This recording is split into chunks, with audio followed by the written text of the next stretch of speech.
Tantor Audio, a division of Recorded Books, presents More Than a Memory by Molly McLain.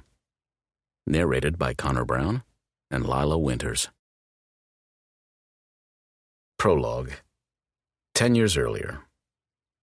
Aiden. I don't want to sneak around anymore. Liv's words come out of nowhere, and for a minute I think I've imagined them. But the way she holds her breath and bites the plump bottom lip I just spent hours kissing promises I didn't. Still, I need to be sure. What do you mean, babe? Because I've been in this girl's bed, and in this very position with her naked body tucked against mine so many times over the past 4 years, I've lost count. I think you know, she whispers, her hand lifting to my cheek. Every time we've been together, she's sworn me to secrecy.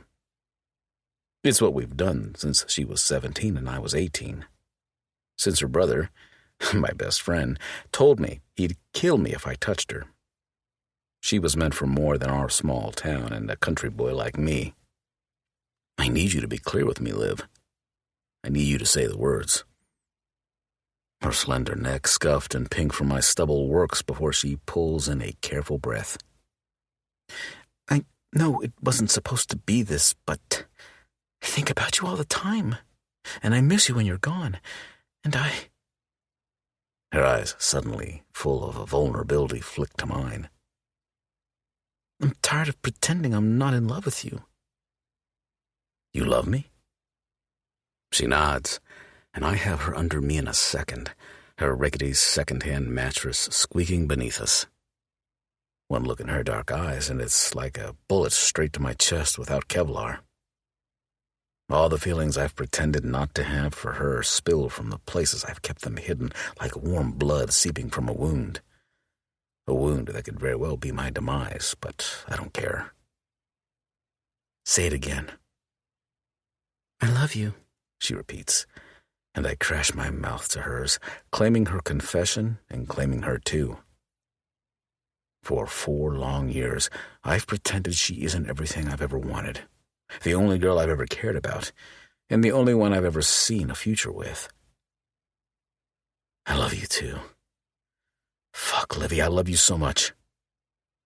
I kiss her again and again until we're breathless. It's almost summer break and I'll be home in Cold Creek for my internship, she says when she can talk again. I want to tell Bren. I'll do it. I'm the one who went behind his back. You don't have to. I need to. Because there isn't a thing I wouldn't do for Olivia Bishop. And it's time I told my best friend exactly that. Chapter 1. Present day. 10 years later. Aiden. Are you shitting me? Bren kicks back in his worn leather chair and folds his hands behind his head. I wouldn't shit you about something like this, man. I know how bad you want it. Yeah, I'm not so sure about that. As the Pine County Sheriff, he may be responsible for the safety and well-being of a hell of a lot of people. But Bren Bishop has been my best friend a lot longer than either of us has had a badge. He'd give me shit all day, every day if he could. Remember that time you lied and told me Maddie Kaminsky was waiting for me under the bleachers at the football field? I eye him warily from the other side of his cluttered desk, full of paperwork and dirty coffee mugs. Pinned to the wall behind him is an oversized paper map of the county and a dusty framed picture of his swearing in 3 years ago. He chuckles and rocks a bit in the old squeaky seat. Damn, that was a long time ago. You were so gullible back then. Yeah, well, I was 16 and horny as hell. Don't I fucking know it, he mutters.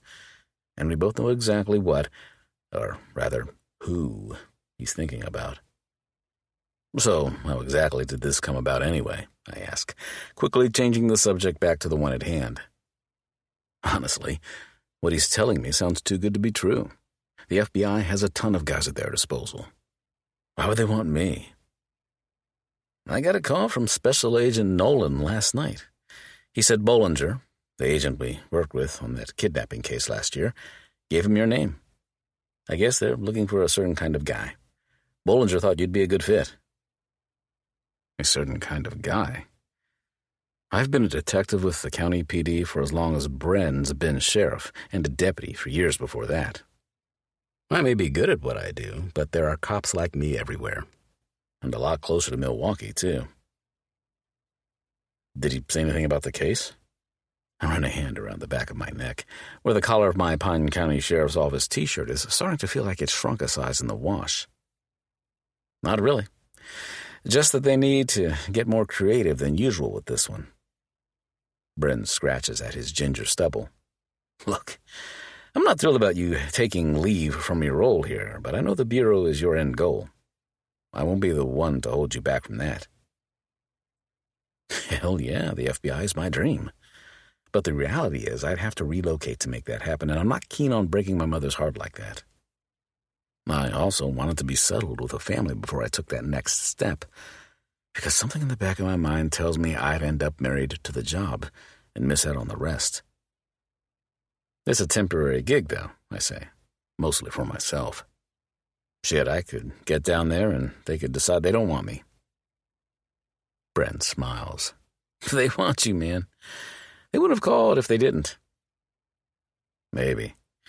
Or maybe whatever they want me to do is bottom-of-the-barrel shit that they can't get anyone else to do. I'm not saying I'm not willing to sling shit if it eventually gets me where I want to go, but I'm not going to be their bitch either. Just go down and talk to them. See what it's all about. No harm in that. I arrive at the FBI building just southeast of Milwaukee shortly before 10 o'clock on Tuesday morning. The July sun is already hotter than hell, and I pray the air conditioner isn't broken inside because I'm already sweating my balls off, and it has nothing to do with the weather. I called Special Agent Nolan as soon as I left Bren's office last week, and he wasted no time telling me how badly the feds needed me. He had this meeting set up in minutes, and I suspect he would have had me come down over the weekend had it not been for the 4th of July holiday. As anxious as I am for this opportunity, something about the urgency and the senior agent's unwillingness to give me any information over the phone has sweat dripping down my back despite cranking the AC the entire 4 hours from Coal Creek. After I get through the security gate and park, I head into the building, where a preppy guy in khakis and an FBI polo greets me and immediately ushers me to a conference room with floor-to-ceiling windows overlooking Lake Michigan. He offers me a bottle of water and a seat, but I stroll over to the windows to take in the view instead. Something about water has always called to me and given me a sense of calm, which I really friggin' need right now. Detective Enders? A friendly male voice sounds from the door a moment later, and I turn to face a familiar smile. The tall, dark-haired agent drops a stack of files onto the conference room table with a thud and extends his hand. Special Agent Bollinger. I step forward to shake, already more at ease knowing he's involved in whatever I'm about to get myself into. We worked together for a couple of weeks on a kidnapping case last year, and he was an all-around decent guy. Not one of those big-dick personalities some of the federal guys like to throw around in front of us country guys as if their work is automatically more important because they're the friggin' FBI. Glad you can make it. Bollinger gestures toward the chair. Have a seat and get comfortable. Special Agent Nolan is just finishing up a team meeting, so he shouldn't be much longer. Thanks. I'd rather stretch my legs after the long drive and pace off some of this anxiety, but I grab a chair and crack open the bottle of water. Here I have you to thank for this recommendation. A crease forms in his brow for a moment before he gives a quick nod. I told Nolan I'd worked with you before, but you've been specifically requested. Detective Enders? An older man with a receding hairline and paunchy middle pushes through the conference room door dressed in a blue suit jacket and slightly darker pants. His tie is gold and flashy, and he looks like he belongs on the PGA Tour, not wearing a badge. Nonetheless, I stand and offer my hand across the table. I'm Bernie Nolan, he says. And I believe you already know Ian Bollinger. Yes, sir. Thanks so much for inviting me down. A grin splits across Nolan's face, and the lines around his eyes crinkle. Of course. But we really should be thanking you. What we're about to propose is no easy task. I didn't think it would be, but Bollinger's weird half-statement about being requested has my curiosity amped up another notch. Shall we get started? Nolan asks, and Bollinger nods as they take seats across the table from me. As you know, the FBI is typically tasked with investigating and enforcing domestic crimes. But on occasion, our office sees cases with foreign connections. You'll be working primarily with our agents, but you should know that Interpol is assisting as well. An international case? What the hell am I getting myself into? Okay. I fold my hands together on the table in front of me and wait.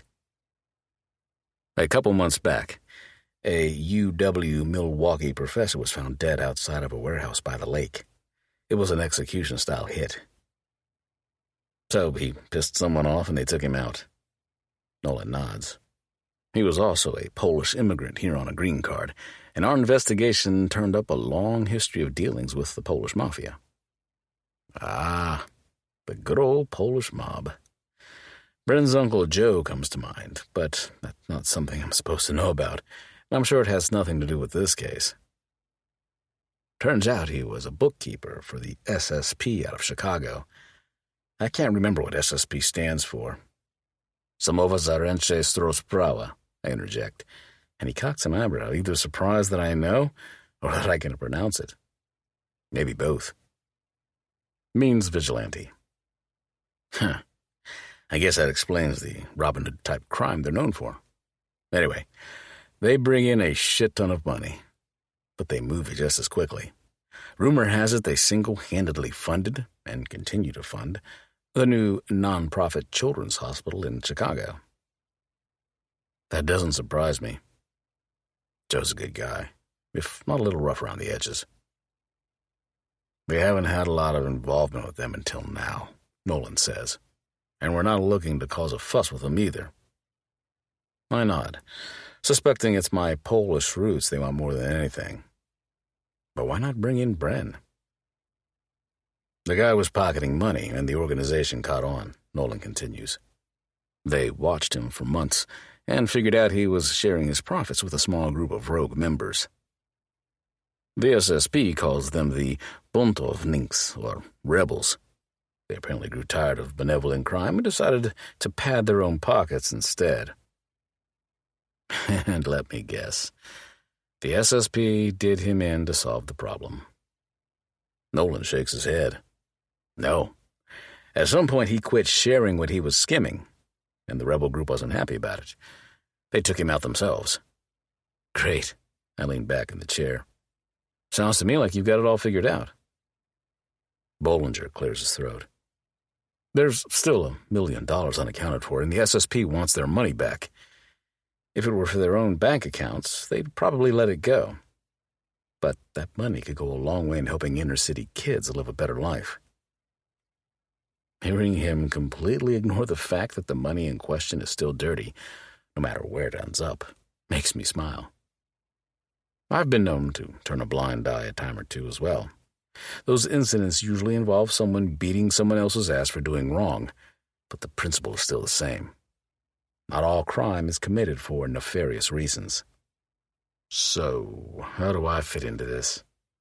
I narrow my eyes, and the agents exchange glances. Well, Nolan begins. Our dead guy left a wife. She claims she had no idea he was involved with the mob, let alone playing one side off the other. We dug into her pretty deep, and we can't find a single thing to tie her to any of it. But the rogue group doesn't agree. They've been watching her like a hawk, and they're getting antsy. Of course they are. They want their money, and they think she can lead them to it. Nolan adjusts in his seat. We have eyes on her 24/7, and so does the SSP.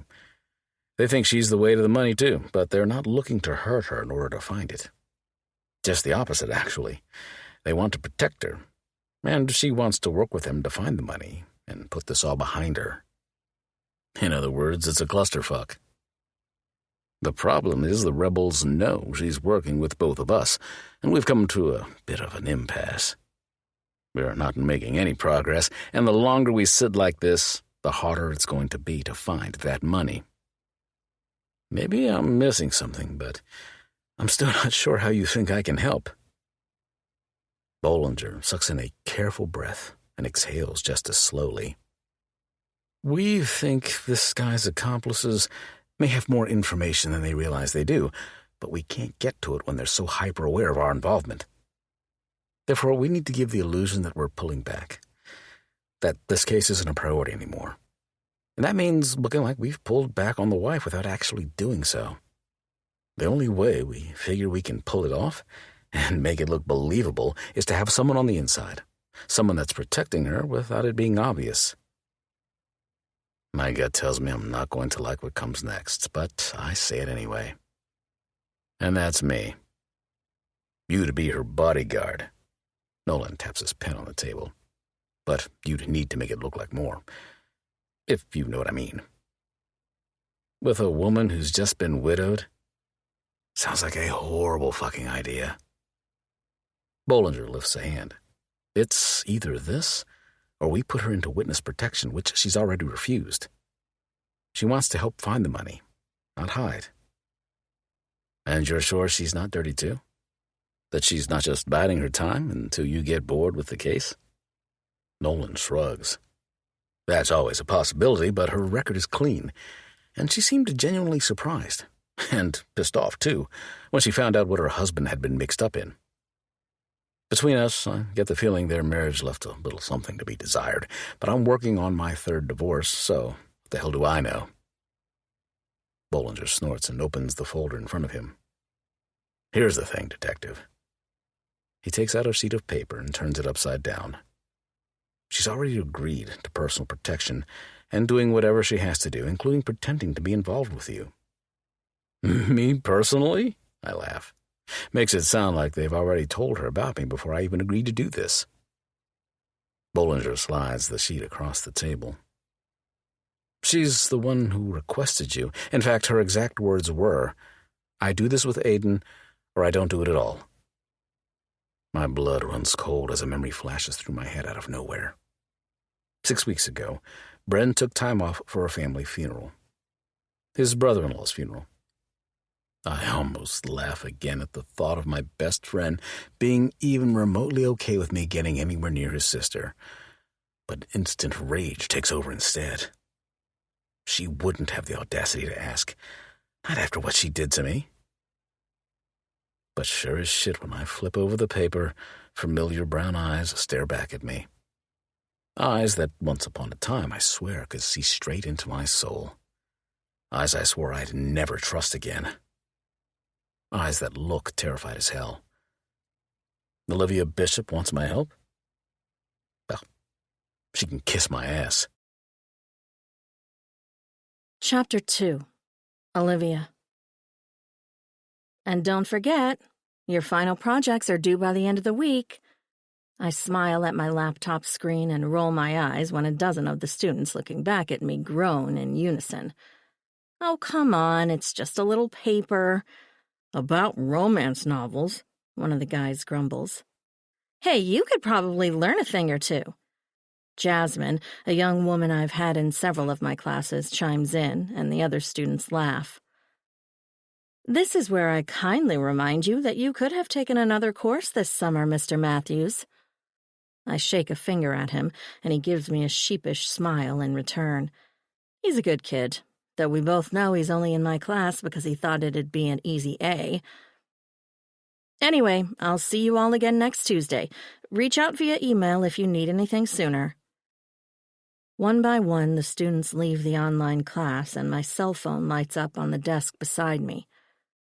Hey, Dr. Bishop, Jasmine speaks up again. Are you still holding virtual office hours tomorrow? I pick up the phone and my stomach clenches when I see Special Agent Nolan's name.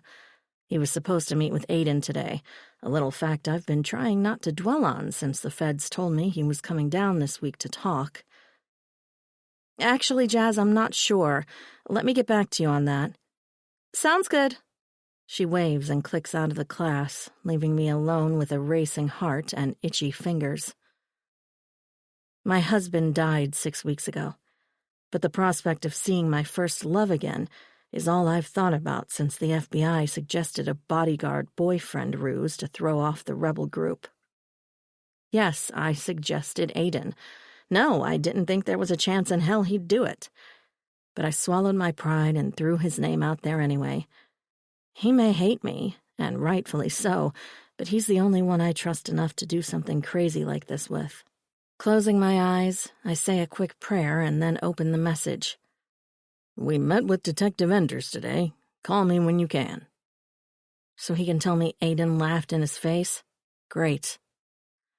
I hit the agent's contact and put the call on speaker. He answers on the second ring. "Hey, Olivia, I hope you don't mind me reaching out so late." It's only 8 o'clock, and it's not like I've been sleeping much anyway. It's fine, I just finished a class. "How's that going for you? The online thing, I mean."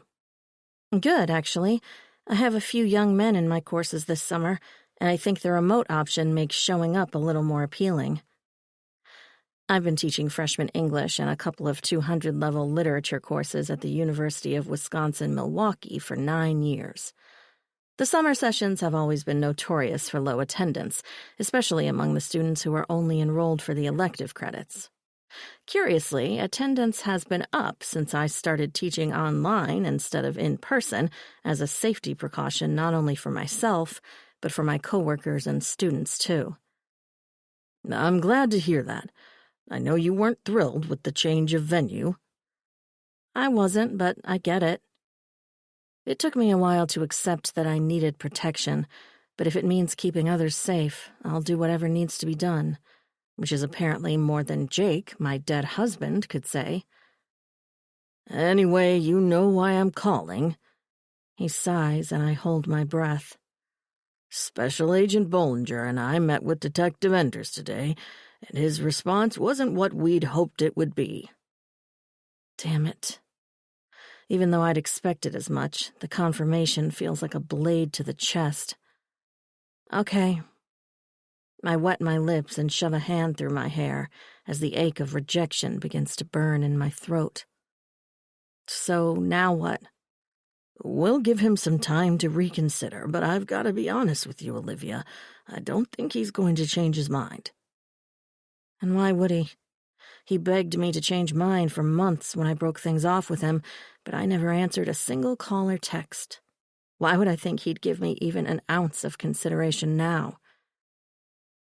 Can we find someone else? The mere suggestion tastes like acid on my tongue.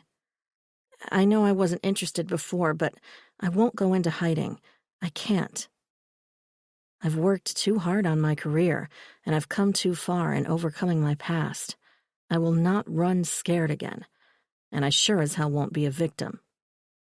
"We can review our options, but we'll need to do it quickly. Word on the street is that SSP is getting antsy. They want their money." Should I be worried? As if I haven't been already, despite the unmarked car that's been permanently parked in front of my house for weeks, and the surveillance cameras up and down the block. "No, but the sooner it looks like we've backed off, the sooner the rebel group will come out from the shadows. That's the only way we're going to figure out what they're up to, let alone catch them." Uncle Joe said the same thing when I talked to him last night, too. Of course, his interest in the men Jake was working with is a lot more dangerous than the FBI's. I may have some protection from the SSP because I'm Joe's niece and their best shot at recovering the money, but this is the mob we're talking about. They know damn well who the rebels are, but they won't divulge that information, even if it would speed things up. Just let me know what I need to do next. I push my chair away from the desk with a defeated sigh and begin pacing. "Keep your eyes and ears open like you've been doing, kiddo. I'll be in touch once we know more." He says a quick goodbye, and I click off the call. A moment later, Lena, my best friend and temporary babysitter, pokes her head into my office. "Everything okay?" "Not really." She frowns and steps inside, her blonde hair twisted up into a messy knot that pairs well with her yoga pants and t-shirt.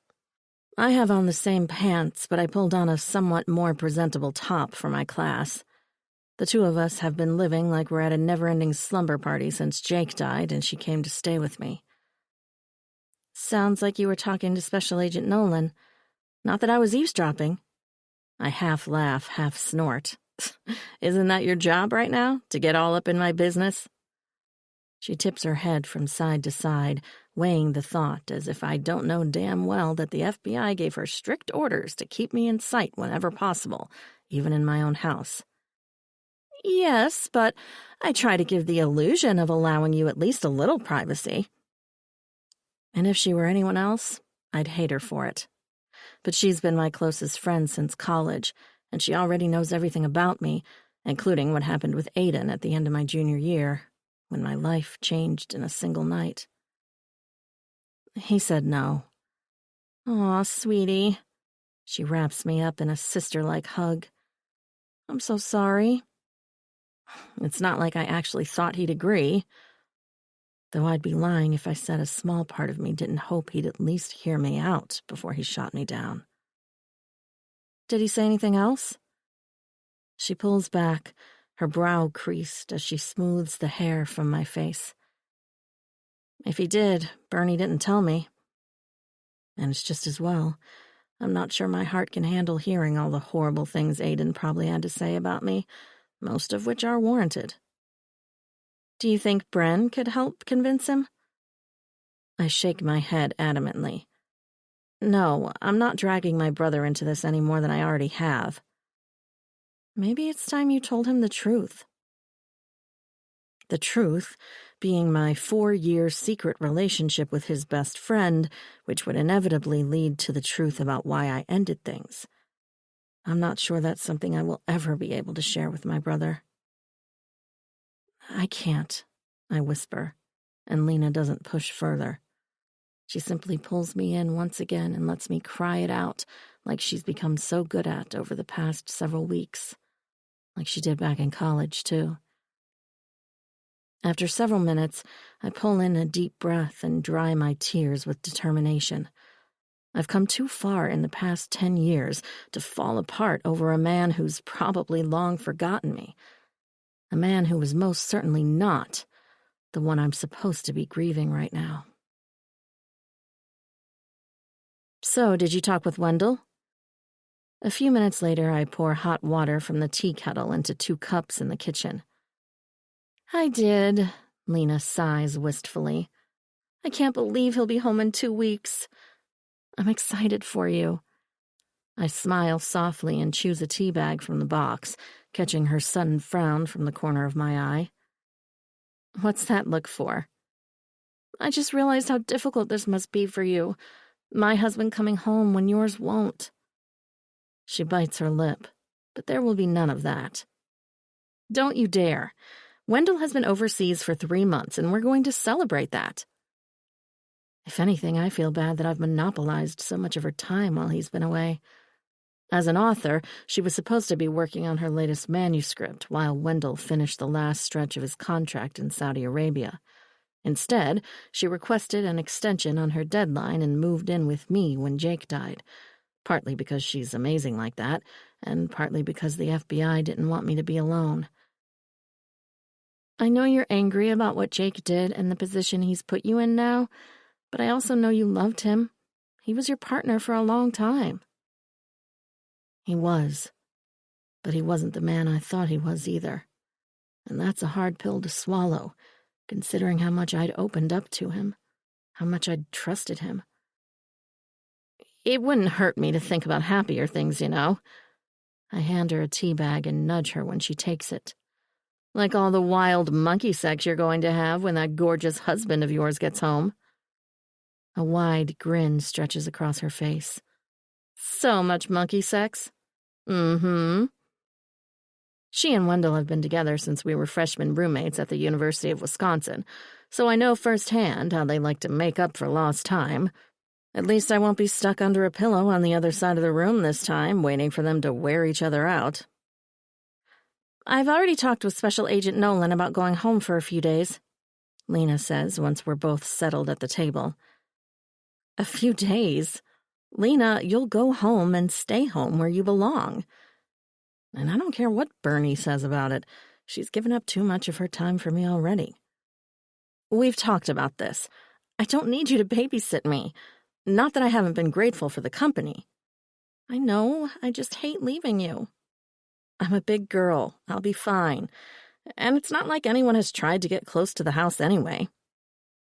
My work, now that's another story. I'm less concerned about something happening than I am of you being by yourself. She sticks out her bottom lip in an adorable pout, and I roll my eyes. We'll still talk every day, Lean, when you're not having monkey sex, that is. She snorts and dips the tea bag in and out of the water in her cup. Not to bring him up again, but I was really hoping Aiden would have said yes. Me too, but after the way I ended things, I can't blame him for saying no. I gave him little explanation, and what I did tell him had been a lie. So what happens now? They're going to review my other bodyguard options. To be just a bodyguard or fake boyfriend, too? I shrug. I'm not sure. I guess it depends. On? Whether or not I can bring myself to go through with it. As much as I want to help the SSP and the FBI find the money Jake took from them, it's hard to wrap my head around faking a relationship with someone I don't know to get it done, which is almost laughable considering the kind of marriage I had with Jake. And if you don't? They'll try and push me into witness protection, which I think is completely ridiculous. I can't help them find the money if I'm in hiding. Not to mention I'd never see my family. I'd have to quit my job, move. You'd be safer, Lena says quietly, and I set my tea down before I spill it in frustration. I'm not going to spend my life looking over my shoulder because of Jake's screw-ups. I haven't gone through everything I have just to live in fear again. Have you given any more thought to what he could have done with the money? Every single day, and I've quadruple-checked everything I have access to as well, but there's nothing. Unless the feds come up with something I missed, I'm at a loss. The money has to be somewhere. Whether he stashed it or spent it, there has to be a clue we haven't found yet. One would hope, but the FBI has been rehashing Jake's every move since he started working with the SSP and then the rebel group. They've come up empty-handed as well. Whatever he did with the missing money seems to be completely offline. I know I've said this before, but in the big scheme of things, at least at the mob level, $1 million isn't all that much. Surely the dirtbags he was in cahoots with will eventually figure out a new way to get more money and forget all about this. As much as I'd like to think that's true, Jake's vicious assassination says they'll stop at nothing to get what they want, even if it means taking me out too. Are you sure there isn't someone else who could pull this off with you? Someone else you're comfortable with, instead of them pairing you up with some random guy? Lena asks, and I shake my head. My circle of friends is small, and trust isn't something I hand out easily anymore. You know there isn't. And even if there were, it's unlikely they'd be equipped with the skills to protect me. Not like Aiden could. Troy would in a heartbeat, but I can't imagine him punching someone, let alone carrying a gun. I snicker at the thought. He'd probably shoot himself in the foot. Troy is a super sweet guy, and we've worked together at the university for as long as I've been there, but he's a teddy bear. Maybe witness protection wouldn't be so bad, Lena muses, and I frown. I'd rather attach myself permanently to the Polish mafia than live the rest of my life constantly looking over my shoulder. I won't hide. The words come out with conviction, even if they are a little shaky. Fake it till you make it, right? You're one tough bitch, you know that? Lena sighs, and I grin. I don't feel all that tough these days, but I'm determined to reclaim that title. I reach for my mug when my phone pings with a text. Ugh, it's probably Bernie with more bad news. My best friend smiles sympathetically as we sip our tea, but when the second chime sounds, she gives in and grabs my phone. Olivia? I'm off the clock right now. No more federal agents tonight. She shakes her head and holds out the phone. This cop isn't a fed. I frown, glance at the screen, and every cell in my body goes numb. Aiden, we need to talk. Chapter 3. Aiden. I made it to Green Bay before I cranked my truck around and did 80 all the way back to Milwaukee. That was 6 hours ago. 6 hours I've spent replaying the conversation with the FBI repeatedly in my head, and 6 hours I've tried to forget the terrified look on Olivia's face as she stared up at me from that single sheet of paper Bollinger had slid across the table. I should have kept driving. I should have gone back to Cold Creek and kicked Bren's ass because there's no way in hell he didn't know exactly what he was sending me into. Did he think it'd be funny to rub my face in what he told me I couldn't have all those years ago? Or had he figured out that I'd messed around with Olivia despite his threat and decided he wanted retribution? Either way, I hate him right now. I don't want to do this. I don't want to give in and play some fucking game with Olivia. We played around enough 10 years ago, and then she left me high and dry with some pathetic-ass excuse. Now she wants my help? The girl's got balls, I'll give her that. But what I won't give her the satisfaction of finding out I said no. She asked for me, and now she's going to get me, along with 10 years' worth of pent-up anger. Nolan gave me her number a few minutes ago when I called to tell them I was reconsidering. I warned him not to get his hopes up, because whether I actually take this job depends on Olivia understanding that I'll be the one in charge this time. As far as I'm concerned, she made her fair share of decisions for us years ago. So I send her a simple text. We need to talk. No name, no pleasantries, just business. Aiden. Her one-word reply comes 2 minutes later, and satisfaction flares in my chest. Did Nolan give her a heads up, or had she kept my number all this time? Tamping down on my twisted hope for the latter, I reply strategically. Nolan said they put a bug blocker on her phone, but I'm not taking any chances in saying something that might fuck up this ruse before it's even started. I'm in town. Can we meet? Right now? Where are you? The Holiday Inn on 9th. Tomorrow is fine.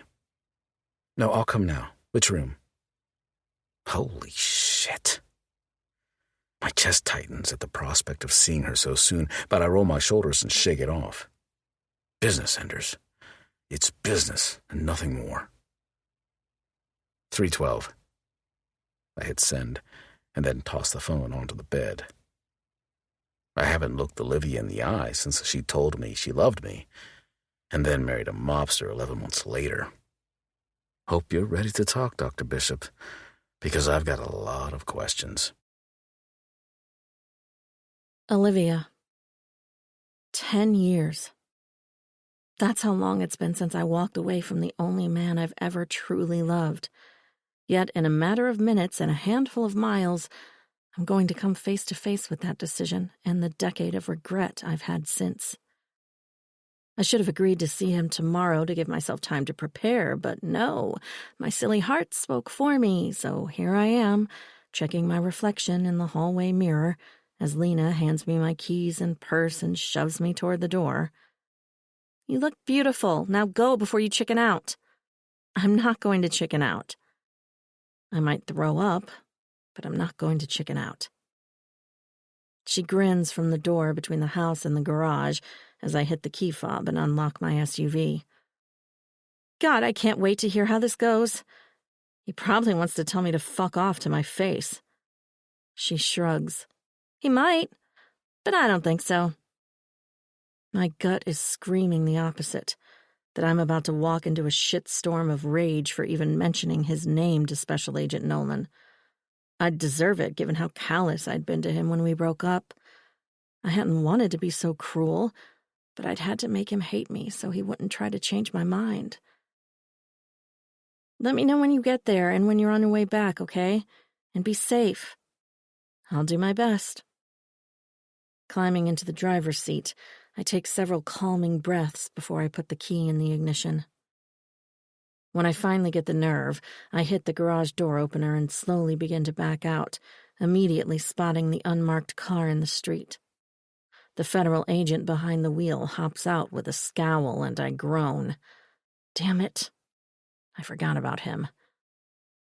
Where do you think you're going at this time of night? Agent Derek O'Reilly, my protective detail for most evenings, stops me in the driveway. He's dressed down in jeans and a Brewers t-shirt, but the gun strapped to his hip is all business. I have an errand to run. I smile, bat my lashes, and play dumb, like I don't know dang well I'm not allowed to leave, much less without a chaperone. I don't have any errands on the schedule tonight. He scowls as he scrolls through his phone and the schedule the feds have made me stick to since the rebel group started looking to me for the money Jake stole. Come on, Derek, it's not a big deal. I amp up the grin despite the way my hands tremble around the steering wheel. I can't let you do that, Dr. Bishop. He shakes his head, annoyance in his eyes. Not without approval from Special Agent Nolan. Then go ahead and call him. He'll be fine with it, I know he will.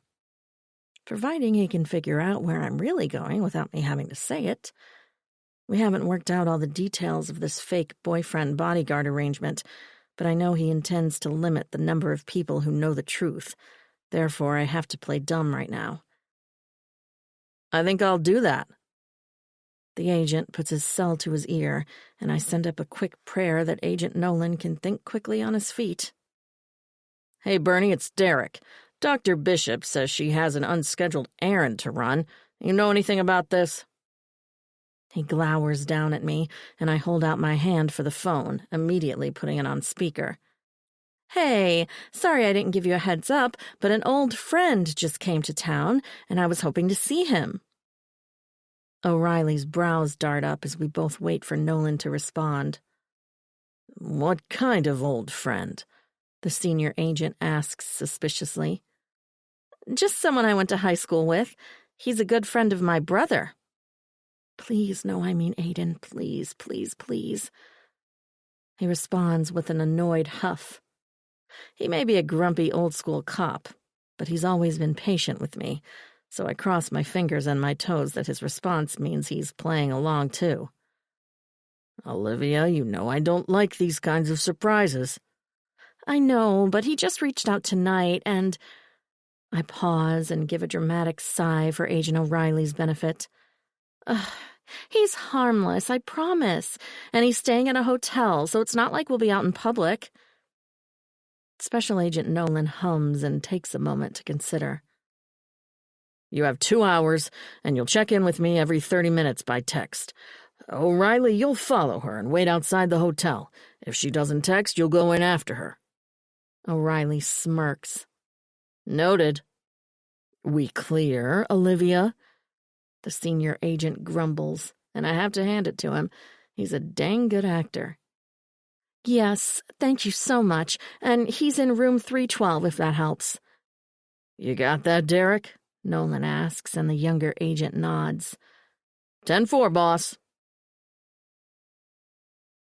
Agent O'Reilly tails me into the hotel parking lot 10 minutes later, not bothering with discretion as he backs his black sedan into the spot next to mine and impatiently taps his watch. I almost roll my eyes because he's been getting paid to sit in a car and more or less play on his phone for weeks now. Instead, I refrain because it's not that I'm ungrateful for the protection. I just want my life back. The FBI put protective detail on me a month ago, following the rebel guy's visit to the UW-Milwaukee campus with his not-so-friendly message. 2 weeks later, Special Agent Nolan came up with the bodyguard boyfriend idea. He presented me with a folder full of agents he thought might fit, and I'd humored him by flipping through it. But my nausea grew with every new page. The idea of inviting a stranger into my home... Knowing this boyfriend would probably have to touch me occasionally to make the ruse look real, it made me positively ill. Trust is a virtue I no longer give freely, and I don't care if the men who killed Jake have their eyes set on me for what he wouldn't give them. I would rather risk my life knowing the decision was my own than trust someone who hasn't earned it. Which is where Aiden came into play. It took me a full week to build up the nerve to give his name to the FBI, and even then, I'd been reluctant because I knew what asking him would mean. It would mean sliding out of my SUV in a hotel parking lot at 9 o'clock on a Tuesday night, while the man I've avoided for over 10 years waits inside, undoubtedly wondering if I'm out of my damn mind to think he'd even consider helping me. One week I told Aiden I loved him, and the next I retracted those words because it was the only way I knew how to protect him from the truth. The truth I'm going to have to tell him, no matter how badly it hurts. My knees tremble and my palms sweat as I enter the hotel and wave politely to the front desk clerk. The hotel is in a good part of town, and the otherwise empty lobby is a relief, knowing there's a target on my back. I hit the button for the elevator and exhale the breath I've been holding as I step inside, only to suck it back in again when a masculine hand darts in between the glossy steel as it closes. An older man in an athletic tank top, cargo shorts, and flip-flops sways from side to side when the doors open again, his smile awkward and his body reeking of chlorine and booze. A drunk guy coming from the pool, not a Polish mobster. I'd laugh if I wasn't already so close to peeing my pants. "Going up?" he slurs, and I nod. "Third floor. You?" "Same." He holds onto the railing as the elevator lifts, and I cross my fingers that he doesn't puke or pass out. Fortunately, we make it upstairs without any drama, and he stumbles out ahead of me without another word. I, however, am slower to move, because suddenly I have no idea what I'm doing. My life these past several weeks has been so sheltered and calculated as a means to keep me out of the morgue. But coming here tonight, knowing I'm about to come face to face with a man whose heart I broke, it's equally as terrifying. I clench my eyes shut as tears begin to burn in them. I have no business being here. I have no business asking Aiden for a single thing. I've put him through enough for one lifetime, haven't I? I spin on my toes as panic rises in my chest, suddenly needing air more than I ever have, when a door opens behind me and the deep, familiar voice I still hear in my dreams stops me dead in my tracks. "Running again, Olivia?" Chapter 4. Aiden. How the hell is she more beautiful than she was 10 years ago? And why the fuck is that the first thought that runs through my head when I glance through the peephole and see her on the other side of the door? Her dark eyes swimming with tears. I should be thinking about how justified those tears are. About how she should be crying and begging and ready to do damn near anything I want as payback for giving her even a second of my time.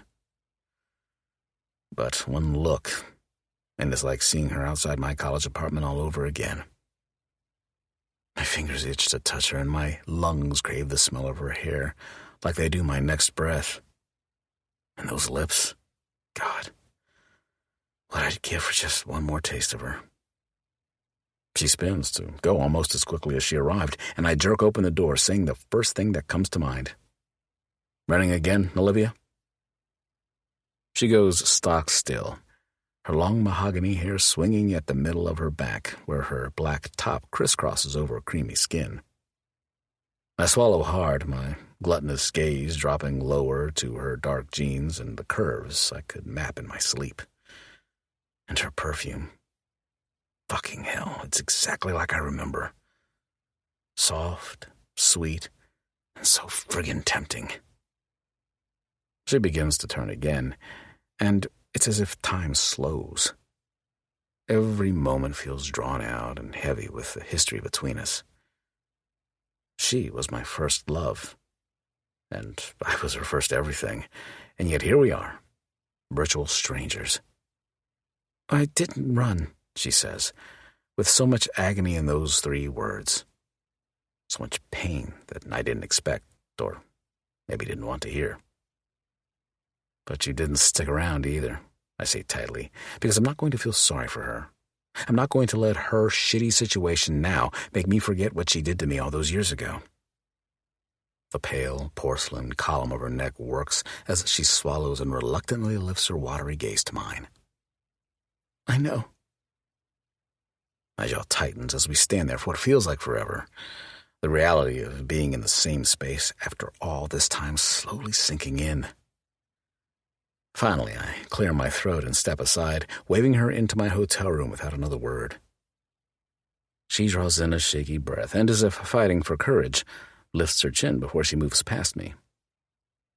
That gentle, familiar scent of spring flowers tickles my nose, and my traitorous dick twitches, remembering all too well how quickly we used to get naked when we'd come together like this after weeks or even months apart. But this isn't high school or college, and this sure as hell isn't a happy reunion. She goes immediately to the window, as if looking for something or someone before she pulls out her phone. "I have to check in with Special Agent Nolan and Lena." While she texts, I study her again. Aside from the obvious nerves, she looks damn good for someone whose husband took a bullet to the back of the head just 6 weeks ago. Anxious, but not devastated. Older, but still heart-stoppingly gorgeous. "I have 2 hours and I need to check in every 30 minutes or the federal agent who's parked outside gets to come inside and drag me out like a petulant child." I almost snort. "Nolan sent you with backup?" She nods. "The men who killed Jake hand-delivered a picture of me with a target drawn on my head." "They came to your door?" "They came to the university, walked into the lecture hall, and handed it to me as my students were leaving class." No shit. But then this is the mob we're talking about. "I wouldn't have asked for your help if this wasn't serious, Aiden." My name on her tongue, and the plea in her voice has my walls slipping down for a fraction of a second before I slam them back up again. "Why me?" I demand, jaw clenched. Her lashes flutter over those glittering eyes as she wets her glossy pink lips. "Because I don't trust anyone else." This time I do snort. "Are you fucking kidding me? It's been 10 years. She doesn't know me anymore, and I sure as hell don't know her. "I know what you're thinking." "Do you?" I laugh. "Because if you had the slightest clue, you wouldn't be here right now." I expect her to come back with some pathetic response, some pitiful, woe is me excuse, but she looks up at me instead, every delicate feature on her face stealing with determination. "I know you hate me, and asking you to do this after what I did, it's the most selfish thing I could possibly ask of you." She pulls her shoulders back and takes a shuddery breath. "But other than Bren, you're the only one I trust with my life." And yet she left me and married someone else. "How?" I shake my head. "How can you say that? For all you know, I could have become a real motherfucker." "You're here, aren't you?" She tips her head, and I want to kiss those smug words right off her lips. "I could be here to tell you to fuck off in person." "That's my expectation." "And yet you still showed up." "It's a risk I was willing to take, considering the alternative." Her eyes remain locked on mine as she swallows, and as much as I want to despise her assurance, I can't help but respect her for it. Any other person would have gone into hiding, but for some reason she'd rather fight. "I'm not sure how I feel about you deciding I'm worth your time again because you need something from me," I admit, and then immediately regret showing her that vulnerability. I'm done being weak for her, damn it. "I never thought you weren't worth my time." She takes a step toward me, and I ball my hands into fists to keep from reaching out and touching her. But I wasn't enough, was I? If I had been, you wouldn't have left. Olivia. The good news is I knew the question was coming. The bad news is I've had a week to think about it, and I'm still not sure how to explain to him that he's always been enough. That in some ways he was too much, and I was the one who felt unworthy. But telling him that would mean having to tell him why I felt that way in the first place, and I'm not ready for that. At least not entirely. I lied to you, I admit quietly. When I broke things off, I told you I didn't love you, that I'd misunderstood my feelings when I'd said those words, but that wasn't true. He crosses his arms over his chest, drawing my attention to the dark tattoos and thick muscles in his forearms, both of which are more abundant than I remember. I'm listening. I did love you. So freaking much. A wave of emotion rises in my throat, and I glance to the carpeted floor. Foolishly, I want him to come to me and put his comforting hands on my shoulders and ease away the pain like he used to. But he doesn't move. Things were complicated, and it was easier to pretend I didn't care than to tell the truth. You were that afraid of what Bren would say? He scowls, and I shake my head. That isn't the truth I'm referring to. I didn't want to put either of you in a position. I pause, trying to find the words without saying more than I'm prepared to explain, at least right now. In a position to have to choose. Choose? Jesus, we talked about that. He's right. We did talk about wanting our relationship, despite the damage it might cause to each of ours with Bren. But we hadn't talked about the choice I had to make for both of them, so they wouldn't have to. I know, we did, but I'm saved from having to skirt around the truth when my phone chirps in my purse. That's probably Agent Nolan. Aiden's eyes, which are a darker blue than I remember, narrow, and I shiver. Every bit of him is darker and more intense now, edgier, more dangerous. From the tattoos to the beard to the stern set of his broad shoulders, there's no doubt he could and would do some serious damage to anything or anyone who got in his way. Is he going to do it? The agent's text reads. I don't know yet.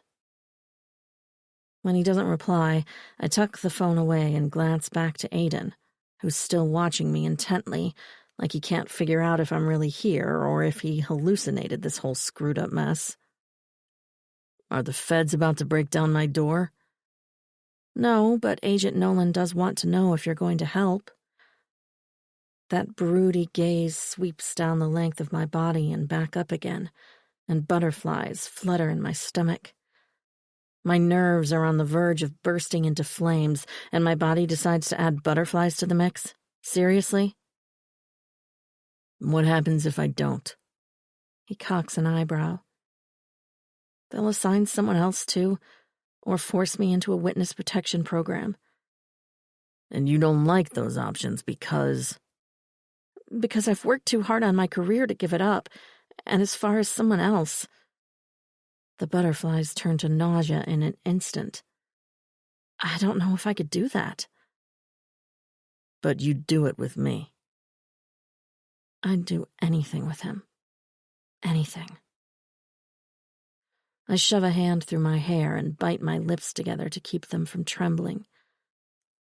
I need to be comfortable with whoever they pair me with. And you'd be comfortable with me after all this time? A disbelieving smirk flickers across his face, and I close my eyes, fighting for courage. How do I tell him he's the only one I've ever been comfortable with? It's a risk I'm willing to take. He gives a humorless laugh. What about Bren?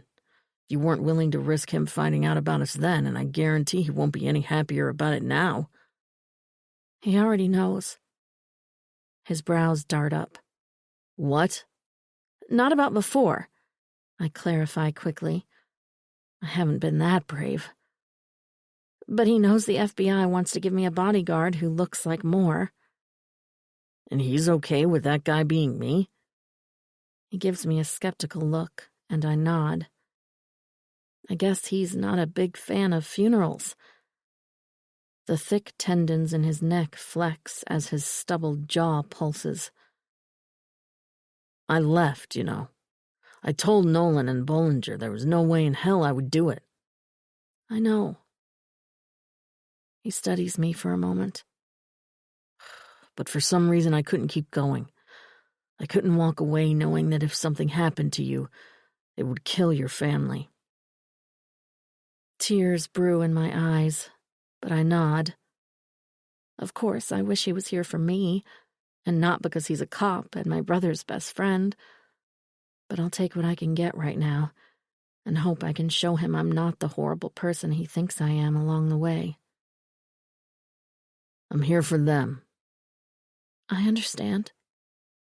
This isn't going to be easy, he says with gritty concession, and I almost weep. Instead, I lift my chin with false confidence. Nothing about my life for the past month and a half has been easy. And if we're going to do this, you're going to need to be honest with me. I nod once again, even as the ache in my stomach twists into an impossible knot. Starting now. Chapter 5. Aiden. I met him on the train in Prague. From the chair by the desk, Liv wrings her hands together in her lap. I thought my Czech was decent until I got to the Czech Republic and couldn't understand anyone. They talked too fast, and I ended up missing my stop because I'd mistranslated what I thought I'd heard. Jacob saved me from a meltdown and helped me get to the hostel I was staying at until I could move into my dorm. When we'd been together, she'd talked about visiting Europe with her mom someday so they could explore their Bohemian and Polish ancestry. Privately, I'd have been jealous. I would have loved to plan a trip with Liv.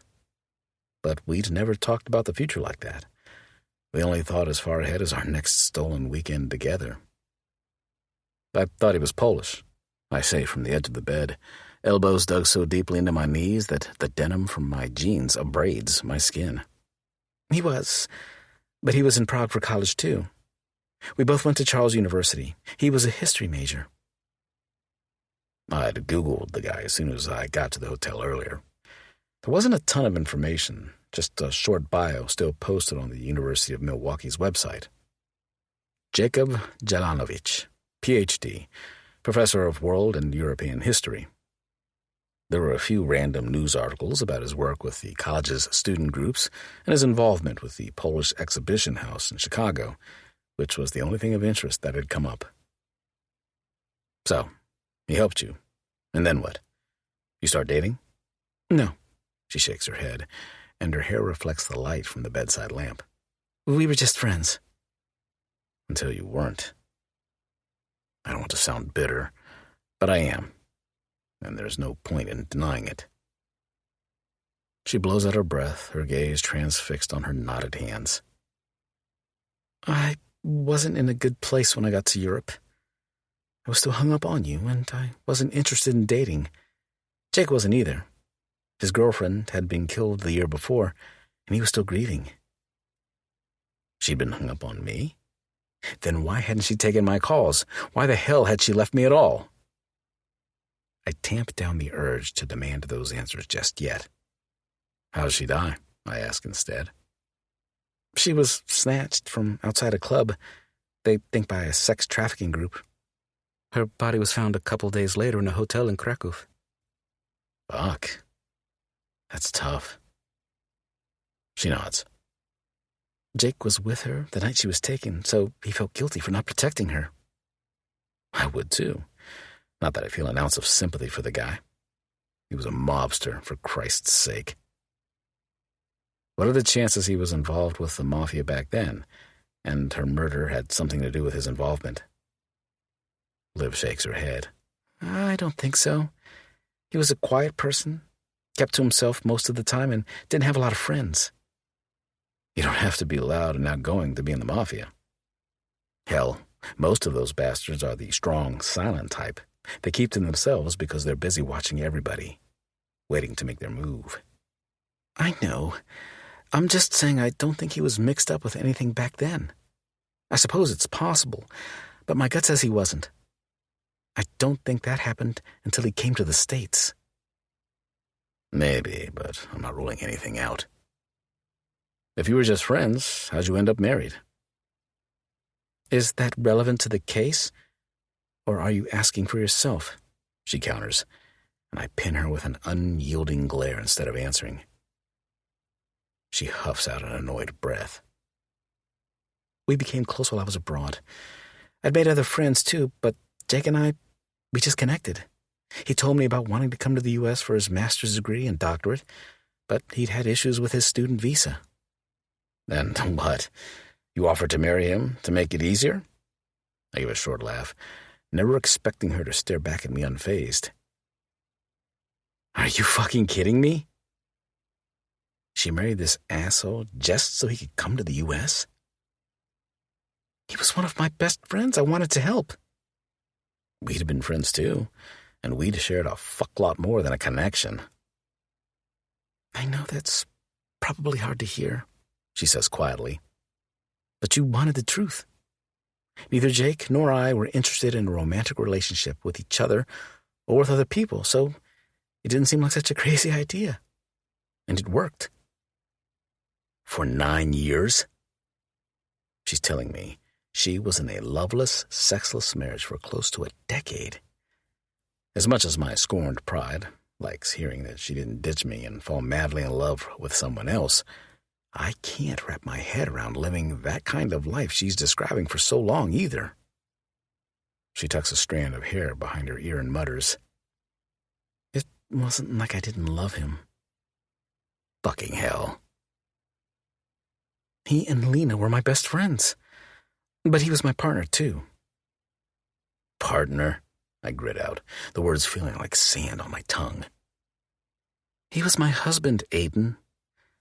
I may not have been in love with him in the traditional sense, but I did love him. Her voice cracks and she pulls in a shaky breath. I thought I knew him, but now... She breaks off and bites her lip. I feel so betrayed. Yeah, well, welcome to the club. You really had no idea he was involved with the mob? Not a clue. I've gone back through everything, and I can't figure out when it started. The SSP, as much as they want my help in finding their money, won't tell me or the FBI anything. They've only confirmed that Jake was an associate, and that they'd only realized he was siphoning money from the organization a couple of months before he was killed. He'd obviously had access, which meant he must have had a role in the organization they're not willing to own up to. Annoying, but not surprising. Have you talked to your uncle? Yes, but he claims he doesn't know anything more about Jake than I do. Part of me believes him because he's not as involved in the SSP as he used to be. But the other part thinks he's just trying to protect me. Knowing Joe, she's probably right. What about your parents? Do they know the truth about why he was killed? I had to tell them when the FBI put security on me, and Uncle Joe, in turn, put surveillance on them. Good. I'd thought about that as well. If these assholes get desperate enough for their money, they'll go to any length to get it. What about your marriage? Do your parents know the truth about that? She shakes her head adamantly. No, and I don't want them to know. It's bad enough I was married to a mobster. I don't want them to know it wasn't a traditional relationship on top of that. Like, how much worse could it get? I'd married a man to help him out, and he turned out to be a criminal who put my life in danger. For a woman like Olivia, who's always wanted her family's approval, I can see how coming clean about being so reckless would be difficult. But the selfish part of me wants them to know the truth. And then I want them to find out about us, because I did love her, and I'm the one who's stepping up to keep her safe now. Not good enough for her, my ass. We may have to tell them the truth about this, too, if it comes to that point. She nods. I can live with that. Lena knows, too, and obviously Bren, because the FBI had to talk to him before they talked to you. At least that'll keep him from hunting me down and castrating me like he'd promised he'd do when we were kids. He'd caught me with my arm around Liv one night at a bonfire, and he'd vowed it'd be the last time I'd touch her. You know, these guys are going to look into me when I start coming around. They're going to figure out I'm a cop. Yes, but if they dig deep enough, they'll also figure out that we have a history too, and maybe they'll believe that I'm a grieving widow who's reached out to an old friend for comfort. We share a silent stare before I fold my hands together between my knees. If they can figure it out, so can Bren. Then he figures it out. She lifts a shoulder like it's not a big deal, and I bite my tongue.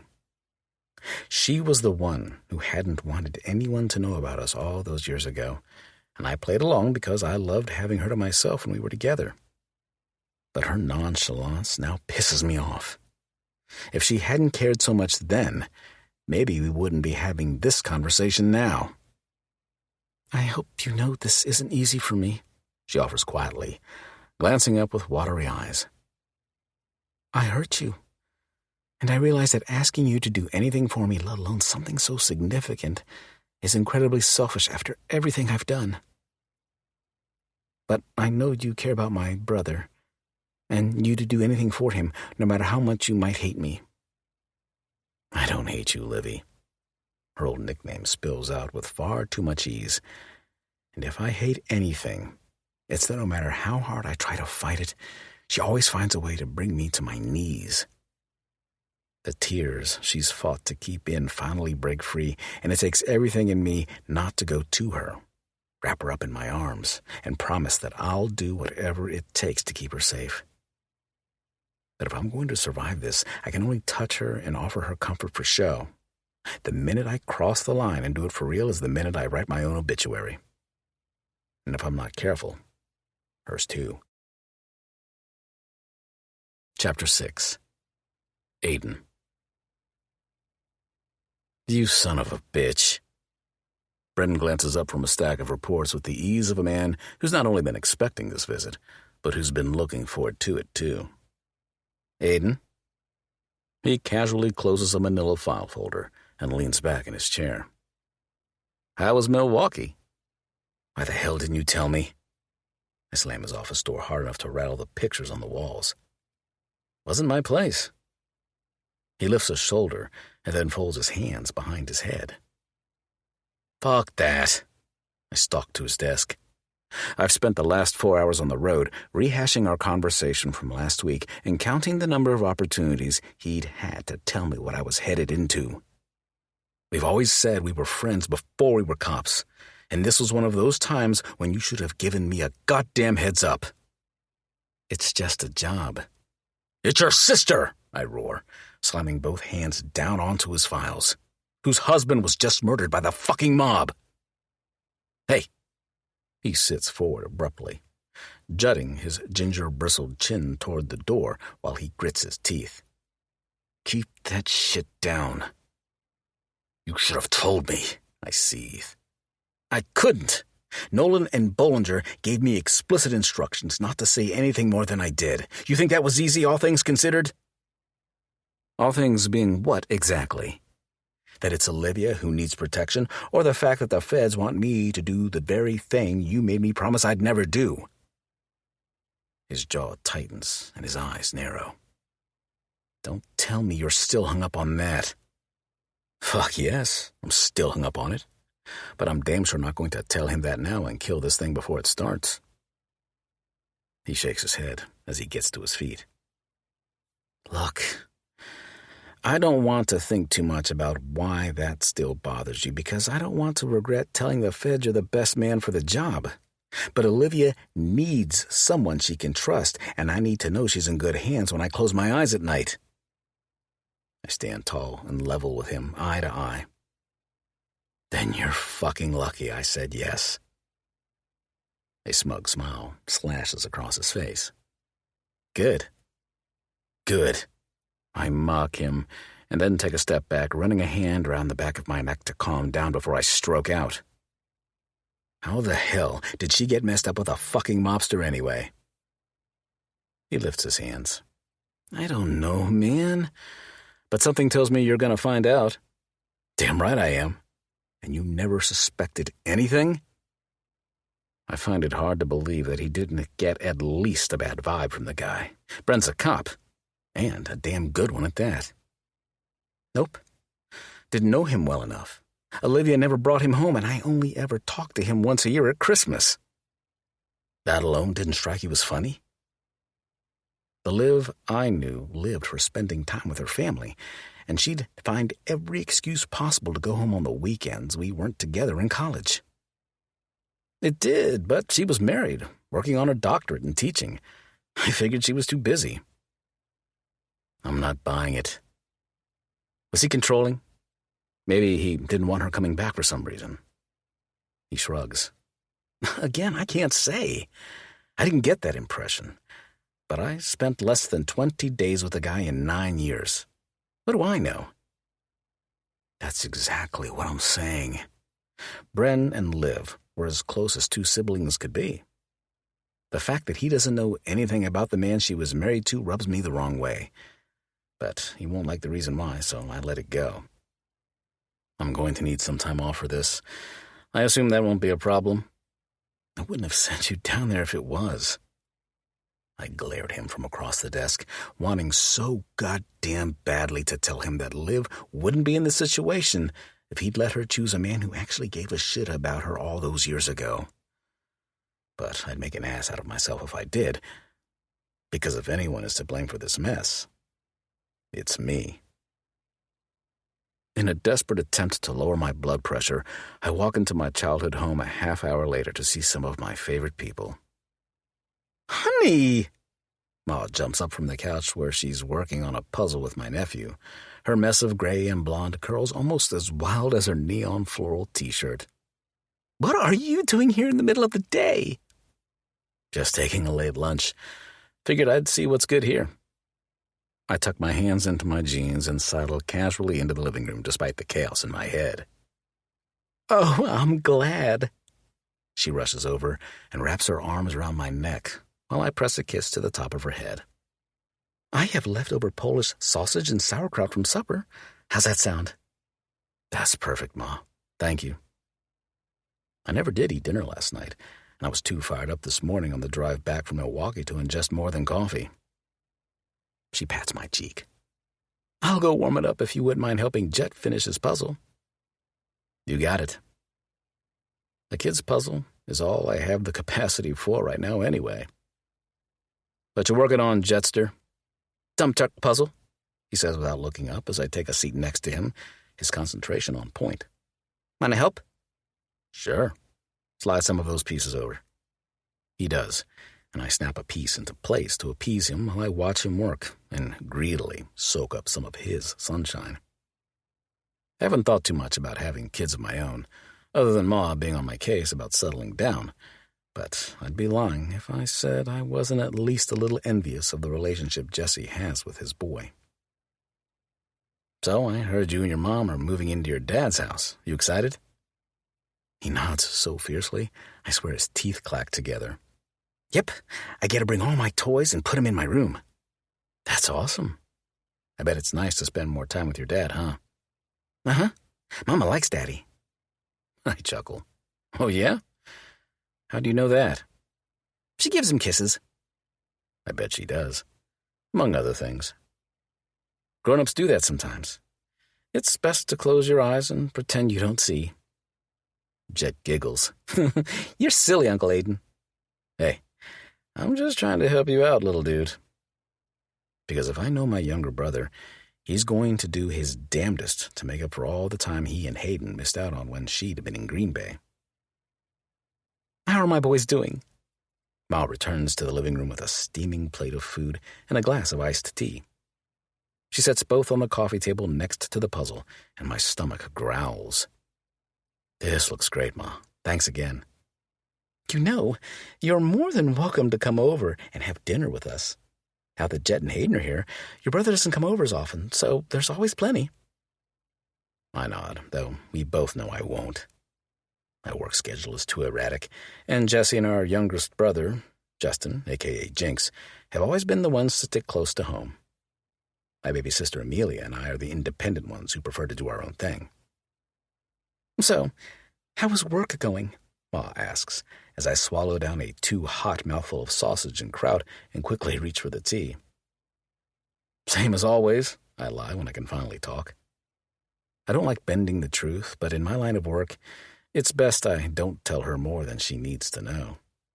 She's a worrywart by nature, but add in my law enforcement career, and she's on the verge of stroking out every time I talk to her. But I do have to make a few trips downstate over the next couple of weeks. I shouldn't be gone more than a day or two at a time, but if I go off-grid here and there, that's probably where I am. Okay. It's nothing I need to worry about, right? Ma, you never need to worry about me. She tips her head to the side and glares at me with the same blue eyes she passed down to 3 out of 4 of us kids. Don't lie to me, Aiden Alexander. Hey, that's my name, Jet shouts, and I give the kid a mental fist bump for changing the subject and saving my ass. You're right. Our middle names are both Alexander, after Grampy. You talking about me in there? My old man calls from the rear of the house. Yep, Jet giggles again. Better be about how good-looking I am. Dad appears in the doorway, blotting sweat from his brow with a handkerchief. I thought I had heard the mower going when I'd walked in, and it looks like I was right. When are you going to let Jinx take over the artwork like he's offered 100 times? I ask, and Dad glares at me like he always does when I bring up the subject. I'm retired, not crippled. I know, but you also have a son who oversees the lawn care portion of the family business. Jesse technically owns Ender's Excavating, but Jinx handles the landscaping side of the company while Jesse deals with the bigger earth-moving jobs. Your brother isn't touching my grass until I'm 6 feet under. Stubborn old man. And don't you forget it. He points a finger at me, and Jet's eyes go wide. Uh-oh, Uncle Aiden. Better behave. You tell him, Jetster. Dad kicks off his shoes in the hall and then claims his recliner. Aiden was just telling me that he'll be traveling a bit for work over the next few weeks. Yeah? My old man cocks an eyebrow. Nothing serious. I just have a few meetings lined up. Meetings, fake dates, whatever. For the sheriff's department or your PI work? Dad asks. The county. I'd love to tell them about the FBI gig, but it'll have to wait until Liv's case is over. You been doing much private work lately? I nod. Busier than ever. Who knew northern Wisconsin had so many shady people? My old man laughs. You'll find them everywhere if you look close enough. No kidding. I started my own private investigation business a year ago, and I already have enough work that I could resign from the sheriff's office and not lose a cent. Unfortunately, I'm going to have to pull back on it for a while, but it should all shake out in the end. Polishing off the rest of my lunch, I get to my feet with my empty plate and glass in hand. Any chance I can get a refill on the iced tea? Of course. Here, I'll get it for you. Ma reaches for the glass, but I hold it away from her. Ma, I'm 32. I can pour my own tea. She sticks her tongue out at me, and I grin as I head to the kitchen, and my phone buzzes in my pocket. A text from Olivia. It was nice seeing you last night. So, what, we're friends now? I set the plate in the sink and almost reply with something sarcastic when I remember that I was the one who said we'd need to be on at all times. And this is the kind of text she'd probably send if we'd genuinely met up as old acquaintances. Was thinking the same. I'll be back down that way later in the week. We should grab a drink, I text back. I doubt the feds will let me out for another visit. Maybe you could come over instead. Come over? To her place? Why the hell did I think this was a good idea again? Ah, that's right. I didn't. I'm down for that. Friday night work? Perfect. 3434 Riverview Court. 6 p.m.? 6 p.m. it is. See you then. She sends a heart emoji, and I shove the phone back in my pocket like the damn thing zapped my hand. Hearts? Is that the kind of shit I'm going to be expected to do? I suppose you have to get back to work now, huh? Mom strolls into the kitchen behind me. Yeah, I've got some reports to finish up. And a plan to make.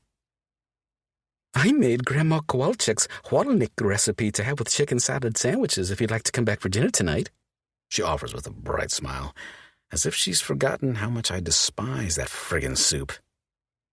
No offense, Ma, but I'd rather drink motor oil than cold beet soup. She scoffs and smacks my arm. Rude! I chuckle and bend to kiss her cheek. Sorry. I love you, if that helps. She narrows her eyes, but it doesn't hide the sparkle in them. The four of us kids are her pride and joy, even if we do annoy the hell out of her sometimes. You're lucky you're so handsome.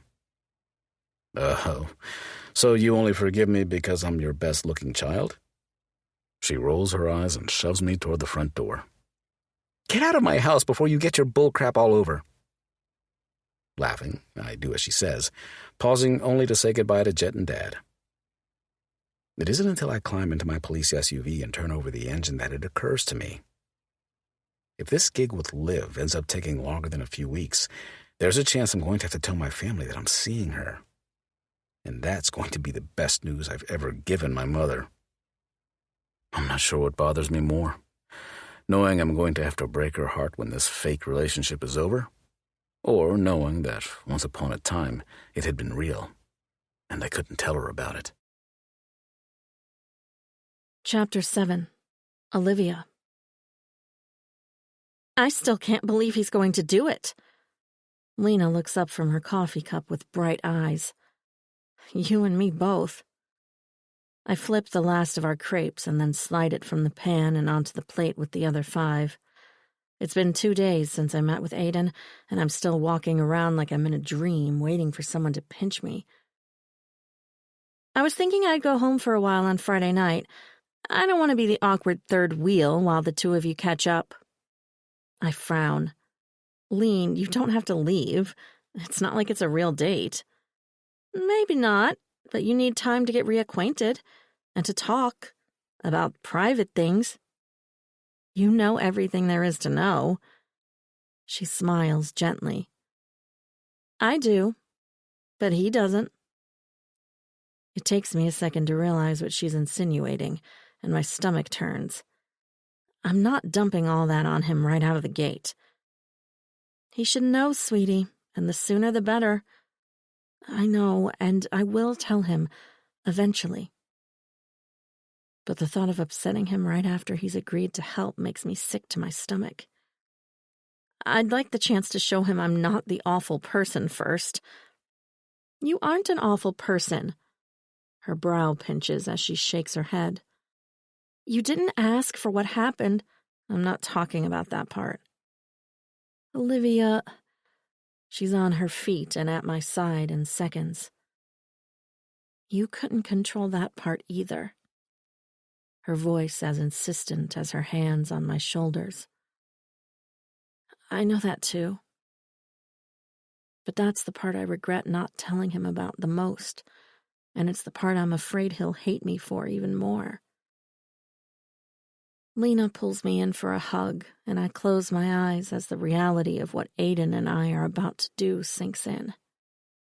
He said this wouldn't be easy, and he was right. Pretending to care about him while actually caring about him still may very well be the hardest thing I've ever done.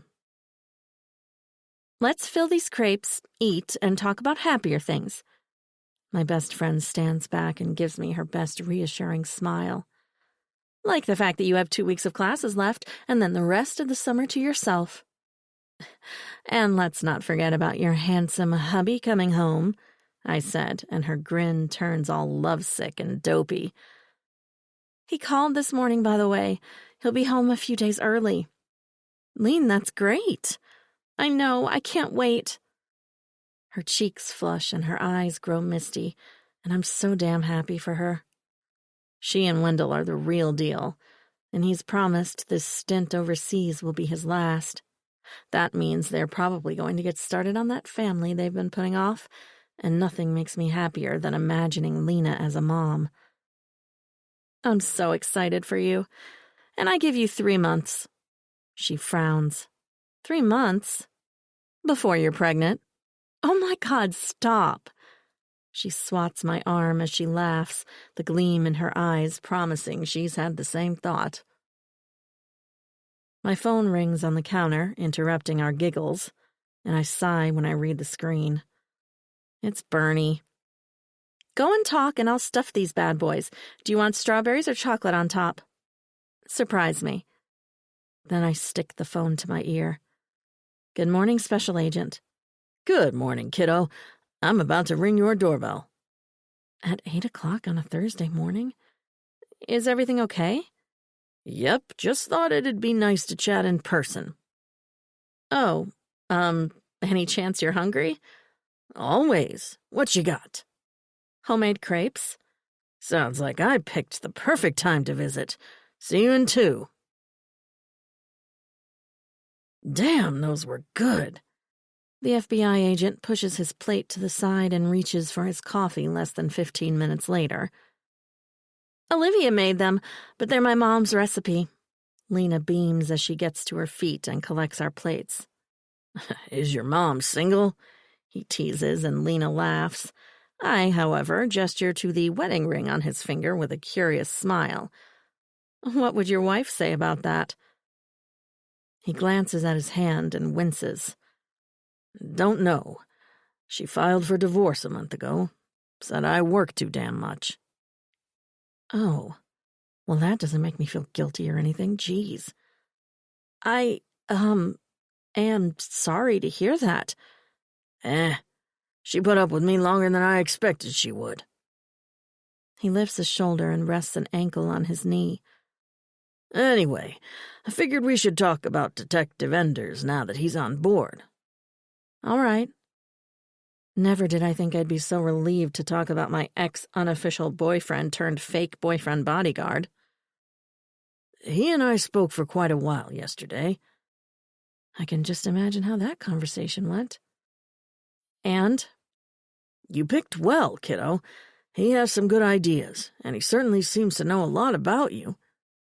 Heat creeps up my neck and into my cheeks. It's been a while, but yes, he knew me very well once upon a time. I'd told him as much when I suggested Aiden as an option for our ruse, minus the details about how our relationship ended. Special Agent Nolan's eyes narrow with concern, like my grandpa Zielinski's used to, reminding me why I've taken such a liking to the man. Are you going to be able to do this, Olivia? Of course I am. I don't have a choice. You've been through a lot these past couple of months, and while I have a job to do, I don't want to cause you more pain to get it done. Lena clears her throat and gets to her feet. And that's my cue to go and put some laundry in. Ugh, thanks, Lean. I'll be fine, Bernie. He eyes me for another beat before he sighs. He seems like a good guy. He is. Without a doubt, the kindest, most loving man I've ever known. At least until I broke his heart. I promise I can handle this, Bernie, even if it hurts a little. He studies me for a long beat. Anyone ever tell you you're stubborn as hell?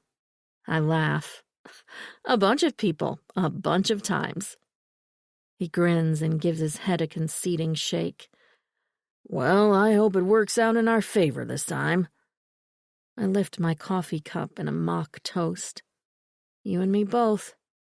Anyway, like I said, Enders has put some thought into this, and I like where he's going with it. I didn't realize Aiden would be calling any of the shots, but if I'm honest, There's another layer of comfort in knowing I'll be under his watch in more ways than one. And what is he thinking exactly? Nothing too crazy, but we're on the same page about getting this rolling. You two have a past, so it would make sense that you'd jump into things. Jump into things? Are you sure that's a good idea? I thought you wanted to go slow. And I thought I had time to get used to the idea of spending time with Aiden again. He lifts a hand. Something tells me this isn't a no news is good news situation. I suspect the rebels are up to something, and we need to get a jump on them. I rub my suddenly sweaty palms on my leggings. So, we're going from 0 to 100? Is that what you're saying? He inclines his chin.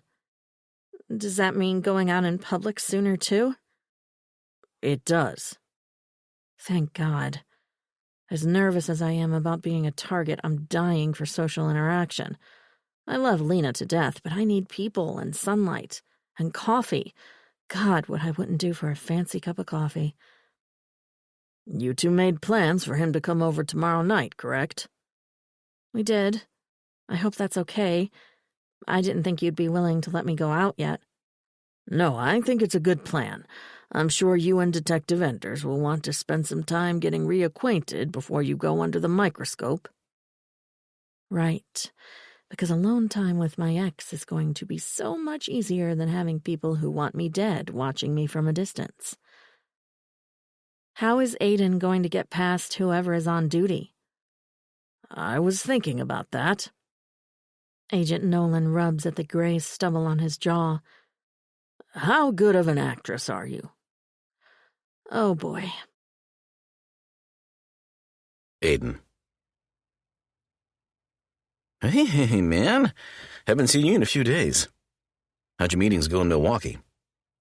Craig Perry, my temporary roommate and old high school friend, cracks open a beer as soon as I walk through my front door on Thursday night. Given he's already swapped out his dingy work clothes for basketball shorts and nothing more, he's clearly been here a while. Again. The meeting went fine. I go to the fridge for a beer of my own, not bothering to kick off my boots or drop my holster on the table. It's been a long week, and the hardest part is yet to come. The feds need someone unknown for an undercover gig. It isn't a complete lie. Not that Craig would give a shit either way. He's got too much going on in his own life to pay attention to mine. Yeah? You gonna do it? He flashes a grin while I twist the top off my bottle. Here and there. It's nothing serious. As in, I won't be gone long enough for him to get any more comfortable in my house than he already has. I love the guy like a brother, but I'm at the end of my rope with this roommate arrangement. How's the hunt for a rental going? There's a one-bedroom apartment above the hardware store, but it's barely big enough for me, let alone the kids when they come over. That house next to Katie's is still open too, but I don't think that's a good idea. Why not? I'd think a place next door to his girlfriend would be perfect. Easier to run back and forth between booty calls. Rachel would have my ass if I had the kids staying that close to Katie. I lift my beer with a snort. She's gonna hate any interaction they have with Katie, regardless of where it's at. Craig and Rachel split up 5 months ago, and within 2, he was seeing his high school sweetheart again. How the hell he could go from his wife of 12 years to his first love in the blink of an eye is beyond me. I know, but right next door would be like rubbing salt in a wound, you know? I'm not trying to hurt Rach like that. Yeah, well, maybe he should have thought about that before he hooked up with Katie again. Look, man, I don't want to make shit harder on you, but I think that one-bedroom apartment might be worth looking into. At least for the time being. You've already been seeing the kids at your folks', and I'm sure they enjoy the time with them, too. He rubs a hand over his bald head and nods. Yeah, probably. I know you're anxious to get your couch back. It's more like I need my privacy back, if you know what I mean. If this ruse with Olivia takes longer than I'm hoping, I'm going to have to bring her around. I sure as hell don't want to continue the charade in my own damn home just because he's here. He arches an eyebrow. You seen someone? Maybe. Well, I'll be damned. A bark of laughter rattles his burly chest. Who is it? Nope. I shake my head before he even finishes the question. I might know all of his dirt, but I'm not sharing mine. Especially when it's not real. I'm not saying shit. Craig chuckles again. That's all right. It'll come out eventually. Nothing ever stays quiet for too long in this town. I don't know about that. Some things can remain secrets for years if you hide them well enough. I'll stop by and talk to Carl about the apartment tomorrow. I won't be accused of cock-blocking you in your own house. Appreciate that, man. Though the only action my cock is going to get is with my hand in the shower. And given how good Liv looked the other night, probably lots of it. By the time I polish off a frozen pizza and grab a shower, Craig is stretched out on the couch in front of a Brewers game. Normally, I'd kick back in the recliner and join him, but there's no room in my head for baseball tonight. I drop into the leather chair behind the old desk in my home office, plug in my laptop, and send a handful of follow-up emails and invoices for my private investigation work. I hate to put the PI gig on hold when I've finally hit my stride, but a few weeks off shouldn't set me back too much. After all, the point of venturing out on my own was to build my resume and list of references, so that if the time came that I wanted to leave Pine County for bigger and better opportunities, I'd have the experience I needed. Helping the FBI and Interpol with Jacob Jelenovich's case is going to do a hell of a lot more for my career than catching a bunch of cheating husbands with their pants down.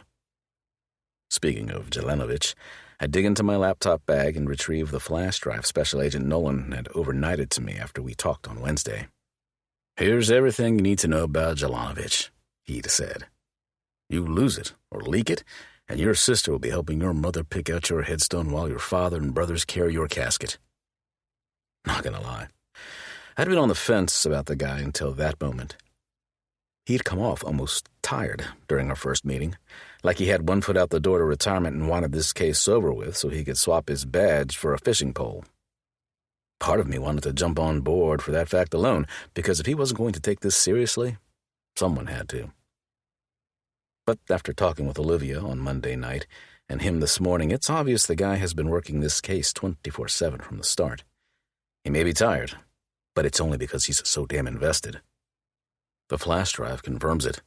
It's full of files organized by date, stemming all the way back to Jelanovich's birth in Katowice, Poland. There's detailed information about his parents, grandparents, aunts, uncles, everyone.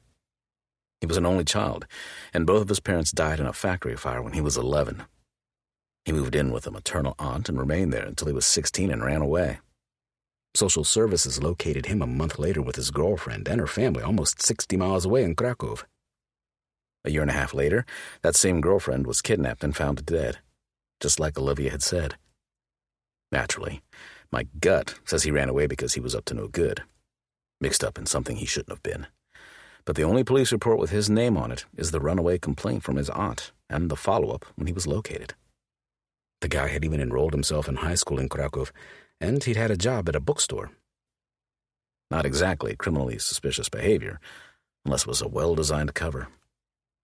He went on to become an honor student at Charles University and eventually received his doctorate from Loyola only 3 years after coming to the United States as Mr. Olivia Bishop. Olivia had said she'd started working at UW Milwaukee as a part-time adjunct instructor as soon as they'd returned to the States, but Jelanovich didn't start teaching there until he received his Ph.D. In fact, for those 3 years, he spent more time in Chicago than he did with her in Milwaukee, working at the Polish Exhibition House while he was in grad school. That museum stint and the fact that he remained so connected after he'd finished his doctorate doesn't sit well. I can't shake the feeling that it's where his involvement with the SSP began. Or maybe continued, if he'd been involved before he left Europe. It could also be nothing. He was a Polish immigrant with a traumatic past, losing both his parents and the girl he loved in horrific ways. Maybe the museum was just a way to stay connected to his roots. His work record at UW Milwaukee is also clean. An exemplary professor with a great reputation among his co-workers and students. Not a single traffic ticket, not a single credit card or loan paid late. He was a member of the St. James Catholic Church, the gym down the street from the university, and the neighborhood watch group in the subdivision where he and Olivia lived.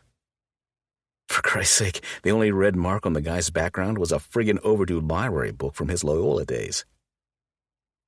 I lean back in the chair, fold my arms behind my head, and stare at the picture filling up my laptop screen.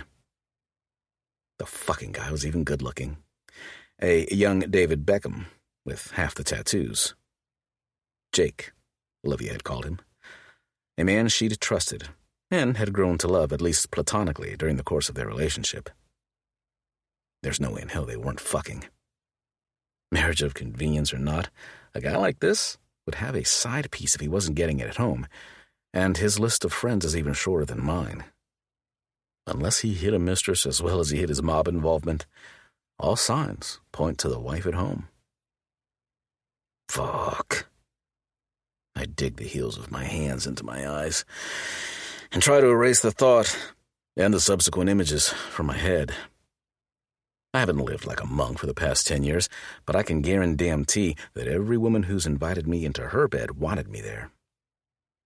It's bad enough Olivia married this asshole to get him across the Atlantic, but if she'd been fucking him for any reason other than she dug his Beckham vibe, I'll exhume his body and cut his dick off myself.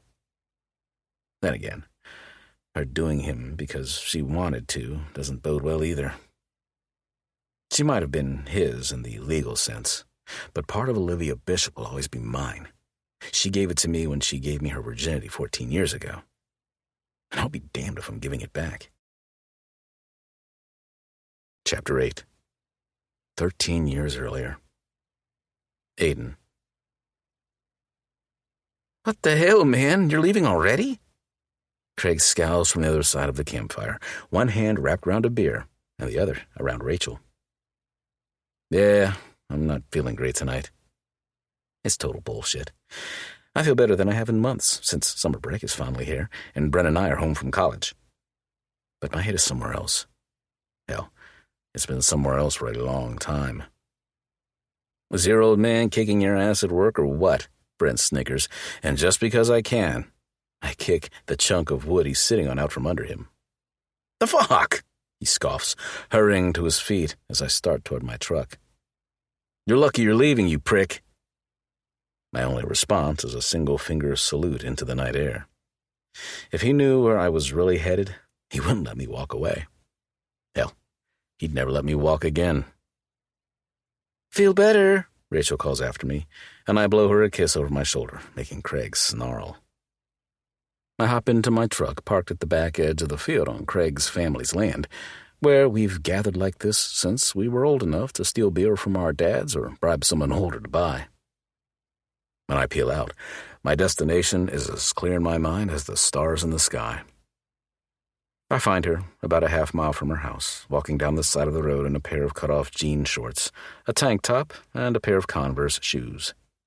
She doesn't bother turning around as I approach, just sticks out her thumb like she's done at least a dozen times in the past year.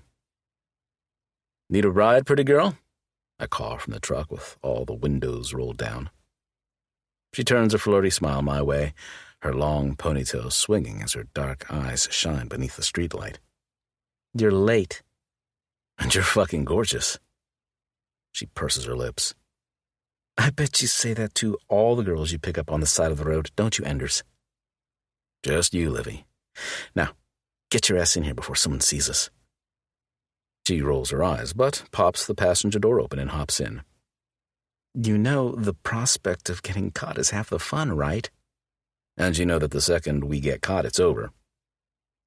She scoffs as she fastens her seatbelt. Well, I'm 18 now, so my brother can kiss my butt. I'd rather do that myself. I reach across the cab and palm her bare thigh. I swear she wears these shorts to drive me out of my damn mind. You've been home for 3 days, and you're already thinking about getting me naked? I was thinking about getting you naked long before we started this, babe. And now, I do it no less than 100 times a day. She bites her lip, and in my peripheral, I catch her watching me carefully. We started sneaking out like this last summer, shortly after I graduated. Bren had caught me looking at her once, and with my arm around her another, and he'd promised he'd end me if he caught me doing either again. But something about turning 18 and knowing I'd be gone to college while she'd be here with every other swinging dick in Coal Creek made it damn near impossible not to at least try and stake my claim. Now she's the one who's just finished high school. She'll be off to college in the fall, too, and we'll be further apart than we are now. But at least she'll have the privacy of her dorm room. Since I share an apartment with Bren, I have a feeling I'll be knocking on her door in Madison plenty. "Where are we going tonight?" she asks as my truck bounces down a back road. We have a half-dozen different hiding places in Coal Creek with varying degrees of privacy, but tonight I'm feeling brave and a little reminiscent. "You'll see." I squeeze her thigh gently, the feel of her soft skin beneath my fingers already making me hard. "Okay." She draws out the word suspiciously. "What do you plan on doing when we get there?" "Kissing every inch of your body." "Oh, really?" She shoots me a naughty glance, the shadows and the streetlights playing across her face as we get closer to our destination. We've done a lot together, explored each other's bodies, learned things together, but we've yet to take it all the way. I've wanted to. Fucking hell, I've wanted to. But we take that part of our relationship at Liv's pace, and it's been the best kind of torture I can imagine. "The lake, huh?" She grins when I crank the truck onto the dirt road that goes around to the backside of Amber Lake. Cabins and a few year-round houses surround the lake, but there's a sliver of undeveloped property with a trail just wide enough for a single vehicle. Well, a single vehicle if you don't mind getting a few scratches. The property belongs to the Cole family, Coal Creek's founders, and there are no less than 5 no trespassing signs posted on the property. They've never stopped me before, and they won't tonight either. We haven't been out here since last summer, and I don't know about you, but I could go for a dip. I didn't bring a suit. She bites her lip with feigned innocence, and I give a low, knowing laugh. Babe, that's never stopped you before. Her timid expression turns devious, and I'm rock hard in seconds just thinking about her stripping out of those clothes. We haven't had time alone in months because of her softball schedule, and me being a couple of hours away for school, and I fully intend to make up for lost time tonight. I stop the truck at a small clearing in the trees that's just wide enough to park. Olivia pops her door open and is out of the truck, ditching her flip-flops in the grass so she can dip her toes in the water before my boots even hit the ground. "You boys in those boots, you know it's June, right?" I grin as I bend to untie them. "And you know I'm working with my old man, right?" She scoffs. "During the week, yes, but it's Friday night. Put some sandals on, or sneakers. You know, relax." I roll my eyes while I kick off the boots and unzip my jeans, dropping right there in the grass. "Not going to give me shit about wearing pants?" She eyes the straining bulge in my boxer briefs and sighs. "Nope." Dirty girl. I yank my t-shirt over my head and charge her, throwing her over my shoulder and spinning us around in the water. I fucking love touching this girl. It's literally my favorite thing to do, and I can't wait to do it as often as we can get away with for the next 3 months. "I'm still dressed," she squeals. "If I go home wet, I'll give us away." Good point. I trudge through the water and deposit her back in the grass, doing my damnedest to unbutton her shorts while she strips off her tank top. Fuck. I groan at the sight of her pale bra, pushing those pretty tits up like an offering. My greedy hands and fingers waste no time cupping them and stroking her nipples through the fabric. Missed this. "Groping my boobs?" She tips her head to the side, her dark eyes sparkling playfully in the moonlight. I shake my head. "Just being with you." "Aw." Her fingers feather back into my hair before her lips find mine in a slow, welcoming kiss. She tastes like mangoes from the gum she's always chewing, and I deepen the kiss to get even more of her, and so we're both gasping for air. "Wow." She pulls back to catch her breath. "You really did miss me." "Hell yeah, I did." Sure, we've texted and shared a few late-night conversations that ended up with us both losing our underwear But getting off alone only curbs the craving for so long. It's not the same as holding her, and touching her, and feeling her body against mine. How about you? Did you miss me? Or are those boyfriends of yours keeping you preoccupied? She twists her lips thoughtfully as her fingers work against my scalp, giving me goosebumps. They've kept me busy, but I still had time to miss you. Oh, really? Palming her ass, I lift her, and her legs naturally wrap around my waist. Tell me about them. Which one should I start with? She starts naming random guys in town, and I half laugh, half growl. I don't think she's seeing anyone else, other than the guy she went to prom with a couple months back, but we've never said we're exclusive. And as much as I want us to be, I'm not sure it'd be fair to ask her for that. Hey, Livy, I don't want us to date other people, but we still can't tell anyone we're sneaking around. You cool with that? It's shitty, and I'm not going to be that guy. I won't ask her to be mine and only mine until I can tell everyone else she belongs to me too. Sounds like you've been busy. I carry her into the water until we're waist deep. Probably not as busy as you, she smiles, but there's something about the way she says it that doesn't align. I haven't been busy, Liv. Not the way you're thinking. I may be 19, in college, and perpetually fucking horny. But the second I realized there was something more between us than the juvenile need to do what we were told we couldn't, the other girls lost their appeal. You haven't been with anyone else? Her brows lift above skeptical eyes. Not in a long time. I wish I could say there's been no one at all, but I went off to college last fall hell-bent on living like a guy who's just been given his freedom. Liv and I had only shared a few stolen hours together last summer. A few kisses and tentative touches. It wasn't until Thanksgiving break, when we were both home, that things changed. When those exploratory moments became purposeful, desperate, greedy. How long? She dares to ask, and I answer without hesitation. Last fall. Her dark eyes widen at the same time she shoves at my shoulder. You're lying. I chuckle and turn us in the water so I can see her face better in the moonlight. Babe, if I was going to lie, I would have told you I was a virgin. She laughs softly, her tits shaking against my chest. Yeah, right. I've experienced enough to know that's not true. Uh-huh. My fingers dig deep into the soft flesh of her ass, hungrily tugging her body closer to mine. The mere thought of all the shit we've done since Thanksgiving has my balls aching for more. More proof that you've missed me, I see. She flexes her hips and grinds intentionally against my cock, making us both groan into the night. God, that feels good. You want me to make it feel even better? I husk against her lips. You want me to make you come with my mouth? Aiden. Her head falls back as her hips pulse in time with mine, her breath already coming in short, desperate pants. I want to make you feel good too. I can get on board with that.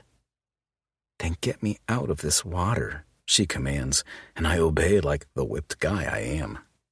Spreading my t-shirt out in the grass, I guide her down and immediately wedge myself between her thighs so we can continue what we started in the water with nothing but our wet underwear between us.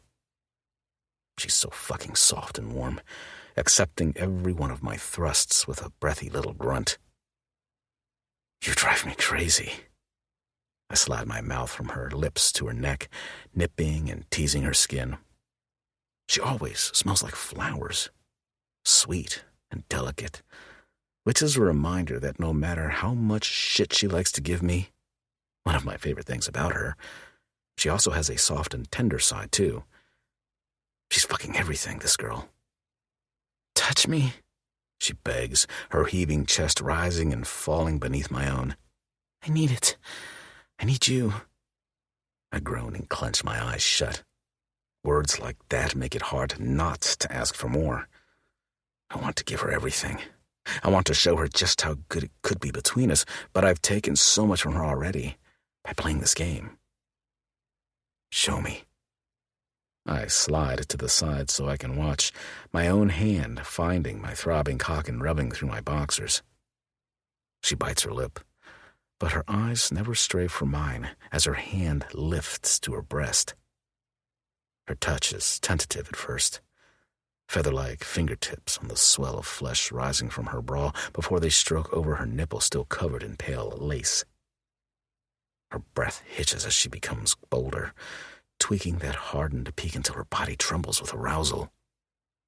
Then she tugs at the fabric, exposing that pretty pink bud to me, and the moon, and those knowing fingers. My mouth goes dry as I watch her play until I can't take it any longer. I give in and dip my head, laving my tongue across the nub and then sucking it into my mouth. Oh, God, she pants, her hands diving back into my hair as her back arches off my t-shirt. More, she pleads, and I give it to her. Tugging down the other cup, I go back and forth between her breasts, toying and sucking until she's gasping for breath. Only then do I give her what she really wants, sliding a hand into her panties and finding her already so slick and swollen for me. Who missed who, huh, Livy? I tease, nipping at her lips with a kiss as I stroke her clit in that slow, torturous way I know she likes. I've been waiting for you to come home, she rasps as she closes her eyes and lets her legs fall open for me. So I could do this? I slip a finger inside and she hisses. Yes, Aiden, I need more. I chuckle and slide down the length of her body to position my shoulders between her thighs. Like this? Pulling her panties to the side, I flick my tongue across her clit. She cries out into the night, and I grin against the inside of her leg. Shh, baby. No getting caught, remember? A low, guttural laugh rolls in her chest as she grips my t-shirt at her sides and gives herself over to me, trying her damnedest not to be too loud as I dive back in, eating her pussy under the stars like it's my last goddamn meal. Aiden, she cries softly, and I know what she needs. I feel it in the tension in her body, but fuck if I don't love hearing her call my name, begging me to give it to her. You're so wet, I tell her, slipping that finger back in again. But still so fucking tight. More, she pants, flexing her hips just slightly, like she wants to fuck my hand, but isn't quite brave enough to do it. More? I chuckle. You sure? Yes, damn it. Her eyes fly open and lock on mine as I give her another finger and fuck them in and out of her as her nostrils flare and she grits her teeth. I want you, she rasps. I want to feel you. You are feeling me, baby. She gives her head the slightest shake. I want you, she says again, and my dick throbs in realization. I'm ready. Livy, I want it to be you. I want that too.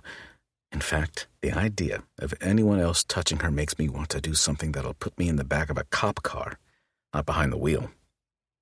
The more we keep doing this, the riskier it's going to get. I want it to be you before. I press a finger to her lips before she can say it. I'm not ready for this to be over. Fuck. It feels like we've barely started. You have a condom, right? I do, but... She sits up, tits spilling from her bra, and cups my face. We've come too far not to finish what we've started. Jesus fucking Christ. I want to feel you inside me, she whispers. I want to know all of you, Aiden, and I want you to know me. She's going to kill me, right here on the shore of Amber Lake. You're sure? It's not a question. I see the certainty in her dark eyes. I know she means it. And that excites me and scares the hell out of me at the same time. I don't want to hurt you. It'll only hurt for a little while, and then you'll make me feel better. I know you will. She presses a kiss to my lips. I can't imagine it being anyone else. Fuck that shit. She'll never know another man if I have anything to say about it. She reaches down and palms my dick through my wet boxer briefs. I've thought about this so many times, she whispers. When I lie alone in bed at night, wishing you were here. Me too, I admit. I want you so fucking badly, Liv. Then have me. That's all I need to hear.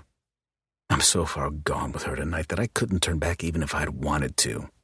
Not with her practically begging me to fuck her for the first time. I kiss her hard, our mouths as frantic as our hands, tugging off each other's underwear right there in the grass beside the lake. I'd imagined our first time together to be a hell of a lot more romantic than this, but somehow this is fitting too. This is our spot, the first place we snuck off to, the first place we kissed, and now the first place we'll make love. She strokes me as I reach for my jeans and grab the condom from my wallet. She's so confident in herself now. Knows how to touch me and drive me insane, which I fucking love, and not just because I taught her how to do it, but because I've learned as much from her as she has from me. And now we're going to share this. I may not be a virgin like she is, but I might as well be, because this is the first time I actually give a shit. The other girls were a means to an end, but Liv? Fuck. It feels like the beginning. You're shaking, she whispers, as she watches me tear open the packet and try to roll the rubber over my dick with fumbling hands. Let me. I laugh. If I let you keep touching me, I'm gonna be done before we even get started. She smiles and leans back on one hand, while the other strokes lazily over one of her breasts, making her already hard nipple tighten into a puckered bud. I groan, and her grin hitches a little higher to one side. Quit playing with me, I grumble, finally getting the damn condom on and lunging for her. She falls back on my t-shirt with a soft squeak as I hover above her, hands planted on either side of her head. Her dark hair is splayed out in the grass just like her legs are for me. I feel like I've waited forever for this, she rasps as I widen my knees so I can control the stroke of my shaft against her wet heat. If she were anyone else, I'd be buried inside already, chasing release. We can't undo this, Livy, I warn her, teeth gritted as she pulses her hips in time with mine, her breath hitching every time my cock rubs her clit. You let me inside, and we can't take that back. I want you. Her nails score down my arms as she pulls in a shaky breath, and her lashes flutter in that way I've come to know all too well. She's close to coming from friction alone, and she wants me inside when she does it. But I know better. It'll hurt too much, and she won't come at all. You're not ready yet. I reach between us and stroke my thumb over her clit instead of fucking her. Aiden, she whimpers in frustration that quickly dissipates when I find the perfect spot just to the left of her clit. Oh, God. She flies in minutes, her hips bucking up to mine and damn near making me come just from watching her. Good girl. Now you're ready. With her body still humming from orgasm, I line up and press in until she takes just the tip of my dick. She's so fucking tight and hot, and all I can think about is how good she's going to feel gripping me when I'm seated all the way inside. But I can't be greedy. Not with her. She stammered, her brow furrowed slightly. Well... Too much? She shakes her head and licks her lips. No, just... You're big. I laugh, because I'm pretty sure she has no reference material to base that on. Give me more, she rasps, so I inch in a little further, but feel her body go rigid beneath me. Relax for me, Livy. Lowering down to my elbows, I can claim her mouth to distract her, and she gasps against my lips as I retreat and push in again. But the hazy look in her eyes assures me that she's begun to feel the pleasure with the pain, the promise of something better to come. Better, she pants, her hips slowly beginning to work with mine and amping up that pressure at the base of my spine. You feel fucking amazing. Better than amazing. Fucking perfect. And having her like this, knowing she's given me something that will be mine and mine alone forever, it's everything. Fuck, Livy, I grunt, my body humming as we fall into rhythm. I'm not going to last. I don't care, she whispers as her hands thread into my hair and hold my face close to hers. Come inside me. Show me what that feels like. Jesus Christ. I close my eyes and lose myself in the sensation of her body welcoming mine, of knowing that what she's given me tonight she can never give to anyone else. This is ours, and ours alone, and it means more to me than I ever thought possible. I come with one last thrust, spilling myself inside of her and feeling her body tremble beneath mine as she realizes the magnitude of what we've done as well. She might have given me her body, but she took my heart in return. Chapter 9. Present. Aiden. The sun is still shining in a blue and orange sky when I pull into Liv's driveway on Friday night. I've been on edge since we planned this so-called date, but the weather and my 90s country playlist have at least dulled my nerves to a tolerable buzz instead of the live wires they've been. Something tells me the agent hurrying from his unmarked car on the street to my truck is going to charge them back up again. I roll my window down before he can knock on the glass, or worse, smash it in. Wrong house, asshole. His eyes narrow to slits as he rests his hand on his holster. He's probably my age, maybe a little younger. Built like a brick house, too. I give him my best shit-eating grin. Nah, I'm pretty sure it's the right house. I'm here to see Olivia. He scowls and removes the Glock. The fuck you are. No one steps foot on this property without clearance. Ah, I chuckle. He takes his job seriously, and I like that. But if he lifts that gun any higher, we're going to have a problem. Guess I should have thought of that, huh? Yeah, I guess you should have. The guy mutters as the front door of the white two-story colonial opens and Olivia appears, dressed in a pair of snug jeans and an off-the-shoulder pink sweater. It's okay, Derek, she calls out, and her use of his first name makes my lip curl. Is she this familiar with all of her security? He's my friend from the hotel. Don't care. No one goes inside without clearance. Her shoulders drop as she steps onto the porch in bare feet. Does it matter that he's a cop? The agent's eyebrows lift. Then needing clearance shouldn't be a surprise. I sigh, pull out my badge and hand it over. Do what you gotta do, man. It doesn't work like that. Obviously, but I have a role to play. Then how does it work, Agent? You want to frisk me? His scowl hardens, but he reholsters the gun. Don't fucking move. Wouldn't think of it. He pulls out his phone and hits a contact. A few seconds later, he barks into the line. Dr. Bishop has unexpected company. She says it's the guy from the hotel. I can't hear the other end of the call, but I know he's called Nolan to tattle, just like we'd hoped. A smug grin spreads across his face as he listens. Ah, well, that's perfect then. See you soon. He disconnects and shoves the phone back in his pocket. Special Agent Nolan happens to be nearby. You can plead your case to him yourself. I snort. Fine by me. Oh, and I don't believe I got your full name. Derek. I have a feeling we're going to be seeing a lot of each other, so we might as well get acquainted. He glowers for a long beat before answering. Oh, Riley. Aiden enters. I offer my hand through the open window, but he doesn't so much as glance at the gesture. What's your interest here? He grumbles instead. I glance to Olivia, still standing on the front stoop with her arms crossed over her chest anxiously. Her.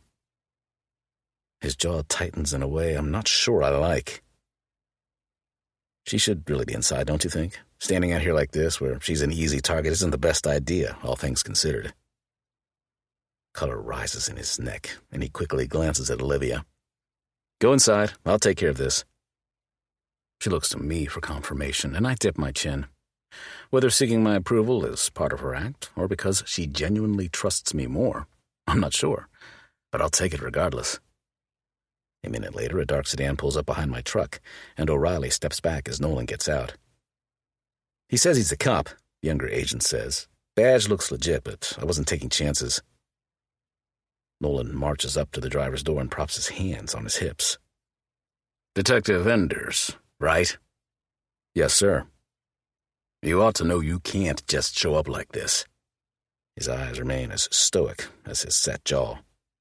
I don't give a shit if you're a cop, an old friend, or the president of the fucking United States. She's protected, and I'm pretty sure she told you that. She did, but I didn't realize I needed to schedule a visit. His gaze narrows. You're damn lucky I already checked you out the other day, or your ass would be in cuffs right now. Uh-huh.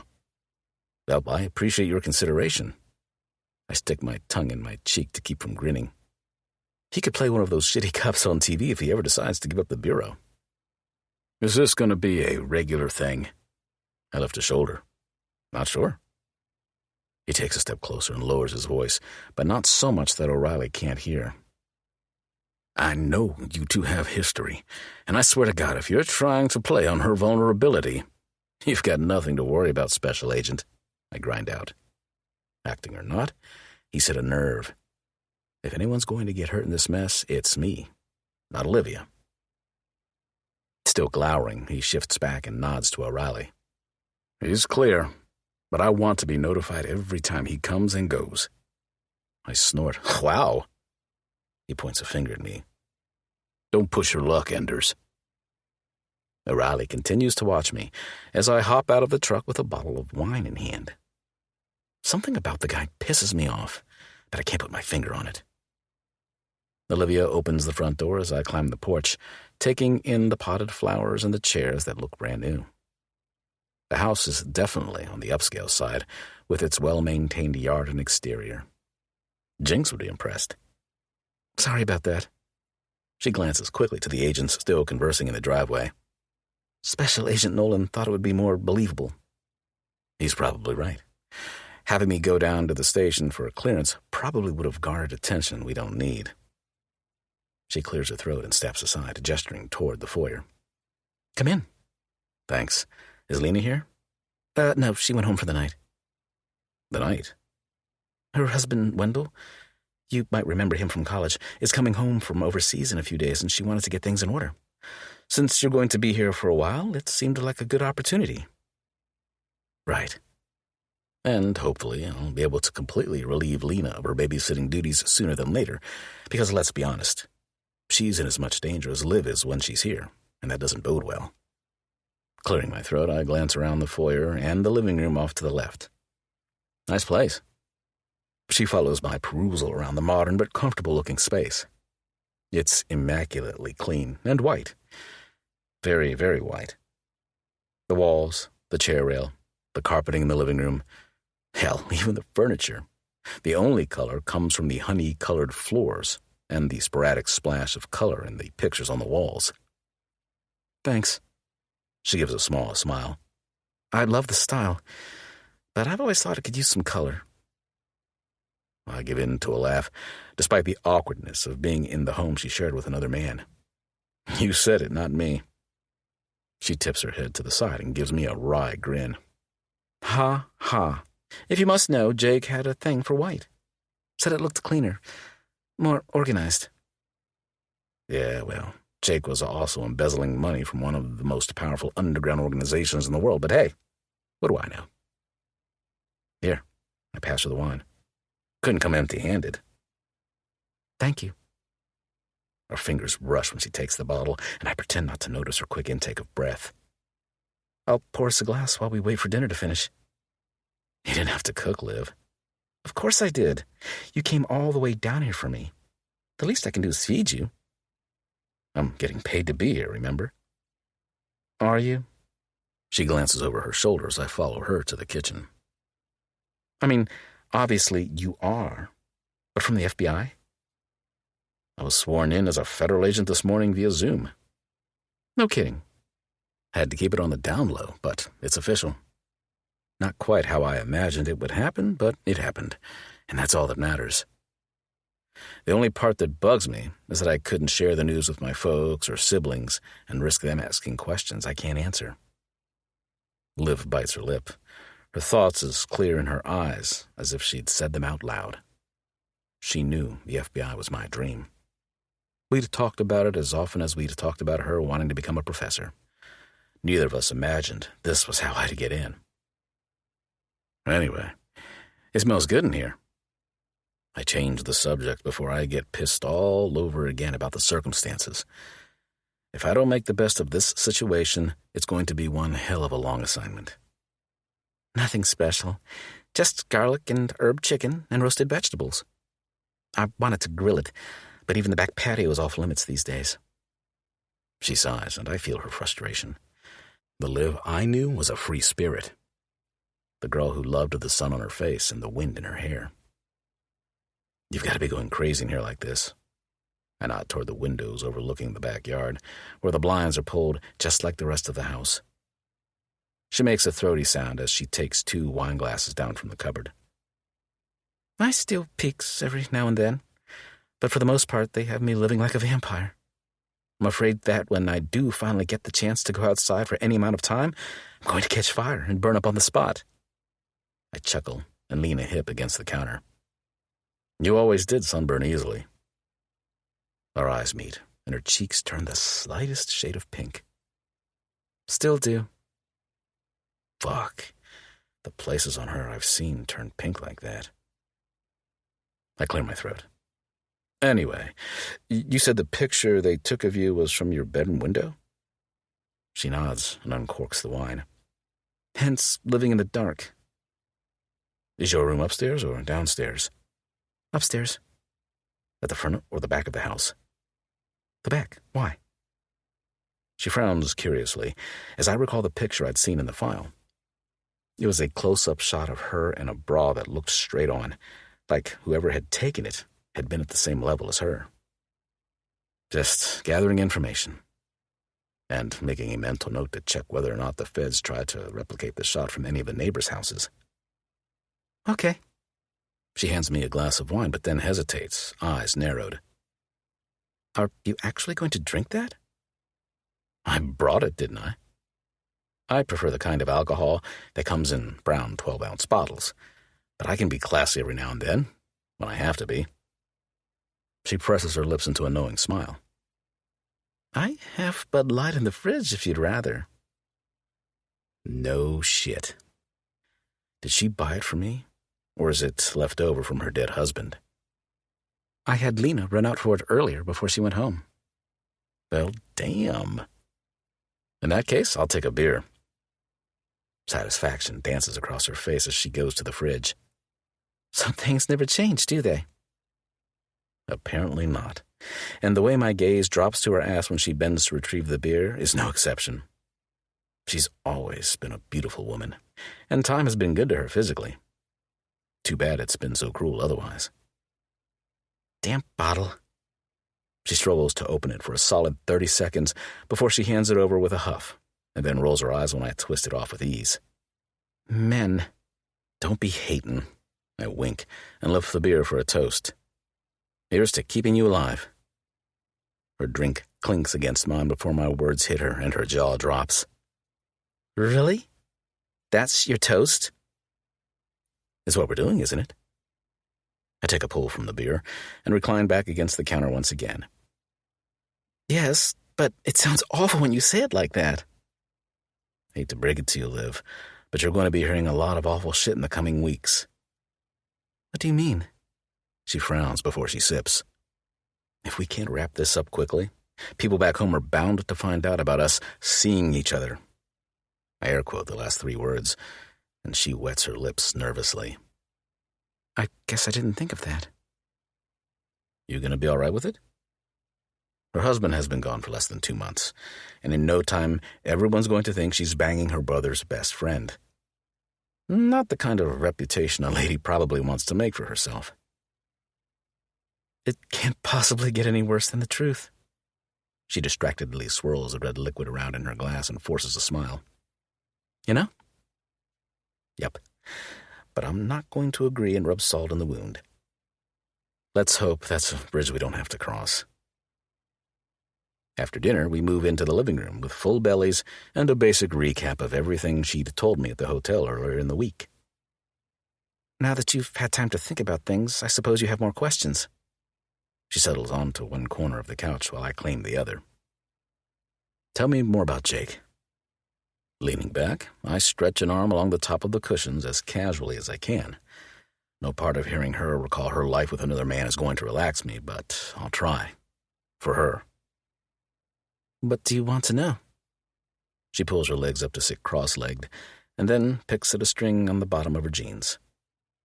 Whatever you want to tell me. Maybe his hobbies, habits, that kind of thing. She blows out her breath and rattles off a bunch of basic stuff I'd already gathered. His love of history and his involvement with the museum in Chicago. His introverted personality. His preference for reading over watching football or baseball on TV. He didn't have a ton of friends, but those he did have, he was close with. Okay. Tell me about them. His friend Eli in Chicago, for one. He's a law professor at Columbia, but he's involved with the museum, too. And Victor, who lives on the next street over. He's Czech, so they bonded over that. And I suppose Troy from the university. He was actually a friend of mine first, but he and Jake grew close over the years, too. This Eli guy, is he Polish as well? I assume so, but I'm not sure. I don't even know what he does at the museum. We talked mostly about teaching whenever we saw each other. How often did Jake go to Chicago? At least once a month for museum board meetings, sometimes more often if he and Eli had a golf date. Prime opportunity to discuss matters like swindling money from the SSP. And the neighbor, Victor? He's quiet and super sweet. He blushes about everything. I can't imagine he'd be involved with anything crazier than a neighborhood poker ring. You didn't think Jake would be either. Her eyes flick to mine before she glances down with a sigh. True. What about your friend at work? Troy.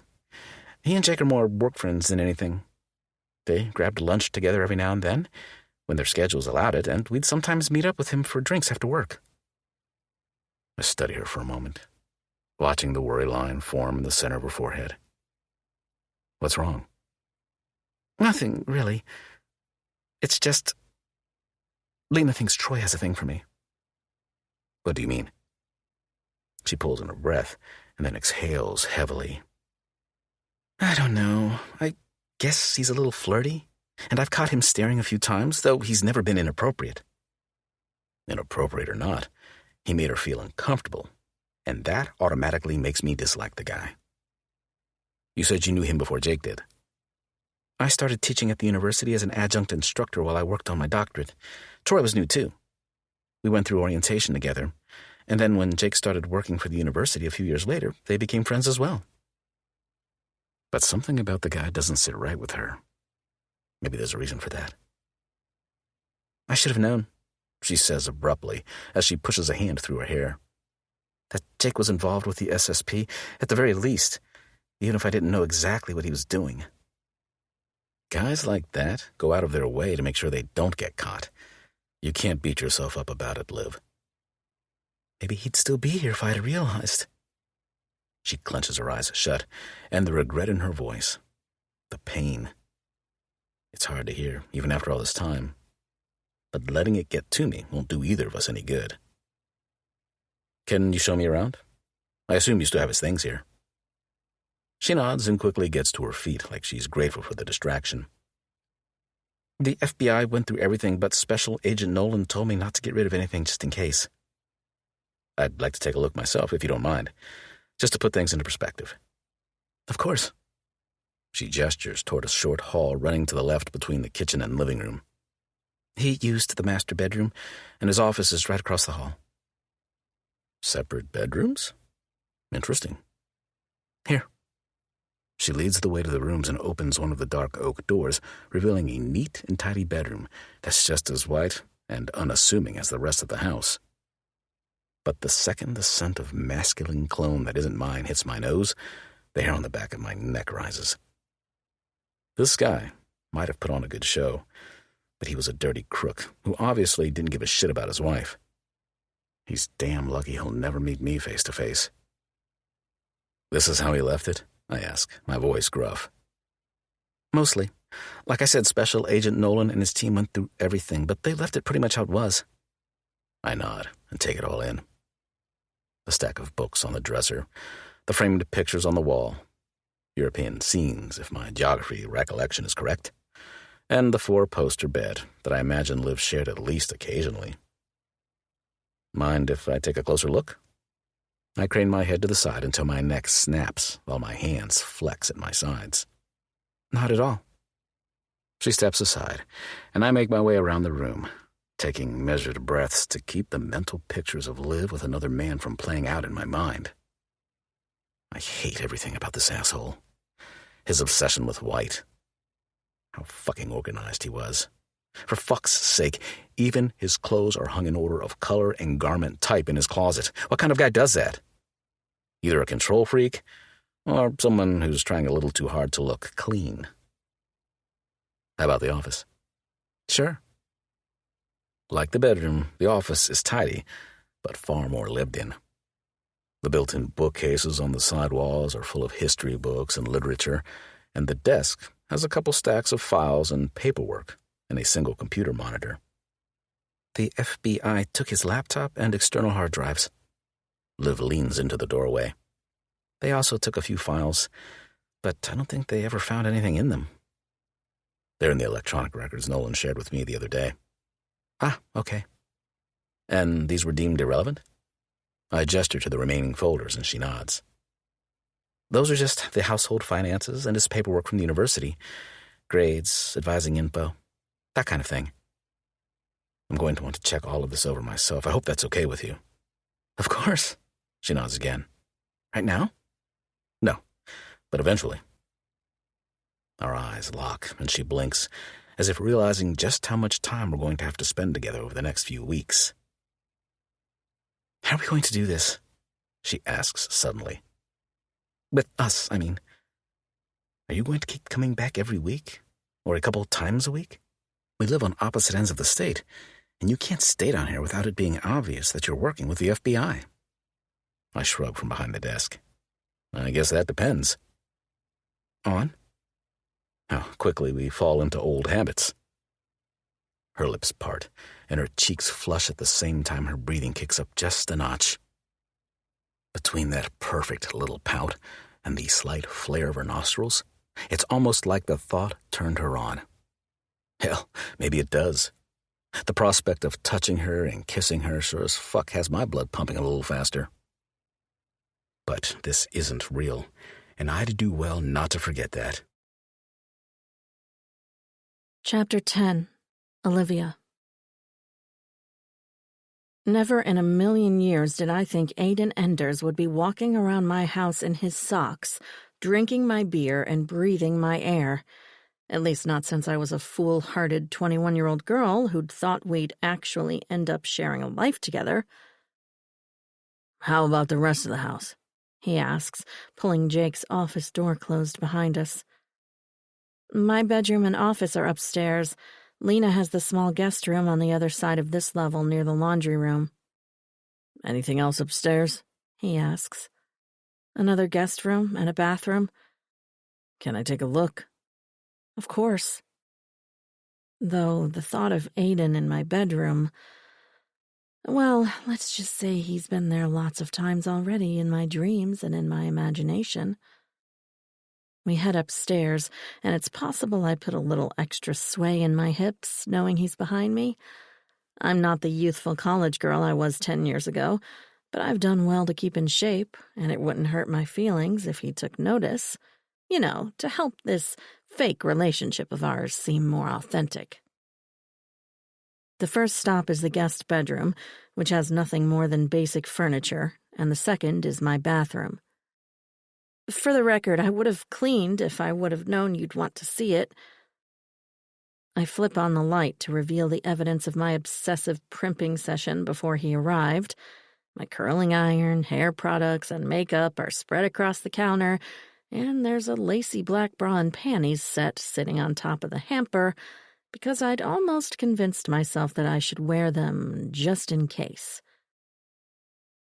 I assume the feds went through everything in here, too? He glances around, and yep, his gaze drops to my underwear. Great. Why would they? I skirt around him and quickly shove the black lace into the hamper. He cocks an eyebrow. They didn't look in here? I suppose they could have, but I assumed they didn't. Jake never used my bathroom. He lifts his chin, and something dark flashes in his eyes. Never? Never. Shit. He might have used it a time or two to clean up after sex the few times we'd had it up here, but that had been forever ago. Not any time recently. Those stormy blue eyes narrow knowingly, and I want to shrink away in shame. But I shouldn't feel ashamed, damn it. We were married, and being intimate with my husband was far more appropriate than sleeping with other men for the sake of getting off. Not that I'd had much interest in sex at all, especially early on. Your office? Aiden steps back, as if the awkwardness of the moment is more than he wants to deal with right now, too. Yep, over here. It's a little messy because I've been spending most of my time up here between teaching and trying to figure out what Jake did with the money. I hug my arms around myself as Aiden's perceptive eyes take everything in. Have you come up with anything? About Jake? I shake my head. Only that he covered his tracks really well. Or he had an accomplice. I frown. There's been no evidence of that. $1 million doesn't just up and walk away, Liv. Well, no, but if there's no evidence of Jake spending it or stashing it, maybe that's because someone else did. Obviously, I'd wondered the same thing when we couldn't find the money, but there's been literally no sign that Jake ever had the funds, let alone gave them to someone else. Unless that other person had the money all along. But who? Is that what you think happened? He shrugs. We can't rule anything out at this point. I guess not. I bite my lip and sigh. Do you still talk to his friends? He opens a folder on my desk and casually flips through a syllabus for one of my courses this semester. Victor and his wife came over a couple of times for coffee, and like I said, I work with Troy, so we correspond via email like we've always done. I haven't seen or talked to Eli since the funeral, but his wife has texted a couple of times to check in. Eli is the guy in Chicago, right? The one at the museum? I nod. What else do you know about him? He's a professor at Columbia, like I told you. He teaches a few law classes. His wife's name is Melanie, and he golfs. He's really nice, a family kind of guy. Sounds like a trip to Chicago might be warranted. Why? I pull back in surprise. The FBI has already talked to him. If there was any concern, they would have told me. He lifts an easy shoulder. Something about that museum doesn't feel right. I'd rather look into him myself to make sure nothing was missed. Won't you give yourself away if you talk to him? There's this cool thing cops do called undercover work. One corner of his mouth lifts into a cocky smile, and I roll my eyes. Ha ha. I understand feeling like he needs to double-check some things, because I'd probably be the same way if I jumped into teaching a class in the middle of a semester. But if Eli is up to something, and I don't believe he is, then Aiden would be putting himself in front of the firing squad. This job is risky enough without doing his own investigation. Look, I can see the hesitation in your eyes, but there has to be something they're missing. I don't disagree, but driving down to Chicago isn't part of your job.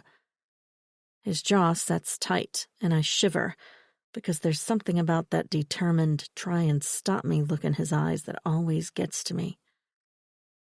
Saving your ass is my job, Liv, and I'll do whatever it takes to make that happen. Aiden, You're not going to win this argument." His fierce expression leaves no room for debate. I suppose I should have known better than to try and say otherwise, because he's always been the hard-headed kind. The kind who doesn't like to be told he can't do something. Case in point, when my brother told him to stay away from me all those years ago. "You are still bull-headed, I see." "Born and raised with no plans to change." He grins, and I give in to a soft laugh. He's right. I'm not going to win this debate, and I'm not even going to try. "So what are you going to do? What's your big undercover plan, detective?"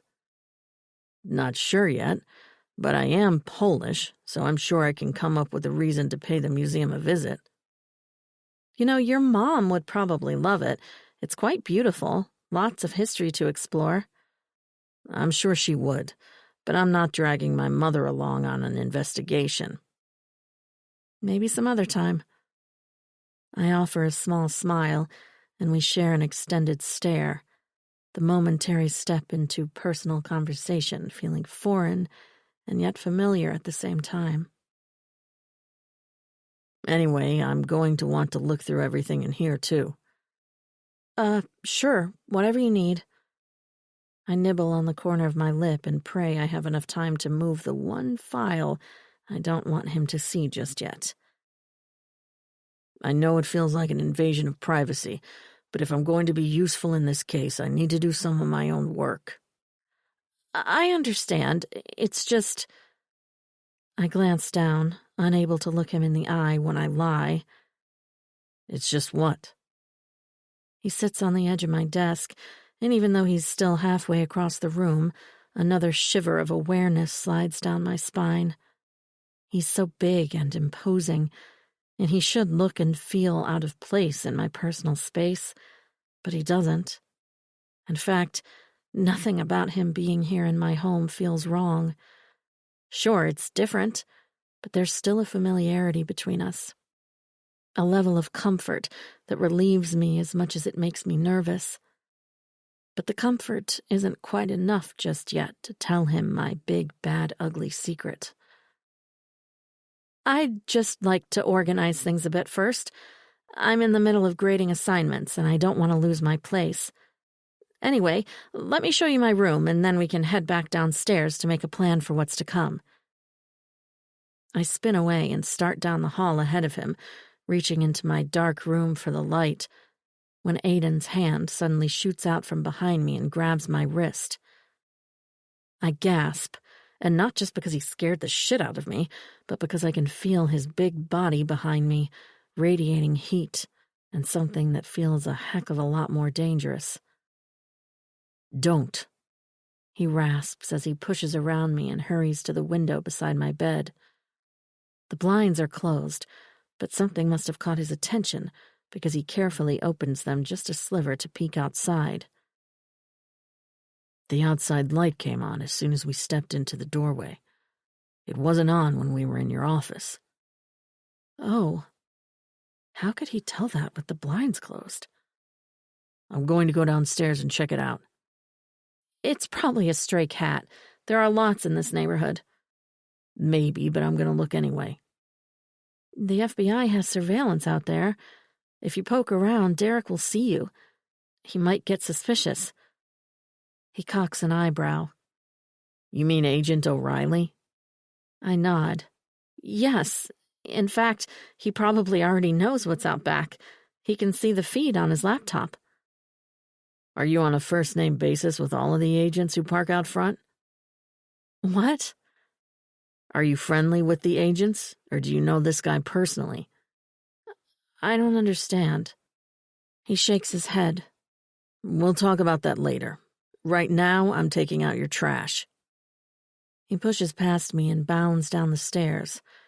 I hear him in the kitchen gathering up the garbage before I reach the bottom of the stairs myself. "Stay here," he commands. "Do you want me to tell Derek?" "No." And then he's gone out the back door. Sighing, I refill my wine and toss his empty beer into the recycling bin, waiting for the brawl to begin outside when Agent O'Reilly goes to investigate. but there's nothing. At least, not until Aiden slams back into the house a few minutes later, the red fury on his face making my stomach turn. What is it? I'm almost afraid to know, given his scowl. He doesn't answer, just whips out his phone, hits a couple buttons, and sticks it to his ear, nostrils flaring. Nolan, this Sanders. We have a situation. Oh, God. I drop onto a stool, watching him pace as the anger rolls off his broad shoulders in palpable waves. What in the heck did he find? And where is Derek? No, I haven't talked to O'Reilly because he's sitting in his fucking car playing games on his goddamn phone. He pinches the bridge of his nose and grinds his teeth. Yeah, you do that. Then he hangs up and continues to pace as if I'm not even here. Aiden, what's going on? He pauses and rubs at his forehead, his jaw pulsing with tension. I just walked the entire perimeter of your property, and not once did the asshole parked out front so much as look up from his phone. And it was a cat. A fucking decapitated one in your trash can. Still warm. Oh my God. I slam my hand to my mouth as bile rises. He grimaces at my reaction and softens his expression. Whoever left it probably expected you or Lena to find it. Uh-huh. Do you think? I can't say the rest. He scrubs a hand over his face. That someone is trying to send a message? Yeah, I do. He pulls a piece of paper out of his pocket and hands it to me. With shaking fingers, I quickly flip it open and gag at the choice of ink, or rather blood. See what happens to pussy when it doesn't play nice? I'm going to be sick. I drop the piece of paper and sprint to the bathroom, losing my dinner and every sense of false safety I'd convinced myself I'd had. Someone left a mutilated cat in my backyard. Someone used its blood to pen a disgusting note. Someone had been close enough to get to the back side of my garage, just a few feet away from my car and from my back door. Jesus. Hey. Aiden quietly enters the small room a minute later and hands me a glass of water. While I sip and try to wash away the taste of vomit, he wets a washcloth and then squats beside me, pressing it to my forehead. I'm not going to let those bastards get to you, Liv. I promise. I know. My voice trembles, and I hate that he has to see me like this, curled up in the corner of the bathroom like a scared little girl, instead of the strong, fearless woman I've worked so damn hard to become. They were right outside. He nods and brushes the hair back from my face. While his touch is gentle enough, he still vibrates with suppressed anger, and that somehow soothes my fear and heightens it at the same time. Thank you, I whisper, and his gaze lifts to mine. I'm glad you're here. And I'm glad to hear you say that, because I'm staying the night. What? No, you don't have to do that. He's already doing so much. Readjusting his stance so his elbows are on his knees, his piercing eyes never leave mine. Yes, I do, Liv. Whoever did this isn't going to come back tonight because they've already accomplished their goal, but making a bold move like this, it means we need to up our game too.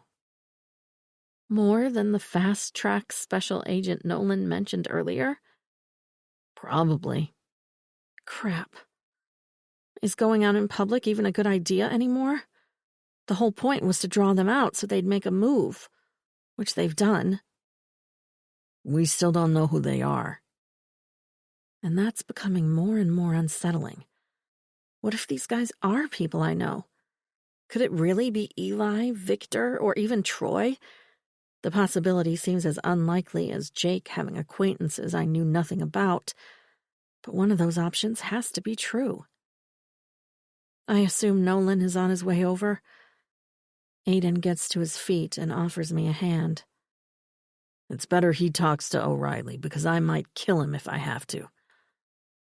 Derek is usually on top of things. I don't understand how he didn't notice the light. I don't know, but he's done a bang-up job pissing me off tonight. He hesitates at the door while I re-wet the washcloth and wipe the rest of my face. You call him by his first name. Is that your choice or his? I shrug. Mine, I guess. He was the first agent to take watch out front, and he's the one who's usually here at night. How well do you know him? He comes in every now and then to say hi when he's on shift. I let him use the bathroom, and sometimes he watches TV with me and Lena. He's always friendly. And for the record, I call Special Agent Nolan Bernie sometimes, too. A scowl creases Aiden's brow as our eyes meet in the mirror. He watches TV with you? Yeah, I feel bad that he has to sit outside for so long. He's supposed to make sure no one's outside lurking around your house, Liv, not enjoying free entertainment. I didn't realize it was a big deal. He folds his thick, inked arms over his chest and glowers. You don't trust him, do you? Not one damn bit. He gives his head a single shake. I can count the number of people I trust on one hand, and he sure as hell isn't one of them. I'm sure I'm not either. But fortunately, the trust in this arrangement only needs to go one way. My trust in him is all that matters. Aiden. He claims he never saw the motion light on. The sun was almost down, and from the front yard, the light might not have been noticeable. That's bullshit. I saw it from upstairs with the goddamn blinds closed. Special Agent Nolan up-palms his hands. I know, and I'm glad you did. I've got our surveillance team looking at all of the footage from around the block right now. I want access to the surveillance, since I obviously can't trust that asshole to keep an eye on it for me. In order to keep a lid on this ruse, Nolan talked to O'Reilly privately before he came inside, and sent a forensics crew to the back to take care of the cat, dust for prints, and look for anything else that might give us some idea of who the hell had the audacity to walk onto Olivia's property before the sun had fully set. All right, I can arrange for that. He should have been watching Nolan. Who the fuck knows what else he's missed? The senior agent holds up a hand. We review the footage daily. Reviewing it after the fact isn't going to keep her alive. I stab my finger toward the stairs, where Liv escaped to take a bath and calm her nerves. And I'll be damned if something is going to happen on my watch less than 3 fucking hours into this job. Detective, I understand your frustration. In fact, I'm just as upset that this happened. But it's exactly why you're here. I can't imagine if I hadn't been. The thought of Liv or Lena finding that mess and the nasty note that went along with it. No one should have to see that shit, let alone a woman who hasn't done a damn thing to deserve it. I'm staying over tonight, and probably the weekend. Hell, I might even move in.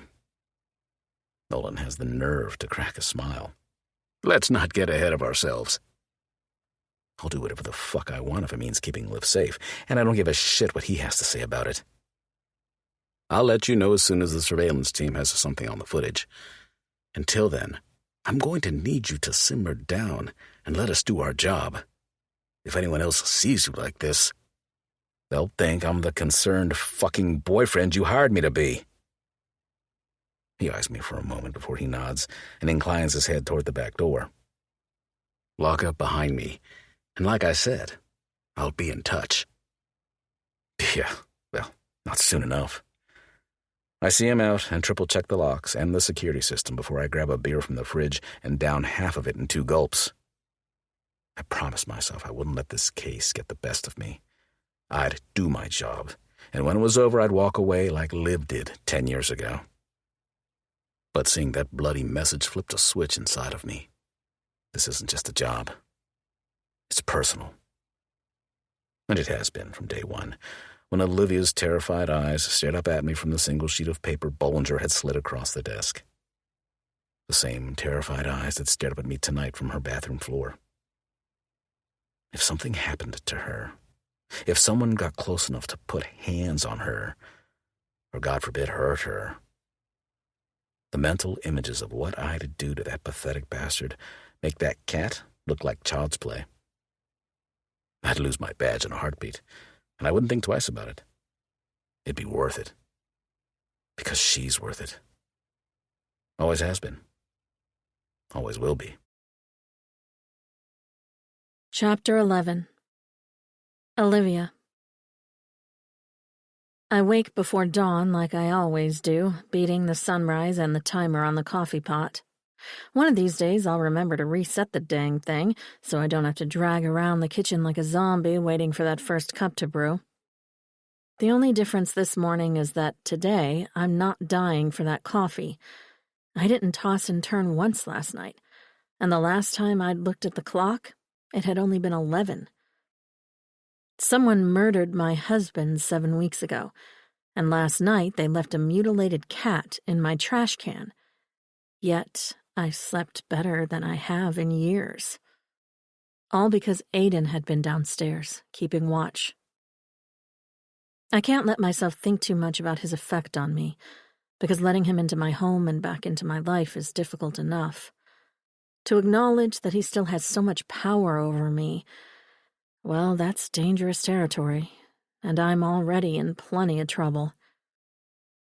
Quickly brushing my teeth and pulling my hair into a fresh ponytail, I make my way downstairs, expecting to find my fake boyfriend crashed on the couch, since he refused to take the guest room I'd offered him. Instead, he's sitting in an armchair facing the dining room and the back door with his eyes closed. His chest rises and falls with slow and steady breaths, but his posture is rigid and tense. Even asleep, he can't relax, and I feel guilty about that, knowing his presence has had the opposite effect on me, at least where sleep is concerned. I retrieve a blanket from the ottoman and begin to drape it over him when his eyes snap open, scaring the crap out of me. Dang it, I thought you were sleeping. You're lucky I heard you come down the stairs, he says without an ounce of sleepiness in his voice. Have you been awake this entire time? Yep. Aiden, you need sleep.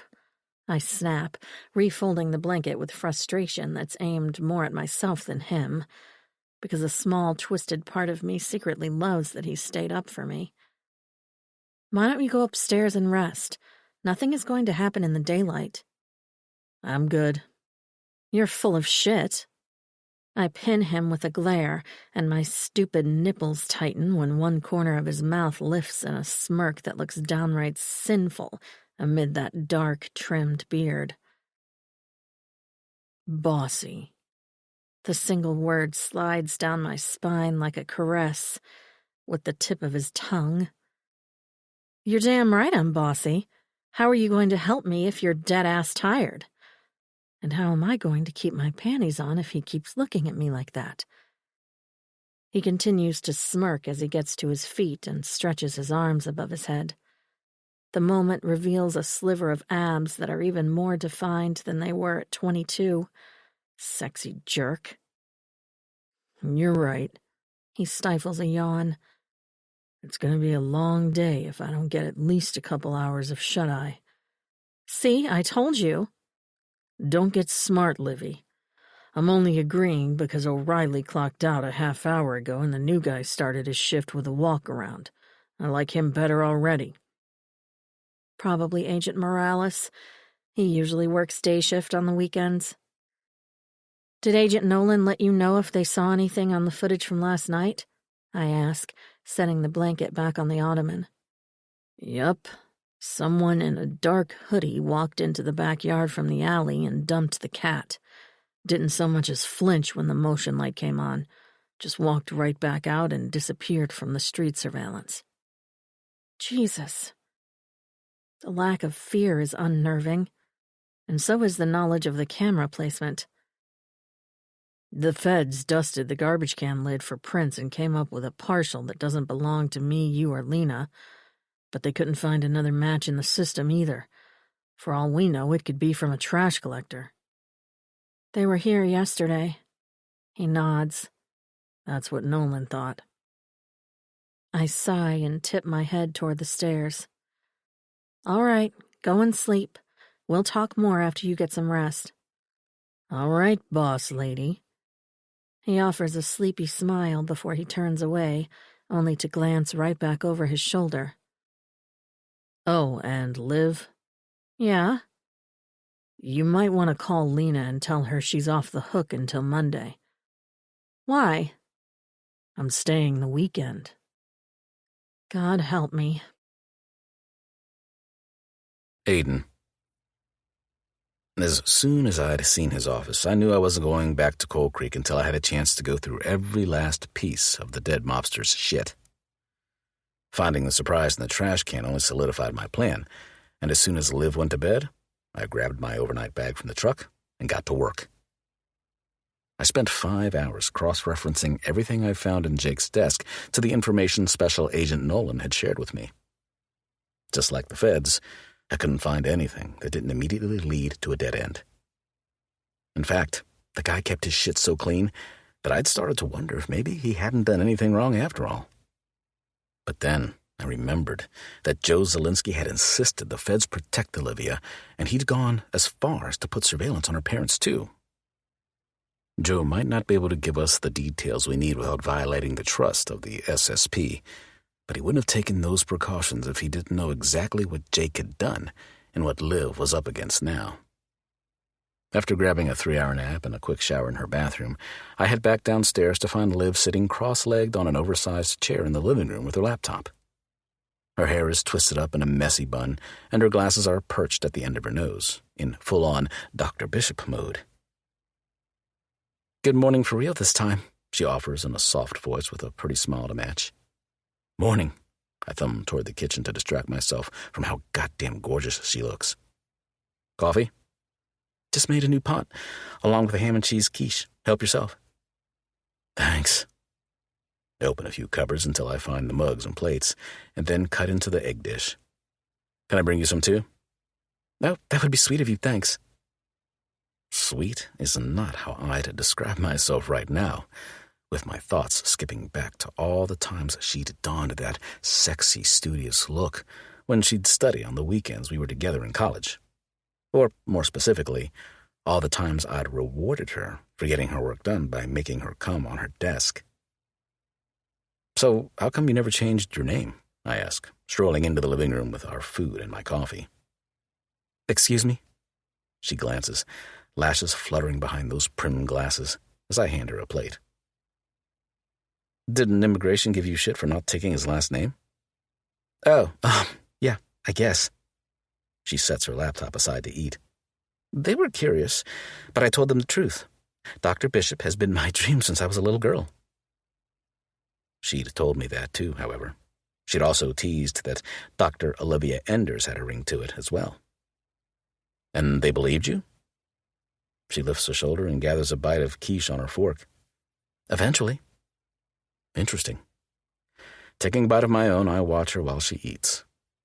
She tries hard to seem relaxed, but the furrow in her brow gives her away. Does talking about her marriage make her anxious? Or is talking with it about me the real culprit? Most couples who are actually in love struggle to convince immigration. How did you two pull it off? She pushes another bite around on the plate and sighs. Jake and I were close, so it wasn't that difficult. We cared about each other, even if it wasn't love in the traditional sense. I snort, because that's not what I wanted to hear. "What?" She looks up at me with a soft scowl. "Do you want me to say it was a struggle? That it had been hard to show affection for my husband?" She flinches as soon as the words are out of her mouth. "I'm sorry. It's just not something you want to talk about with your ex. I've done my best to leave our past out of this, but the need to know more about why she chose another man over me is always there, simmering beneath the surface." Not really. But I know you have questions, and I owe you answers, so why don't you just ask what it is you really want to know? Were you sleeping with him? The question rolls off my tongue without hesitation. She opened the door, and I'm damn well going to take the invitation. Her face turns as pink as her coiled t-shirt, while her knuckles pale with the death grip on her plate. Sometimes. Sometimes. I laugh bitterly. I'd already guessed, but hearing her say it still pisses me off. We were married, she rasps, and it feels like a stab to the gut. Believe me, I know. I set my plate aside to scrub my hands over my face. I just don't understand how you were fucking the guy and so oblivious to the shit he was doing. Yeah, well, I was fucking you for a long time, and no one knew about us either, she counters, and I grimace. Two completely different things, Liv. Not really. Her gaze locks on mine. Look, there are things you don't know, okay? Things I want to tell you. Things I will tell you. But not yet. Things like what? I search her face, but she glances away, hiding her secrets. Things about him? Things about us, she whispers, and that knife buried in my stomach twists. You'd think that after 10 years it'd be easier, but no. She glances away and blinks back tears. The agony in her voice and the emotion in her eyes grip at my heart. And I want to shake the truth from her as much as I want to pull her close and take it all away. You put your feelings aside to help me, and the least I can do is tell you the truth about what happened. I'm just so scared that you'll hate me all over again, and Fuck it. I get to my feet and pull her up from the chair, my hands curling around her jaw to tip her face to mine. I do not hate you, I say sternly, as her watery eyes dart back and forth between mine. Yes, I was hurt. And pissed. Really fucking pissed. But that was only because you hid from me instead of talking to me about it. That wasn't hate, Livy. That was a broken heart. Her body trembles against mine as a soft hiccup rises in her chest. I'm sorry. I am too. Taking her glasses off, I toss them onto her chair and swipe her tears away with my thumbs. I wish we could go back and change things, if for nothing else than for you to have known that you could have come to me with anything. Anything at all, and I would have never hated you for it. She closes her eyes, slides her hands around to my back, and gives in to her emotions with her face buried in my t-shirt. We stand there for what feels like forever, until her tears become sniffles. Her breathing steadies, and the air around us feels a little lighter. She hasn't given me the answers I want. The answers I think she needs to share, for her own peace of mind, too. But we're at least one step closer. Thank you, she whispers with her cheek pressed against my chest and her fingers gently caressing my back. You don't need to thank me, Livy. I close my eyes and press a kiss on top of her head. In fact, I'm glad you asked me. You are? She glances up at me, her nose red and her eyes just as bloodshot. I'm really fucking good at what I do, I wink, and she laughs before resting her cheek against my chest once again. Then I'm glad you're here. So am I. Olivia. Aiden spent most of the day going through Jake's office and bedroom while I graded midterm projects for one class and discussion board posts for another. Normally, I enjoy reading through my students' work, but it's been harder and harder to concentrate, the more the days and weeks tick by without any progress on Jake's case. Lena was right. I desperately need a vacation. Unfortunately, relaxation won't be a luxury I can truly enjoy until we find the missing money and the men who killed Jake are behind bars. What do you think about going out tonight? Aiden's voice precedes him before he appears in the doorway of my office. His hair is messed on top like he's been running his hands through it, and the stubble on his jaw seems darker and thicker than it had just this morning. Did you find something? No, but after last night's visit, it might throw these guys off if you go out in public. Make them anxious so they do something sloppy. You want to bait them? With me? I've always known I was a pawn in this case, but now that it's time to actually play the game, I think I'd rather sit out. That's one way of looking at it, but another is that it'd give us the upper hand for a bit. At my expense. I take off my glasses and rub my eyes. Remind me again why I thought this was a good idea? Because you want these guys off your back so you can live your life again? He takes a step into my office. I promise I will never put you in a situation where I don't think I can keep you safe. It's not him that I doubt. In fact, after this morning, I trust him more than ever. It's me I'm worried about. The more time we spend together, the more I question whether or not I can keep my head and my heart where they belong. Where would we go? I ask. Dinner? Drinks? Wherever you're comfortable. Not to sound like a wuss, but I'm not sure I'm comfortable anywhere anymore. He gives me a reassuring smile. I'll be by your side the entire time, Liv. Uh-huh, exactly. Bernie probably wouldn't allow it anyway. I already talked to him. He was reluctant, but saw my point and agreed. So it's already been decided. Well, at least now I'm annoyed enough to argue properly. Is it too much to ask that I have some say in these things? This is my life, after all. Think of it as a date. He grins like he's being cute, and that irritates me even more. A date with a target painted on my back. A date between two lovers who've rekindled an old flame. My cheeks heat like a 12-year-old at his use of lovers, and my brief annoyance evaporates. I wasn't stroking my ego when I said I was good at what I do. He leans down, placing his big hands on the papers on my desk, and my heart begins to race. But you already know that, or I wouldn't be here right now. Lovers, stroking, hands. This is risky. So risky.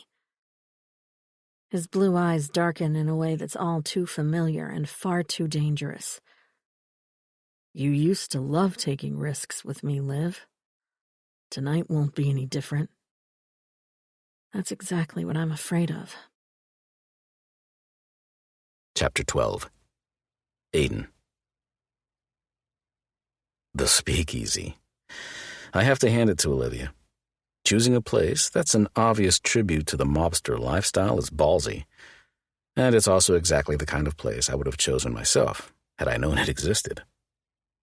The bar is rustic but modern, full of sleek, dark wood and rich leather, accented with brushed chrome. The music is old-school jazz, and the waitstaff is dressed in 1920s flapper dresses and pinstriped pants with matching vests. It's classy and fun at the same time. How the hell did you go from not wanting to go out to picking a place like this? With my hands on the small of her back, I guide her from the front of the establishment toward a booth at the back, nearest the rear exit and the restrooms. Troy's sister and brother-in-law own it. I'm comfortable here, she says under her breath, before she stops short to let a waitress with a feather in her hair pass by with a tray full of drinks. The abrupt halt has my hand instinctively sliding around her waist to steady her and pull her back against me. I grit my teeth when her ass, barely covered in a one-piece outfit she called a romper, connects with my crotch. She's quite a bit shorter than I am, but the heels she's wearing puts her at the perfect height for accidents like this to drive me insane, and the night's barely started. I clear my throat. Any chance the brother-in-law's Polish? Actually, I think he is. Great. Remind me to never let you pick the place again. Cammy and Frank aren't mobsters. They have 4 kids, for Pete's sake. What? Mobsters don't fuck? She shoots me a narrow-eyed glare as we reach the tall semicircle booth situated in the corner. Would you cut me some slack, please? I'm not stupid. Besides, I thought you'd like it here. I do. And now I feel like a prick for giving her a hard time. In fact, if she's wrong and her friends are shady, this is probably the best place she could have chosen if we really want to get this show started. It's a cool vibe. A hell of a lot classier than the pub back home. Her lips purse into a satisfied smile as she slides into one side of the sleek black leather booth while I take the other.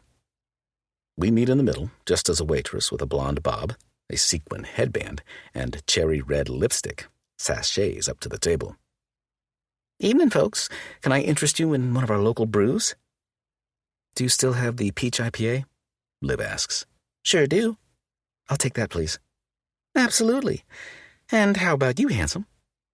The waitress shifts her gaze to me, and in my peripheral, Liv's smile tightens, just like the hand she places on my leg. Something dark and uncomplicated, if you've got it. The blonde flashes a flirty grin. I've got everything you could ever want, sugar. Liv laughs even as her fingertips dig into my thigh through my jeans. Surprise me then, I say with a wink, because who the hell knew I'd like possessive Olivia so much? You got it. The waitress nods to the menus tucked between a flickering candle and a caddy of napkins in the middle of the table.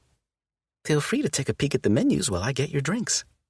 I dip my chin and she turns to spin away, the tassels on her short dress swinging around her thighs. She's a pretty girl, but her legs have nothing on Olivia's, especially tonight in those shorts and heels. You're a really shitty fake date. Liv gives my leg one last purposeful squeeze before letting go. Ah, are you jealous? I tease, missing her touch the second it's gone. No, but you're supposed to be into me, remember? I chuckle and adjust in my seat because I'm definitely into her in that skimpy fucking outfit. Anyway, I assume you've already scoped out the backup? She says quietly as she reaches for a menu. Yep. Arale's up front in the corner, and Getty's talking to the bald guy at the bar. I haven't met Agent Getty yet, but Nolan shared her picture earlier. There's another agent parked outside, too, keeping an eye on my truck and the front door. What are you hoping will happen tonight, exactly? I don't think anything will happen yet. They're not prepared. I lean in and scan the menu with her, but she pulls back, frowning. Then what are we doing here? We need them to think you're getting sick of living in fear, that you're ready to get out and put this all behind you. I'm all of those things, but I thought having a new guy in my life was supposed to show them that. Can't show them if we don't flaunt it a little, Liv. I lift my gaze to hers, and she blinks, her eyelashes fluttering anxiously.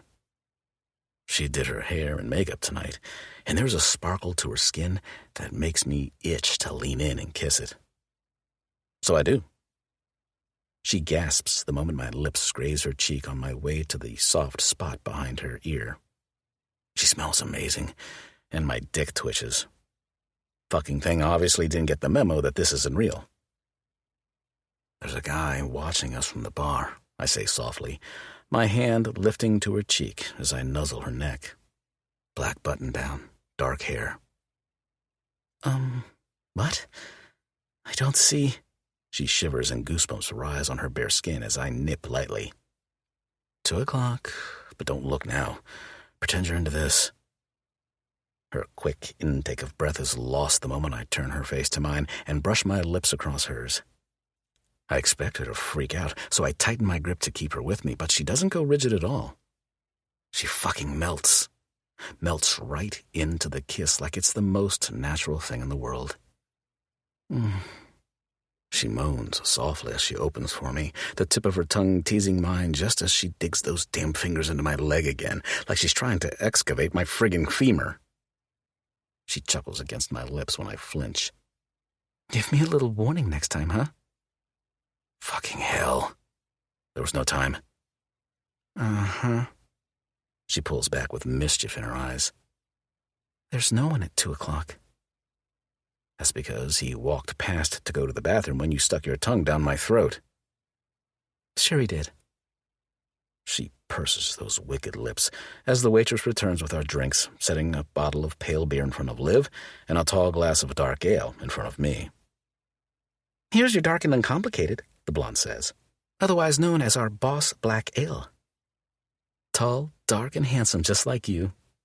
Liv flashes a sexy grin before she wipes the remnants of her lipstick from the corner of my mouth. The waitress laughs. Just the drinks tonight, or can I get you something to eat, too? Shit, we never finished looking at the menu. We haven't had dinner, Olivia reminds me, and my stomach growls as confirmation. They have the best Chicago-style pizza. Do you trust me to order for us? Like old times. Sure, I'll bite. Go ahead. Let's see how well you remember what I like.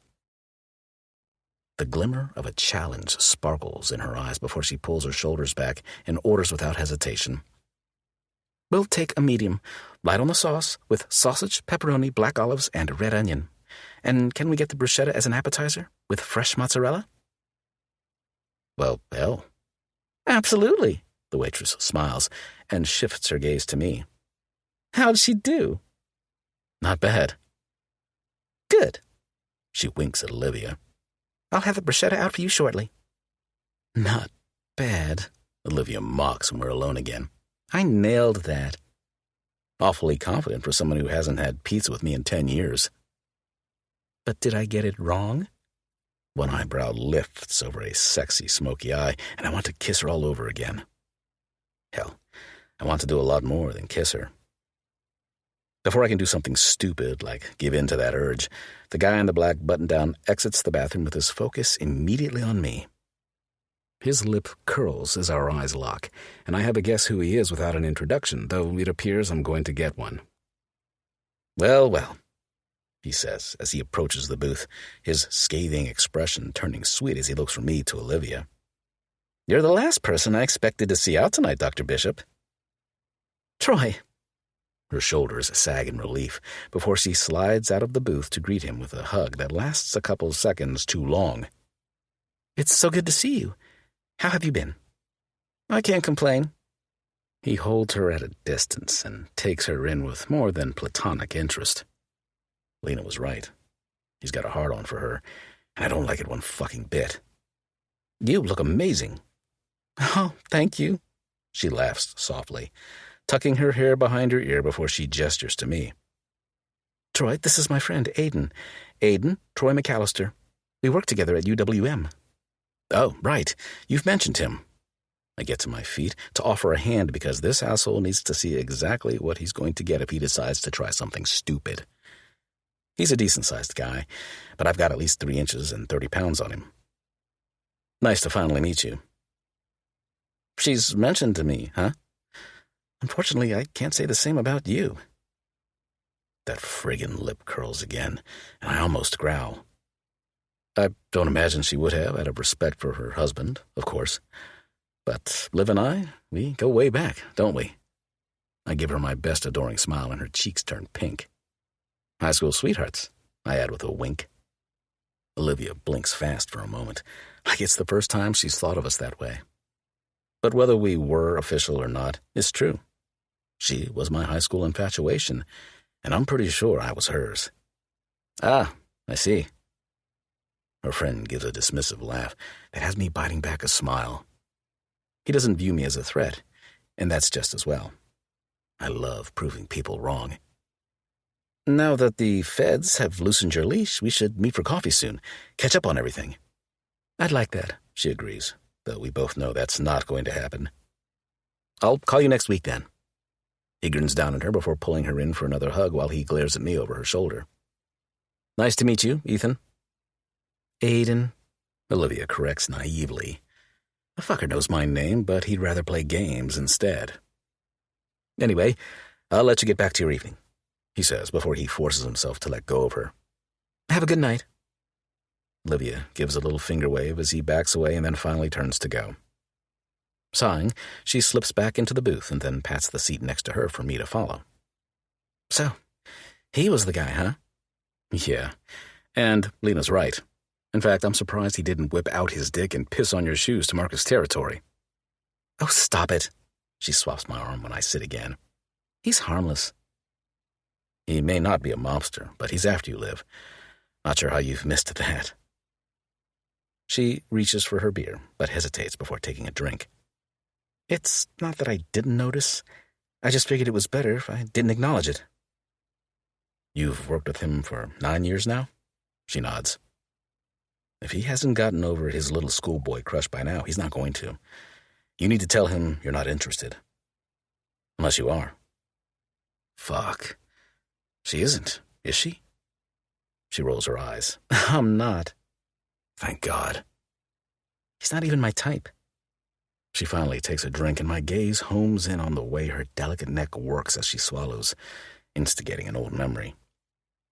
Heavy breathing, damp skin, my face buried in the curve of her neck and shoulder as I drive into her over and over again.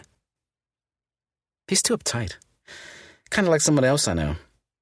Huh? I blink away the flashback. Olivia gives a small snort and rolls her eyes. Nothing? I'm pretty sure you just called me uptight.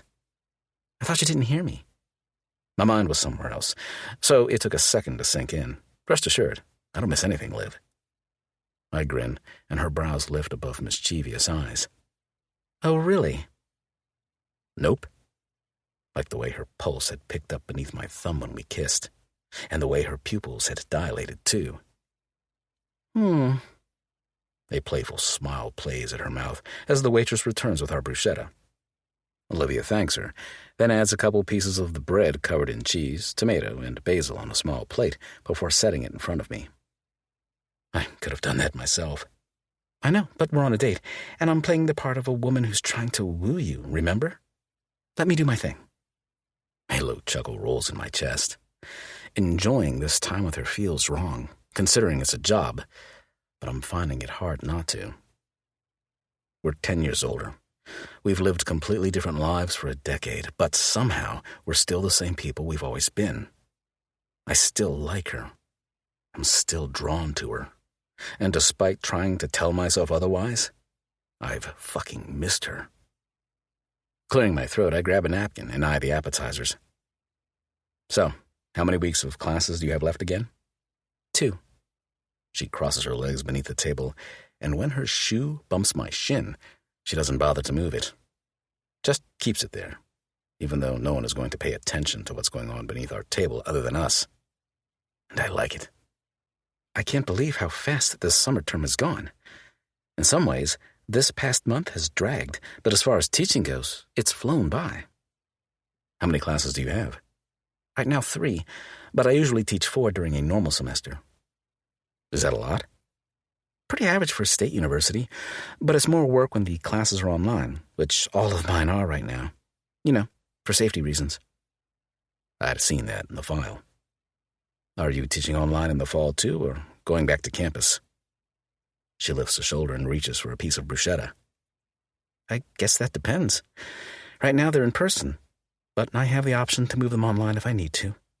Honestly, I don't want to do that to my students. Some of them don't do well in an online setting, and I don't want to disappoint them. Better to disappoint them than to end up dead. She winces before she takes a bite and mulls over her response. Sometimes I wonder if things will ever get back to normal. As far as teaching? As far as everything. Her brow creases as her dark eyes meet mine. I'm worried I'll never be able to stop looking over my shoulder, or that I'll have to triple-check the locks and alarm every night before bed. Or don't get me started on taking out the trash. And I want nothing more than to ease her mind on all accounts. Fear radiates off of her at all times, but she tries so damn hard to pretend it's not there, lingering beneath the surface of everything she does. And I hate that for her. I'd hate it for anyone I was working with, but it's personal with her. There's no way for it not to be. I place my hand on her knee beneath the table and stroke my thumb over her silky skin. I'm going to do my best to make you feel safe again, Liv. She blinks fast as if to keep from tearing up, and it takes everything in me not to reach out and pull her in for another kiss. A kiss that would be for comfort and not show. I don't know if I'll ever be able to thank you enough for this. Her hand covering mine and squeezing gently. You don't have to thank me, Liv. Her lips curl into a soft smile. Because it's your job, right? I give my head a single shake. Because asking me instead of someone else is all the thanks I need. Chapter 13. Olivia. Aiden isn't the same man tonight as he was in his hotel room. I'd been prepared, as I could have been anyway, to deal with that version of him during this fake relationship of ours. And there'd been some comfort in believing his hardened exterior would keep me from seeing too many glimpses of the man I once loved. I didn't expect this softer side of him. Certainly not yet, if at all. But this man, this guarded but gentle man, is something I could have only hoped to see again. It's the Aiden I remember best, the Aiden I fell in love with all those years ago. As much as seeing this side of him gives me hope that maybe we'll come out of this without all the hurt from the past, it stirs my guilty conscience too. I owe him answers, and I can't expect him to step out of his comfort zone and open up to me when I haven't done the same for him. He turns his truck into my driveway at nearly 10 o'clock, with Agent O'Reilly behind us in his unmarked car. The agent parks and gets out before strolling up the driveway as Aiden and I climb out. The surveillance team said everything was quiet, but I'll do a quick sweep of the perimeter to be sure. His tone is stiff and begrudged, probably because of the scolding he received from Special Agent Nolan last night. Appreciate that, man. Aiden takes my hand and leads me up the porch steps, while Agent O'Reilly treks toward the garage. The sky is clear, dotted with glittering silver stars and a bright summer moon. The cool air is soothing to my lungs, and dread whirls in my belly at the thought of going inside, only to be locked away again for God only knows how long. It's a nice night. Too bad we can't sit out here and relax. Funny, I was just thinking the same thing. With a sigh, I hand him my keys, and he opens the door for me to step inside. I love sitting out back during the summer. It's the closest thing I've found to life back home in Coal Creek. Yeah? He toes off his shoes and offers a steadying hand while I unstrap my heels. The fence hides all the houses, and the traffic is far enough away that it's almost quiet sometimes. If I close my eyes, I can almost pretend I'm sitting on my parents' porch in the country. He surveys me with kind eyes. You haven't been home much, have you? I kick off my second shoe and shake my head. No. My parents usually come down here for the holidays. That's a surprise, he says as he leads the way to the kitchen, silently checking to make sure there aren't any boogeymen hiding around the corners. Your folks hated driving in Green Bay. I can't imagine them in Milwaukee. Once Dad discovered the casino and the easiest way to get there, that changed. Aiden gives a short laugh while I go to the fridge for wine. We only had one drink each at the bar in order to stay alert, and mine had gone down far too well with everything on my mind. You want a beer? Sure. He checks Jake's office, the bedrooms, and the bathroom, and by the time he returns, I have his beer opened and my glass of red poured. I'm going to change and then enjoy this wine while I watch something completely pointless on TV. You're welcome to join me if you'd like. He probably wants to pick up where he left off with Jake's things, but I don't want to be rude and not offer him a break either. Yeah. He takes the beer and nods agreeably. I think I could use some pointless TV tonight. Great. I grab my glass and head for the stairs. I'll be back in 2 shakes. Actually, I should clear the second floor too, just in case. He flashes an apologetic smile and I roll my eyes, but let him do his thing. While he checks every room on the second floor, I linger by the top of the stairs, trying not to notice how sexy he is, floating from room to room like a bearded and tattooed ninja ready to fight off intruders on my behalf. Thank you, I tell him when he's finished, hoping he doesn't notice the blush that's crept into my cheeks, or the way my nipples tightened just thinking about him roughing someone up for me. Just doing my job. He winks before he jogs down the steps, and I swear to God, if I weren't leaning against the wall, I'd have melted into a puddle on the hardwood floor. I'm not supposed to be attracted to my fake boyfriend, but I kind of set myself up for failure on that one, didn't I? Aiden always was the cutest boy in high school, the hottest guy in college, and he's still the most handsome man I've ever met a decade later.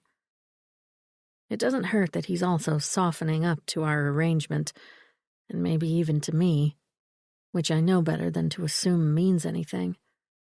Like he said, he's just doing his job, and I'd be foolish to think his kindness is anything more. Especially after I tell him what it is I'm hoping to tell him tonight, because that could change everything.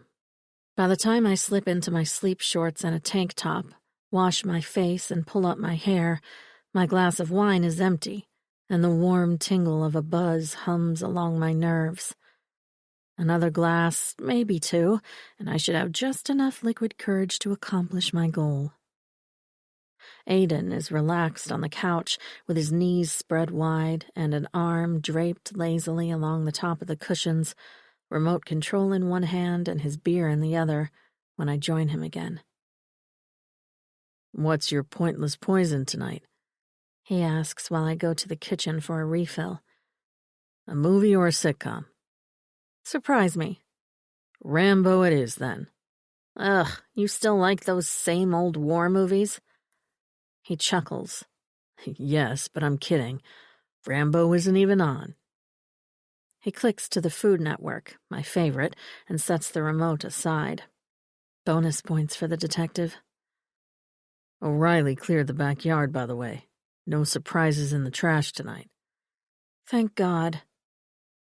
I drop down onto the opposite end of the couch, my glass in one hand and the rest of the bottle in the other. Aiden lifts an eyebrow as I set it on the side table. "Double fisting?" Liquid courage, I admit. I'd rather he know I'm building up my nerve rather than assume I've become an alcoholic. "Ah." He eyes me curiously for a moment before glancing to the TV, where Bobby Flay goes head-to-head with another chef over a beef Wellington recipe. "This guy's still alive?" He's not even old. "Christ, he was 70 10 years ago." No, he wasn't, I laugh. He's only like 50-something. "Oh, and how do you know that? Don't tell me you still think he's hot." My cheeks warm. Can we please forget I ever told you that? "Nope." He shakes his head, pure delight in his eyes. "And from the look on your face right now, you'd still let him baste your turkey." Baste my turkey? "Glaze your ham." Aiden Enders. I swing a throw pillow at him, but he snatches it away before it makes contact. "Cream your corn, toss your salad, frost your cake." He rattles off like a kid trying to get out as many swear words as he can before his mom breaks out the dish soap. Will you stop? I laugh so hard that I almost spill my wine. Merlot will not come out of this fabric, you know. You're the one who said the place could use more color. Silent giggles continue to shake my body for a solid minute before I finally get it together enough to take a deep breath and focus again. Honestly, we can watch something else. I don't mind. I'm good. He lifts a shoulder and takes a pull from his beer. Besides, I'm pretty sure you're not armoring yourself with an entire bottle of wine just to watch TV.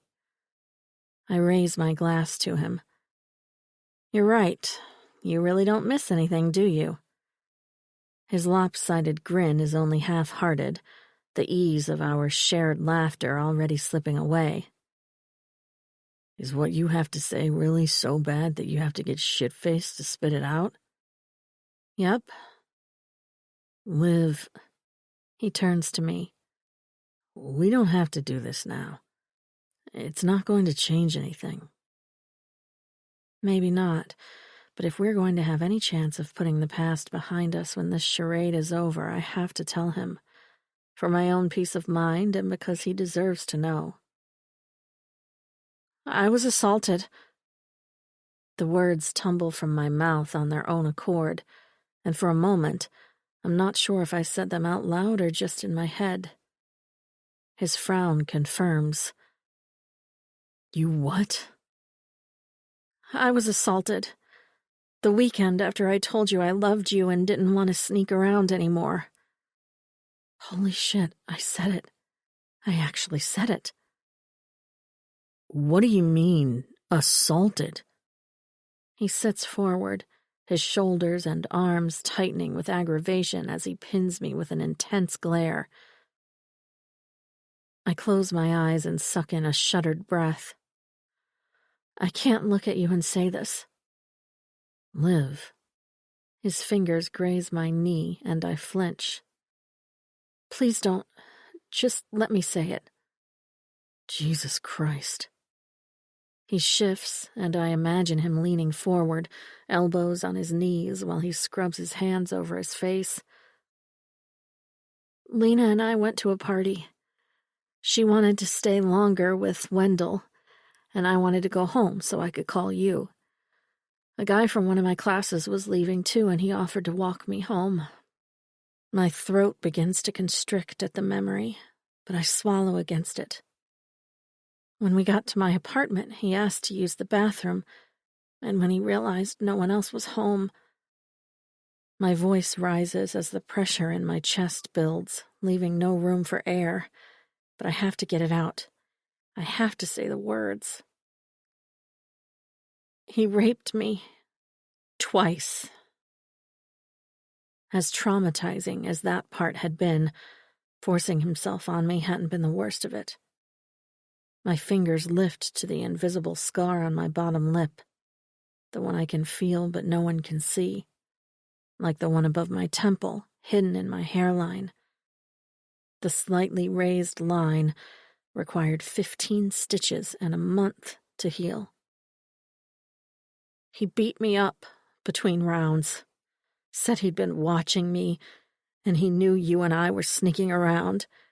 He told me that he'd tell Bren and my parents about what a slut I'd been if I went to the police. When Aiden doesn't move or make a sound, I peek through watery eyes and find him glaring ahead at the TV, his jaw and his fists tight, his face red, and his body vibrating with precisely the kind of rage I'd worried about, especially back then. I didn't believe him, and if he was telling the truth, I didn't care. I swallow hard, but the vice around my throat, it feels like Kyle Weston's hand did that night. I knew how you would react. I knew it would kill you, and that you'd want to kill him in return. And I couldn't do that to you. I couldn't let you risk your career because of him, because of me. Aiden pushes off the couch in an angry rush, his empty beer bottle clanking against the side table as he tosses it and paces toward the kitchen, rage rolling off his wide shoulders in deadly waves. I'm sorry. My voice is a strangled, garbled cry. That's why I cut you off and wouldn't see you when you came to Madison. I was a mess. My body, my face, my heart.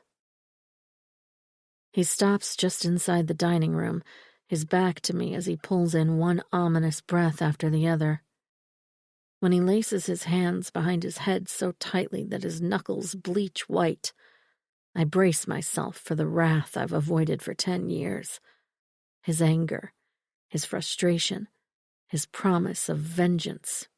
But instead of angry words, his only response is an anguished, gut-wrenching roar that vibrates the windows and chills me to the bone, not in fear, but in heartache.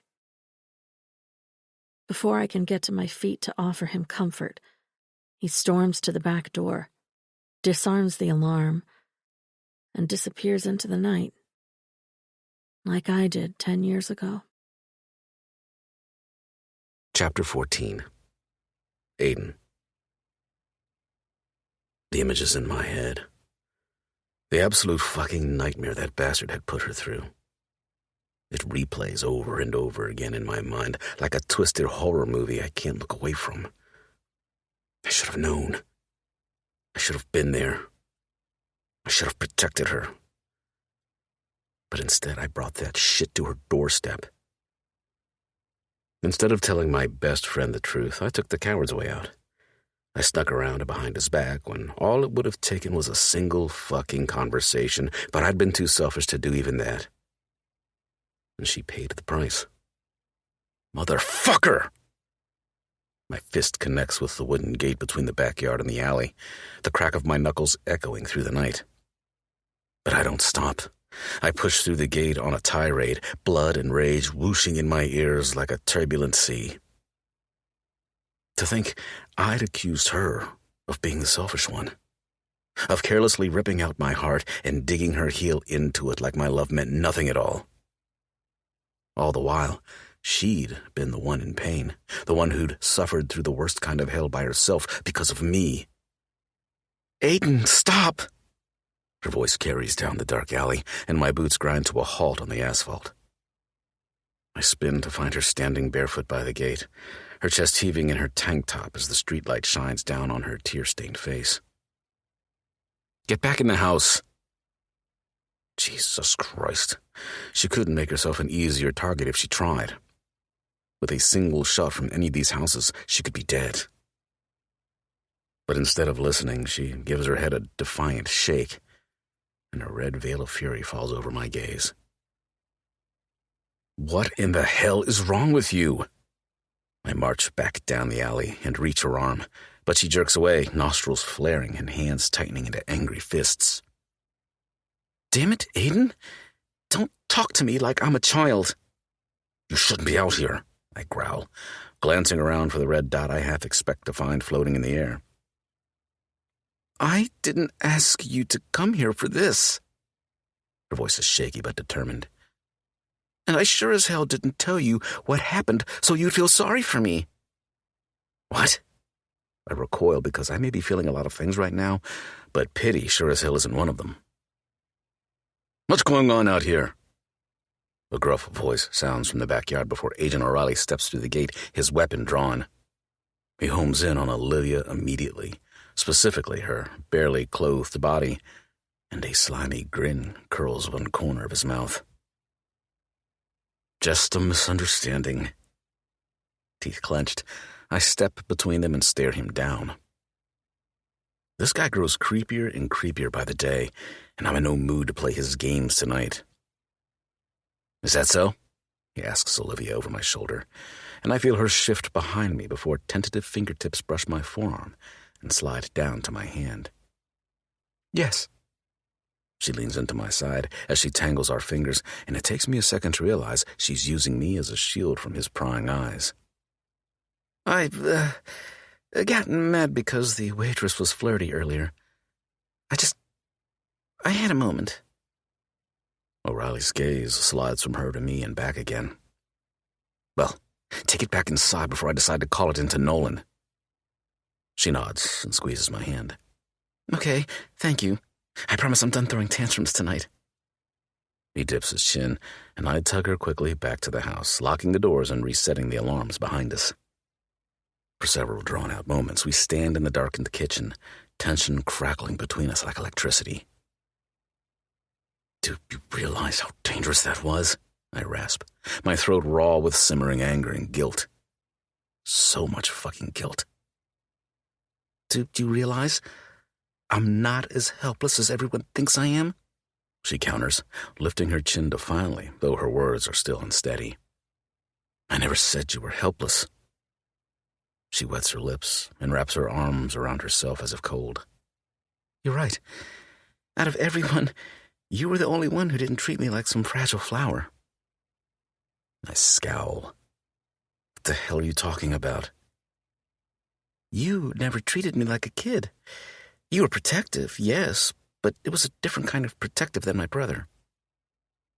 I stare at her, failing to comprehend what this has to do with anything. Bren sheltered me to keep me from getting hurt, but you walked beside me. You held my hand and helped me find my own way. Liv, I don't understand. That's why I asked you to do this, because you saw my strength where others saw weakness. I thought she asked for me because we had history, because she was comfortable with me. She nods, seemingly reading my thoughts. That too. But mostly, she closes her eyes and swallows. Mostly because I'd hoped you'd be the one person who wouldn't treat me like a victim in all of this. Jesus. I had no idea she felt that way. Her eyes spring open again, and the defeat in those dark depths wraps around my heart like a fist. She's hanging on by a thread, and she's reaching out to me, of all people, to be her lifeline. Why didn't you tell me what happened?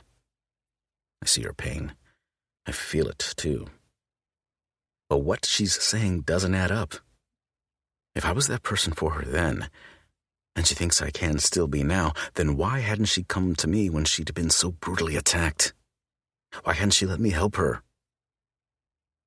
She rubs her arms and takes a seat at the end of the table, her body curving protectively into itself. Because I became someone else that night. I wasn't the girl you knew anymore. I didn't even know myself. She breaks off and glances away, but not before I see the shame in her eyes. That night broke me and humiliated me in the worst way possible. I couldn't let you see me like that. Livy, I loved you. I pull out the chair beside her, pleading as I sit. I would have helped you through it. How could you help me when I couldn't even help myself? That's what I was there for, to be your strength until you found your own again. She shakes her head. I didn't want to lean on you like that. But that's what people who love each other do, Liv. They support each other no matter what, especially in moments of weakness. That's not how it was with us. Not really. I recoil. What? We were barely together. We were as together as two people can be. We may not have gone public with our relationship, and it might have taken 4 years to admit how we felt about each other, but I was yours, and you were mine. Tears spill down her cheeks as her eyes search mine. I didn't know. I loved you for every one of those years, Liv. Every single one. So don't tell me it wasn't like that with us. Because it was. It fucking was. Penny for your thoughts? An hour later, sitting shoulder to shoulder on the floor in front of the couch, Liv adjusts the ice pack she insisted I put on my hand before she picks up her third, or is it her fourth, glass of wine. You're so fucking brave. I bring my beer to my mouth and take a pull. I hadn't planned on getting drunk tonight. The only time I drink at all when I'm undercover is when I have to. But Liv's confession has my head all sorts of screwed up. Without something to take the edge off and calm me down, I'd probably be halfway to whichever prison the fucker that violated her ended up in. She snorts. I'm not brave. Are you kidding me? I bump my bent knee against hers. You went through literal fucking hell, and look at you now. She blinks at me, and heat creeps up the back of my neck. Okay, maybe not now, as in the past 2 months, but in general. You still got your PhD, and you're doing the job you always wanted to do. She lifts a shoulder. Yeah, but don't forget that I also married Jake, so neither of us would have to deal with a real relationship again. And then, he turned out to be in the mob. Silent laughter shakes my chest. You always did have questionable taste in men. Oh, really? She whirls around to face me, long tendrils of dark hair flitting against her cheeks. Yep. Heard that guy you dated in college turned out to be a real prick. She rolls her still puffy eyes. Ugh, him. Tell me you put that bastard away for a long fucking time, Livy. She stills at my plea and glances down to her red-polished toes. Liv? I sit up rigidly and turn to her, but she keeps her gaze trained on her feet. I couldn't, she says quietly. What do you mean you couldn't? You went to court, right? Did they not believe you? She shakes her head. No, that's not it. Then what is it? Because if that son of a bitch is still walking the streets, he won't be for much longer. I'll make damn sure of that. He died. Her words hit me like a punch to the gut. What? He was in an accident a couple weeks after, you know. She sets her wine glass to the coffee table we'd pushed off to the side and tugs the hair tie from her bun. The car caught fire and he wasn't able to get out. He was pronounced dead at the scene. She says it so easily. Quietly, but easily. Like it's not a big deal. Like that fucker got exactly what he had coming to him, and she's not wrong. I hope he felt every flick of fire against his rapist fucking skin. Anyway, I didn't go to the police before that. Livy, I know. I should have. She huffs out her breath as she retwists her hair. I was in a bad place for those couple of weeks. And by the time I decided to say something, it was too late. Fucking hell. I set my beer aside and dig the heels of my hands into my eyes. The only solace I'd had in this was knowing, or rather assuming, she'd gone to the police. That justice had been served. I hate it. The distant look settles over her eyes once again, the distraction of fussing with her hair gone. I was glad he was dead. And, in a way, it felt like he got what he deserved. But that faded. And then I was angry that he never had to look me in the eye, knowing what he did to me. It was like by dying before I could confront him, he got away with it.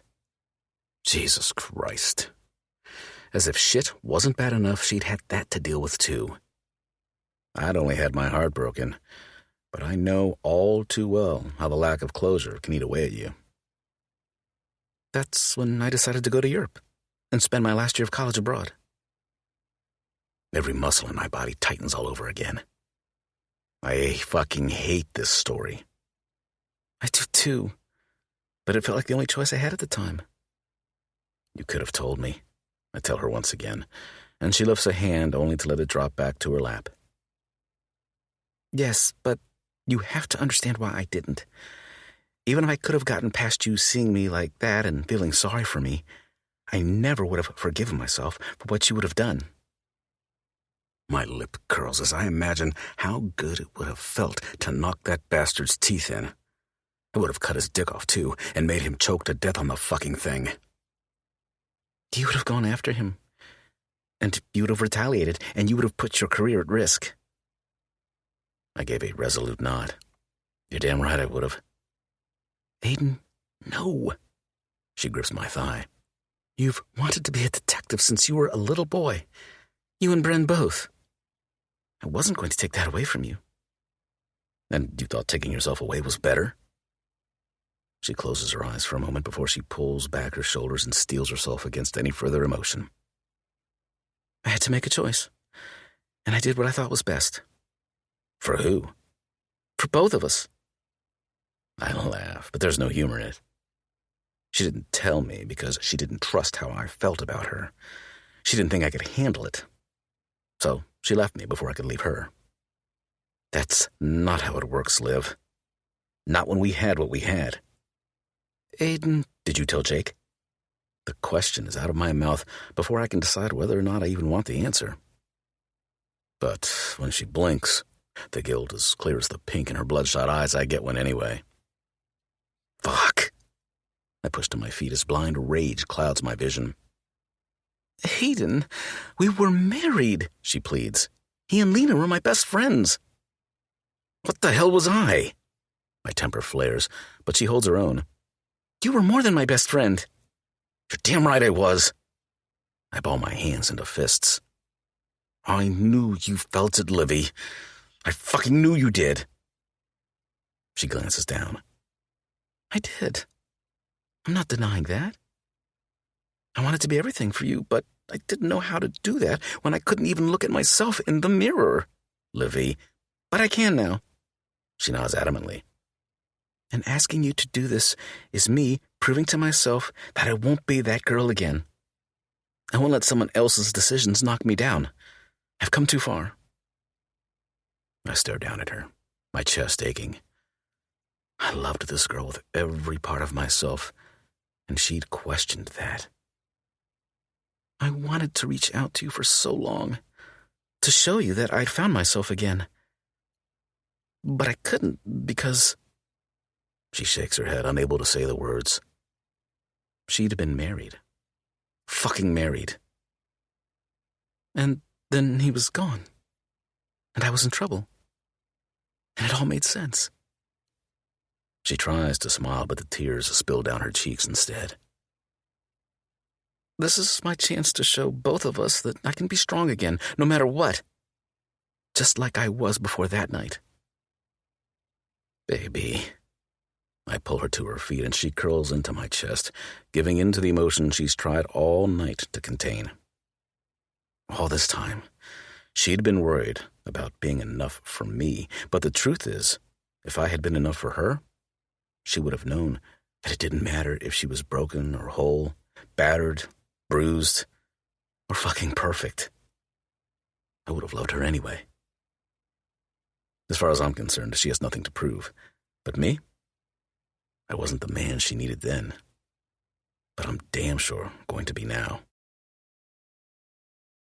Chapter 15. Olivia. I wake before the alarm again on Sunday morning, not because I slept well, but because I didn't sleep at all. Last night, after Aiden held me and let me cry for what felt like years' worth of tears, he demanded the name of my attacker so he could verify for himself that he was no longer a threat. While he opened his laptop, I said goodnight and climbed into bed with the false hope that I'd actually get some rest. I thought that finally telling him would relieve some of the guilt I've carried, but instead, telling him what happened only added to it. The hurt in his eyes and in his words, it had been more than I'd expected, because until that point, I wasn't sure he still cared. Last night made it very clear that we've both tried, but neither of us has truly found closure with the past. And this venture together is our chance to lay those demons to rest once and for all. Shortly after my head hit the pillow, he came upstairs. He showered, and I thought maybe he'd try to sleep too. But then my office door creaked open down the hall, and I gave up hope on getting a single wink of sleep. Kyle Weston's obituary and the newspaper articles about his death have been in a folder at the front of my file cabinet since Jake died. I put them there as a reminder of everything I've overcome. The situation I'm in now isn't an easy one, but I'd still like to think I've put my darkest days behind me. With the exception of the day I tell Aiden the final piece of the story. I suppose that's the real reason I tossed and turned all night, and the reason why, at 8 o'clock in the morning, I've already finished an entire pot of coffee by myself. Some secrets are easier to share than others, and who would have thought that telling him I'd been raped would be the less painful of the two I kept? I drop a cinnamon raisin bagel into the toaster with a sigh and grab my phone to call Lena when there's a soft knock on the front door. I smile, knowing immediately who it is, and hurry to the foyer to let Agent Morales in before his second knock wakes Aiden. Quickly checking the peephole, I disengage the alarm and open the door to the salt and pepper-haired agent, holding my Wall Street Journal like he does every Sunday morning. "My company is still sleeping," I whisper. "But if we're quiet, we can share a cup of coffee." That's okay, Doc. The fresh cup I have in the car will do." He hands over the newspaper. "How have you been?" "Honestly, I think I'm a little better than I was last week. though it feels strange to finally say that. The lines around his dark eyes crinkle as he smiles. You've been through a lot, Doc. It's going to take some time, so give yourself a little grace. I'm trying. And I think I might finally be on the right track. Oh, I meant to tell you that your friend Victor stopped by earlier when he was walking his dog. He asked about the truck in the driveway. He did? I've never seen Victor walk his dog down this street, though his wife Elena does every now and then. I didn't tell him anything, of course. Your company is none of my business. Thank you. My company technically is his business, but I appreciate the sentiment nonetheless. I also make a mental note to check in with Elena so she can assure Victor that he has nothing to worry about. Anyway, I just wanted to make sure you got your paper. Thank you for that. You definitely make my Sunday mornings a little brighter. I smile and offer him the sports section like I always do. It's our deal. He brings the paper to the door since I can't go outside, and I give him the sports pages. You're welcome, Doc. Looks like I should let you get back inside. He winks and then turns back to his car while I shut the door and reset the alarm. When I turn, I run smack into a bare-chested, rumple-haired Aiden. Jesus! I hold the newspaper to my throat as all the air I inhaled rushes from my body at once. Are you trying to give me a heart attack? You're too damn friendly with your security detail. He glowers, his husky, sleep-thickened voice sounding far sexier than it should considering the scowl. Then again, my face had been smashed into the center of his rock-hard pecs a few seconds ago, so maybe I'm slightly concussed. He brought me the paper. You offered him coffee. So? I shove past him before I do something stupid like reach out to see if the dark dusting of hair on that hard-as-nails chest is as soft as I remember. I already told you, I feel bad that these guys spend so much time sitting outside babysitting me. The least I can do is be hospitable every now and then. They get paid to babysit you, he calls out in frustration before following me to the kitchen. Yeah, well, so do you, but you're sleeping in my guest room, aren't you? He snorts. I'm getting paid to do a hell of a lot more than babysit you, babe. My bark of laughter is short, but a whole lot of snarky. You did not just say that. He smirks, crosses his arms over his chest, and leans his hip against the counter, drawing my attention to the fact that his jeans aren't buttoned, and he is 100% not wearing underwear. I am not having this discussion with you like that. Go put some clothes on, for God's sake. I wave him off and head for the coffee pot, only to find it empty because, hello, I already drank it all. I think you should come home with me. I spin like I'm on roller skates. What? He lifts the shoulder covered in tattoos. If we want to draw these guys out, we need to remove the obstacles. I don't follow. Spending time with him here is hard enough. Doing so at home, where it all began, would be 10 times harder. There are 1,500 people in Coal Creek, and even during the summer, everyone in town knows when someone new shows up.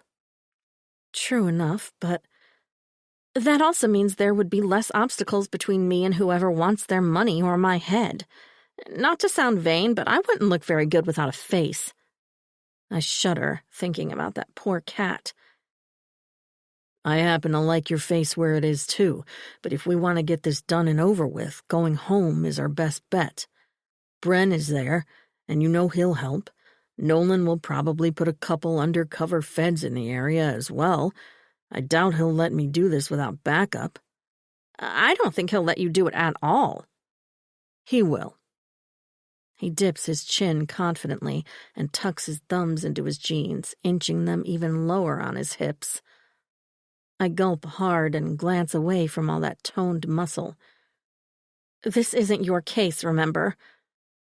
The feds brought me for a reason, and that's because I know you better than they do. I have a different perspective, and right now that's what this case needs. I can't argue with that. We need to do something different. But bringing danger to my family's doorstep? I don't want to put my parents in harm's way. If something happened to them... Liv, listen. He steps forward and reaches for me, his warm, calloused hand wrapping gently around my wrist. Besides you, they'll be my number one priority, and your uncle already has them under surveillance, right? He does.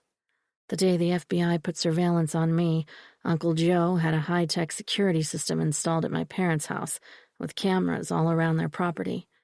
My dad was salty at first, because who needs security when you have a shotgun? But in no time he was watching the wildlife on the monitors like it was the big screen. You'll need to stay with me, Aiden adds. And people in town are going to have to believe we're together just like they do here. Gulp. I knew there was a possibility it would come to this, but I didn't think it'd be so soon. I've only been widowed for 7 weeks, and Aiden is the only one who knows that my marriage wasn't the kind built on love. Even our parents? I can tolerate the judgment of people I haven't talked to in years, but I'm not sure I can handle my parents thinking I'm using another man to grieve, especially not when that other man is Aiden. For their safety, I think we should tell them the truth. His hand slides down to mine, giving it a light squeeze before he lets go. But we can give my parents a varied version of the truth. I tip my head. What's the varied version of a fake relationship? His eyes dart back and forth between mine before he swallows. We'll tell them that we were together before. Oh. Well, that's certainly going to make things interesting. They don't need the details, but turning to an old friend for comfort is perfectly normal. They won't give a shit about it. I hope not. And what about Bren? His eyes darken at the same time his jaw tightens. I'll take care of that. And that means... I'm going to tell him the truth. Oh, God.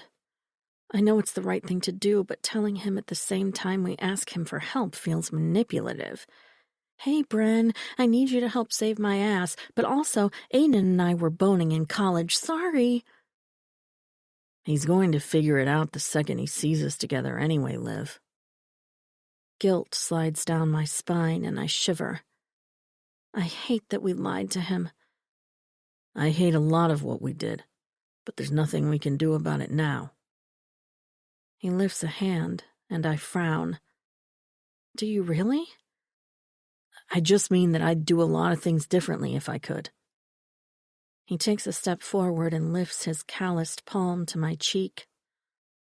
It's gonna be okay, Livy. I promise. I nod as my throat begins to ache. Be careful, Detective, or I might think you're starting to enjoy this. A slow grin curls at one side of his mouth. You might, huh? Uh-huh. His gaze drops to my lips before he opens his mouth, only to snap it shut again. What? I step into him, my fingertips pressing against his chest. Say it. But he doesn't. He shakes his head instead and takes a step back. Some things are better left unsaid. Not always, I remind him. I think my confession last night proved that. He still resists, and I know better than to push. I'm going to call Special Agent Nolan. I'd like to tell him you're on board with going back home. He rubs at his stubbled jaw and pulls his phone from his pocket, drawing a line in the sand and reverting our conversation back to safer territory. Except I'm not sure it's safer at all. Going home with him, staying with him, nothing about that seems safe. In fact, I'd say it's downright dangerous. Chapter 16. Aiden. I don't like this. Special Agent Nolan scowls through my laptop screen on Sunday afternoon. We can't protect her up there like we can down here. Elbows on my knees, I lace my fingers together and nod. I may be overstepping, but I don't give a shit. I understand your concern, but you brought me on board to make it look like you were backing off. At some point, you need to do that. He surveys me through narrowed eyes. This feels a lot more like actually backing off, not pretending to do it. Yeah, well, sometimes you gotta take chances to get the job done. And you're willing to take chances with her life? Hell no. The only thing I'm taking a chance on is my sanity, because bringing Liv into my home, the one place in Coal Creek that doesn't remind me of her, is like walking onto a psych ward and asking for a straitjacket. Or at the very least, a damn good reason to move when this is over. I would never suggest this if I wasn't 110% confident that I can handle it. Remember, I won't be alone. Her brother is there, and her uncle, though you probably don't want to think too much about how he might help. The older agent scoffs. You're right, I don't. He's on our side, Nolan. He just plays by the mob's rules instead of ours. Like I said, I'd rather not think about it. Relaxing back so that most of the screen is full of his rotund belly, he sighs. What exactly do you think taking her to Coal Creek will accomplish? For one, it'd let her live again. After everything she shared last night, being cooped up like a prisoner in her own home is the last thing she needs. As if worrying about whether the next flash of headlights on the street or knock at the door is going to be someone to hurt her again isn't bad enough, she'd had no one but Lena and the feds to talk to. Liv needs her family. Hell, she's needed them for 10 years, but she's avoided Coal Creek because of me and the secret she's kept. I can't let her do that anymore. She wants me to remind her of how fearless she used to be. This is step one. Pine County is small, and Coal Creek is smaller. Even in the summer, with tourists everywhere, it's a hell of a lot easier to see who's doing what than it is here. My hope is that these assholes come looking for her, and up there, we'll be able to narrow down who doesn't belong a lot faster than you can here. We have more manpower down here, Enders. Yes, but the SSP said only a few guys were involved in the embezzlement, and one of them is already dead. I could handle a few on my own, but I'll bring the sheriff in to ease your mind. He snorts. Watch it, detective. Arrogance isn't going to win me over here.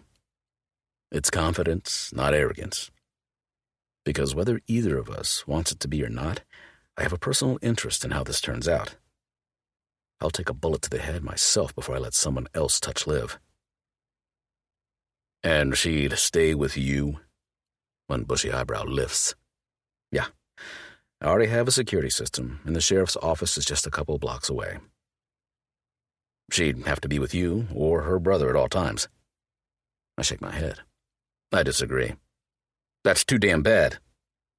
You're gonna kill her yourself if you don't lighten up, I snap, and his lip curls. What the hell do you mean by that? She's going stir-crazy. I already see it in her. And when it gets to be too much, she could do something careless. You need to give her some breathing room now before that happens. Going with you is enough breathing room, he grumbles. She needs time with her family right now. There's a lot of shit you don't know. What kind of shit? He leans forward again. Nothing that has to do with this case. Fuck. I never should have said anything. Look, I need you to trust me on this. I barely know you, detective. Those dark eyes narrow again, and his continued skepticism spurs my determination. Maybe not, but I know her. And let's not forget, that's why you brought me into this. I'm a good cop, and there isn't a person in this world I'd go down fighting for as hard as I would for Liv. He glances away, and while he exhales a long breath, I hold mine. You know, I can't let you do this without backup. I figured as much. But with all due respect, you can't put someone on her 24/7 up there. No one will believe we're really together. You're pushing your luck, Enders. And again, I don't give a shit. I'll station somewhere at the sheriff's office, he concedes, and I dip my chin instead of fist-pumping the air. Bren will be fine with that. In fact, they can use my office since I'll be on vacation as of tomorrow. The other guys aren't going to be happy about it, but they're going to have to suck it up since we can't tell them the truth. How long do you anticipate this vacation of yours to last? Depends. I plan on going to Chicago in the morning to pay Eli Novak a visit. Novak? Nolan frowns as he thinks back, trying to recall the name.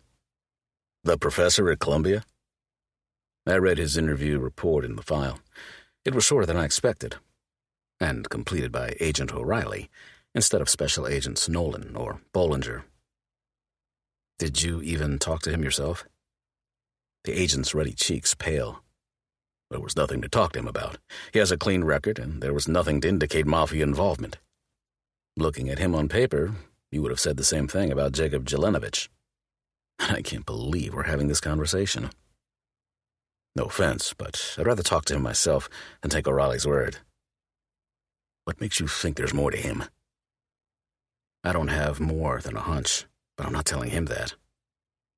He had the most in common with Jelenovich. They both went to Loyola.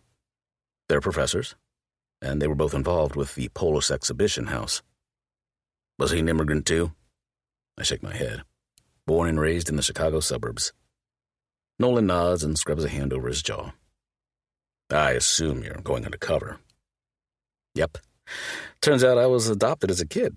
Just found out I'm Polish and want to know more about my roots.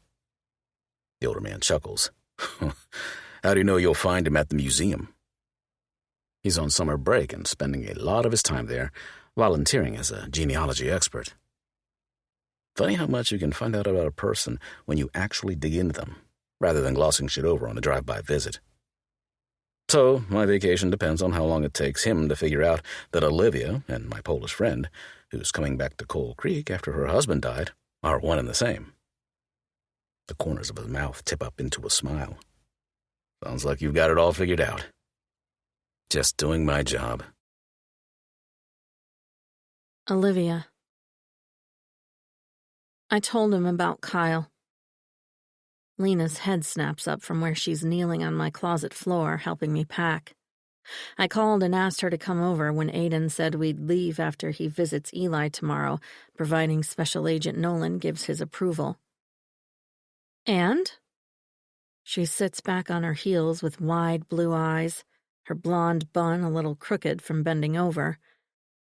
I thought he was going to take my back gate off the hinges. I tell her about chasing after him and how it probably helped diffuse his anger, even if it had been a stupid move on my part. Oh, honey. She worries her bottom lip as she searches my face. How are you holding up? I'm fine, mostly. I shift to sit cross-legged beside her, my suitcase and a mess of clothing options in front of us. I mean, it brought up a lot of old memories for me, which I expected, but I didn't think he'd be so angry. He took it personally, like he'd failed me somehow. Lena's jaw drops as she presses her hand to her chest and falls sideways to her butt. Oh, God, I knew it. I frown. Knew what? He still cares about you. I roll my eyes. Don't make this into something it isn't. Excuse me. He's here, isn't he? To keep my family from having to plan my funeral. Right. This time she's the one to make the dramatic face. It's all about them, and not at all because you two used to be crazy about each other. That was a long time ago. Says the woman who thought of him the second Special Agent Nolan suggested a fake boyfriend. To be fair, he'd already been on my mind. You know I didn't want to do this with just anyone. You could have asked a handful of other guys you know, but you only wanted him. He's a cop, Lena. He's the only one skilled enough to do it. Uh-huh. Keep telling yourself that. She picks up a peach sundress and carefully folds it before adding it to the suitcase. You can't tell me that a little part of you didn't hope he'd say yes because a little part of him still has feelings for you. Of course I did, but I'm not foolish enough to think the chances of us having something more than this venture together are worth getting my hopes up. And I also need someone I can trust more than I need to rekindle an old flame. This is hard enough without going there. I add a few pairs of leggings to the pile and she groans impatiently. What's the worst that could happen if you went there? I could get my heart broken for a second time by the same man. I'm not even sure I'm over Jake being gone, Lean. Her lips curve into a wry grin. Oh, sweetie, you are so going to get your heart broken. Not if I'm careful. And surround myself with 10 layers of Aiden-proof armor. Her eyes sparkle knowingly, but she doesn't say a word. Don't look at me like that. Would you rather I say what I'm thinking instead? That you're full of shit and we both know it? Ugh. I get to my feet and go to my dresser for panties. You're such a pain in the butt. Am I wrong? She calls after me. Yes. Liar. Damn it. I pause with my hand wrapped around a stack of silk and lace. Would it make me a horrible person if I said no? That I'm not wrong about you wanting more? My cheeks heat, and I gulp.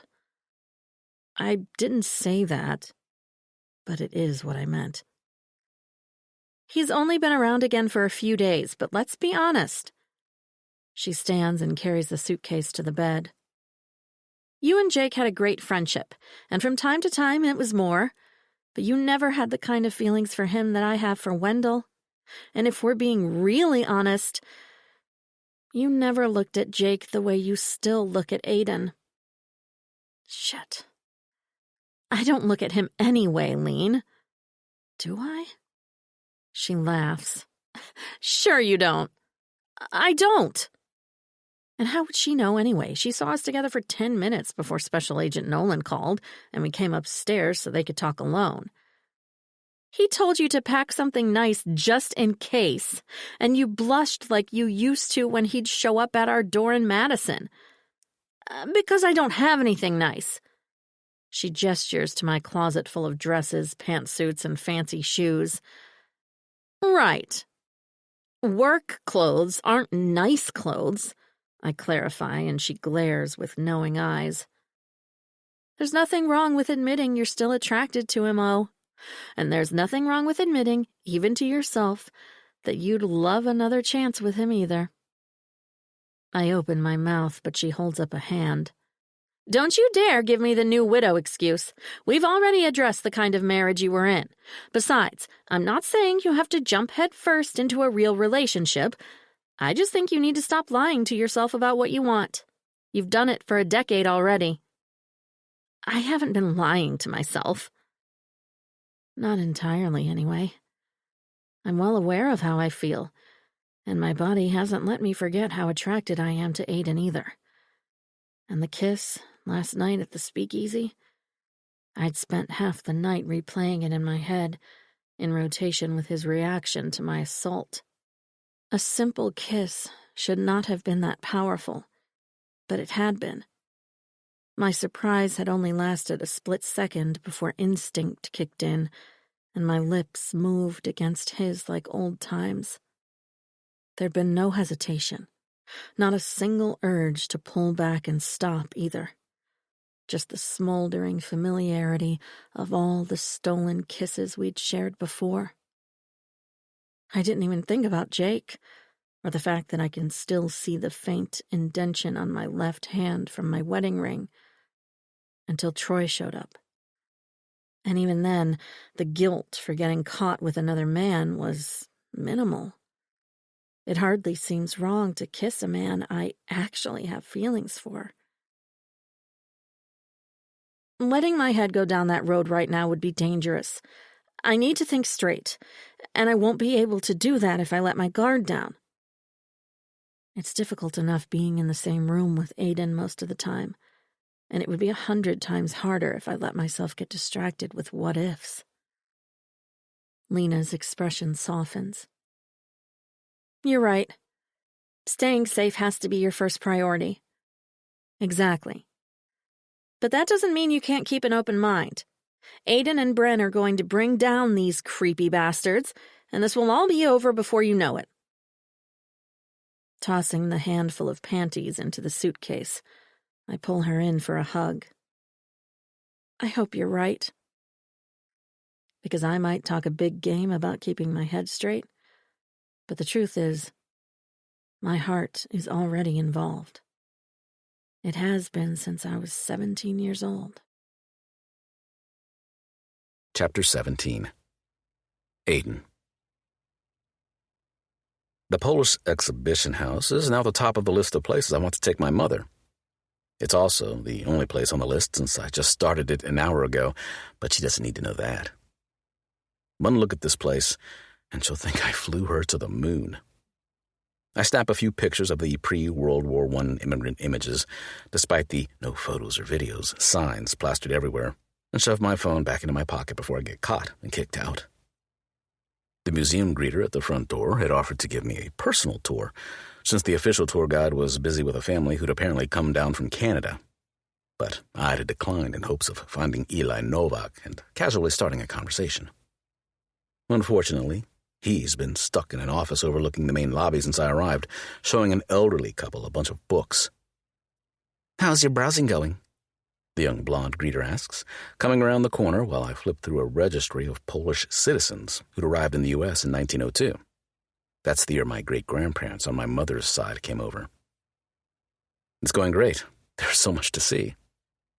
Not that I've paid attention to much more than this display, with my focus continually wandering back to Novak. It's overwhelming. I just found out I'm 30% Polish. And I thought the museum would be a good place to start looking into things. I probably should have started smaller. She laughs. "Did you take a mail-in DNA test?" "Yeah, I'm adopted and wasn't sure what my background was." "Ah, I see. Did you subscribe to the research and records part of the DNA database as well?"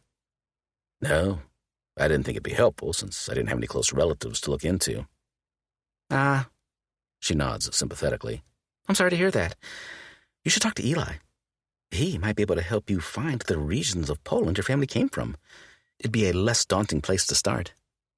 "Eli?" I frown like I haven't been stalking the guy since I walked through the door.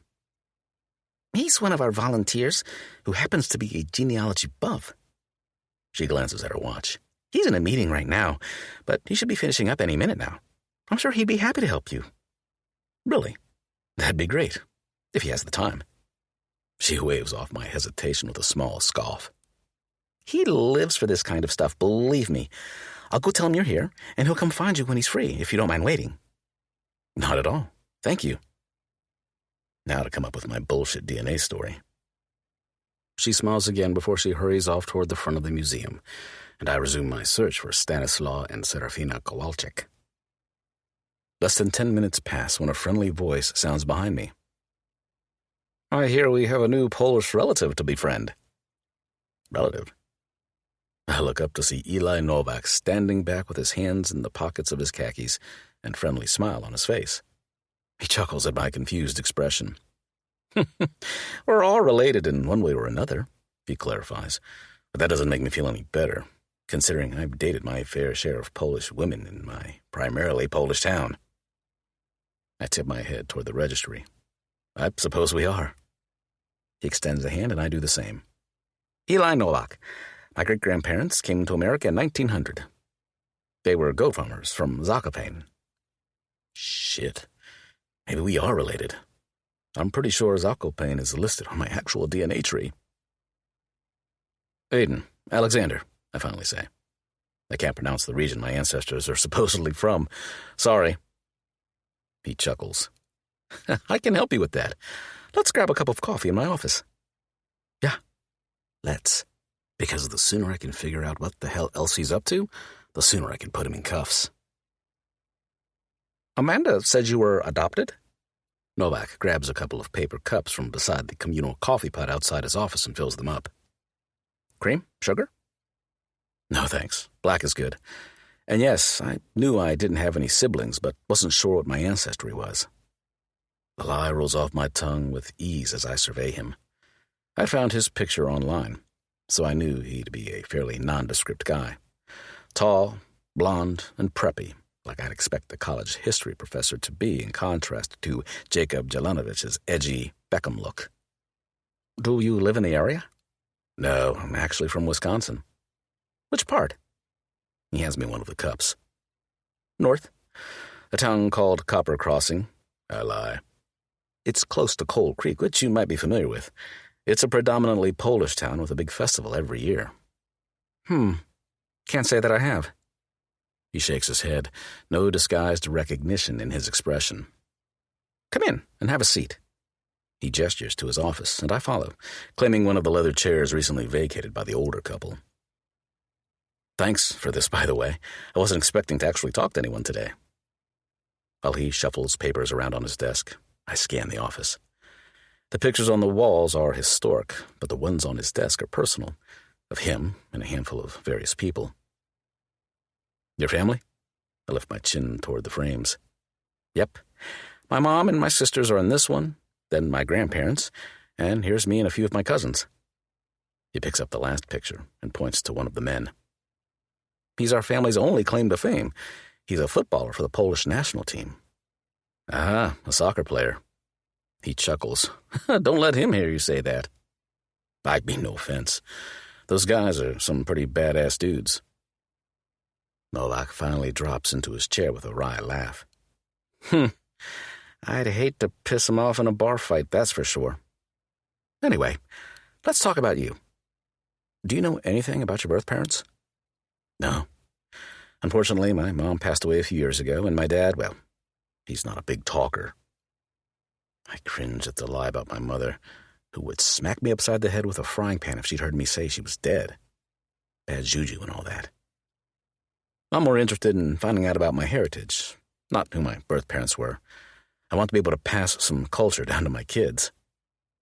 He lifts his coffee. You have children? Not yet. Or ever at the rate I'm going. How about you? He eyes me for a moment like he holds that particular hand close to his chest before he clears his throat. I have 2 boys, and my wife is due in a few months with our first daughter. Ah, congratulations. Thank you. We're excited. So, what part of Poland is your family from according to your DNA profile? I pull my phone from my jeans and open up a screenshot from some random internet person's ancestry results. This says my family came from Swiatniki Gorny, he finishes with a proper accent and a chuckle. It's just south of Krakow. Are you also Jewish? Yes, that was my second largest percentage. It's actually German from my dad's side of the family, but not today. Makes sense. Swiatniki Gorny has a large Jewish population as well. Let me bring up some information. He turns to his computer and begins typing, giving me another opportunity to look around, though I'm not sure what I'm looking for. There was nothing in Jake's office to give me mobster vibes, and there's nothing here either. Might as well get to the point. My friend offered to help me research when I got my results, but then her husband died, and now I feel bad asking. He cocks an eyebrow, but keeps his focus on the screen. I'm sorry to hear that. Yeah, me too. Olivia would love knowing that we're both Polish, but again, I'm not sure now is the right time to bring it up. Then again, I did hear she's going back to Coal Creek for a while, so maybe we'll connect. He nods and turns his monitor to me, where one half of the screen is filled with images of a vibrant town and the other shows a list of names, surnames specifically. This is Swiatniki Gorny, and these are the most common family names in the area. What are the chances that Zelinsky, Liv's Uncle Joe's last name, would be right at the top? That's interesting, I chuckle and point to the name. That's Olivia's mother's maiden name. It's a very popular Polish surname. Again, his only reaction is a polite smile. I need to up my game, so I put on a concerned face. You know, it just occurred to me that maybe I need to dig into this even deeper. I'm happy to help in any way I can. Rubbing a hand around the back of my neck, I hesitate. That friend of mine, Olivia, we're just friends now, but we were more in college, if you know what I mean. It'd be hella awkward to find out we're related. He chuckles, leans back in his chair, and folds his hand. Unless you were adopted locally, the chances are slim. And your parents probably would have steered you away from her if they were concerned, don't you think? Right, except we snuck around because her dad told me to stay away from her. His brows lift before he sits forward and starts tapping on the keyboard again. What's her last name? Bishop. At that, he stops cold. Olivia Bishop? Yep, that's her. His eyes cut to mine. You're not talking about Dr. Olivia Bishop. My jaw slacks open like the good little actor I am. You know her? She's a professor at UW-Milwaukee. He spins away from the computer and busts out laughing. Ha! Yeah, I know her. Her husband was a board member and a volunteer here. He shakes his head in disbelief as he openly looks me over, his focus lingering on my inked arms before he chuckles again. So, you and Olivia, huh? I guess you do kind of remind me of Jake. The fuck I do. I'm nothing like that son of a bitch. I've never got the chance to meet him, I say dryly. She didn't come home much after she got married. She's involved in a lot at the college, or she was anyway. I think the feds have her locked down pretty tight right now. I frown. What do you mean?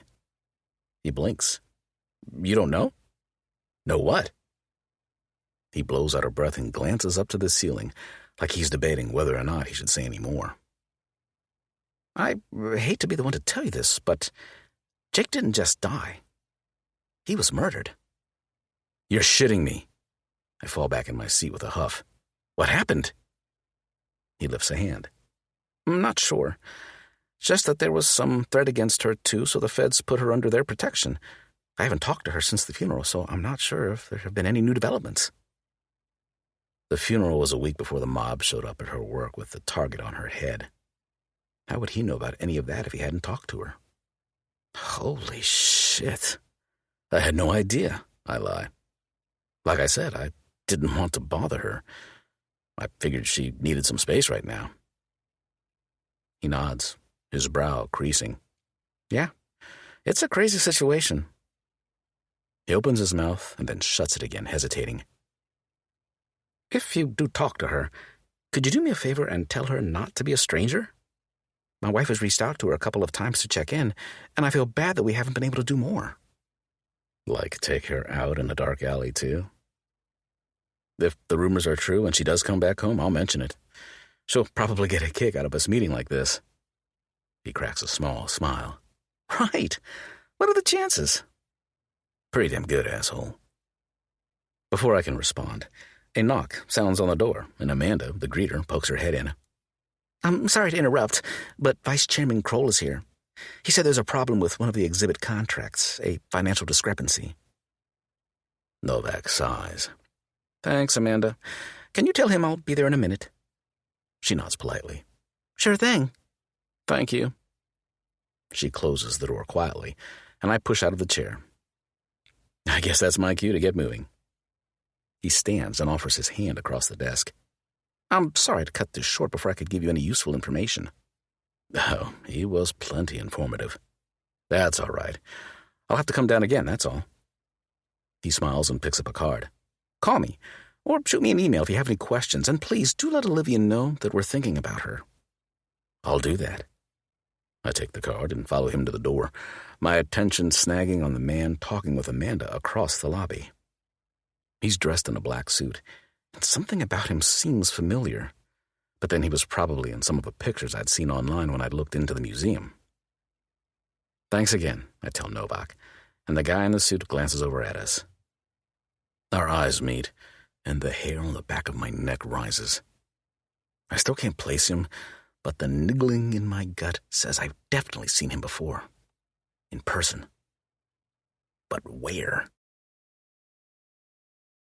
Chapter 18. Olivia. I've been back to Cold Creek exactly twice since Aiden and I broke up in college. Both visits were for funerals, and that has my stomach twisting into knots as we enter the outskirts of town where the familiar, and now eerie, Cold Creek Cemetery comes into view. Aiden knows what he's doing, bringing me back here, and I trust that my brother will do his damnedest to keep me safe too. But there's an ominous, third time's a charm feeling about coming home when someone wants to put me in that cemetery too. It's like I'm tempting fate, or worse, throwing myself in front of it. You're either gonna throw up or bolt. Which is it, so I know whether to slow down or speed up? Aiden shoots me a sidelong glance from the driver's seat, and I tighten my grip on the passenger side door. I'm not bolting anywhere near the cemetery, believe me. His frown turns into a grin. Superstitious? Ha ha, you're funny. I glare at him and he gives a light-hearted laugh. Just trying to lighten the mood. He reaches over and pats my hand. Anyway, I was thinking we'd drop your stuff off at my place and then head over to see your parents so we can let them know what's going on. You okay with that? My excitement for seeing Mom and Dad is drowned out by the wave of nausea in my stomach. My parents know that Jake was murdered, but they don't know the full story about the threats made against me. Uncle Joe told them the security was just a precaution because we didn't know what Jake might have been messed up in, and I'd hoped to keep it that way. I guess time is up on that front. How much do we have to tell them? About Jake, I mean. Aiden taps his thumb against the steering wheel as we slow to a stop at the first intersection in town. There's no stoplight, of course, because even during the summer there aren't enough people in Cold Creek to warrant one. We should tell them everything. I was afraid you'd say that. He gives me a compassionate glance while a tractor with a trailer full of hay crosses the road in front of us. Liv, we can't keep them in the dark. It's not safe. Can we leave out the part with my head in the middle of a bullseye? And the cat? He nods thoughtfully. I suppose they don't need those details. Thank God, because telling them that Aiden and I are seeing each other is going to be awkward enough. I don't need them imagining all the ways I might die, too. Are you ready for the wrath of my father?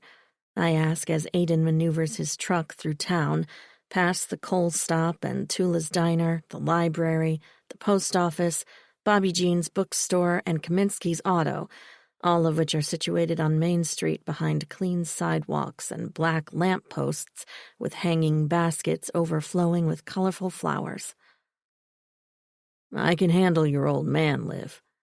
The question is, are you ready? Yes, but also no. My dad isn't going to be happy to hear about my history with Aiden, but he'll deal with it because my mother will make him. My real concern is telling my parents the truth before Aiden has a chance to talk to my brother. Honestly, Bren is the only one I'm worried about. And your mom. My mom. His brow furrows even as he laughs. Why the hell would you be worried about her? Because I adore her and I'm pretty sure she's going to think I'm using you as a rebound. I don't want her to hate me for that. He gives a soft snort. She's not going to think that, trust me. How do you know that? Because she's been on my ass about settling down for years now. At this point, I don't think she cares who I bring home as long as it gives her hope she might get a couple grandkids out of me someday.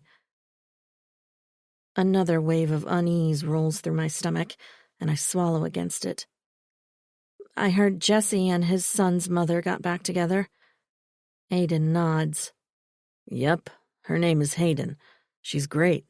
So is Jet. I bet.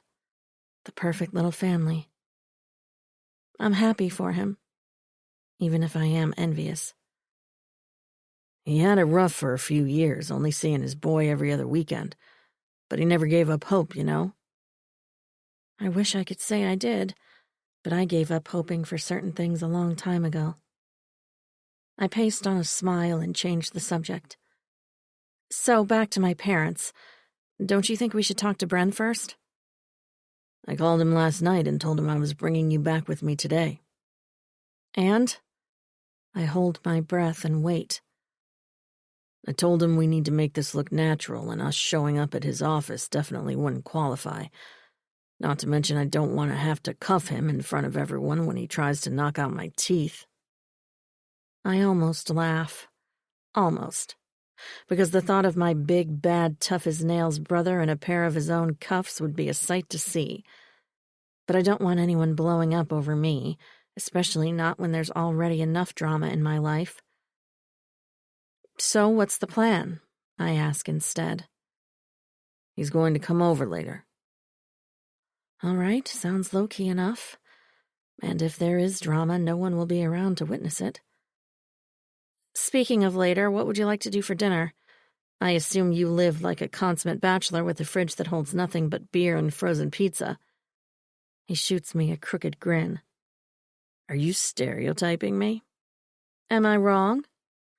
Let's just say a stop at the grocery store is at the top of my to-do list. Uh-huh. I can only imagine what his house looks like. Nothing but paper plates, mismatched cups, and the requisite oversized leather furniture with an enormous ego-sized TV. He probably has a black comforter, too, and gray sheets that haven't been washed in weeks. I assume I'll be sleeping on the couch? He runs a hand around the back of his neck. No. I probably should have mentioned that Craig has been crashing at my place for the past couple of months. I asked him to find somewhere else to go, but unless he's found a place since we talked the other day, he may be around for a little while. Craig Perry? Did something happen with him and Rachel? They're in the middle of a divorce. No way. Yep, and he's been seeing Katie. Katie Reynolds? I lurch forward, nearly choking myself with the seatbelt. You're kidding me. He gives his head a single shake. Afraid not. Tell me he didn't cheat. Rachel was a year older than me in high school, but we were good friends once upon a time. She'd confided in me that Craig's past relationship with Katie, even though they'd been teenagers, had been difficult for her to deal with. I can't imagine what she must be feeling now. Not that I'm aware of. I think and hope it's just a rebound. Like people are going to think you are to me. I glance out the window with a sigh. Maybe I do care what others think after all. Not our business what other people think, just like it doesn't matter what anyone thinks about Craig and Katie. Or Craig and Rachel, for that matter. True enough, but it's a bit more difficult to accept when your relationship is the one in question, even if it is a fake one. This is me. Aiden slows at a dirt driveway a block out of town near the creek. Trees of all kinds line the short drive before the property opens up to a small lot that's probably 3 or 4 acres. The cute one-story cottage-style home is neat and cozy-looking, with brown siding, white-trimmed windows, and a front door painted my favorite cranberry red. There's even a big pot of marigolds on the front porch. Did you pot the flowers yourself? I flash a cheeky grin as we unbuckle. Fuck no, he scoffs. I came home from work one day and they were there. I didn't ask questions. Your mom? Jinx. Jinx? Yeah, right. The only thing I can imagine Aiden's youngest brother planting is his own seed in any willing woman. From what I've heard, anyway. I'm serious. He runs the landscaping part of Ender's Excavating. He plants all kinds of shit, and is pretty good at it, too. Wow. I clearly have a lot of catching up to do. Anyway, like I said, Craig's been staying here, and I haven't been home since Friday morning. I have no idea what we're walking into. I wrinkle my nose playfully. Or maybe you do know, and you're going to blame it on poor Craig because he's not here to defend himself. He snorts and opens his truck door. Ain't nothing poor about Craig, babe.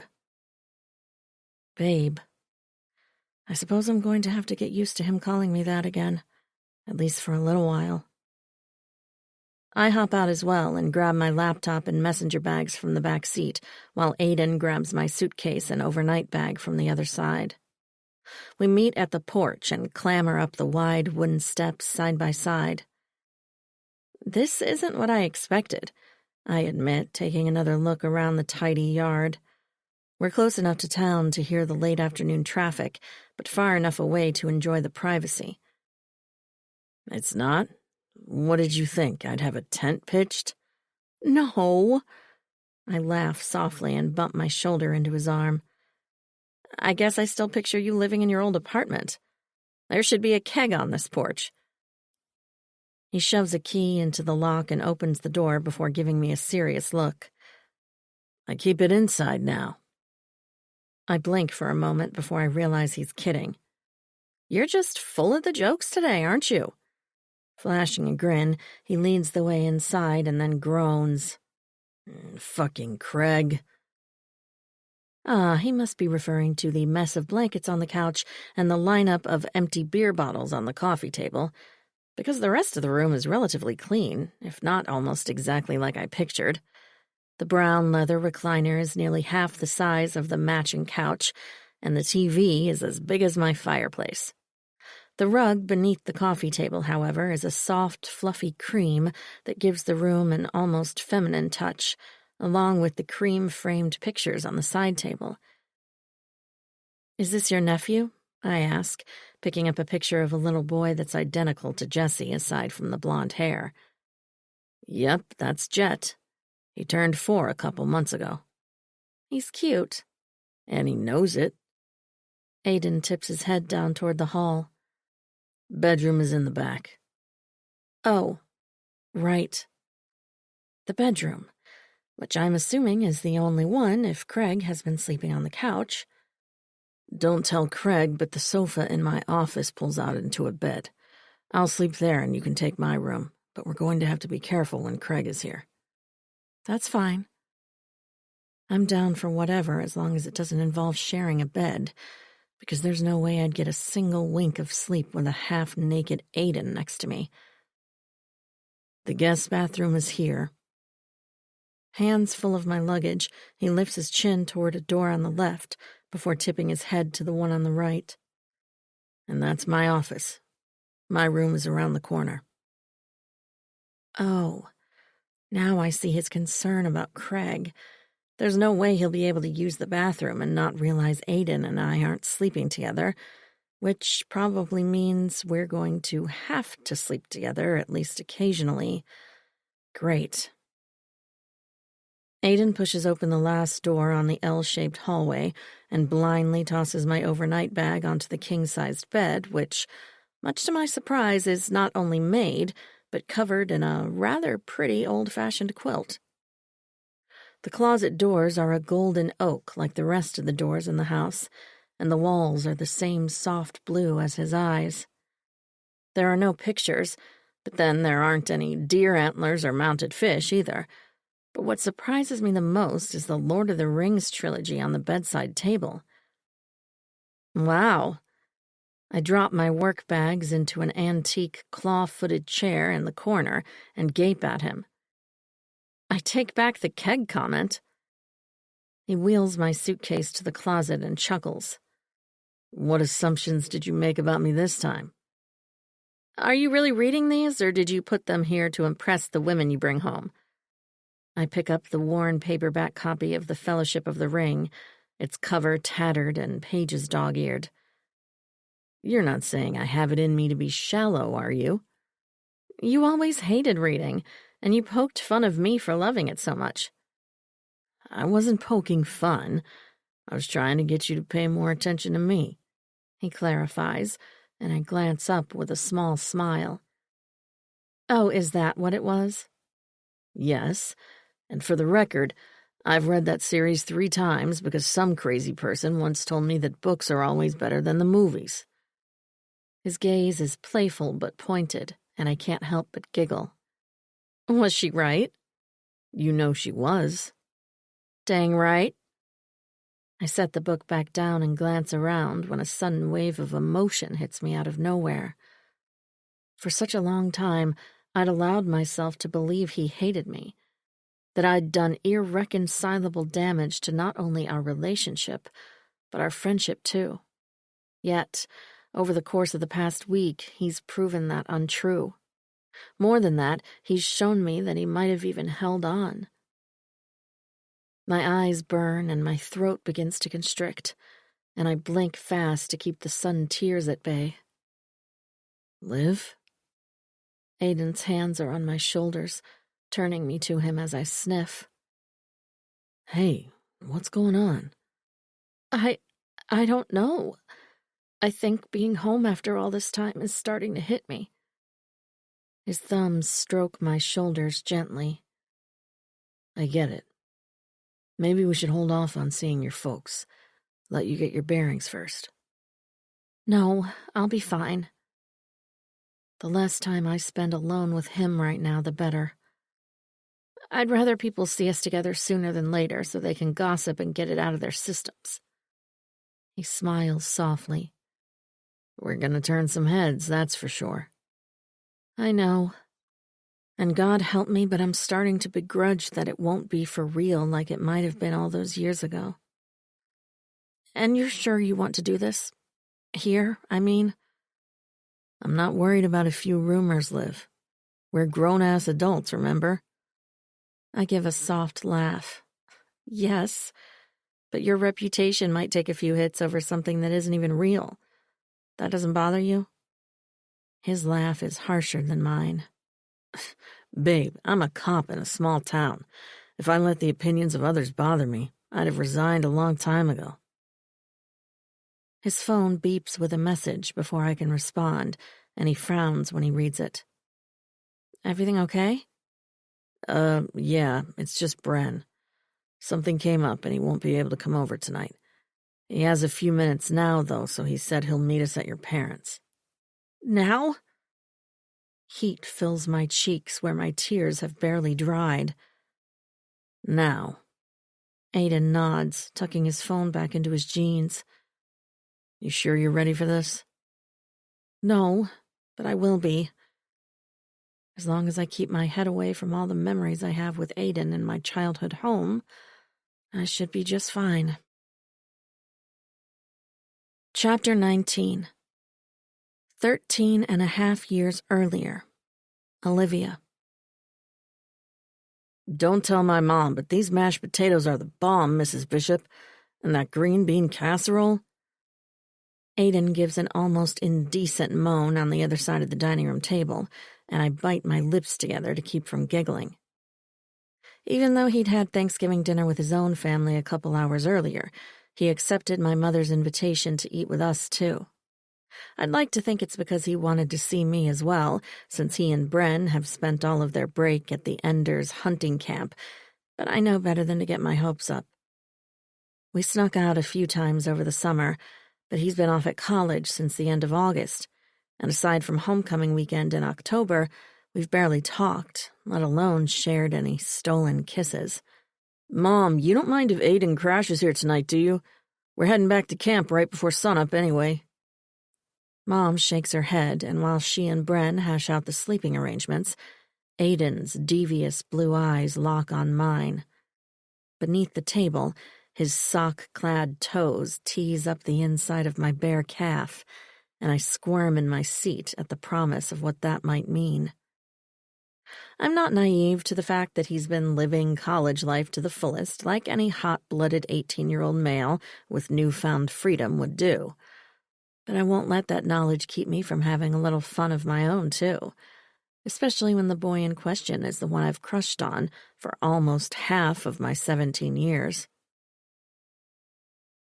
After the turkey and leftover fixings are cleaned up and put away, Mom and Dad take a ride over to Uncle Joe and Aunt Candy's for another round of dessert, while I hang back with the boys. They break out Bren's old PlayStation and play Madden, and I curl up in a recliner and pretend to do homework instead of drooling over Aiden's biceps and forearms. He's bulked up quite nicely in the few months he's been away at the academy, and my hands itch to reach out and see if he's as hard and as hot as he looks. Olivia! Bren's bark breaks into my naughty thoughts, and I scowl across the living room. Must you yell? Jeez. He rolls his eyes. Apparently I do. I've asked you to get us something to drink 3 times already. To that, I snort. I'm not sure what kind of service you've been getting in college, but it's not available here. You want something to drink, get it yourself. Aiden laughs. The only service he's been getting is from his right hand. Bren drives a backward fist into the center of Aiden's chest, and he falls against the back of the couch, groaning and laughing at the same time. That's what my right hand has to say about that asshole. There's no need for violence, Brendan. I enunciate his full name like our mom does just to piss him off, and it works. He glowers as he gets to his feet, blindly tossing his controller onto the couch. Who does homework on Thanksgiving anyway? He grumbles on his way to the kitchen.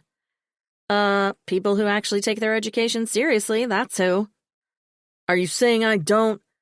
He calls from the other room at the same time Aiden jackknives up from the couch and sprints over to my chair. One of his hands slides around my throat to lift my chin as the other pushes back into my hair so he can press his lips against mine in a hurried but intense kiss that ends just as quickly as it started. He's already back in his seat, queuing up a new game before Bren returns, leaving me to process what the heck just happened. So? My brother asks as he pads back into the living room with 2 cans of Pepsi. You don't think I take school seriously? I wet my lips, tasting Aiden for a second time, and smile to myself. I mean, you're going to school to be a cop. It's not like that's hard. Both of the guys scoff at the same time, and I giggle. The only thing I love doing more than antagonizing my brother is kissing his best friend, both of which have now happened in the same minute. I'm a lucky girl. And to think I was going to let you play, Aiden mutters from the other side of Bren, and the potential double meaning of his words makes me grin even harder. He's never tried anything with my brother so close before, but something tells me he might be up for it tonight, and I wouldn't mind pushing our luck a little either. My parents come home an hour later, but instead of hanging out with us in the living room, they go upstairs to watch TV in their own room. It's early yet, barely after 8 o'clock, but I follow after them and get changed into my pajamas. I also grab a blanket and a pillow from the closet for Aiden and head back downstairs just as Bren stands and stretches. I'm going to grab a quick shower and then we're going to watch a movie. Olivia, do you think you could refrain from being a smartass for once in your life and make popcorn without complaining? I toss Aiden the blanket and pillow and press a hand to my chest in mock offense. Me? A smartass? Whatever do you mean? My brother shakes his head as he strolls to the stairs. Just make the fucking popcorn. I bat my eyelashes and then giggle when he raises a single finger salute. The second he's out of sight, Aiden grins. You want some help? I suppose. Otherwise, we'll have to listen to him pout all night. I tip my head toward the kitchen and he follows. While I grab the box of microwave popcorn from the cupboard, he takes out 2 bowls from another. You should swap spots with him before he comes back down. Sit on the couch by me. I smile up at him as I tear the plastic off a package of popcorn. Yeah? Why would I want to do that? He shuffles closer and dips his lips to my ear. So I can hold your hand under the blanket. Just hold my hand? Maybe cop a feel. One of his hands lifts to my hip while the other curls boldly around one of my boobs. You're not wearing a bra? I shake my head. I don't wear one to bed. A low groan rolls in his chest as his thumb circles around my hardening nipple. Show me. Right here? He nods, his fingers already reaching for the hem of my tank top. I sigh and while he tugs up my shirt, I reach around him to put the popcorn in the microwave. As I press buttons, he lowers his mouth and laves a tongue around one peak. "Fuck, you're pretty," he murmurs, his mouth going back and forth from one breast to the other until my entire body shakes. "You're killing me," I whimper, greedy heat already building between my legs. "You want more?" He grazes his teeth over one bud, and I shiver. "More?" There's no time for more. Bren will be back in a matter of minutes, and my parents could come down at any time. "You'll have to be quiet."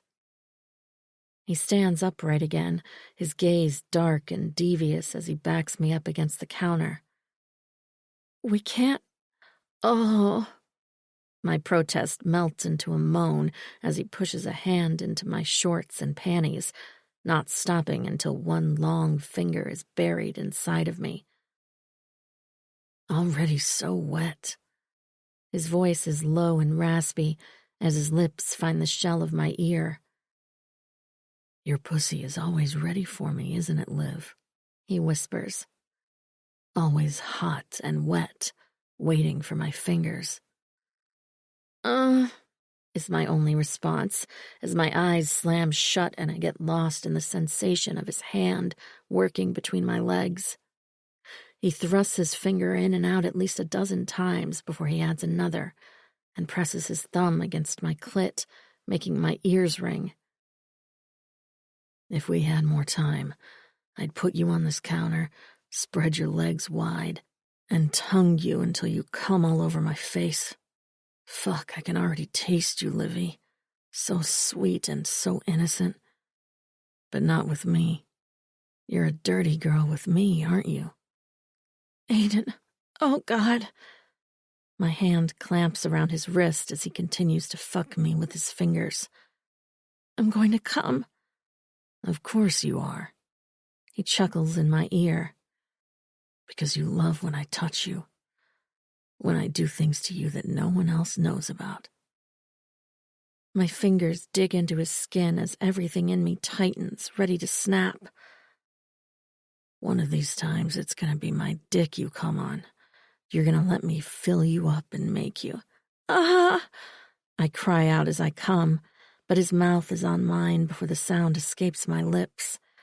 He kisses me hard and deep while my body pulses around his fingers until every last flutter is set free. Only then does he pull back and carefully remove his hand from my shorts. "That's my girl," he praises with a wicked smile just as the microwave goes off beside us. "And just in time, too." I give a breathless laugh as I sag back against the counter, not quite believing he could make me lose my mind in 3 minutes flat. He holds up his hand and waggles his damp fingers. "The popcorn smells good, but I bet these taste better." My frown of confusion morphs into an O of lust as he sticks his fingers into his mouth and licks them clean. I was right," he moans, and all I can do is stand there and pant. "So I take it you'll be sitting next to me on the couch?" I gulp hard and nod, and he winks. "Damn right you are. Now let's get the rest of this popcorn made." 2 hours later, the credits begin to roll on the TV, and Bren yawns from the recliner. Despite his big talk about copping a feel, Aiden didn't try to touch me even once during the movie, which is just as well. After what happened in the kitchen earlier, the last thing I want to do is get caught and put a premature end to whatever the heck is going on with me and Aiden. "I'm hitting the hay," my brother announces. 5 o'clock is going to come too damn early." "You're telling me." Aiden covers a yawn of his own as I get up and collect the empty popcorn bowls and soda cans. "You good here, sis?" Bren asks, and I nod. "Yep, I'll clean up. Lord knows you need your beauty sleep." He snorts and nudges me with a shoulder as I pass by on the way to the kitchen. Love you too. Uh-huh. As I dump out the unpopped kernels and toss the empty cans into the recycling bin, he and Aiden hash over their plans for the morning and say goodnight. By the time I've washed and put away the bowls, a shirtless Aiden is stretched out on the couch with an arm tucked behind his head as he channel surfs. You going to bed too? He asks as I organize my homework and set it aside for tomorrow. I should, but I don't want to. We don't get to talk that much now that he's gone off to school, and when we do, my brother is always around. He crooks a finger at me and my cheeks instantly heat. He's going to figure out I haven't gone upstairs. No, he won't. He could barely keep his eyes open during the movie. Come and talk to me. He shifts back on the couch and lifts the blanket, inviting me into his cocoon. I definitely can't do that. His lips turn down into a pout just as I click off the lamp and the room goes dark other than the TV glow. But I've missed you, he whispers, and my insides turn to goo. You're going to get us in trouble. Cuddling with you will be worth it. Ugh, how does he always know what to say? Fine, but if someone comes down, I'm ducking and you're going to look really fat. His body shakes with laughter as I lie down in front of him, my butt nestled in his lap. His very unobstructed lap. I stiffen. Where are your pants? On the chair. Why? Because eventually I'm going to sleep. Right. Now every time I sit on the couch, I'm going to think about him sleeping here in his boxer briefs. Great. And maybe because I just want to be close to you like this. Is that all right with you? Goosebumps wash over my skin as he leans down and kisses my temple. Yeah, I guess. You guess? Is that all you want? To be close? He's quiet for a moment while he picks a channel, drops the remote, and then laces his fingers with mine on top of the blanket. I had plans to get into your shorts again during the movie, but then it occurred to me that you might think that's all I want from you. I scrape my teeth along my lips and swallow. It's not? Fuck no. He turns me quickly to face him. Do I like making out with you? Yeah. A fuck lot. But I like you too, Liv. And I don't want you to think we have to fuck around every time we see each other. That's not what this is about.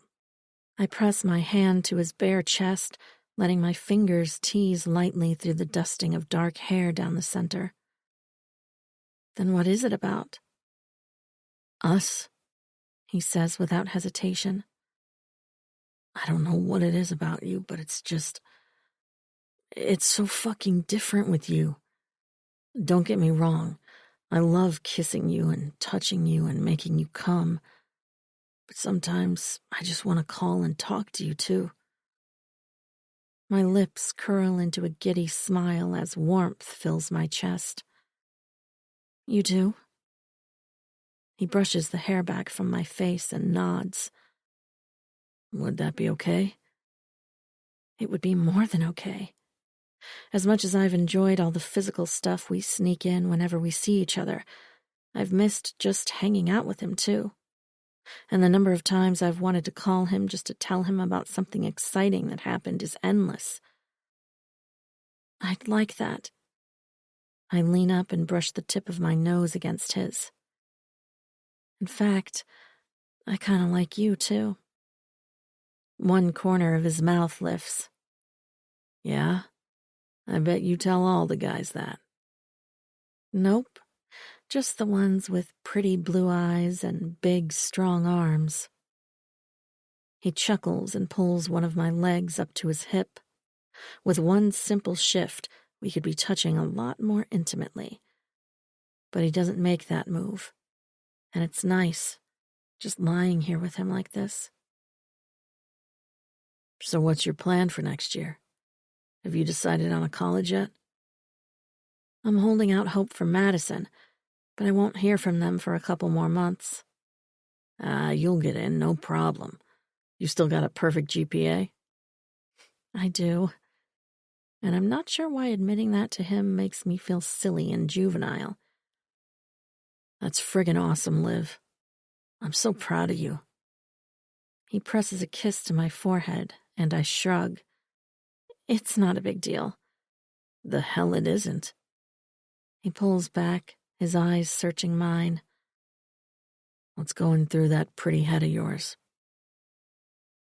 I trace a line between two tiny moles on his chest while I contemplate my response. I'm not sure how to explain that my grades have never been as important to me as they have been my parents'. I don't need to be at the top of my class or get into my dream school to be happy. But my parents and even Bren, they hold me to a higher standard. And for as long as I can remember, I've gone above and beyond to make sure I meet their expectations. What if I told you it doesn't matter to me if I get into Madison?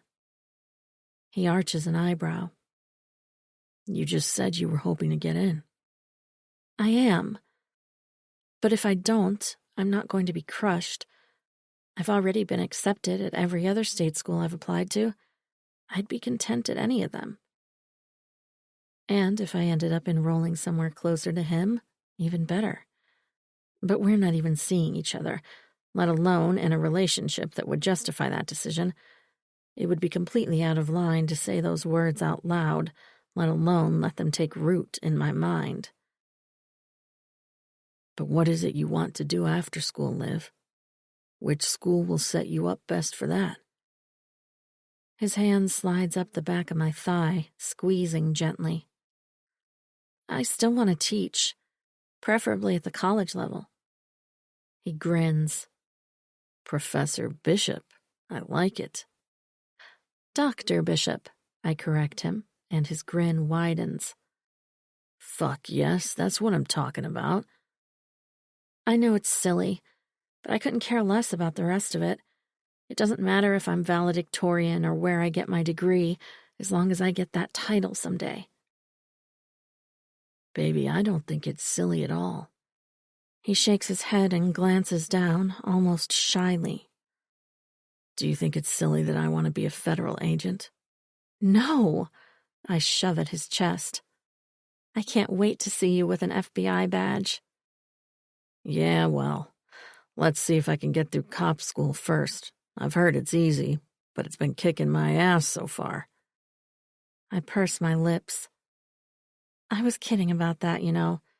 I know it isn't easy, but there isn't a doubt in my mind that you'll come out on top and be an amazing agent someday. I appreciate your faith in me, he says softly, and there's a vulnerability in his voice that tugs at my heart. Can I tell you a secret? He nods, and I lean up to brush my lips against his. You're crazy talented with your hands and your mouth, but your heart is what I love most about you. My heart, huh? I steal another kiss, especially when you share it with me. Chapter 20. Present. Aiden. Why does this feel like coming home after breaking curfew, like I've done something wrong, and I'm about to be punished? Olivia wrings her hands together in her lap as I pull into her parents' driveway on the opposite side of Coal Creek. Maybe because we're about to confess all the times you snuck out with me so we could fuck like rabbits behind everyone's back. She shoots me a scathing look that quickly morphs into a fit of giggles. Oh, God, we were awful. I shrug. I thought we were pretty good.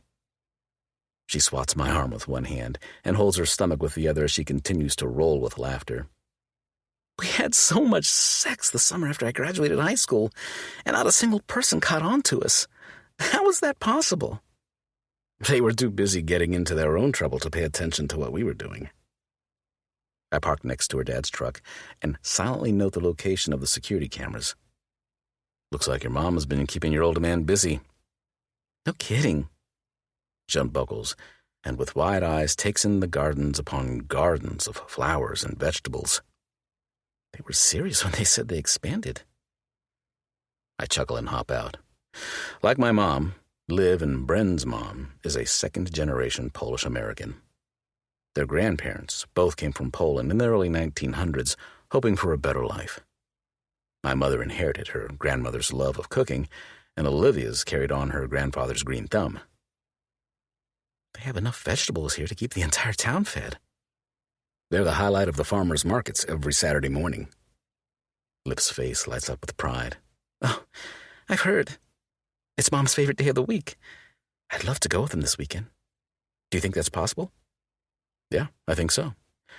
Let's get this part over with, and then we'll figure out the logistics. Okay. She nods, and then pulls in a deep breath. And Bren's on his way? Yep, he should be here any minute. I would have preferred we talk separately, so he could get pissed off and get it out of his system. But if this is how we have to do it, so be it. All right. Liv pulls her shoulders back with determination as the front door to the house opens and her old man steps out. Let's do this. She climbs out of the truck, and a huge grin slashes through her dad's thick red beard. Olivia Ray? Surprise! She sprints up the cobblestone walk and throws her arms around his neck. Oh my gosh, I've missed you so much.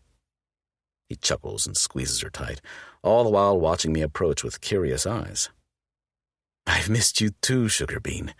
But what the heck are you doing here? With this guy, no less. We'll get to that, but right now, I need all the hugs I can get. Where's Mom? Just then, Joanna Bishop bounds out of the house with wide brown eyes already swimming with tears. What on earth? She throws her arms in the air, and the three of them hug it out like they haven't seen each other in years instead of the couple of months it's been since Jake's funeral.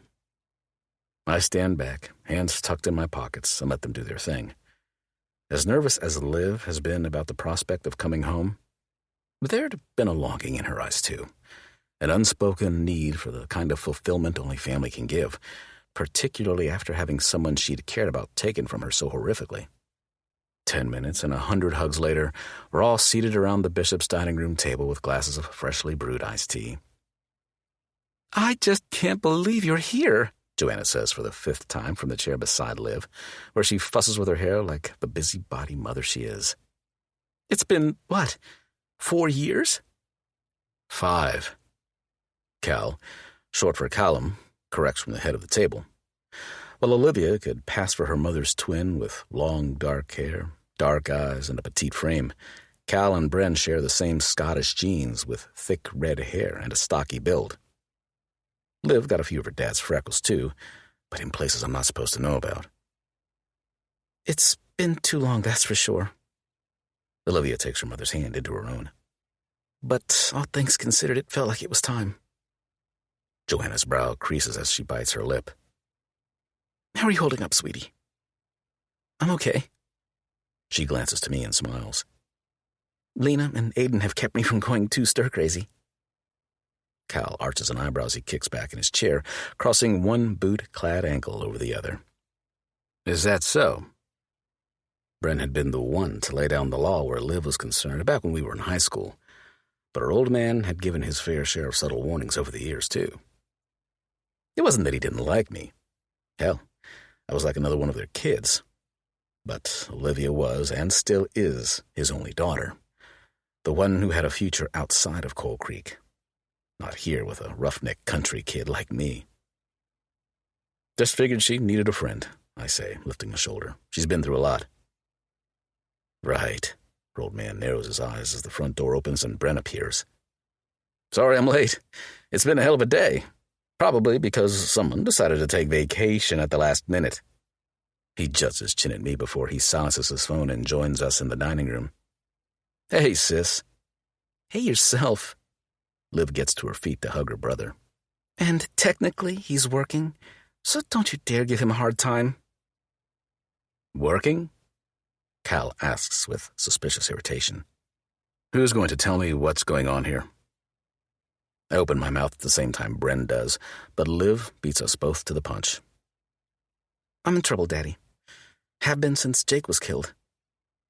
Joanna sucks in her breath and Cal scowls, but neither seem all that surprised when Liv tells them Jake's murder had been a mob hit, hence her uncle's insistence on the surveillance. But when she tells them about the guy who showed up at the end of her lecture, minus the target picture, and about Jake's involvement with the rogue group, her mother does a quick sign of the cross. "What the hell did he get himself into?" Cal demands, and Bren sighs as he takes a seat. "We're not sure.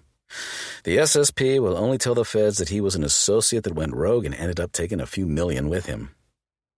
"For fuck's sake." Cal shoves away from the table and begins to pace. "I knew that guy was up to something. It's probably the reason he wanted to marry Olivia in the first place, so he could come over here and cause trouble." Across the table, Liv's lips begin to tremble. She has more secrets than her family may ever know, and I'm pretty sure she's beaten herself up about them plenty without her dad adding more punches. We have no proof he was involved with the Polish mafia before he came to the States, and believe me, I wish more than anyone that we could pin this guy as a complete asshole who had ill intentions from the start. But we can't, so let's not assume the worst. Cal turns to me with a frown. "If this is a federal case, how do the two of you know so much?" Bren glances to me as if to say, "All yours, man." And I gave a single nod. I was sworn in as a federal agent last week.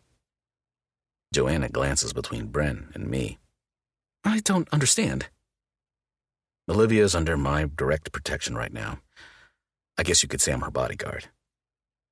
Cal grips the back of the chair he'd vacated, his jaw ticking. "Why you?" Liv's panicked eyes dart to mine, but her father's irritation doesn't faze me. "Because I did what any old friend would do, and I went down to Milwaukee after Jake died to make sure Liv was holding up okay. Neither of us expected it, but we rekindled an old flame." Bren's eyes narrow in my peripheral, just like his old man's do on the other side of the table. "You what?" the older bishop snaps. "It's a ruse, Daddy." Liv pulls her shoulders back, even as she swallows anxiously. "Aiden's pretending to be my boyfriend, but what he's actually doing is protecting me." Cal homes in on me. "I'll ask again. Why you?" "Callum," Joanna says softly, "it doesn't matter why. The point is he's helping her." "It does matter," he argues. "You can't tell me there aren't federal agents who could have done this." Heat creeps up the back of my neck, and I ball my hands into fists beneath the table. His insinuation that I'm not a good enough cop feels like high school all over again, when I hadn't been good enough to date her. I clear my throat. "With all due respect, I'm the best guy for the job." "How are you?" "Daddy, I asked for him." Liv gets to her feet and rounds the table to stand behind me, reassuring hands curling around my shoulders. "I needed someone I knew and could trust. Someone I'm comfortable with." Her father's steely gaze shifts from me to her and back again. "Comfortable," he mutters, like the word tastes bad in his mouth, and this time, Bren is the one to interrupt. "Look, it's weird to me too, but there's no one I trust more with my sister's well-being." I crane my head from side to side, trying my damnedest not to let the belatedness of that statement bother me when Liv's soft fingers stroke against my neck knowingly. If only he'd thought that 10 years ago. "No one else can know that we're not really together," Liv says. "We can't risk someone saying something they shouldn't, and that information getting into the hands of the wrong people." "I'm not sure I understand," Joanna frowns. "The feds want the guys that killed Jake to think that they're not protecting Olivia like they were, that she's an easier target now." Her mother gasps. "Why would they do that?" "Because it's the only way to catch them once and for all." "They're using her as bait," Cal snarls, his face turning red. "Fucking cowards." "Callum Bishop," his wife scolds, then glances to me. "That's not what they're doing, is it?" I nod slowly, hating that it's the truth. They had their mind made up before I agreed to help, which is why I said yes. It was either me alongside her or someone else. I couldn't take that chance. It's also why I insisted they let me bring her back home. I need people I can trust, too. I glanced to Bren, who dips his head in acknowledgement. We're going to bring these assholes down, he says confidently. But things might get messy in the process, which is why we're telling you the truth. We don't know what these guys might do to get to her, and we need you to be fully aware of that. It's possible they may come here. Joanna swallows hard, and Cal's shoulders snap back with determination. Let them try, he seethes, his hand going to the pistol that's no doubt loaded at his hip. Dad, I don't need you shooting anyone, okay? I'm going to have someone nearby at all times, and the feed from your surveillance will be fed to the sheriff's office. Cal scoffs while Joanna's shoulders sag in relief. Olivia's fingers, on the other hand, begin to knead into the sides of my neck so gently I wonder if she realizes she's even doing it. So, everyone else is going to think you're dating. Her mom bites her lip. What about your family, Aiden? These guys want money they think Olivia has access to. My family isn't going to give them that. I'm not thrilled about lying to them, my own mother specifically, but it's part of the job, and certainly not the first time I've had to fib a little about my involvement in a case. What are you going to tell them? Bren looks my way, also curious about the answer to his mother's question, but his focus snags on Olivia's fingers, still working their magic on the tendons in my neck. He clears his throat, and Liv drops her hands like he busted her jerking me off. We're, going to tell the others that we used to date, she says quickly, and maybe a little guiltily. Like Aiden said, he offered me support, and one thing led to another. He's basically her rebound, Bren adds dryly, as if to remind me of my place. So no one will be surprised when it doesn't last. Oh, what I wouldn't give for one of our old police academy sparring sessions right now so I could kick his ass and not have to explain myself. And how long is this charade going to last? Her dad asks, and I respond without hesitation. As long as it takes. Chapter 21. Aiden. The visit to Liv's parents went as well as I'd expected it to go, with the exception of Bren getting called out to a boating accident on Amber Lake before I could talk to him alone and tell him the truth. Like Liv, I'm not thrilled about asking him to help keep an eye on her, knowing I haven't been honest with him. It won't change his commitment to her, but it's damn sure going to change how he feels about me, and that only adds the guilt I'm already dealing with where she's concerned. Earth to Aiden? Liv nudges my arm as we stand in front of the meat counter at the grocery store. Shit, sorry. I blink out of my trance. Did you say something? Lorelei Kaminsky grins from behind the glass case. Thinking about something other than that frozen junk he usually buys has short-circuited his brain. I guess so, Liv laughs. I asked if you wanted steak, kebabs, or chicken, or maybe some of each. Steak. Always steak. She gives her eyes a half roll and adjusts the shopping basket looped around her arm. Can we please have 3 of the steak kebabs, Lorelei? Just 3? I have no idea what comes over me, but I lean down to her ear. Gotta have at least 4, babe. I need my energy, remember? Her eyes go wide, and Lorelei bursts out laughing. How about I give you 5, just in case? Perfect. I wink at the older lady, while Liv elbows me in the ribs. Jerk, she mutters under her breath. What? I could have said I'm a growing boy, I mutter back. Her face immediately sours, and she makes a gagging sound. Ugh, do me a favor and never say that again. You used to like my growing... Olivia Bishop? A familiar female voice gasps behind us, and I don't need to turn to know who it is or what's going to come out of her mouth next. What in the hell are you doing with my brother? Amelia. Liv shoves the basket at me and sprints to my sister for a hug. Oh my gosh, it's been forever. Amelia welcomes Liv with a bright smile, but over her shoulder mouths, You have so much explaining to do. How have you been? Liv steps back, surveying my youngest sibling with the sincerest smile I've seen since we started this ruse. You look amazing. Oh, geez, thanks. You look pretty fabulous yourself. Amelia's grin flips to a frown. I'm so sorry to hear about your husband. Are you doing okay? Liv tucks a strand of her hair behind her ear with a sigh. Thank you. I'm doing fine, thanks in part to your brother. She glances my way. He's been a big help. Has he now? Amelia inclines her head curiously, her blonde ponytail swaying to the side. He's usually a pain in the ass. Liv laughs. Yes, well, he's been that plenty of times too, but mostly he's been amazing. Amelia's brows lift, and I can only imagine the barrage of text messages I'm going to get as soon as she walks away. So, are you in town visiting your parents? She asks Liv. I'm in town visiting everyone, since this one here reminded me that it had been a while since I came home. Liv reaches out and runs her hand down my arm until her fingers tangle with mine. So I'm here for a couple of weeks. We should get together. I heard you're a graphic designer now. I'd love to hear all about that. My sister nods eagerly, and they exchange phone numbers while I stand back and wonder what the hell I've got myself into. Not that this is really about me at all. Liv and I are 6 and 7 years older than my baby sister, and if I remember correctly, Liv used to mentor Amelia in an after-school arts program when we were younger. It's natural they'd want to catch up, and for Liv's sake, I'm glad. She needs more friends in her life right now, though I'm not exactly thrilled about my sister being one of them. Anyway, I need to get going. I'm shopping for Mom. She's in the middle of baking.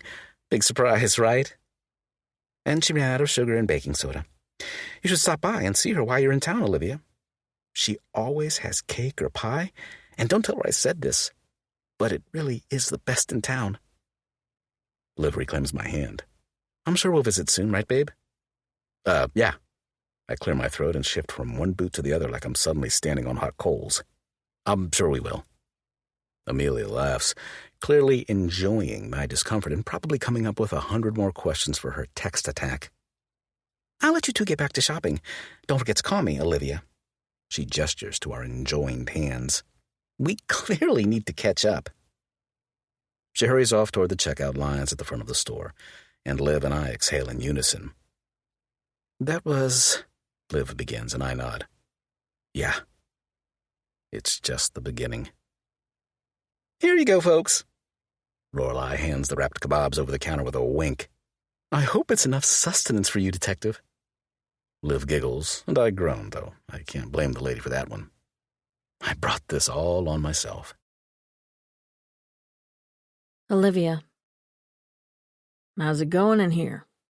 Aiden saunters in the living room later that evening, where I've been replying to more discussion board posts and prepping for finals next week. After dinner, I used his office for my evening lecture, and when I was finished, we swapped rooms so he could get the pull-out sofa ready for bed. Better than earlier, most of the students really upped their game this week in our online chat. I think some of them might have even learned a thing or two this semester. I set my laptop aside and stretch my arms above my head. It's getting late, and the excitement of coming home and seeing so many familiar faces is catching up to me. I'm sure whoever is paying their tuition will be happy about that. He smiles and takes a seat in the recliner.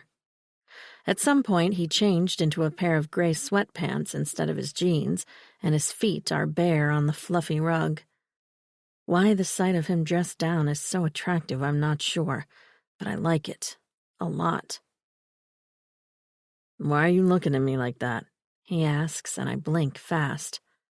Was I staring? Shoot, I was. Oh, I was just noticing how tanned you are. I'm jealous. He leans forward, elbows on his knees, and chuckles. Uh-huh. What? Did you think I was checking you out? Psh. I wave him off, hoping the heat in my cheeks isn't visible in the dim light from the lamp. I've been cooped up all summer. I have tan envy, that's all. He sticks his tongue in his cheek and arches a dark eyebrow. You saying you want to hit up the lake tomorrow? I gasp. Could we? He lifts a shoulder. Why not? Shouldn't be too busy during the middle of the week. Excitement blooms in my chest, and I do a seated happy dance on his couch. If you're serious, I would love that. I didn't bring a suit, though. I'd have to borrow something from Amelia or buy one in town. Does Brenda Sue still have that little boutique behind the coal stop? The boutique is still there, but Brenda Sue retired. Bailey runs it now. Really? This keeps getting better and better. Bailey Janikowski and I were friends in high school, but we haven't talked since we graduated. If you don't think it'd be too risky, I would love to take you up on that. It'll be fine. Hayden, Jesse's fiancé, has a cabin over there. I'm sure she won't mind us using the beach if the main one is too crowded. The feds would probably appreciate that too. Ugh. I almost forgot about them. They'll be here tomorrow? Yep. Nolan called while you were in your lecture. Special Agent Bollinger volunteered to take the assignment, providing he could bring his wife along.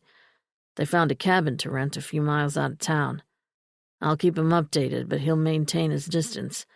He's more or less here in case shit hits the fan. That's a relief.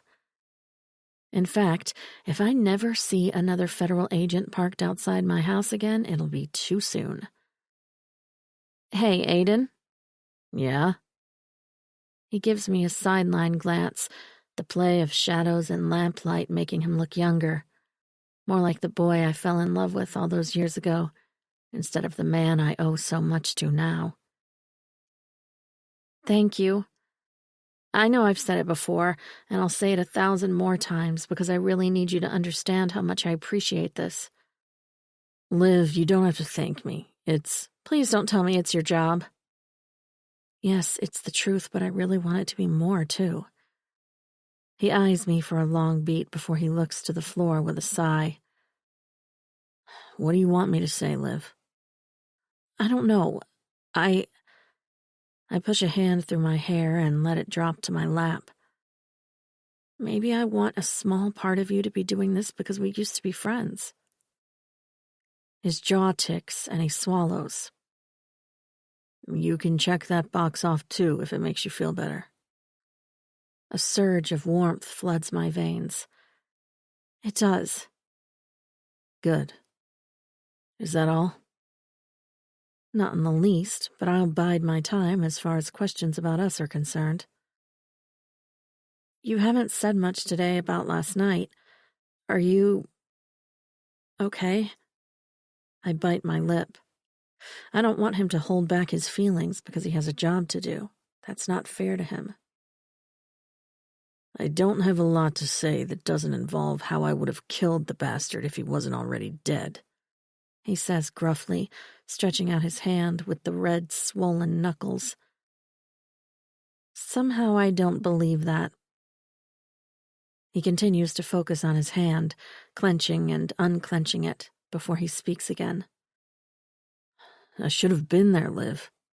Fuck, I should have made sure it never happened at all. And that's a load I'm going to carry for the rest of my life. But I can't think about that right now or it'll distract me from what I have to do now. Aiden. I move to the edge of the couch, but stop short of going to him because he'll just push me away. It's not your fault. You know as well as I do that those kinds of men always find an excuse.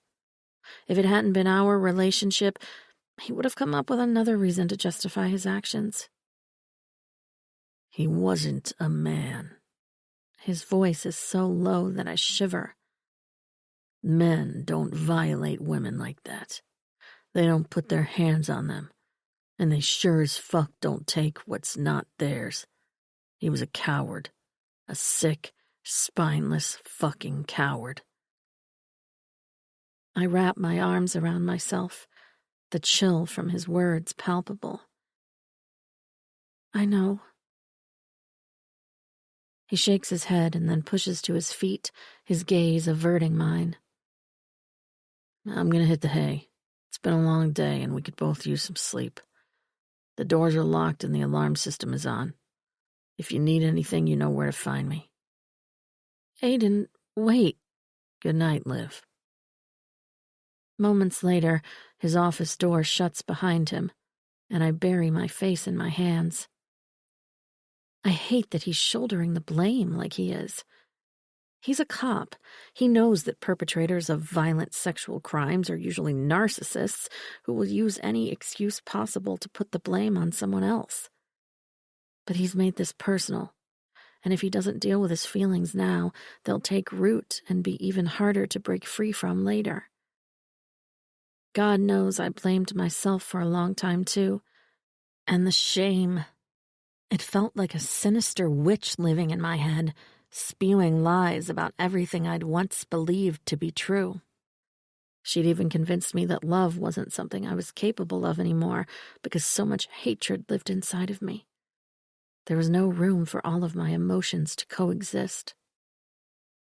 Her lies dug deep into my soul and convinced me that marrying a man I cared about but didn't love was the best chance I'd have at being somewhat happy again. And for a little while I was, at least until the lies began to unravel, and the pain I'd buried for so long began to break free, reminding me what it felt like to truly feel again. Jake's death knocked the wind out of me. I'd loved him like I love Lena, and I will grieve the loss of that relationship for a long time. But finding out he'd taken money that could have helped countless children and families, it angered me at the same time it gave me relief. For the first time in 9 years, I was finally free from the chains I'd shackled to my own wrists as a desperate means to protect myself. Aiden's guilt may not be the same kind of desperate pain that I'd run from, but it will slowly burrow its way into his bones and hold on tight. I can't let him do that to himself. I can't go back and change my past, but I can help him from making the same mistakes. It's the least I can do for him with all he's doing for me. Chapter 22. Olivia. So, no Craig last night? I ask from the kitchen table, my laptop and a cup of coffee already keeping me company, when Aiden pads into the room with sleep-tousled hair bright and early the next morning.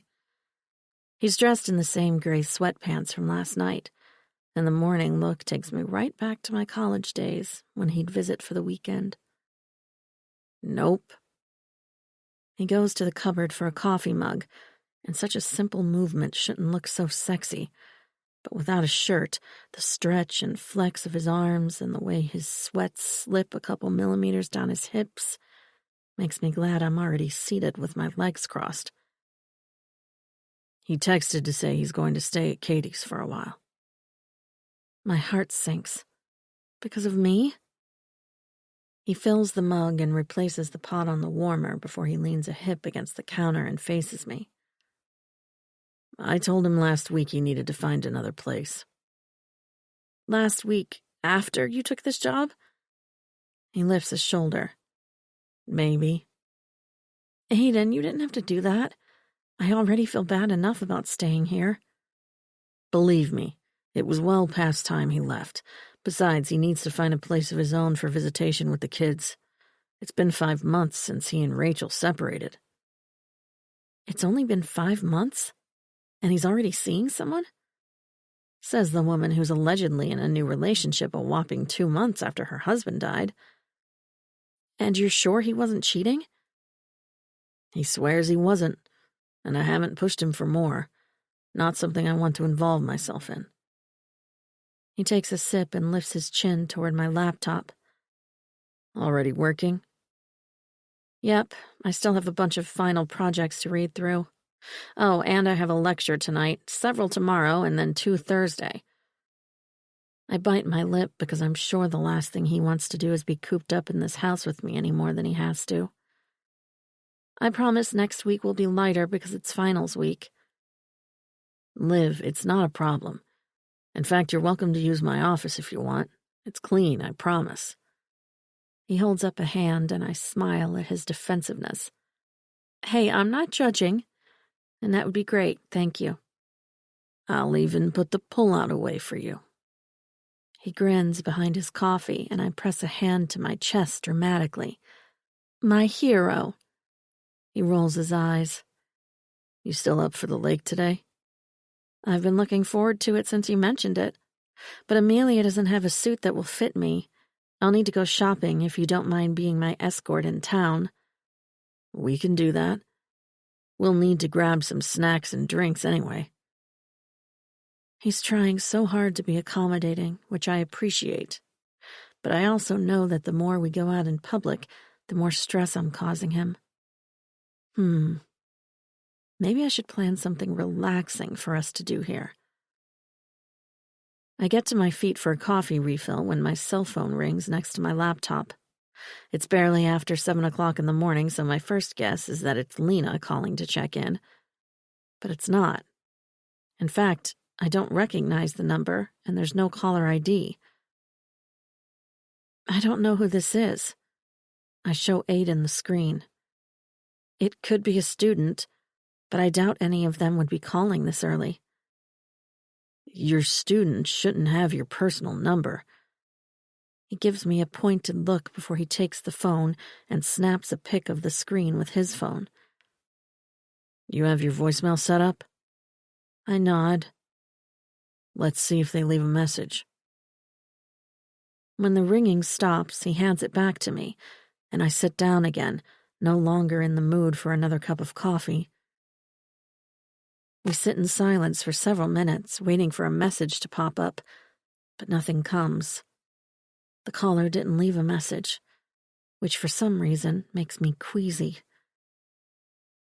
I'll do some digging and see if I can figure out who the number belongs to. There's a chance it could have been a wrong number, too. Aiden's voice is gentle enough, but something in my gut says otherwise. Who the heck could it have been? Aiden. Grandpa Kowalczyk's toenails. The guy I busted a couple months back with coke up his ass. That time, Mrs. Janikowski tried to slip her tongue into my ear.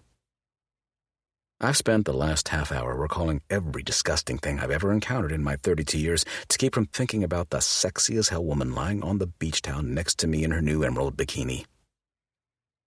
I'm not burning, am I?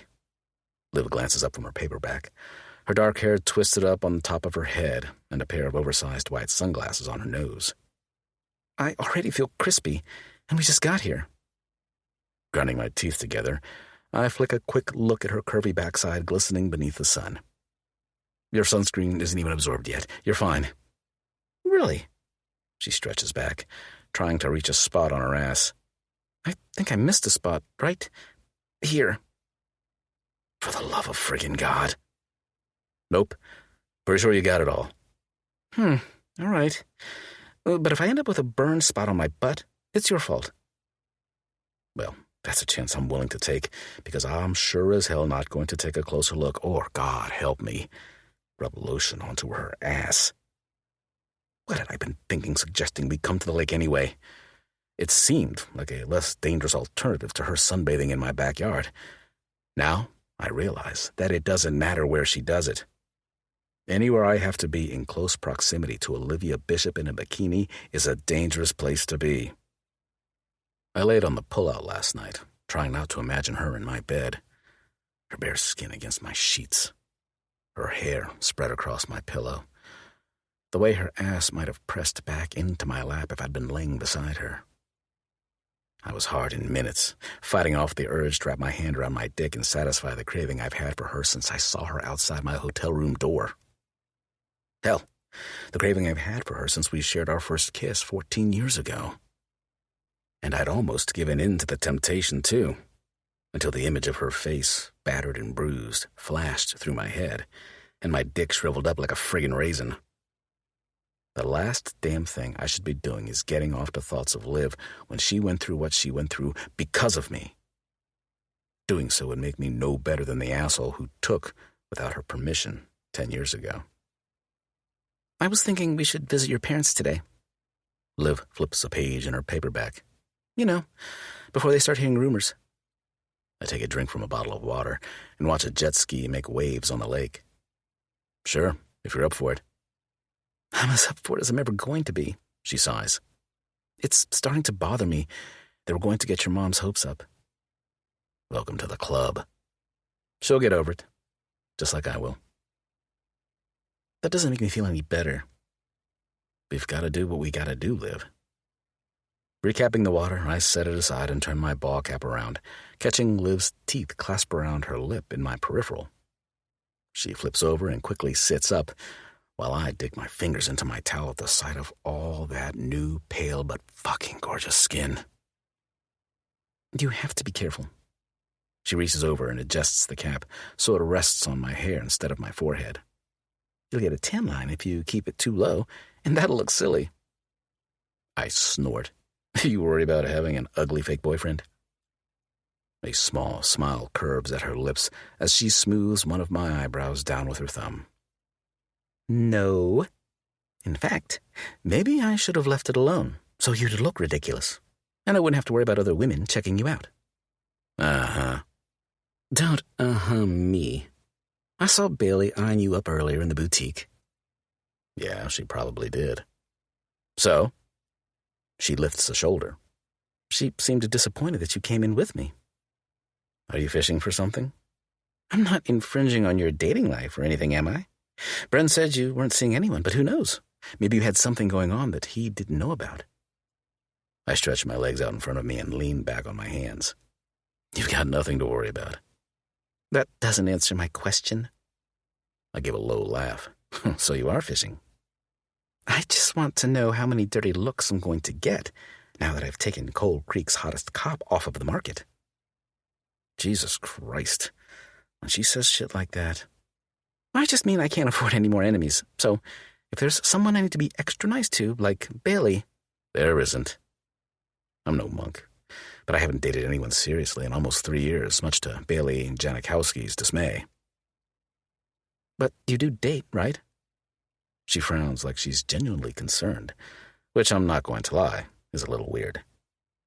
We haven't been together in 10 years, but I'm pretty sure there will never be a time when talking about other women with Liv isn't awkward.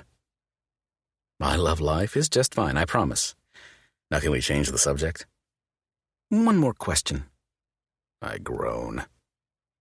You've been happy, right? Damn it. I should have seen that coming. It would make me feel a little better knowing that there's been someone, or maybe even a couple someones who've made you happy and given your mom hope before this thing we're doing. It'd make me feel better too, but I can't tell her that. Thankfully, the muffled sound of a phone ringing interrupts before I can tell her that. That's me. Somewhere. She reaches into her beach bag and digs around for her phone, all the while holding her breath. I came up empty on the phone number this morning, other than it was a prepaid phone, and no doubt Liv is worried she'll see that same number again this time. Her shoulders sag in relief when she finally finds the phone. It's Elena, Victor's wife. Victor, the immigrant neighbor. Put her on speaker. Liv accepts the call with a tentative smile. Hey, lady. Long time no talk. Olivia. The other woman's reaction is far from reluctant. It's been too long indeed. How are you? Pretty good. I was actually going to call you, but got busy. Agent Morales said Victor stopped by when he was walking Chewy. He saw I had a visitor and was worried. He mentioned that. Is everything okay? If her husband is up to something, and she's aware, she's good at hiding it, because she seems genuinely concerned, though I'd get a better read if I could see her face. Better than okay. Liv pushes her sunglasses to the top of her head and mouths. Should I tell I'm here with you? I nod. I didn't find much on this guy online, so anything additional would be helpful. I'm actually in my hometown right now. An old friend came to pick me up. Up north? Oh, that's wonderful. I'm so happy you finally got out of the house. Me too. Liv's smile is soft and sincere, reassuring me that bringing her back here was the right decision. Please tell Victor that all is well, and I'm enjoying some much-needed time away. Hey, babe, you want some more sunscreen? I ask loud enough for the other woman to hear, and Liv's eyes go wide as her friend gasps. Who is that? That would be the old friend I mentioned. Shut the front door. A man? Get it, girl. Liv laughs nervously. I know it's kind of soon. Oh, stop. After the ordeal Jake put you through, you deserve a little happiness. Liv's cheeks turn pink as her eyes meet mine, and then something passes over her gaze that makes her blush deepen. I can't argue with that. Anyway, now that I know everything is okay, I'll let you get back to your old friend. The other woman enunciates the words, like she knows better than to believe there's anything friendly about me. Let's have coffee when you get back home so you can tell me everything. I would love that. After a quick goodbye, Liv ends the call and sighs. See what I mean? Elena and Victor are the sweetest people ever. Maybe. Maybe not. But one thing is for sure. If Liv keeps blushing and looking at me like maybe she wishes this arrangement was more real than ruse, I'm going to have one hell of a case of blue balls by the time this case is over. Olivia Ray Bishop! Ma throws her hands in the air and sprints around the kitchen island as fast as a middle-aged woman in cheap flip-flops can sprint. It is still Bishop, right? Oh my gosh, I should be calling you Doctor. Olivia barely has time to brace herself before Ma pounces, rocking her from side to side in a bear hug that's probably registering on the Richter scale somewhere. It's still Bishop, and only my students are allowed to call me Doctor, Mrs. Enders. Ma pulls back and swats Olivia's shoulder. Well, then you're only allowed to call me Janice. Or I'll feel older than I already do, seeing you all grown up and as gorgeous as ever. Oh my gosh, thank you. Olivia turns as pink as the sundress she's wearing, which I hate even more than her damn bikini. She wore dresses just like this one in college for one reason, and one reason only. Easy access. Anyway, come and sit. Ma drags Olivia to a chair at the kitchen table, where I can guarantee a piece of pie will materialize with a snap of her fingers. I have a fresh strawberry rhubarb pie, or one small piece of peach cake left. Which will it be? You made peach cake and didn't tell me? What the hell? Ma pins me with a tight smirk. If you would have come to visit this weekend, you would have known. Your brother's at your share instead. Those friggin' traitors. Anyway, which would you like, Olivia? The cake sounds lovely, but I'll take the pie, so Aiden can have the other. Ma huffs. Oh, no. He lost his chance. Peach cake for you, my dear. Seriously? I scoff. Seriously. Ma doesn't bother looking at me again as she moves about the kitchen, quickly dishing up the cake and grabbing a fork before she joins Olivia at the table. So, how long have you been in town, sweetie? Gosh, it's good to see you. I've only been here since yesterday. Olivia takes the cake and glances up at me apologetically. Oh, I bet your parents are happy to have you back at home. It's been a while, hasn't it? It has, and they're definitely glad I'm here. But I'm actually staying with Aiden. Ma's eyes widen. You are? I rub at my jaw and nod. Yeah, that's kind of why I haven't been over to visit. Ma blinks as the pieces start to snap together, a mix of optimistic curiosity and guarded anticipation playing across her face. Are you two? We are. Might as well cut to the chase. Ma bites her lips together but fails to contain her giddy smile. In that case, you're forgiven for not dropping by this weekend. Olivia's cheeks flush again, like they had at the lake. Am I allowed to share this with him now? Oh, I suppose.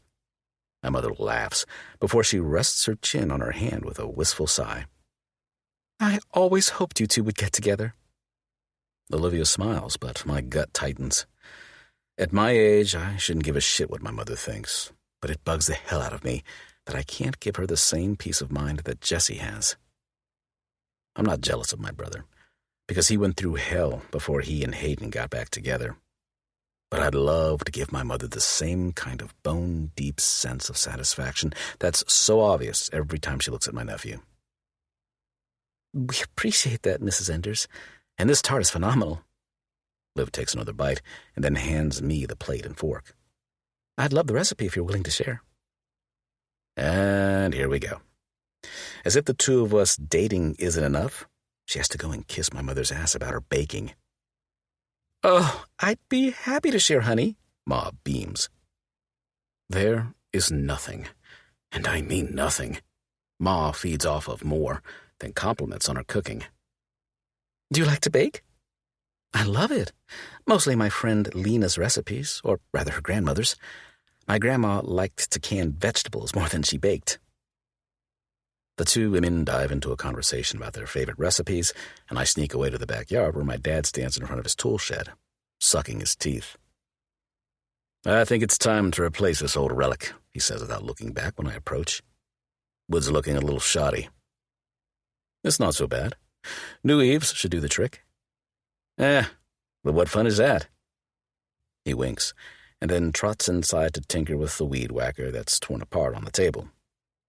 There's probably nothing wrong with it, just like there's nothing wrong with the shed, but retirement boredom says otherwise. Was that the Bishop girl I saw getting out of your truck? Yeah, she's visiting for a while. I tuck my hands into my pockets and watch him work. Right, he says distractedly as he inspects the carburetor. Or is she staying in your place? And that's the thing about dads. They act like they're off in another world, but they miss nothing. You did you? From who?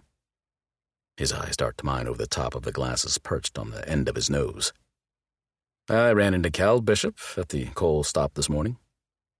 Hopefully Cal wasn't too chatty. What'd he have to say? Not much, other than you've apparently been taking advantage of his daughter while she's grieving. What the fuck? He said that? Dad lifts a shoulder. No, but I'm a father. I know it's what he's thinking. You sure she's ready for whatever you two are doing, seeing as her husband just died? No, but I can't tell him it's not real to reassure him. I'm just helping her out, Dad. Like you did when you were kids?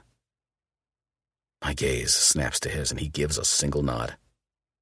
You might have kept everyone else in the dark, but you and I are a lot alike in that we both notice things that others don't. He holds the carburetor up to the light again and sighs. You couldn't keep your eyes off her any time you were in the same room together. Fuck. How come you never said anything? Not my place, he shrugs. But that was a long time ago, and now, well, I'm more worried about you than I am her, son. Heat burns up the back of my neck. I know what I'm doing. He nods. I'm sure you do. That's not going to stop me from worrying about you getting hurt again. Again? Damn, he really did pay attention. I'll be fine. Then forget I mentioned it. He smiles like we didn't just have the most awkward conversation we've ever had aside from the cover your pecker one we'd had when I was 13. Grab that carb cleaner from the shelf, will you? You can help me get this thing running again before Jinx shows up and tries to do it for me. Anything to pretend this conversation never happened. Chapter 23. Olivia. Wednesday is my busiest day of teaching, so I spent the entire morning holed up in Aiden's office giving online lectures and answering emails from the handful of students who decided to finally take my classes seriously a week before finals. Hey, Dr. Bishop, any chance I can get some extra credit? I really need to pass this class so I can graduate. Hi, Doc B. Remember when you said I could submit my paper late? I know it's been 3 weeks, but... my neighbor's cousin's llama died, so I couldn't turn in my final project on time. By the time noon rolls around, I force myself to take a break before I say something snarky that results in a phone call from the dean. He's already irritated with me because I can't teach in person, so I'd rather not piss him off again.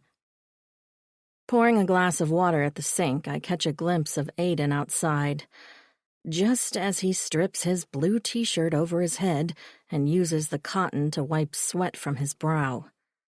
Holy hot. I tried not to ogle his miles of muscle and golden skin yesterday at the lake, because it seemed like he was trying not to do the same to me, but since I'm inside and he's out there, there's no reason I can't look today, right? I sigh and press the cool glass to my cheek as he tosses the shirt into the grass and picks up an axe. I barely have time to notice the pile of wood at the edge of the yard before he whips the tool around, the broad muscles in his shoulders and back rippling just before the axe connects with a huge chunk of wood and splits it in half like a cookie. Good Lord. I used to help my dad and Bren with firewood for camping when I was younger, but they sure as heck never did it like that. Across the yard, Aiden sits one of the halves upright again and repeats the movement until there are 4 pieces of wood instead of 1. And my heart beats so hard I can feel it between my legs. For Pete's sake, he's chopping wood, and I'm getting hot and bothered like he's doing a striptease. What is wrong with me? I lower the glass to my chest, letting the perspiration cool my heated flesh, when Aiden suddenly glances to the window and I almost drop the glass in the sink. He gives a small wave and then goes back to work on the woodpile. Rolling out a chunk of wood that's twice the size of the first, he sets it up and then proceeds to wield the axe like some kind of sexy tattooed lumberjack until his back is covered in sweat and I'm in need of a fresh pair of panties. And apparently a little dignity. Heat fills my face as he looks back once again, his brow furrowed and his nostrils flaring from the exertion. For a long beat, he simply stares, and I wonder if he knows what he's doing to me.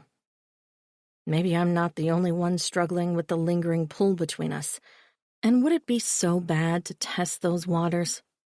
After all, he was my real boyfriend before he was my fake one. There has to be some leniency in the rules for that, right? It's after 11 o'clock by the time I catch up on my work, and while I feel guilty for ignoring Aiden most of the day, I had to do it to keep myself focused on the work and not this strange tension between us. I knock on his office door after I get ready for bed and find him mulling over something on his laptop with an all too serious expression on his face. "What do you know about Frank Kroll?" he asks without looking up. "Troy's brother-in-law?" He nods and then leans back in his chair, locking his hands behind his head. "Not much. I've only met him a couple of times at the speakeasy." "Do you know he's the vice chair at the Polish exhibition house?" "Frank? With 4 kids and a bar to run, I'm surprised he has time."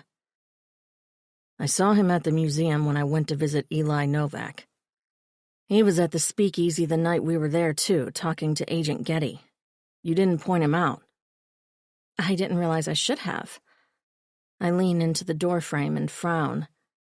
"Where are you going with this? Did you link the phone number to him?" "No. I just can't shake the feeling that the museum and SSP are connected. I mean, it's almost too obvious, which could be why the feds didn't look any deeper than they did. Or maybe they do know, but their bargain with the SSP on this case has them turning a blind eye." My stomach twists at the thought. The FBI and SSP do have some sort of morally gray agreement that I've tried not to think too much about, because Nolan assured me that the mob was on our side with this case. And I have to believe Uncle Joe would have come forward to say otherwise if it weren't true. Anyway, I've got some more digging to do before I can say for sure. You haven't heard from Victor's wife again, have you? "No, not since she called yesterday." "How about Eli Novak's wife? Did you text her like I suggested?" I nod. "She sent me a picture of her and the boys at the park and said she was crazy busy at the moment but would call sometime soon." Aiden rocks back in the chair and looks up to the ceiling. "All right. Let me know if she does. I'd like to listen in if possible." "Sure. Amelia also invited me to lunch tomorrow. I hope it's okay that I said yes." He cocks his head to the side. "Hey, you said if we came back here I'd be able to have a life, so don't look at me like that." "It's been 3 days." "Yep, and people are going to wonder why we're always together." One eyebrow lifts. "Maybe we're enjoying each other." Warmth creeps up my neck, just like it did when I watched him outside earlier.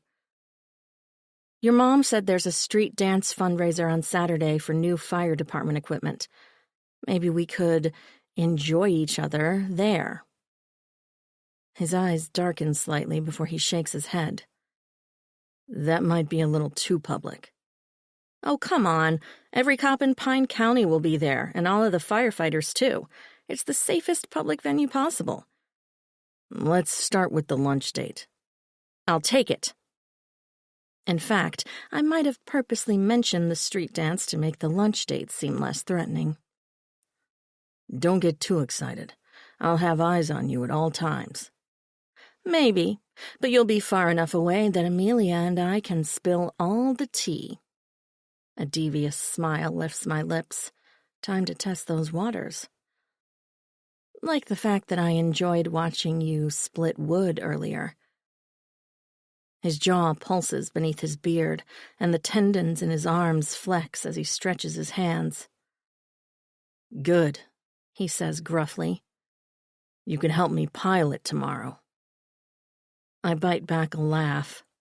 It's not the flirty response I hoped for, but it's not rejection either. I'll take it. Despite the roller coaster of emotions today, which should have left me exhausted, I'm still wide awake at nearly 2 a.m, staring up at the ceiling in Aiden's bedroom. So much has happened this past week, and my head still hasn't caught up.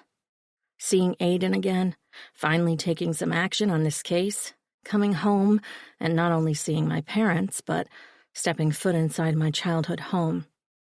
It's crazy and scary, yet it feels surprisingly right, too. A part of me always felt bad that I'd stayed away for so long, but it had been necessary to keep from getting too deep into my head about Aiden and the unfinished business between us. So I'm not surprised that coming home again feels as good as it does. I just didn't expect to come home with the man who'd kept me away. Now, to get him on the same page about being with me, that's going to be the real challenge. With a sigh, I roll over and curl my arms around a pillow when there's a sound in the hallway. I still and listen closely, realizing that the noise isn't actually in the hall, but outside the back door. It's barely audible with the bedroom door only partly open, but it's definitely there, almost like a faint scratching. Or picking, maybe. Oh my God, is someone trying to pick the lock? I sit up in bed and send a quick text to Aiden. I'd call, but if someone is trying to break in, they might hear the ring and run off. When minutes go by and he doesn't reply, I slip out of bed and tiptoe to the door to listen closer, just as there's a loud metallic crash that has me jumping out of my skin. Heart racing, I hurry out of the room and down the hall to Aiden's office as quietly as possible to find him sprawled out on his back, thick arms above his head, and in nothing but a pair of black boxer briefs. Gulping down the flash of lust, I shake his shoulder. "Aiden," I whisper. "Wake up! I hear something outside." But he doesn't move. He simply keeps snoring like the dead. "Aiden!" I pat his cheek a little harder than necessary, and he snaps awake, blinking up at me in confusion. What's wrong?" His voice is husky with sleep, and I press my finger to his lips in a panic. "Shh! I heard something outside. I think someone might be out there." He frowns and swings his legs over the side of the pullout. "Did you see someone?" "No, but it sounded like someone was trying to pick the lock on the back door. Then something fell, something metal." He blinks at me for a moment before he sighs and gets to his feet, scratching a hand through his hair almost in annoyance. "It's Gertie." "Gertie? Who the heck is Gertie?" "My cat." He pads out of the room, not bothering with pants, and flicks on the hall light. "Actually, no, I don't claim her, but she's apparently claimed me," he grumbles as he hoists open the cover of a wooden chest near the door and scoops up a cup of dry cat food. I press my fingers to my lips to contain a giggle. Not his cat, but there's not only a current bag of food, but a backup one, too. And the little toy mice? I'll pretend I don't see those either. Or Aiden, all big and brooding, covered in tattoos and oozing testosterone, feeding his non-cat at 2:00 in the morning, in his underwear. He unlocks and opens the back door, and a flash of black and white fur darts into the house and out of sight. God damn it, Gertie! I can't help it. I burst out laughing as he slams the door and marches toward the front of the house with the scoop of cat food. You are such a pain in my ass, he yells before she meows loudly in response. Hold your damn horses, I'm getting a bowl. I follow after and lean into the kitchen doorway as he pours the cup of food into a plastic bowl and sets it on the floor. The cat weaves a figure 8 around his legs as thanks before she dives in like she hasn't eaten in days. Wait, who fed her this weekend? Aiden glances up with a frown. Huh? Did Craig feed her while you were gone? Or has she been without food? What? Of course she had food. That crash you heard? That was her knocking her big-ass food bowl around to get my attention. I bite my lips together to keep from laughing. Not his cat my rear end. Look, I don't even like this cat, but I did her a solid once and now she won't go away. A solid? He flips his hand in the air, gesturing wildly toward the kitchen window. I found her outside the garage one night getting tag-teamed by 2 tomcats, so I took her to the vet, and when they could verify she wasn't already knocked up, I had her fixed. Now she thinks she lives here. It's fucking annoying. Oh, Aiden. I give in to the grin and laugh. I hate to break it to you, but you do have a cat. And his denial about it is the most adorable thing I've ever seen. No, I don't, he insists. Is this the first time she's been in the house? He blinks and then shakes his head. I'm not going to stand here in my fucking boxers and argue with you about a damn cat. I'll take that as a no. My shoulders shake with amusement. It's cute, you know. You with a cat. I mean, I always thought you'd end up with a dog, but a cat fits your personality, too. His eyes narrow to slits. Oh, really? You're both temperamental and stubborn, and you used to love when I'd pet you. That irritated gaze turns from pale blue to midnight with a single blink before it sweeps slowly down the length of my body. My tank top and boy-short panties cover plenty, but the way he takes me in like it's the first time he's truly seeing me in all these years makes me feel bared to him. And I want him to see me. You're staring, I rasp. You're playing with fire. I lick my lips in a futile attempt to maintain my composure and not melt into a puddle of lust on his kitchen floor. I'm just calling it like I see it. It's not my cat.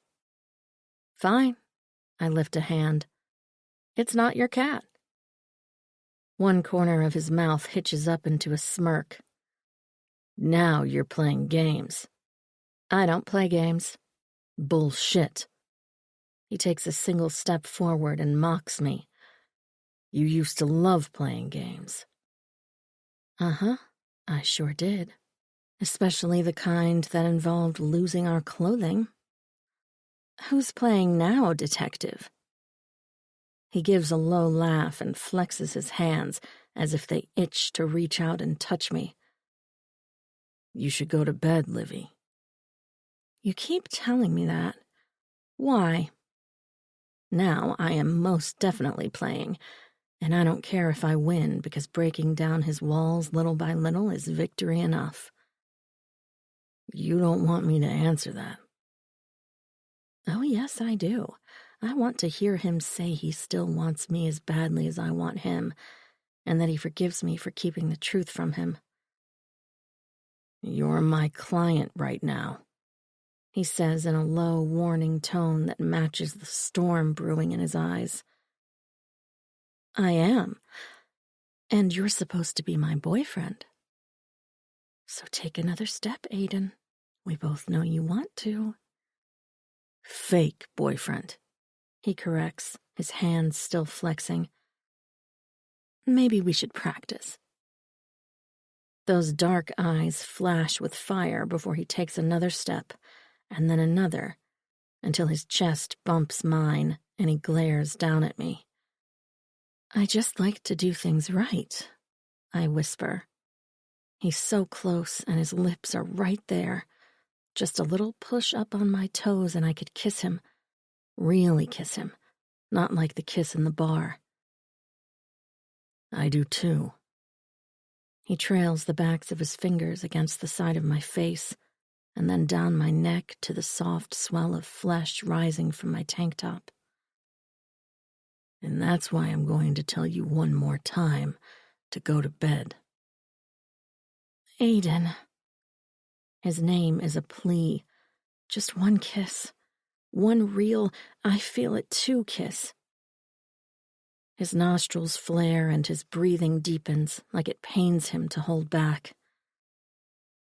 Livy, I need you to walk away.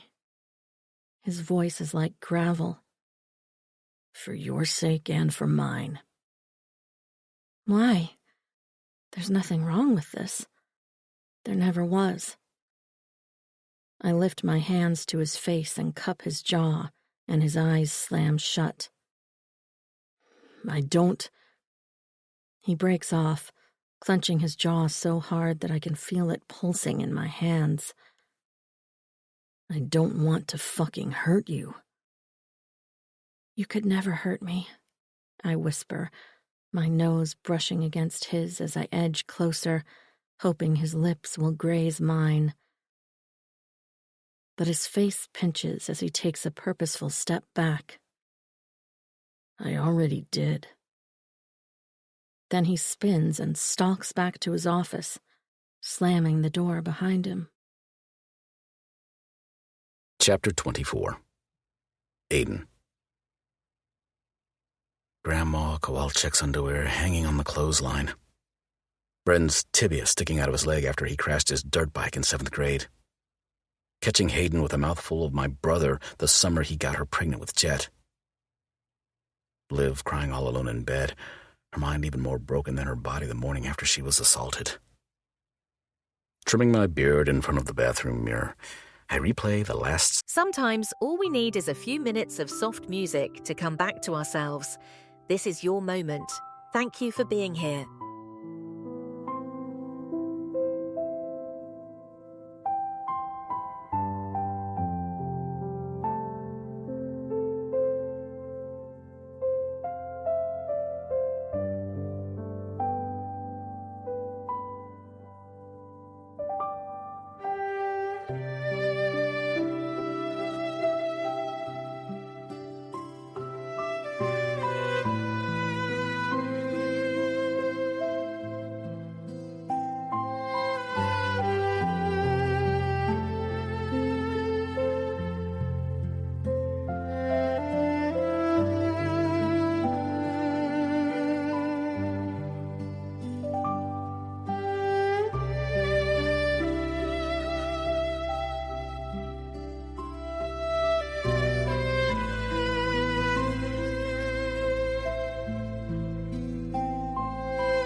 scenario over and over in my head until it drowns out the image of her standing in the kitchen last night, practically begging for me to kiss her.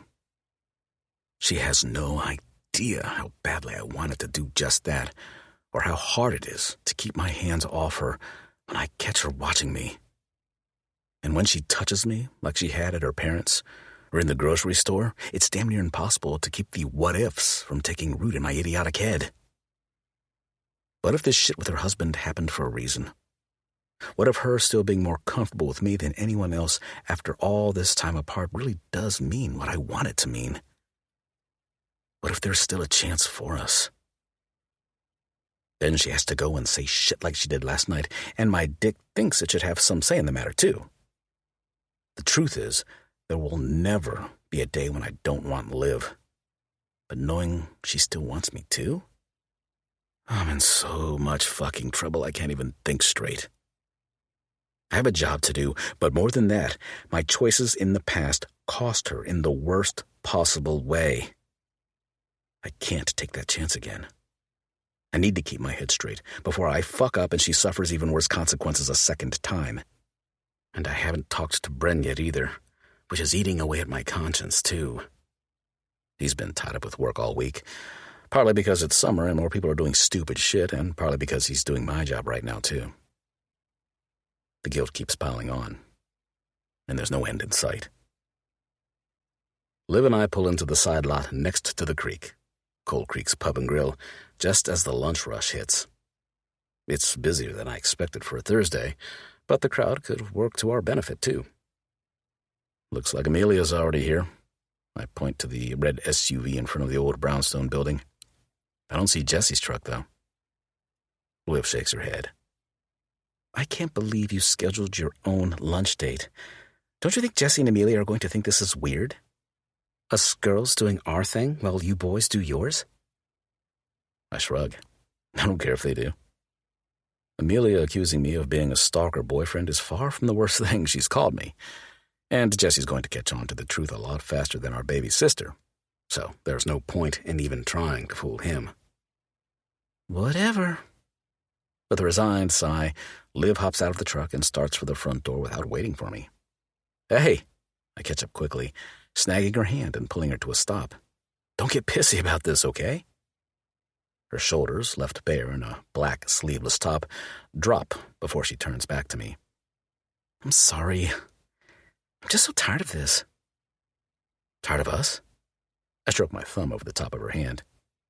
No. Her dark eyes flit back and forth between mine before she shakes her head, and the glossy curls from her updo tease her cheeks. I appreciate this, us, but feeling like a prisoner in my own life is getting old. I know, babe. I tuck a lock of hair behind her ear and slide my fingers along her jaw to lift her chin. It'll be over before you know it. I promise. Faint worry lines form in her brow, and before I realize it, my lips brush against hers.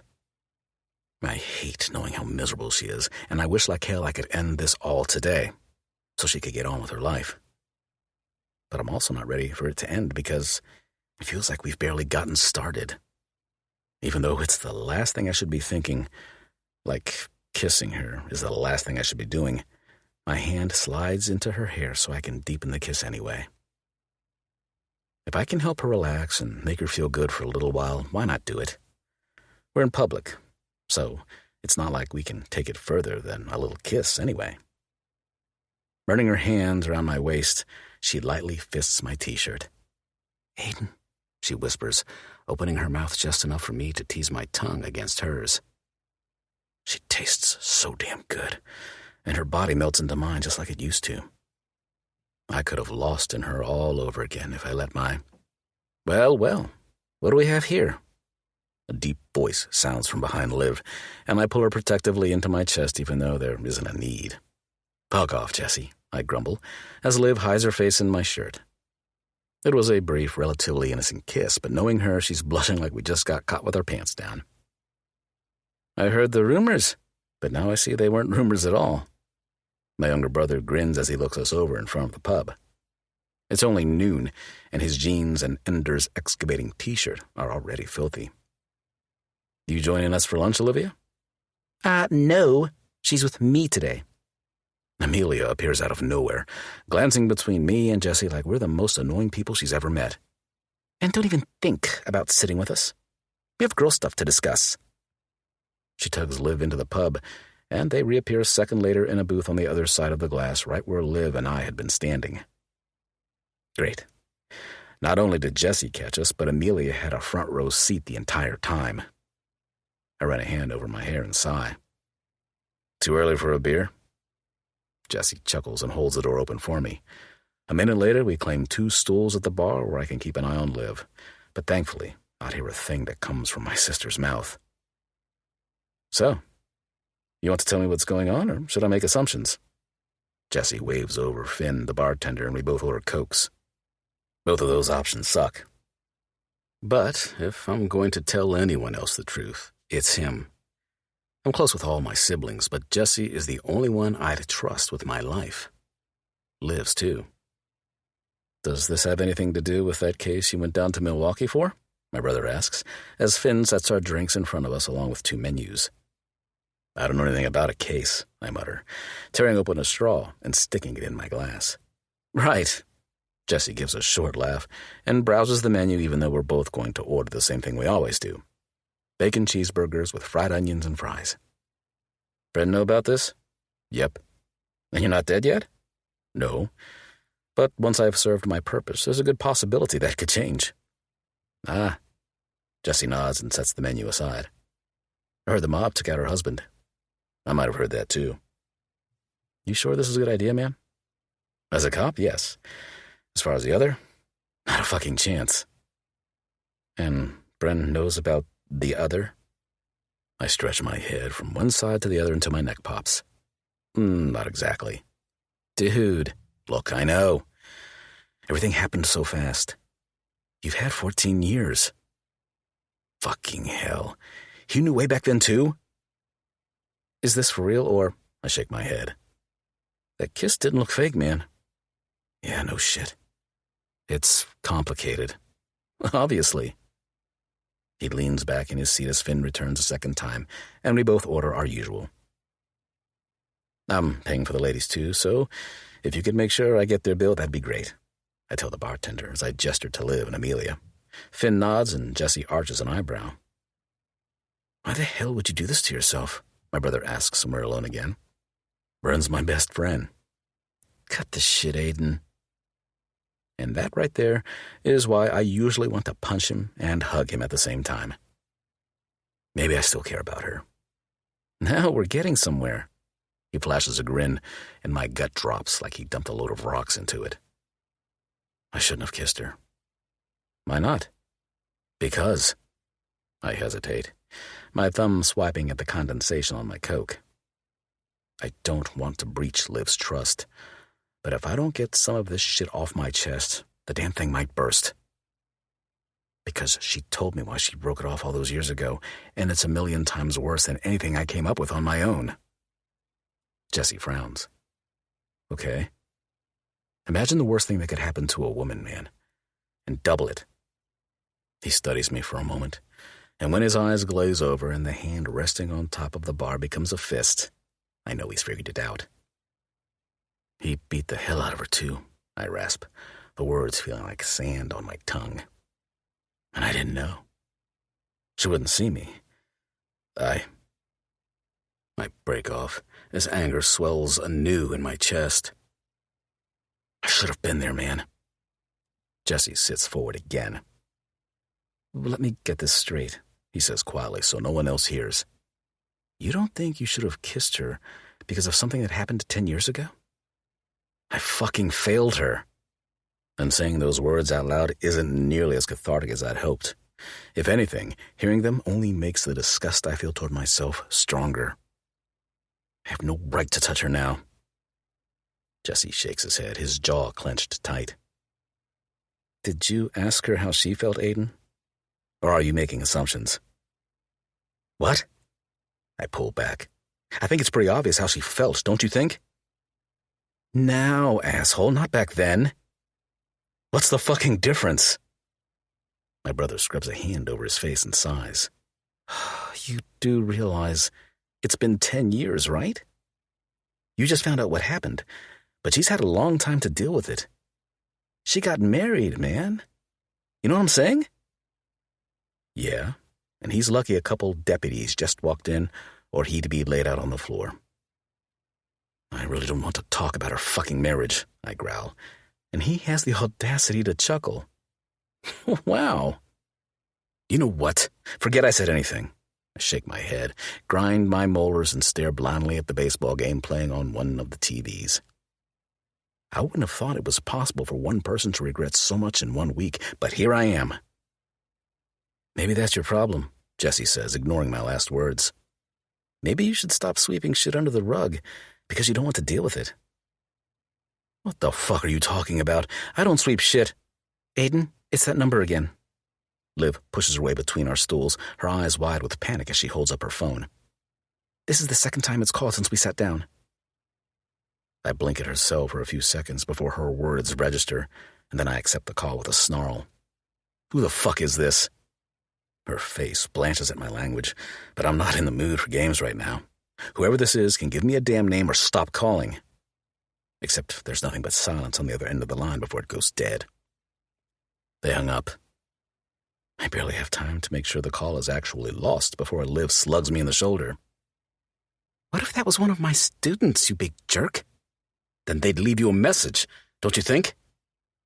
I don't mean to raise my voice at her, but my stress level is nearing my breaking point thanks to Jessie. Shit. I'm sorry. I scrub a hand over my face. Maybe we should take our food to go. Really? Liv frowns and glances over to the booth where Amelia waits with a worried expression of her own. All right, if you think that's best. I don't know what the fuck I'm thinking right now, and that's the problem. My head is a mess, and has been for days, and if I don't get my shit together, I'm going to be useless to her and to this case. Worse, I could screw it up. I'll finish lunch with Amelia, Jessie offers. You two go and sort this out. Thanks, Liv mutters, giving Jessie's arm a squeeze, which doesn't sit well. It's not her touching him that bothers me, but the fact that it's an apologetic gesture. She shouldn't be the one apologizing when I'm the one who's made this whole thing such a fucking mess. I lift a hand to Finn. Could you box our food up instead? I gestured to Liv and then dig a wad of cash from my wallet and toss it onto the bar. Looks like I'll be hitting that woodpile again today, won't I? Chapter 25. Olivia. Aiden never touched his lunch, and I barely picked at mine before I tossed both containers into the trash. He also refused to come in the house and talk to me, even though I'd practically begged. Instead, he's kept himself busy outside by cutting the lawn, fixing the gutters on the garage, and now he's back at the woodpile beating the living hell out of every chunk of wood he swings that axe at. I don't know what transpired between him and Jessie, but whatever it was had him wired like a time bomb that went off the second he answered my phone. The only good thing that came of his momentary explosion was that the calls stopped. For now, anyway. I know better than to poke the bear, but nothing good can come from him letting all this anger and emotion fester like he is.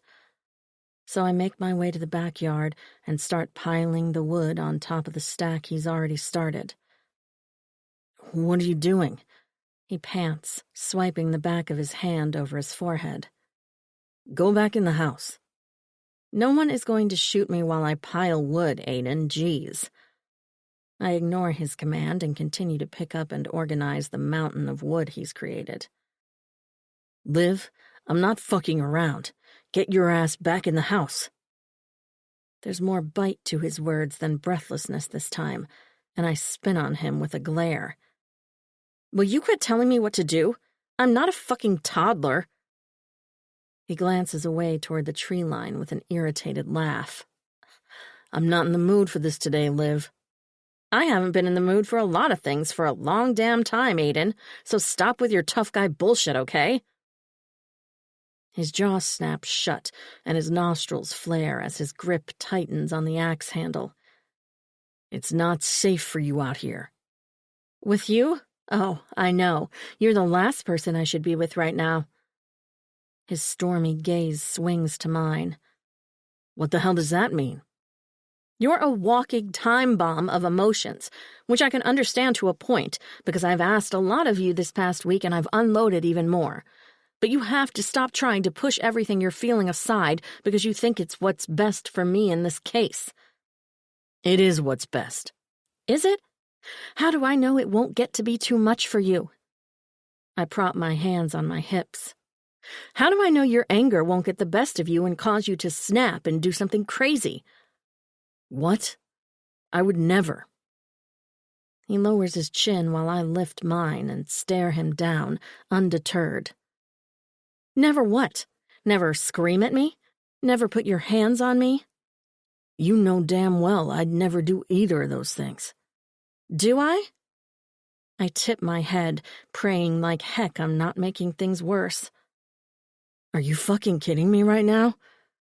He lets the axe drop to the ground and takes a step forward. I simply blink at him, once again, holding my own. You think I'd hurt you? I finally give in and shake my head. No. I know you wouldn't. Then what the hell is this all about? He throws his hands in the air and I lift mine. You tell me. He scowls. What?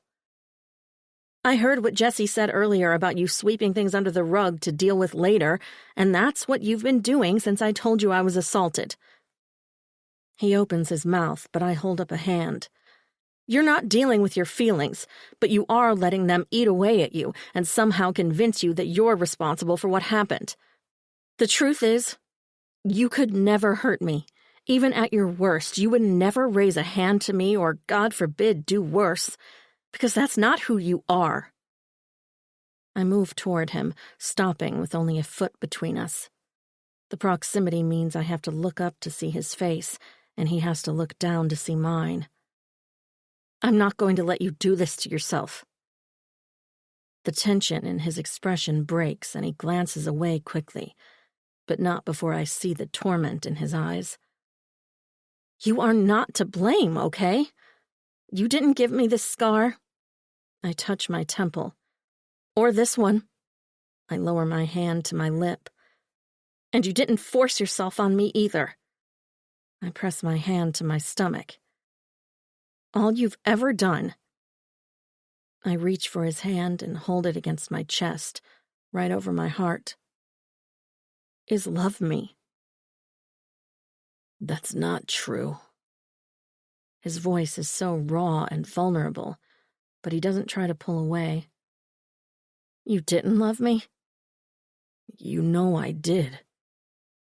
Then what isn't true? Tell me. I turn his face back to mine as he swallows hard. Don't tell me I'm wrong about what you're doing, because there's no way Jesse and I are both wrong. It's not that. It's just... I don't know if I can do this. I don't know if I can keep you safe. Of course you can. I curl both of my hands around his jaw and stroke his cheeks with my thumbs. I wouldn't have asked you if I didn't already know you could. He closes his eyes. I can't stop thinking about his hands on you, the shit he put you through. I nod. I know, baby. I did the same for a long time, too. I don't know how to make it stop.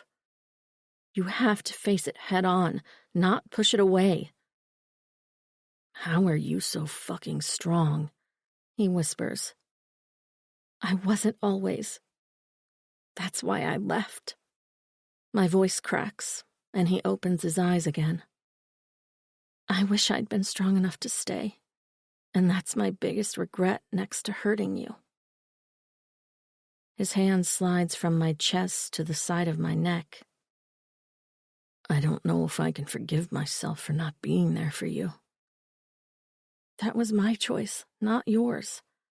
We can't blame ourselves for other people's choices, Aiden. That's what I'm trying to tell you. He shakes his head. You don't understand. I do. I smile through watery eyes. I hated myself for a long time. Years, actually. And it took twice as much therapy for me to realize that I had to let go of the things I had no control over. All we can ever do is be accountable for what we've done, make amends where we can, and learn from those mistakes. If we try to change the things we never had control over in the first place, we'll never be happy. I could have told Bren, he says in a pained voice, and I nod. I could have too. But telling him wouldn't have changed what Kyle did. You keep saying that. Because it's true. Nothing we did caused what happened, Aiden. Nothing. And I will tell him that 1,000 more times if I need to. I'm not saying you shouldn't feel the way you do. In fact, knowing you care so much... A tear slips down my cheek, and I pull in a shaky breath. I wasn't sure you would. Of course I care. His hand pushes back into my hair. But caring too much is a weakness. Or it's the ultimate strength, I counter, and he looks down at me like it's the craziest thing he's ever heard. I need you because you care. And I think right now you need me too. His hand fists in my hair, and I feel his body shake against mine as he fights to believe me. I can't let you run because you don't think you're enough, I whisper, when you are everything I've needed all along.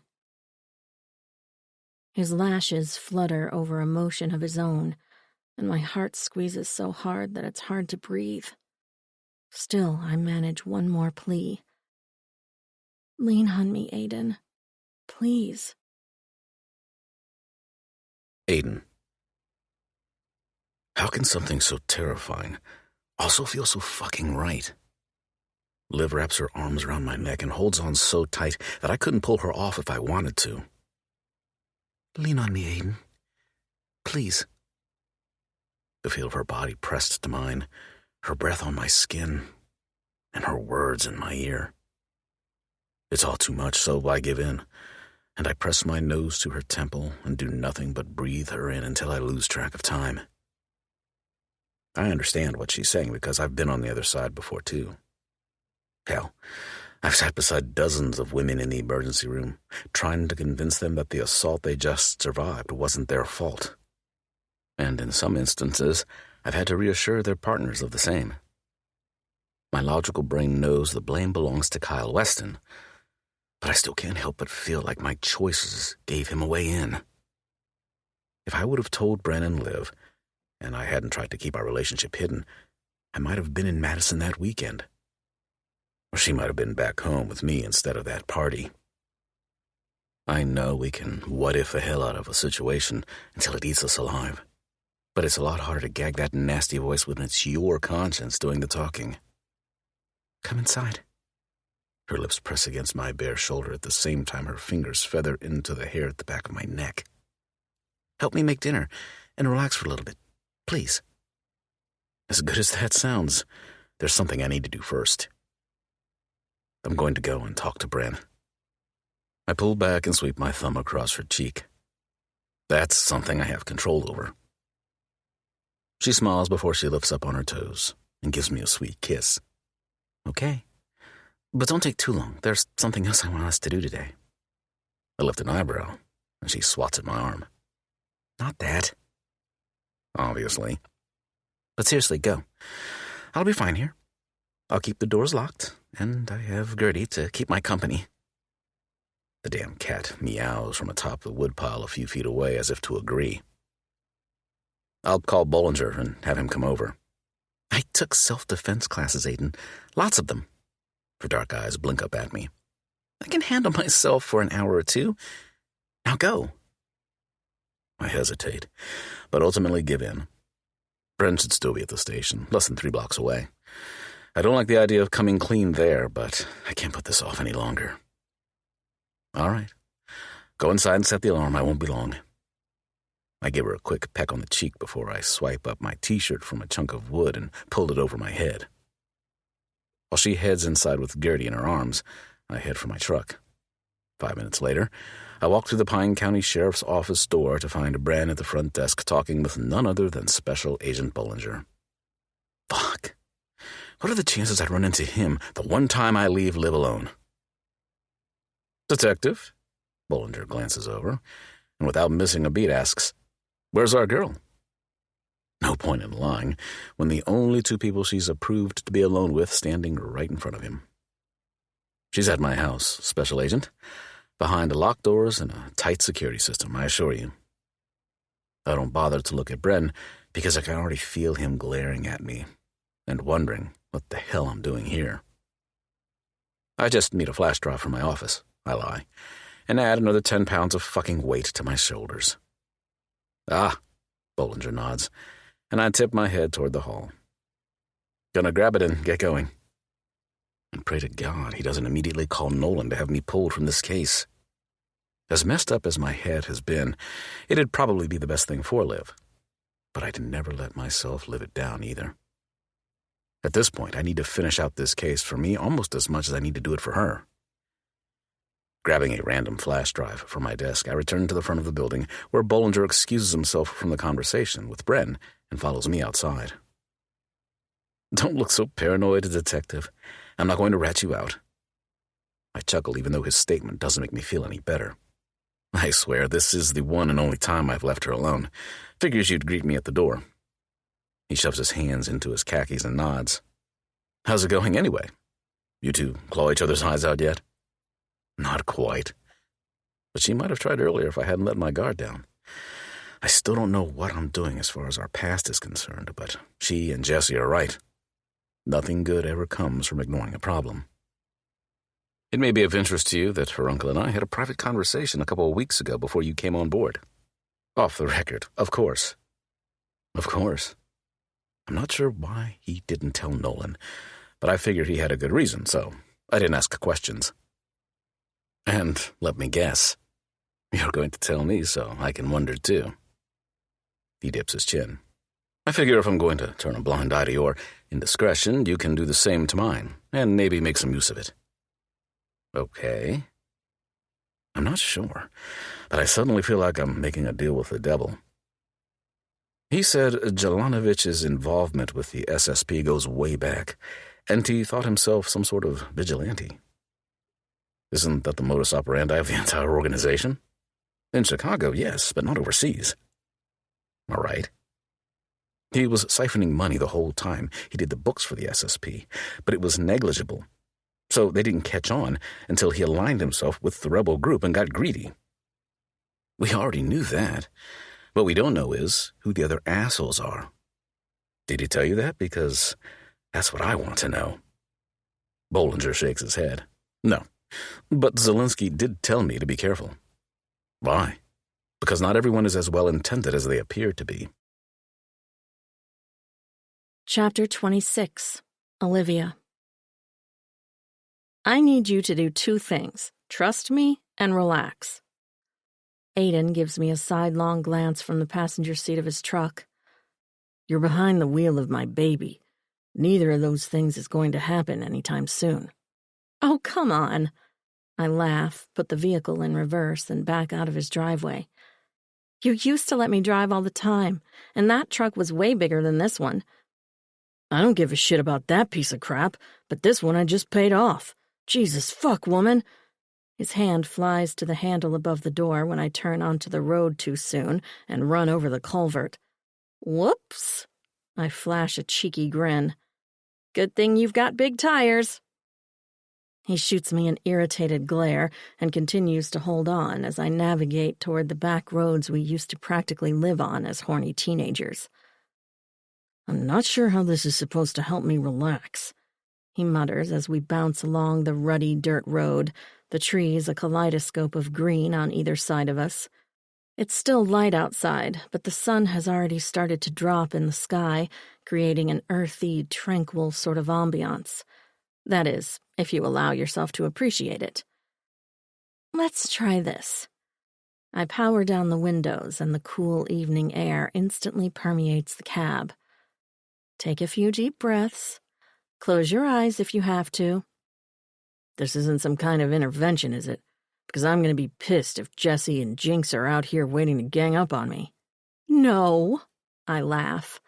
But that would have been funny. He gives a begrudged grunt and rests his arm along the open window, drawing my attention to his bulky forearm and the massive hand gripping the edge of the door. I like all the new ink, by the way. It looks good. Sexy, if I'm honest. He makes a fist and rotates the arm on the window to give me a better view of his tattoos. Thanks. They were my obsession for a while. Yeah? I slow down and turn onto another road, this one narrower and less traveled than the last. It's been at least a dozen years since I've been this deep into the backwoods of our little town, but the place I'm taking us is one I'll never forget. You know how they say new ink is like therapy for some people? True for you? 100%. Do they mean anything?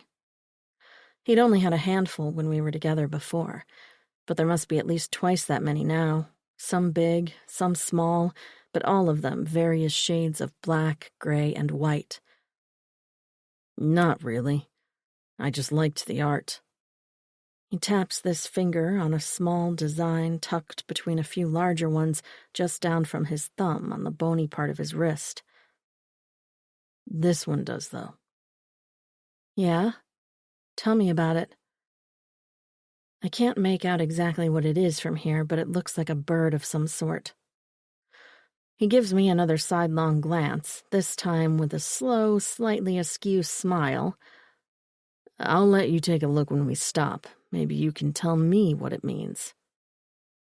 Phew, is that heat in his voice, or am I wishful thinking? All right, Mr. Mysterious. I'll bite. He chuckles, and a handful of minutes later, the final road comes into view.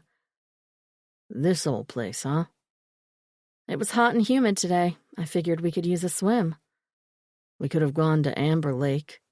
We could have, but I like the privacy here more. Sunset Lake is a third of the size of Cold Creek's tourist-laden Amber Lake, and it's part of the National Forest, so there are no cabins or formally developed beaches, and most vacationers don't even know it exists.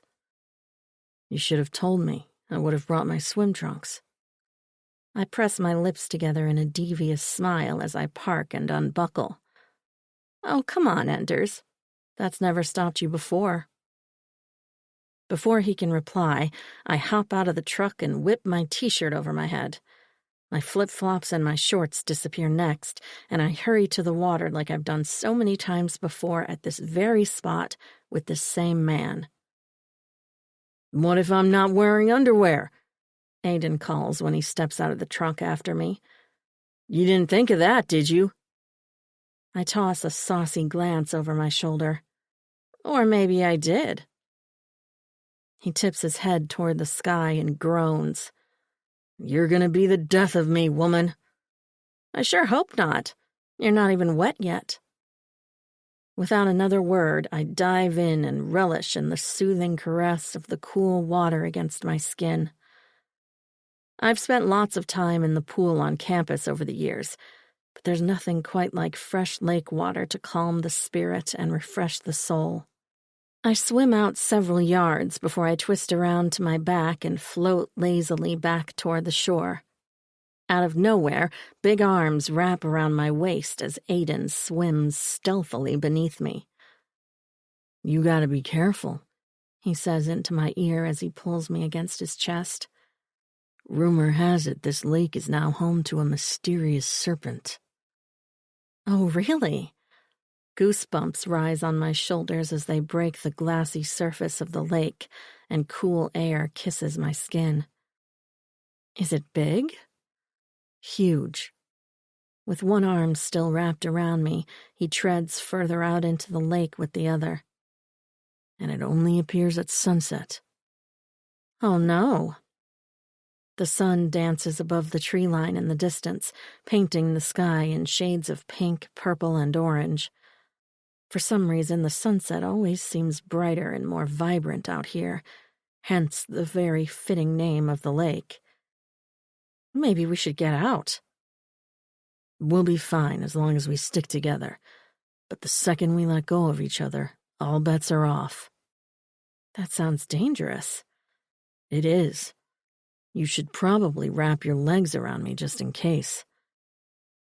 I giggle and do as he says, turning in his arms so I can curl my legs around his torso and loop my arms around his neck. Beads of water glisten on his face and broad shoulders as dark tendrils of hair rest in spikes against his forehead. And those eyes, those deep blue eyes that hold so many of my secrets. I swear they have some sort of magical powers because every time I look into them, really look into them, everything in the world feels right. I see you were giving me a hard time about the underwear, I tease as the cotton of his boxer brief rubs against the inside of my thighs. And with a simple flex of my hips, I'd feel a lot more than boxers. He gives a soft snort and glances down to my chest, where the dark water ebbs and flows against the pale swells of my breasts, barely covered in navy lace. And I see you already misplaced your new suit. It's in the wash, I lie. I almost wore it beneath my clothes, but decided my bra and panties were more like old times. And tonight, that's what I want him to remember. I want him to remember what life had been like for both of us before everything changed. We can't go back and alter the direction that life took us both, but beneath the pain, the heartbreak, the guilt, and the shame, I have to believe we built the foundation of something stronger and more resilient. I don't know if Aiden wants to find that place again, but something tells me he wouldn't be here now if part of him didn't miss the people we were back then, too. I haven't been out here in years, he says, scanning the lake and the trees surrounding it. No fishing trips with Jesse or Jinx? Nah, we usually fish at the creek. It's easier with Jet. He takes us a few feet closer to shore so he can stand and adjust his hold on me. With an arm beneath my butt, he lifts me just enough that my lady bits are pressed against his manly bits, which the flutter of his eyelashes and the pulse of his jaw assures me was an accident. An accident he doesn't move to correct. I think the last time I was here was with you. Really? That knowledge probably shouldn't excite me as much as it does. A grin lifts one corner of his mouth, just barely showing a flash of perfect white teeth. Places like this are always more fun with a pretty girl in her underwear. I laugh and lace my fingers behind his neck. You really expect me to believe you've never taken the opportunity with anyone else? He gives his head a solitary shake. Nope. Aiden Enders, you are so full of shit. Hey, I'm not saying I couldn't have. I'm saying I never wanted to. Oh. Well, that's something entirely different. Why not? Why do you think? He tips his head and something a little naughty flashes in his eyes. I'm not sure. I press my lips into a playful smile. Maybe you should tell me. A low, husky laugh vibrates his chest. We had a lot of firsts at this lake. Not all of them. Our first kiss and our first time had been at Amber Lake, not here at Sunset Lake. I got to second base with you here, he says softly, his eyes lowering to my breasts once again. And this is where you gave me the honor of being the first guy to see these, too. A shiver slides down my spine at the memory. I'd been so nervous and self-conscious. All the girls in the locker room had tiny pink nipples. Not only are mine large and dark, But my right boob has always been a half a cup size bigger, too. But Aiden didn't care. In fact, he couldn't get enough of them.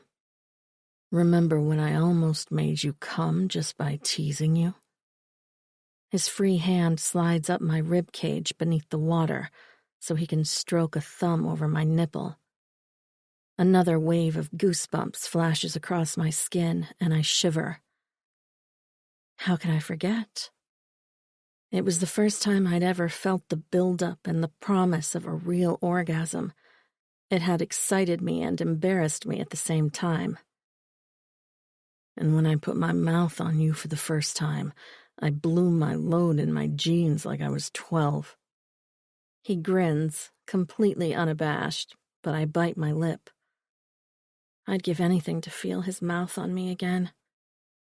His tongue and his lips and his beard and his heat.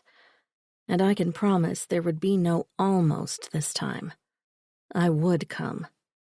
Because no one has ever made my body sing quite like Aiden. Not even my husband. I'd let you again, I whisper, and his lashes lower over hazy eyes. I don't want to rush this, Livy. Rush? I've craved this man and his touch for years. I just need a little more. Covering his hand with my own, I urge him to tug down my bra. Please. And he does, groaning low in his throat as he takes me in. Still so fucking pretty. Touch me. I push myself into his hand, the need for him growing stronger by the second. I know he's afraid to hurt me or to ask for too much too soon, but the truth is, the memory of moments like this, with him, were what helped me heal. We were just kids, yet he'd shown me how a real man should treat a woman. He was so patient and tender, so loving and kind, and he always made me feel like what I had to give was exactly what he needed from me, too. Is this okay? He asks, circling my puckered nipple with a fingertip before giving it a gentle tweak, making me gasp and twitch and physically ache for him. It's perfect, I whisper as I lower my chin to watch his long, work-roughened fingers play. There was always something so erotic about watching this big, rough-around-the-edges man work magic on my body. It made me feel so feminine and sexy, and it's no different now. It's a dove, I gasp, finally seeing the detail in his tattoo. At first glance, it looks like nothing more than a space between the other tattoos, but it's far from nothing. It's soft and delicate and pretty with its white ink and pale gray shading. He nods, and his voice is hoarse and a little vulnerable when he speaks. Olivia means peace, and since doves represent peace, he tattooed me, or rather a symbol of me, on his body, right where he would see it every day. Aiden. Holy crap, I don't know what to say. Oh my God. He lifts a shoulder like it's not a big deal, but it's everything. When did you get it? He glances away and swallows, but I turn his face back to mine. When? About 5 years ago, he confesses, a mix of uncertain emotions in his eyes, while every restless part of me weeps with long-awaited relief. 5 years. Not 10 or even 9, but 5 years, when both of us should have long been over each other. Oh, Aiden. I crush my mouth to his in a kiss that's full of so many unspoken words. I'm sorry. I've missed you. Please don't leave me again. I love you. It's always been you, he whispers against my lips. "All this fucking time, it's always been you." My heart swells with so much happiness that it's hard to breathe. I was so afraid that he'd hate me, but the truth is he'd wanted me too. Maybe even waited for me. Kiss by kiss and breath by breath, the tension in his shoulders eases, and I feel him give in to me and into us, leaving no doubt in my mind that I'm not alone in how I feel. He's been just as scared and yet just as hopeful, too. He breaks away only to seek out my jaw and then my neck, running his nose along my skin as he places a trail of wet kisses all the way down to my breast. "Need to taste you," he murmurs before his lips close around my nipple, followed by the caress of his tongue and the gentle tug of his teeth. Yes. My head falls back as he licks and sucks and drives me absolutely crazy, only to pull away, free my other breast, and begin the glorious torture all over again. "Touch yourself," he husks as he shifts from one nipple to the other, his end game clear. "You're already so hot against my dick. Slide your hand into your panties and play for me." "Yes, please." I dip my fingers into the lace beneath the water and shiver the second they graze my clit. "Feels good, doesn't it?" He smirks as my eyelids begin to flutter, the promise of release already blooming. "Are you gonna get off like this, Livy? Like you used to while I'd suck your tits?" A throaty moan vibrates through my chest as every flick of his tongue and every stroke of my fingers winds my impending orgasm tighter. "Good girl," he praises. "Now pinch that clit for me, baby. Make it feel even better." My only response is a whimper as I obey, and am rewarded with his fingers and his teeth doing the same to my aching nipples. The culmination of sensation from all 3 points is exactly what I need, and I come harder than I have in forever, my pussy pulsing against his erection beneath the water. My head drops to his shoulder as he holds me close, his hand running up and down my back as I savor every last flutter and pulse of pleasure. It isn't until he urges my feet down to dry land that I realize he's walked us out of the water. "Still so fucking perfect," he murmurs as he kisses my forehead and reaches for his t-shirt on the hood of his truck. "Here, let's get this on before you start to shiver." With my focus still cloudy, I let him help me into the shirt before it dawns on me that one orgasm between 2 people doesn't add up. "Wait, what about you?" I reach for him as he sticks one leg and then the other into his jeans. He flashes a wicked smile. "Who says we're done?" "Oh." "Get in the truck, Livy." Chapter 27. Aiden. Fucking Craig. Of all the nights to come back, he had to pick tonight, didn't he? Kinda late for company, isn't it? Liv frowns when I turn into the driveway, and my headlights pan across the truck parked in front of the garage. The lights in the house are on, too, and $10 says my temporary roommate is already sprawled out on the couch like he owns the place. "It's Craig," I mutter, as I kill the engine and rub the heels of my hands into my eyes. I didn't plan on things getting too out of hand with Liv tonight, but I'd kinda hoped we'd at least be alone. "I'll get rid of him. It's okay." Her fingers curl around my forearm. "I mean, he's going to see me in this, but it's not a big deal." She glances down to my t-shirt, and a small, secretive smile tips her lips. "What's that look for?" "I don't know. I always thought it'd be kind of fun if Ben caught me in one of your shirts." I might have had that same fantasy a time or two myself. You got a kink for getting caught or what? She purses those pretty lips of hers and gathers up her clothes. With you? Absolutely. My laugh turns to a groan as she hops out and starts for the front porch. The shirt leaves the lower curve of her ass cheeks bare, and while the thought of getting busted with her gets me a little hot too, my friend checking out my girl does not. Hold up, babe. I jog to catch up just as the front door opens and Craig appears with a bottle of beer and a wide grin. Well, hey there, kids.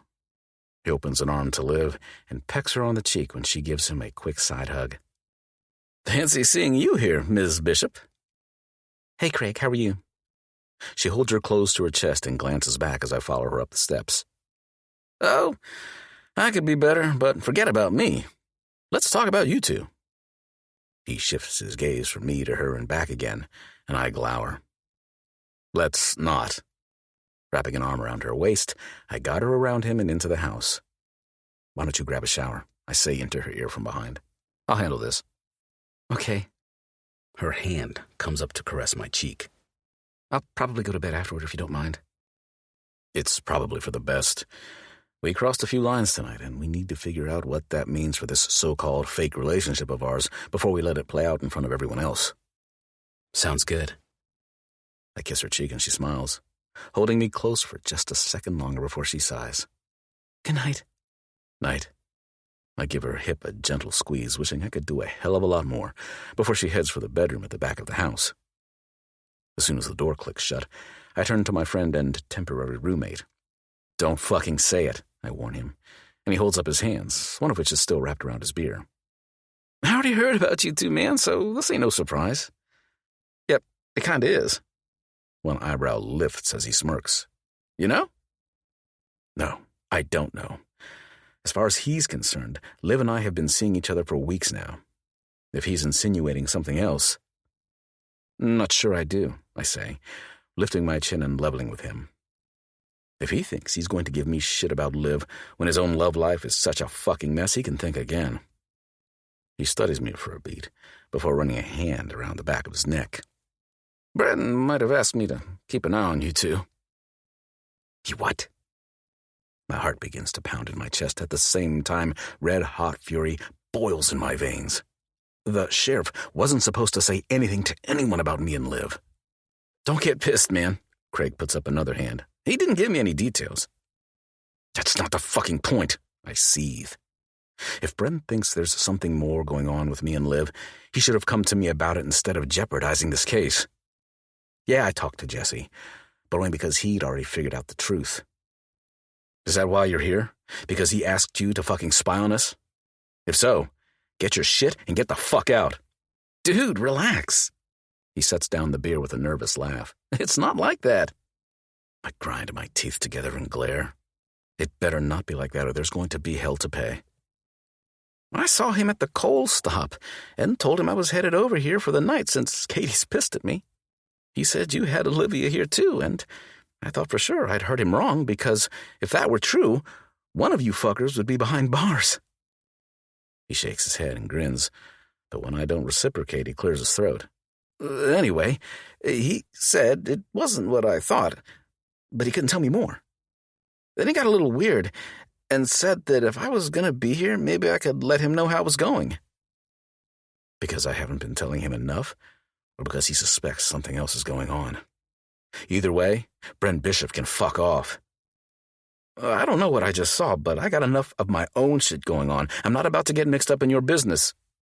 He goes to the fridge and pulls out 2 beers before sliding one across the kitchen island to me. I eye it for a second before I snap it up, twist off the top, and take a pull. She looks good, Craig says, but there's no creepy undertone to his words, just sincerity. Even with you. I make a throaty sound and toss the bottle top in the trash. I thought you weren't getting mixed up in my business. He lifts his beer, like a white flag. Well, I'm just saying. Fucking guy.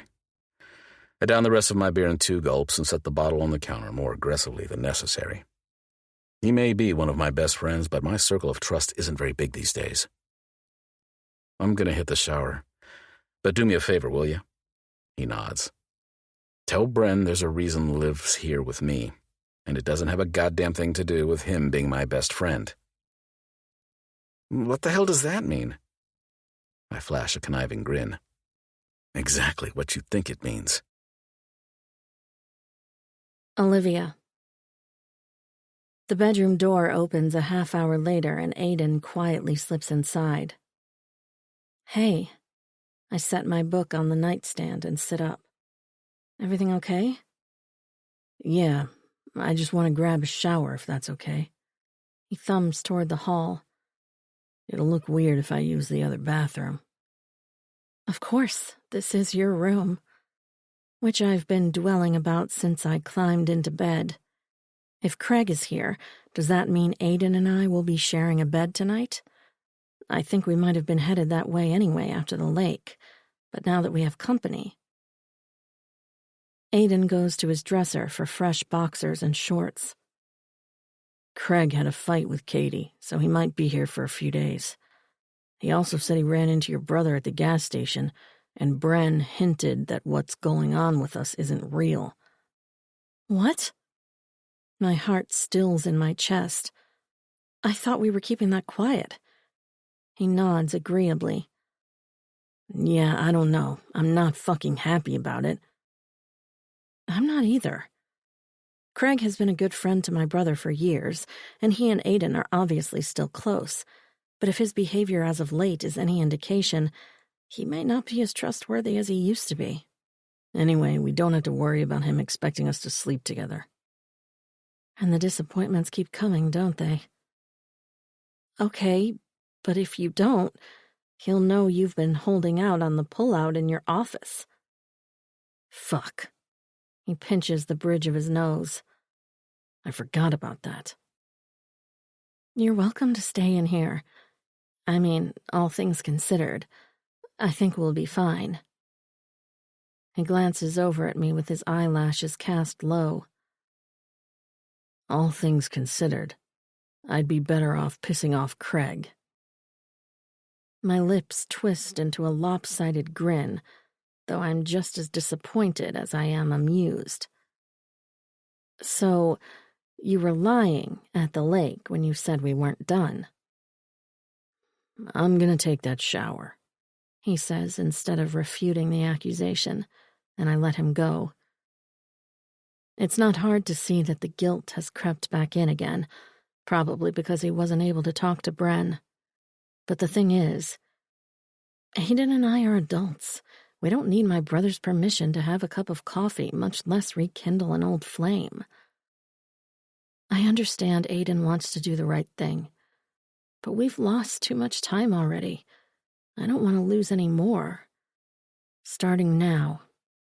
The second the water turns on in the shower, I creep off the bed and toward the bathroom door, left slightly ajar. I can't see a lot through the narrow opening, but it's just wide enough to see a sliver of skin as Aiden steps into the glass stall and dips his head beneath the spray.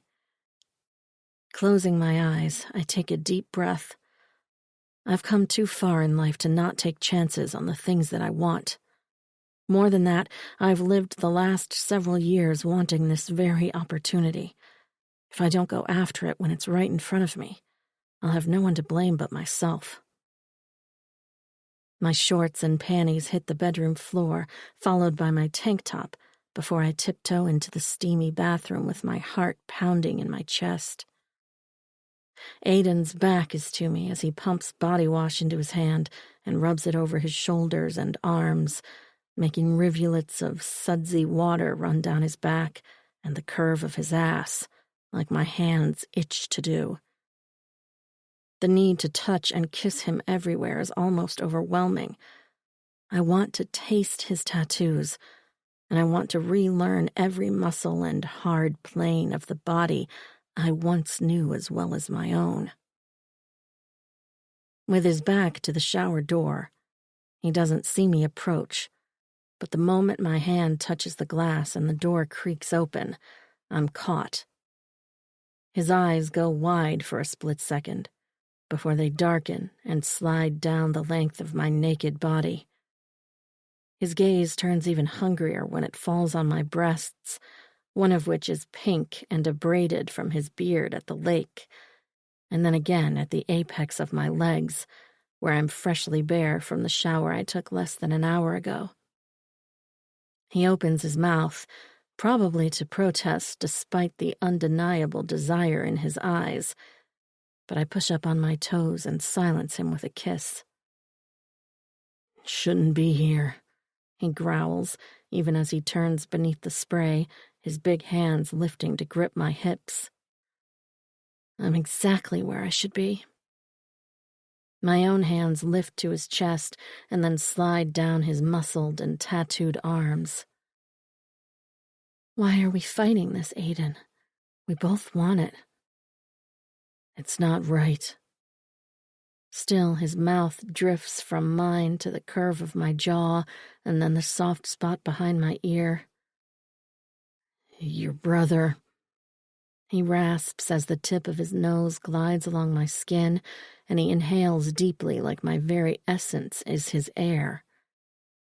"Your past. Fuck, you're still grieving."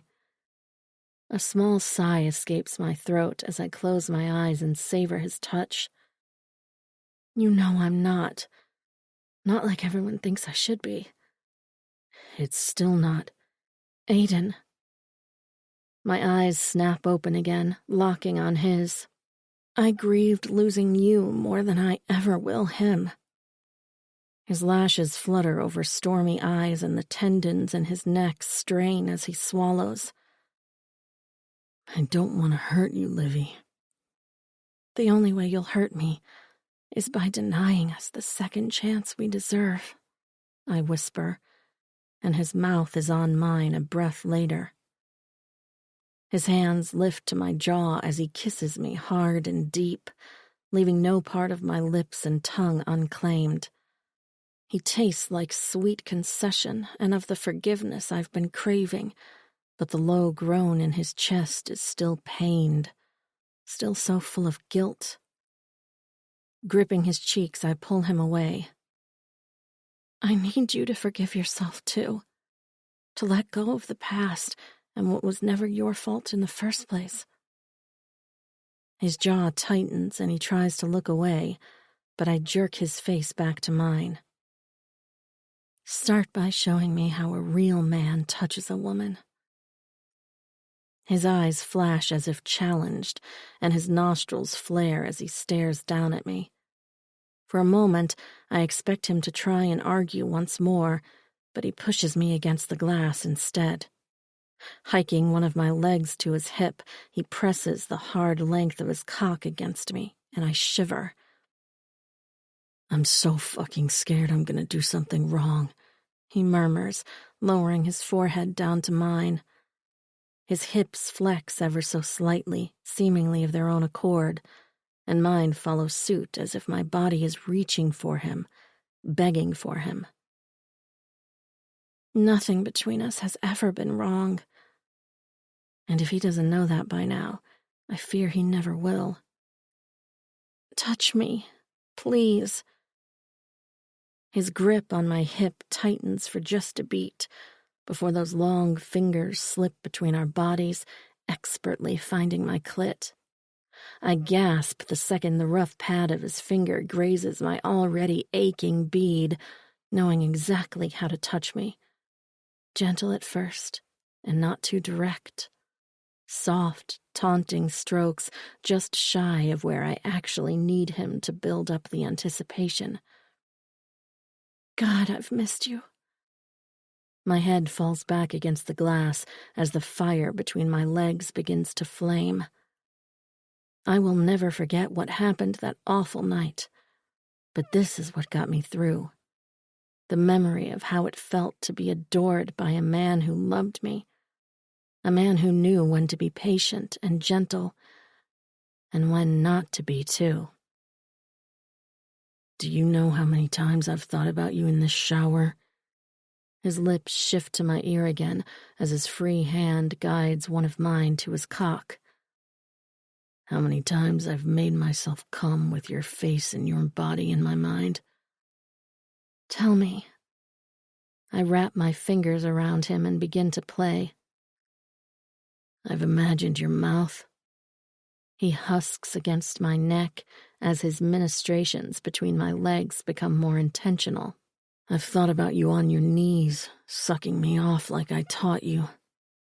I groan and my pussy tightens at the thought. You always wanted to be a teacher, but fuck if you weren't a good student, too. My groan turns into a soft, throaty laugh, and I feel him smile against my skin before his teeth take a gentle bite. But my favorite memory is how it felt to slide into you for the first time. I fucking love that you gave me that. Goosebumps rise on my skin even as the hot water continues to spray around us.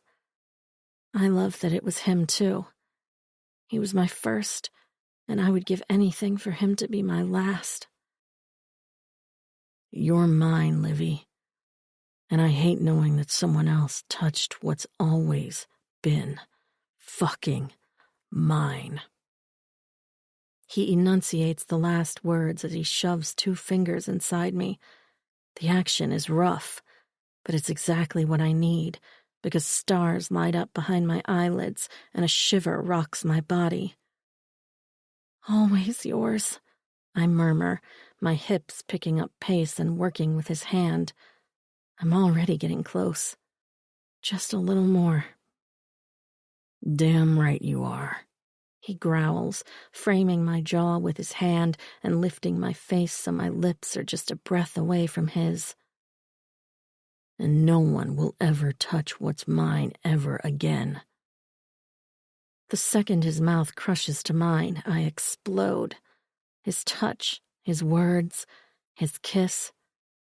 I've craved it all for so long, since I began to heal and realized this man would be my only true salvation. I need you inside, I plead before the flutters of orgasm have even subsided. Need you to make me forget. His snarl of possession vibrates against my lips straight through to my soul, and I open for him in all ways, letting him reclaim every last bit of me.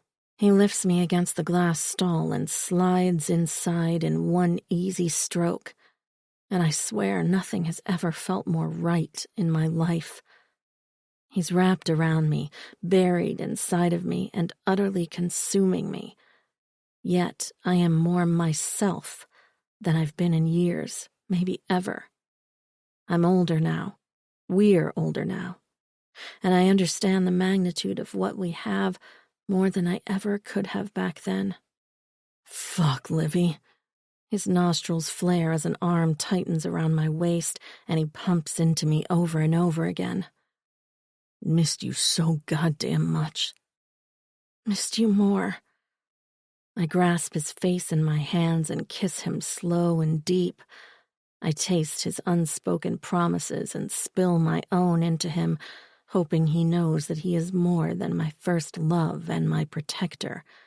He is my heart and my soul, and no matter the time we've spent apart, a part of him is woven into every part of me. Never gonna lose you again, he murmurs against my lips, and his words blaze through me like wildfire. Aiden, I cry as my back arches and a second orgasm burns through me. This one is so heady and intense that my vision tunnels and my limbs go numb, but he holds on tight as I clench around him. Yes, baby, milk my cock. He grunts, giving me short, deep thrusts to draw out the orgasm. Fuck, you're gonna make me come too. Do it, I pant. Come inside me. A low, feral growl rumbles in his chest, and then I feel that telltale pulse inside me. He buries his face in my neck and groans. Fuck. There's never been anything sexier in my life than witnessing this guarded man come undone. When he lets down his walls and bears himself in the most amatory way, I know he's been with other women, but this feels like mine. After a long beat, he pulls back and his mouth finds mine for a soft, languid kiss. I never stopped loving you, he whispers, and all of my uncertainties melt away. He is mine, just as I am his, and I'm not losing him this time. Chapter 28. Aiden. Oh my gosh, this is gorgeous! Liv gasps as we pull up to Jesse and Hayden's house just before dinner time on Friday night. He built this himself? Yep. Jinx, Dad, and I helped too. It's been 4 years since the summer after Jet was born, to be exact, but my back still aches thinking about the time we put in making a home for that little tornado. Wow, I mean, I already knew you were good with your hands, but dang, Detective, I'm impressed. She shoots me a flirty grin and I laugh. I'm surprised you haven't built the same for yourself. I unbuckle my seatbelt and point to the line of pine trees along the east side of the yard. When I do, it'll be over there. Just need to find the time. And someone to share it with. Liv's brows lift and something quiet passes over her face, but she pastes on another smile. I'm sure it'll be beautiful. And I love that you'll be close to Jesse, too. I do too, but I'd love even more if we both had kids that could grow up together. Holy shit, where did that come from? I clear my throat and shove the wayward thought out of my head. We better get inside before they send Jet out to find us. I can't wait to meet him. Liv hops out and takes my hand as we climb the steps to the big front porch that I sat on not all that long ago, trying to convince my brother to pull his head from his ass before he lost Hayden for good. Now, I'm the one all up in my head about a woman. Uncle Aiden!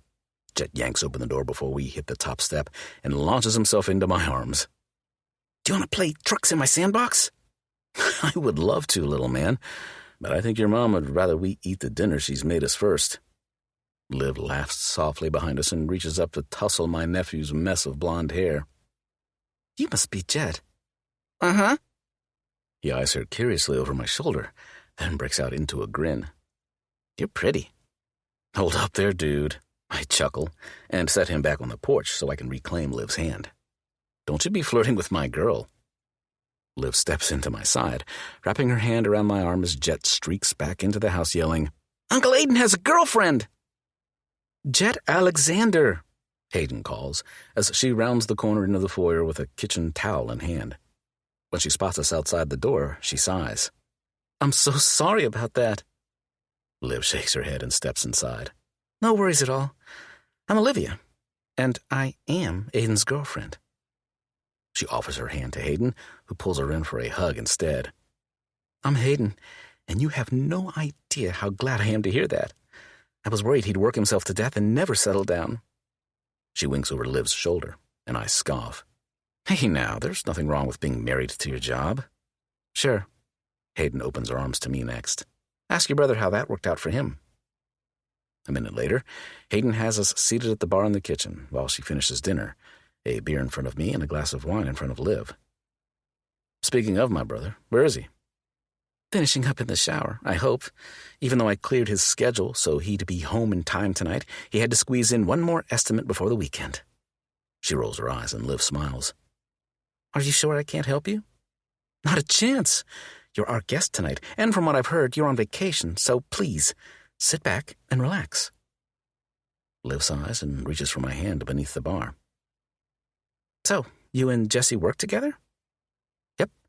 I'm the office manager at Ender's Excavating, which means I get the privilege of keeping Jesse in line at home and at the office. She waggles her eyebrows suggestively, and I groan. I really didn't need that visual, hey? What? You know damn well Dad and Grandpa made out with Ma and Grandma at the office, too.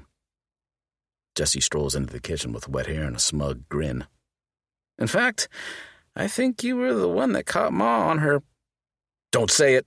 I throw up a hand and clench my eyes shut, but the memory of my mother on her knees has already resurfaced, and my stomach sours at the thought. Jesus fuck, Jesse. My brother tips his head back and bellows, and Liv's hand shakes in mine as she laughs too. And this is why I've always loved your family so much, she says. Right? Hayden removes a pan of what looks like extra cheesy lasagna from the oven and carefully sets it to the side before she pops a pan of garlic bread in after it. Never a dull moment with the Enders crew. Anyway, I hope you like lasagna. We were going to grill out, but it's supposed to rain any time now. I glance toward the big windows in the dining room, facing my property. Sure enough, a mass of dark gray clouds makes its way across the sky. Damn, I guess it is. Liv follows my gaze and squeezes my hand. I hope it's a good one. You know how much I love storms.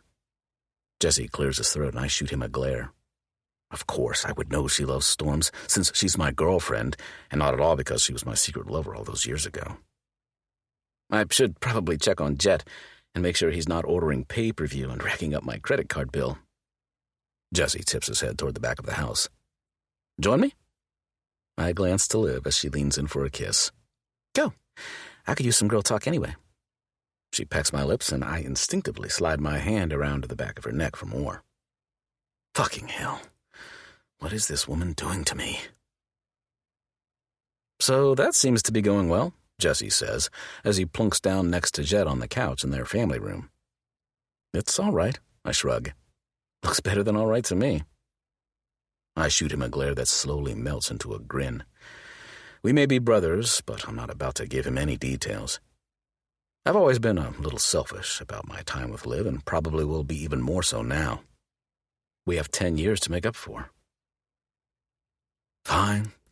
Things are great, but that's all you're getting. A knowing smile spreads across Jesse's face just as the doorbell rings. A second later, my younger brother's voice calls down the hall. Honey, I'm home. Jesse groans, and Jet's face lights up. It's Uncle Jinx. Yep, little man. Why don't you go say hi and bring him on back? Jinx sprints out of the family room and toward the front of the house, hollering for my kid brother only to be scolded by Hayden. You should have another one of those. I wink and take a pull from my beer as Jesse chuckles. Someday, man, but probably not anytime soon. I gotta get that girl to marry me first. He tips his head toward the kitchen, though the family room is divided off from the rest of the mostly open-concept layout.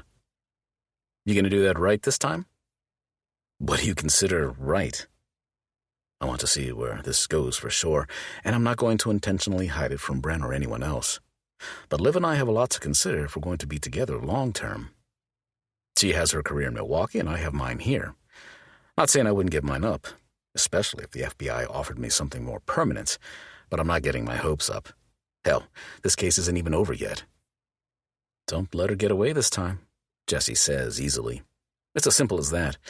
Whatever you have to do, do not let that girl slip through your fingers a second time. I don't plan to. But first I have to make sure I keep her alive. I'm still pissed at Craig for fucking up things with Rachel.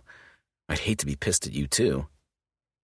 I snort as Jet and Jinx stroll into the room. Jet is carrying a juice box and Jinx has a beer. Speaking of Craig, I've got a bone to pick with him. My youngest brother scowls as he claims a chair. Yeah, what about? Jesse asks. I was doing a landscaping job at the Pruitt place yesterday, and the grass at Rachel's place was mid-calf. Mason was outside messing with the lawnmower, but couldn't get the damn thing going. I know Craig's not living there anymore, but the least he can do is make sure his kids aren't living like that. Poor kid was embarrassed as hell when I offered to help with the mower. Jesse lets out a long sigh. I'll see if I can weave it into conversation on Monday. Jinx shakes his head. Don't bother. I went back last night and cut the lawn myself. Damn. I'm sure Rachel appreciates that, I say. And next time I see Craig, I'll mention it too. If nothing else, he could help his kid fix the friggin' mower. She was humiliated. Jinx clenches his jaw, and his knuckles turn white around his beer bottle. So next time I do it, I'll make sure she's not home. Next time? Jesse cocks an eyebrow. She's on my weekly rotation now, whether she likes it or not. I snort. Dude, you can't just show up and cut her grass when no one is there. That's trespassing. What are you going to do? Arrest me for being a nice fucking guy? Go ahead, I dare you. Jesse chuckles. Rachel may be a kindergarten teacher, but she's a spitfire, man. You don't want to get on her bad side. No shit. She showed up on my doorstep a couple months back to chew Craig out for missing a visit with the kids.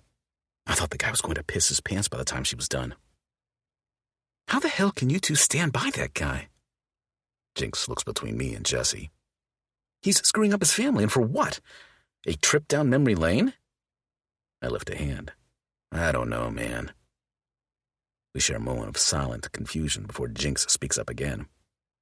Oh, and don't think I didn't notice Olivia Bishop sitting in the kitchen with Hayden either. You want to tell me what that's about? Not really. He narrows his eyes. Something going on between you two? Jesse laughs. You really need to pay more attention, dude. Uncle Aiden has a girlfriend, Jet says on cue, and Jinx's jaw drops. You serious? You and Olivia? I tip back a swig of beer and nod. Yeah, you could say that. Brent kick your ass yet? This time, I'm the one who laughs. Not yet, but I'm sure it's coming. Olivia. So you're the one. The one? I frown as Hayden adds the last of our dinner plates to the dishwasher. We finished eating a half hour ago, and since then the Ender's men retreated to the back deck for an after-dinner drink. The one Aiden's been pining after all these years. Her lips tip with a soft smile. When Jesse and I first got together, I asked him why Aiden didn't have a girlfriend. He said he was pretty sure there was someone from his past he hadn't gotten over yet. That was 5 years ago. I blink as her words sink in. Really? Jesse said that? Yep. He never said who, but it's obvious he was talking about you. She closes the dishwasher door and hits the power button. What makes you think that? I'm sure Aiden's dated lots of other women since we were together. Not that I want to think about that, but I'm not naive. I've seen him with exactly one other girl the entire time I've known him. Granted, I only just recently moved to Coal Creek, but I spent lots of summers here. He's had lots of opportunities, but he rarely took them. Wow. I'm not sure if that makes me happy or sad. It says a lot that he held on, but it makes my heart hurt that he might have done so while I'd been married to someone else. For all he knew, I was happily married, not living the lie I'd tried to convince myself was all I deserved. These Enders boys love hard and fierce. It doesn't surprise me that Aiden held out hope that you two would find each other again someday. A lump forms in my throat, and the best response I can offer her is a nod. Aw, don't do that. Hayden pulls me in for a hug when she spots the tears brewing in my eyes. A wise woman once told me that the journey of love is rarely a straight line, and the couples who find each other again after taking different forks in the road are usually the strongest because they know better than to take each other for granted. I take a shaky breath. That sounds like something Janice Enders would say. Hayden laughs softly. Yep, and Lord knows it was exactly what I needed to hear, considering how crazy and twisted my journey with Jesse has been. As we pull apart, I wipe the tears from my cheeks. We've put our guys through the ringer, haven't we? Yes, but it's part of the growing process, and what's important is that we've found our way back to them. I hope you're right. I don't expect everything with Aiden to be sunshine and roses, especially when the men who want their money or my head are still lingering in the shadows. But I do hope we're headed in the right direction. In the distance, a phone rings and Hayden and I both glance around. You or me? She asks as my screen lights up on the island. Me. And I'm not sure why, but something about receiving a call instead of a text at this time of night makes me nervous. As soon as I reach the phone, I see why. No caller ID. Crap. What's wrong? Hayden frowns, but I'm already headed to the front door. I'll be right back. I sprint to the front porch and put the call on speaker as soon as I step outside, so whoever it is doesn't hang up. Hello? Aiden and his brothers stop their conversation and turn to me with questioning expressions, but it takes Aiden only a second to figure out what's going on. He's on his feet and headed toward me before a familiar voice sounds. "Olivia! It's Lena!" Everything in me sags in relief. "Lean, thank God. Where the heck are you calling from?" "Home, but I'm using a prepaid phone because I accidentally drowned mine in the toilet last night. My new one won't be here until tomorrow." Aiden pinches the bridge of his nose as his shoulders shake with silent laughter. "That explains why you didn't text me back earlier." "Yep, Wendell almost sent out a search party when I didn't reply to him either. That man cannot get home soon enough." She sighs, and when I gesture to Aiden's truck, indicating that I'm fine to talk alone, he nods and returns to his brothers. "So, is he on his way back yet?" I ask as I climb into the vehicle. "Caught his first flight earlier this afternoon. He should be in the States by morning, but he has some business in Virginia to take care of before he can come home. I pick him up from the airport here on Monday." "That's so exciting. Please tell me you went out and bought some fancy new lingerie to wear." She laughs. "Girl, you have no idea. I am going to blow his damn mind." I have no doubt she'll do exactly that and then some. "How's Aiden? Has there been any drama?" "He's good, and no drama. Well, not really." "What do you mean, not really? Did something happen?" I tell her about the calls and the one where Aiden blew up. "I almost didn't answer tonight." "Oh, shit. I didn't mean to freak you out. I'll have my other number back tomorrow, I promise." "It's fine. Besides, Aiden is here." "Are you any closer to figuring out who's behind this?" "No, but I think whoever it is has figured out I'm no longer in Milwaukee. Aiden is expecting we'll have company any time now." "Oh, God, that's scary." I shove a hand through my hair and gaze out over the lawn toward Aiden's property. "It is, but I feel safe here. It's so strange after avoiding this place for so long." "Because you're with him?" Her voice is soft and knowing, and I can't help but smile. "Yes. It's been amazing, Lean. I mean, we still have a ton to work through, but being with him again, especially in Coal Creek, I wish I would have come home sooner." Mobster or not, I hate that Jake had to die in order for Aiden and me to have this opportunity, but I'm nonetheless grateful for it. "I wish you had too. You tried to be strong for so long, but as your best friend, it was obvious your heart wanted more." She's right. My heart wanted Aiden. "I'm proud of you for doing this, Olivia. I stand by the fact that you are the toughest cookie I know, and with Aiden on your team, these guys don't stand a chance." I pull in a deep breath as the last of the sun slips behind the trees in the distance.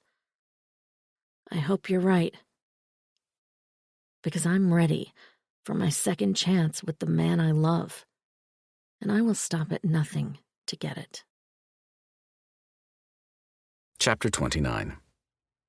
The Killer. He's a cop. You can't tell me that's a coincidence. He's also her ex, the other guy says. Maybe it's not a setup.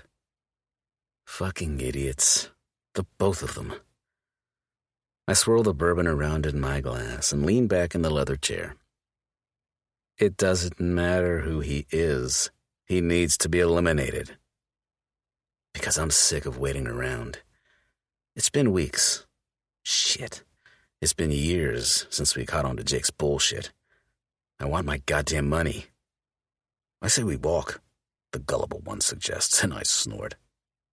We didn't come this fucking far to walk. It's $1 million, the first one says, like it's pocket change. And he's right. We don't need the money. But that's not the point. We started this, and we're going to finish it. I don't give a damn what it takes. If they are trying to play us, then they're doing it because they're desperate to draw us out. They can't get to us on their own. The feds don't know who we are, the stupid one says. and I pinch the bridge of my nose and laugh. Sometimes I wonder why the hell we brought him on, never mind how the dumb fuck managed to earn a badge.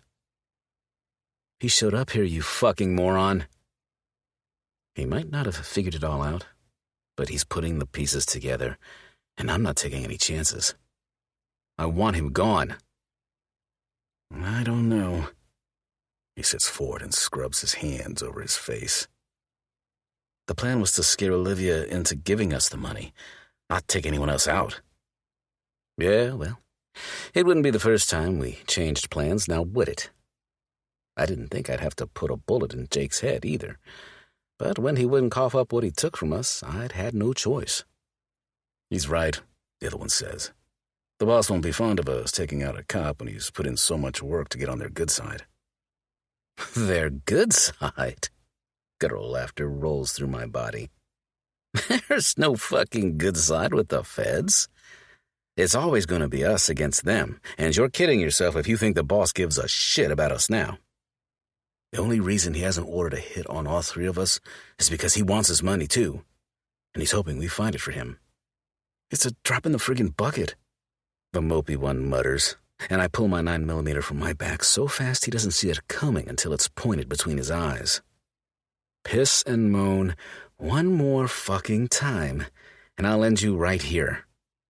The color in his face drains, but he holds his own, staring at me without wavering. Maybe you should, because this isn't what I signed up for, and I'll be damned if I'm going to spend the rest of my life in a prison cell because of your fucking ego. The pop of the gun sounds at the same time his eyes go wide and his blood paints the basement wall behind him. What the fuck?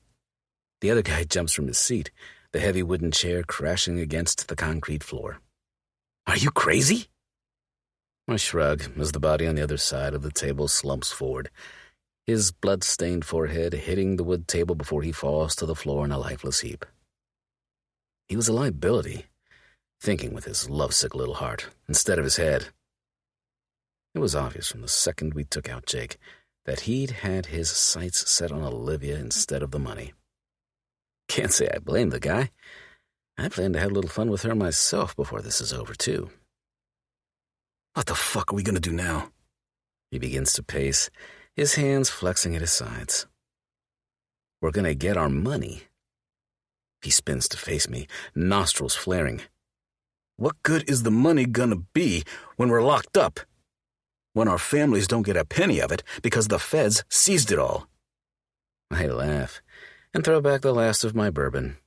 We'd have to get caught for that to happen. How the fuck do we come out of this clean? There's a cop on the floor, a dead fucking cop. I didn't say we'd come out clean. I said we wouldn't get caught. How? His hands fly to the top of his head. How is that possible now? We quit fucking around and do what we should have done all along. That bitch knows where the money is, and she's gonna tell us. I don't care what I have to do to get it out of her. You're out of your damn mind. Am I? Or are you just pissed that I'm gonna be the one to get this job done once and for all? He frowns as I push to my feet, lift my gun, and pull the trigger a second time. He stumbles back, trips over the fallen chair behind him, and cracks his head against the concrete wall on his way down. A smirk curls at my lips as I tuck the gun back into my waistband. You don't get caught when there's no one left to snitch. Chapter 30. Olivia. Maybe they've moved on, I say to Aiden as we stroll into the farmer's market Saturday morning. At least a dozen tables are already set up near the entrance of the town's festival grounds, some full of produce and others piled with baked goods that are already making my mouth water.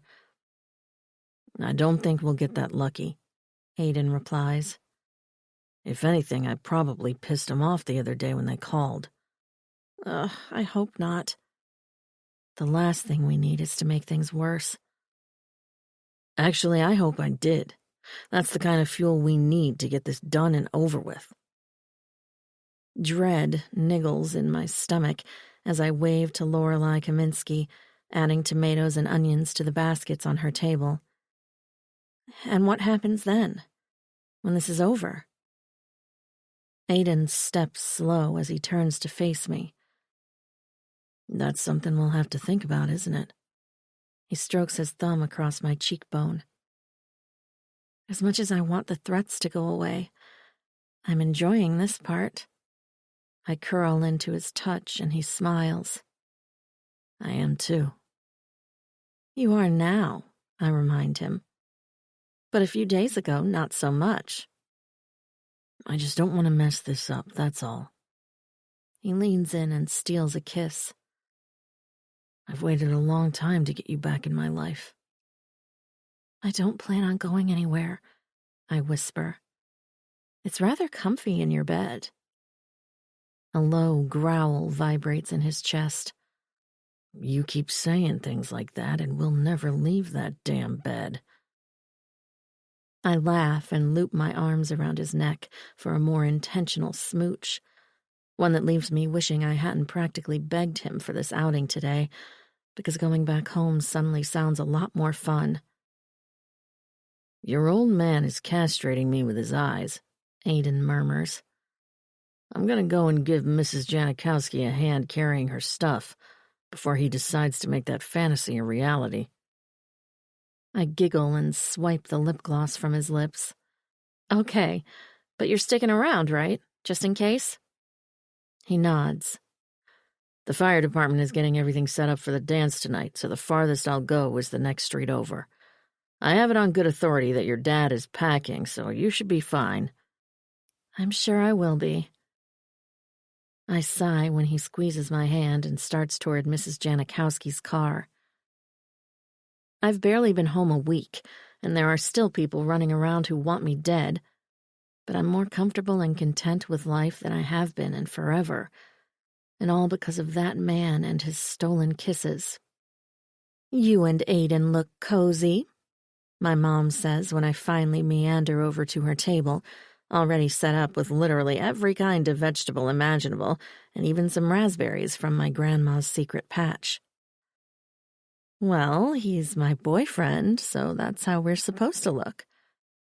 I grin playfully, and my dad scoffs from the back of his truck where he's organizing crates of extra produce. We forgot the extra beans, Joanna.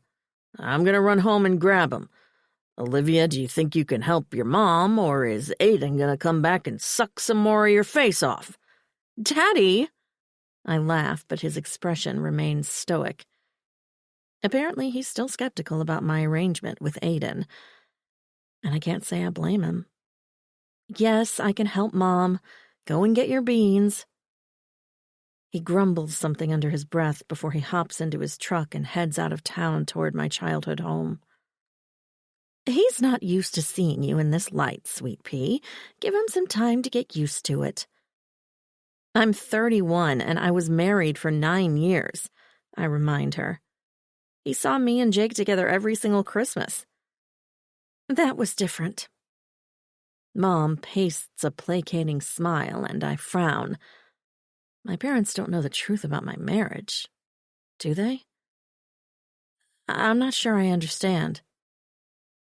She sighs as she adds the last bundle of Bibb lettuce to the table and then gestures to the lawn chairs behind it. Let's sit and talk. I nod nervously because this was not the conversation I expected to have with her today. You know the only thing I've ever wanted is for you to be happy, right? Mom smiles softly, her face shaded by the wide brim of her gardening hat. It's a perfect day with an easy breeze that casts strands of salt and pepper hair across her cheek, just as it flits with the hem of my sundress. Actually, I'm not sure I did know that, I admit, though it pains me to do it. My parents are wonderful people, and they've been supportive of almost everything I've ever wanted.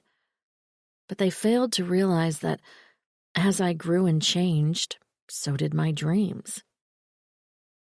I always knew I wanted to get my PhD, just like Bren always knew he wanted to be the Pine County Sheriff. As a kid, I'd made it very clear that I wanted to get as far away from Coal Creek as possible, Because when you're 10 years old, the grass is always greener elsewhere. My small-town heart had big city dreams for a long time, but as I grew up, those fantasies lost their luster. I no longer cared about living in a fancy high-rise and drinking expensive wine with my smarty-pants friends, which is laughable anyway, because professors do not make that kind of money, but I digress. By the time I was 16 and coincidentally crushing on my brother's best friend, I'd realized the importance of family, of wanting to stay close to my parents and to Bren, because they're the only family I have other than Uncle Joe and Aunt Candy. I smooth the cotton down over my thighs and choose my next words carefully. I know I was adamant about what I wanted to do with my life, but at some point, those dreams changed. Not entirely, but enough. And it didn't seem like you, Dad, or Bren wanted to see that. She surveys me for a moment before glancing out over the farmer's market and its patrons, moving casually from table to table. It's not that we didn't want to see it, Olivia. We just wanted to make sure you weren't changing your mind because your heart was trying to tell you something different. My breath catches in my throat. There's nothing wrong with following your heart and your head. Her gentle smile kicks up a notch as she finds Aiden unloading Mrs. Janikowski's jelly, jam, and preserves onto her table across the way. I know you loved him. I just didn't know he felt the same way about you until he brought you back home. My silly heart does a somersault in my chest. Bren doesn't know yet. Mom nods. No, but he isn't blind, sweetie. Even if he were, it would be hard to deny what's so obvious now. I bite my lip as Aiden's gaze drifts my way and he smiles. That boy is smitten with you, Olivia Ray, and I'm sorry I didn't realize it sooner, because then maybe I wouldn't have pushed you so hard to take another path. I pause and swallow hard. I didn't do what I did because of you and Dad. Bren either. She turns to me with a sad, knowing frown. Still, she asks, "And what exactly did you do?" Aiden and I were involved almost the entire time I was in college, but I broke things off. I curl my fingers around the edge of my dress and grip the fabric to keep my hands from shaking. I didn't do it because I was worried that you would think he wasn't good enough for me. I did it because I didn't think I was enough for him. Sweetie, Mom reaches over and squeezes my arm. Why would you ever think that? It's obvious in the way he looks at you that isn't true. I can't tell her about the rape, because some secrets are best left unshared, and telling Aiden the truth was all that mattered anyway. But at some point, I'm going to have to tell them all my other truth, the one that will forever weigh heavy on my heart, and the one I hope Aiden's love is strong enough to overcome. There are a few things that Aiden and I are still working out, but I've realized the error in my thinking, and he's been gracious enough to give me a second chance. Eventually, when the men who killed Jake are behind bars, I hope we can hash everything out and somehow find a way to put the past behind us. Mom's fingers brush gently over my arm. I know you cared about Jake, too, and knowing how easily your uncle lives two different lives, I suspect Jake may have been doing the same. I hope that's the case, but I'm not sure if I'll ever know the truth. I have to believe he was a decent man, otherwise it's hard for me to imagine you living with him all those years, she admits, and I know the feeling all too well. It hurts my heart to think he could have played me when I'd opened myself up to him like I did. We had a conversation once. That time he stayed with me and your dad when he was passing through for work. He told me that you were his sunshine in an otherwise cloudy world, and he was so grateful to have met you." He'd said that? Emotion builds in my chest before I realize the rest of what she's said. "Wait, what? Jake stayed with you?" "Yes, silly. Last summer, remember? When he traveled to the Upper Peninsula for that Polish artifact for the museum?" No, I don't remember. In fact, I don't remember Jake ever traveling for the museum, let alone visiting Coal Creek. As far as I knew, he'd never been north of Green Bay. "When you say he stayed with you," she nods, "he spent the night in your old room. You honestly didn't know about this?" I shake my head as the already spinning wheels begin to fly.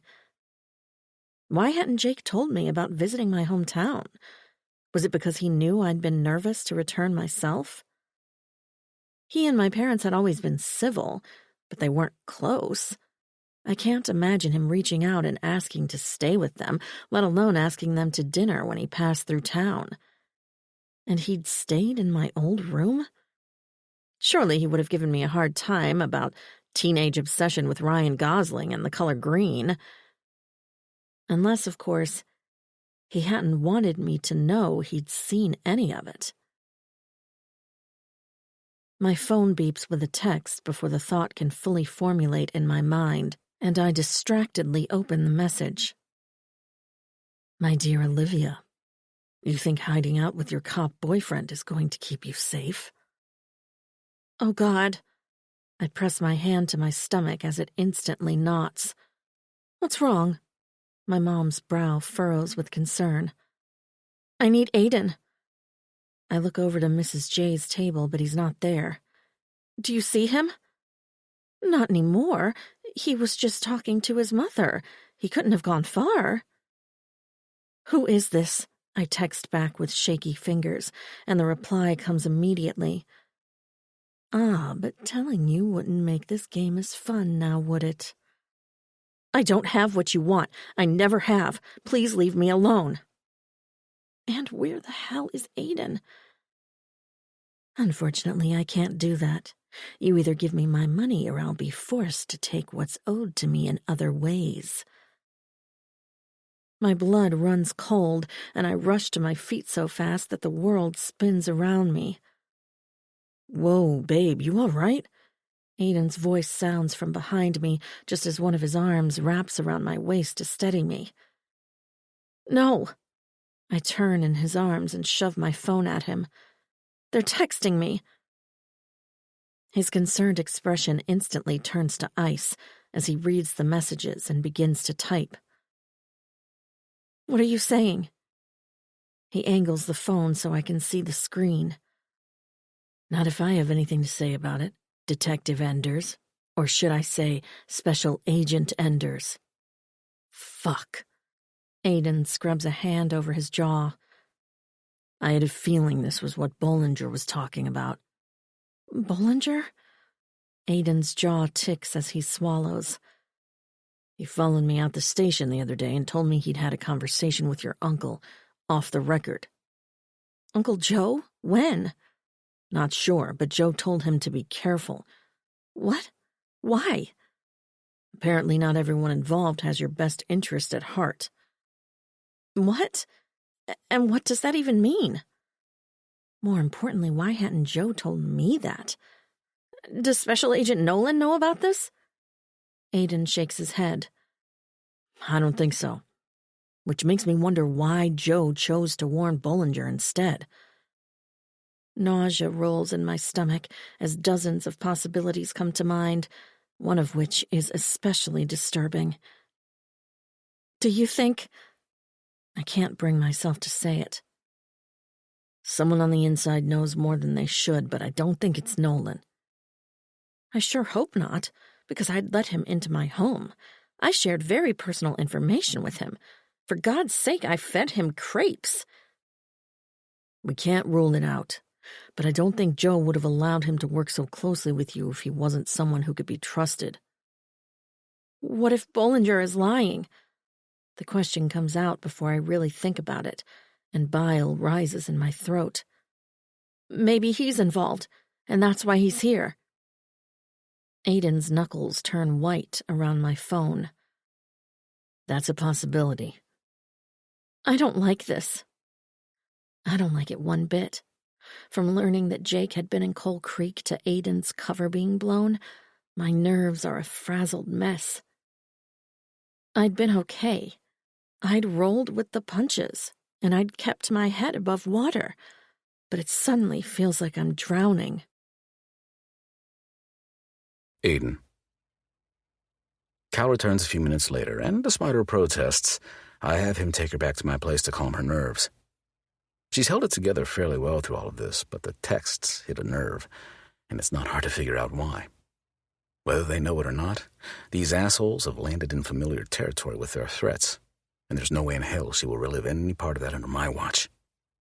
After I call Amelia and ask her to relieve Cal so he can return to help Joanna, I head to Bren's house to give him an update and finally have the man-to-man conversation that's long overdue.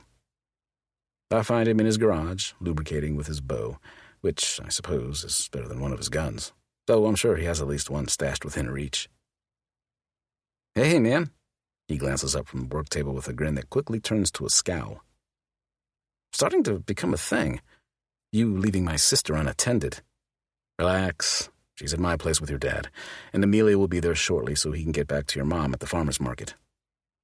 He continues to glower as I approach, quickly spotting Liv's phone in my hand. What's going on? Liv got a few texts today.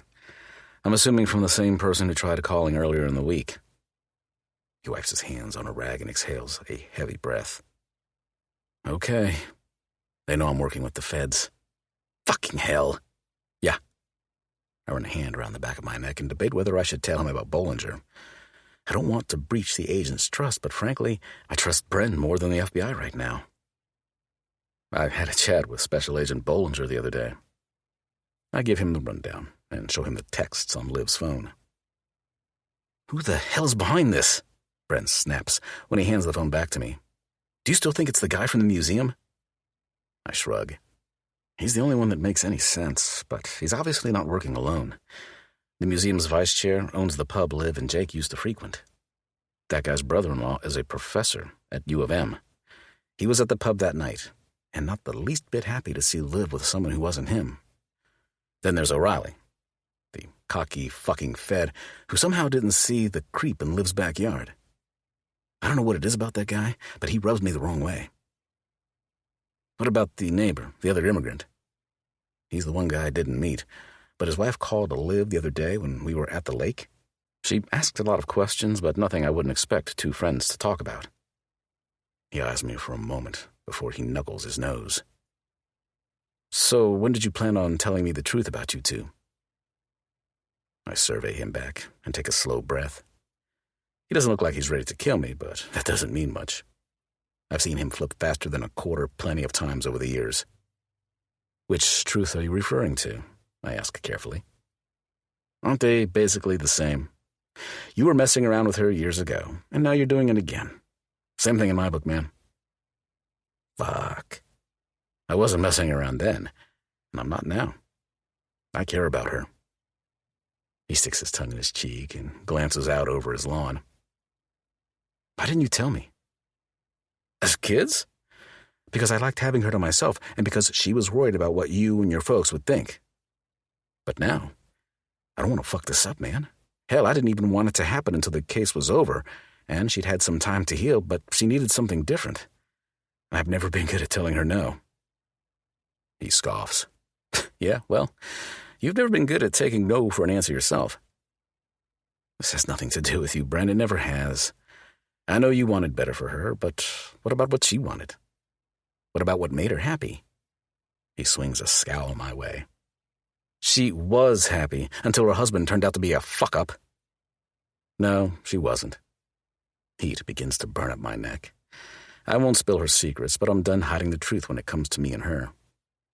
She didn't stop coming home because she was too busy. She stopped because the life she was living was a lie. She knew I'd take one look at her and see the truth, and I think if you would have looked harder, you would have seen it too. He lifts his chin as quiet acquiesce slips over his gaze. I'm not saying she did everything she did because she was worried about living up to your expectations, but it damn sure played a part. What's that supposed to mean? It means you and I both fucked up, and while I work on making things right with her, maybe you should do the same. Oh, and what, you're suddenly the authority on what she needs because of this case? I look him dead in the eye and shake my head. I know what she needs because I love her. I have since I was 18, and this time around, not even you are going to get in the way of that. Chapter 31. Olivia. Are the boots too much? I bite my lip in front of the full-length mirror in Amelia's walk-in closet. Somehow she managed to sweet-talk Aiden into letting me get ready for the street dance with her, since he's so obviously been monopolizing my time and depriving me of much-needed girl talk. Girl, the boots are perfect with that dress. She sidles up beside me in a navy dress that's cut a little lower in the front than my white one, but our hems are both short and sassy. I also happen to know that my big brother has a thing for girls in cowboy boots. Just don't tell him they're mine or he might get weirded out. My cheeks heat, and I try to laugh it off, but it's too late. Aw, look at you, blushing at the thought of getting my brother all hot and bothered. It'd make me nauseous if I weren't so freaking grateful that you'll keep his focus off me tonight. I swear I can't do anything in this town without one of my brothers getting up in my business. I hate to break it to you, but that never changes. I'm 31, and I swear Bren still treats me like I'm 15. She wrinkles up her nose. That's not what I want to hear. No, but eventually you'll stop caring what your brothers think. So there's that. I slip in a hoop earring as she pressed her lips into a knowing smile. Is that what happened with you and Aiden? Kinda. I can't tell her about the case, so I choose my words carefully. Let's just say that I've turned the phrase live and learn on its head. I learned the hard way, and now I'm ready to live. Providing, of course, someone doesn't unalive me first. Well, I'm glad to hear that, because if I know anyone else who deserves to live, it's Aiden. But don't tell him I said that, or he'll get a bigger head than he already has, and that is not an invitation to tell me what he's packing. She shudders, and I bite back a laugh. Are you sure the boots don't look silly? I give myself a once-over in the mirror and make a mental note to thank Lena for sneaking this dress into my bag. Not at all. Amelia loops her arm through mine and smiles at our reflection. Just do me a favor and make sure you don't get anything funky on them later, because I can guarantee that's where my brother's mind is going to go the second he sees you tonight. An hour later, we arrive at the town festival grounds as the first band of the night takes to the stage. They start the night out with a George Strait classic that sends a handful of two-stepping couples out onto the asphalt to warm things up. Oh, and be warned that my dad doesn't dance anymore because of his knees, so my mom will pull anyone she can get her hands on out onto the dance floor, Amelia says as we head toward the bar, where a long line of patrons has already formed. And knowing Aiden, he will sacrifice you to her just to avoid having to do it himself. I chuckle as the man in question comes into view, standing off to the side of the dance area with Jinx and another Pine County deputy. He glances over as if feeling someone watching him, and his gaze immediately drifts down my body before slowly sliding back up again. When our eyes meet, he flashes a wicked grin and mouths a silent, "Wow." See? Amelia bumps her shoulder into mine. What did I tell you? I apologize in advance for potentially exposing your boots to your brother's wily ways. She laughs softly before she spots someone in the line ahead of us and waves. Hey, why don't you go and give your man a proper greeting while I grab us something to drink? I'm almost positive I can cut in by Mia without anyone noticing. I think I'll take you up on that. Could you get me a hard seltzer? Absolutely. See you in a few. While she hurries ahead to her friend, I cut over to Aiden, only to be intercepted by Jinx first. Hot damn, Dr. Bishop, you're looking mighty pretty tonight. He leans down and pecks my cheek, blatantly ignoring Aiden's warning to back off. Any chance I can get your first dance tonight, since this asshole will probably get your last? He angles his head toward his brother and makes an annoyed face that earns him a hard fist to the shoulder. Do you need your ears checked, bro? Aiden snags my hand and tugs me to his side. Get your own girl. Dude, you have no idea how hard I'm trying. His eyes flick to a group of women eyeing up the shirtless firefighter climbing into the dunk tank. I can't tell who they are from this far away, but I'm pretty sure the one with auburn hair is Rachel Perry, Craig's soon-to-be ex-wife. Anyway, we all know you don't like to dance, so think of it as me doing you a favor. I did you a favor by not punching you when you kissed her. He snakes an arm around my waist, and I curl into him with a light laugh. He smells amazing, like something spicy and citrusy, and he's wearing a black t-shirt that hugs his biceps and shoulders in all the right places.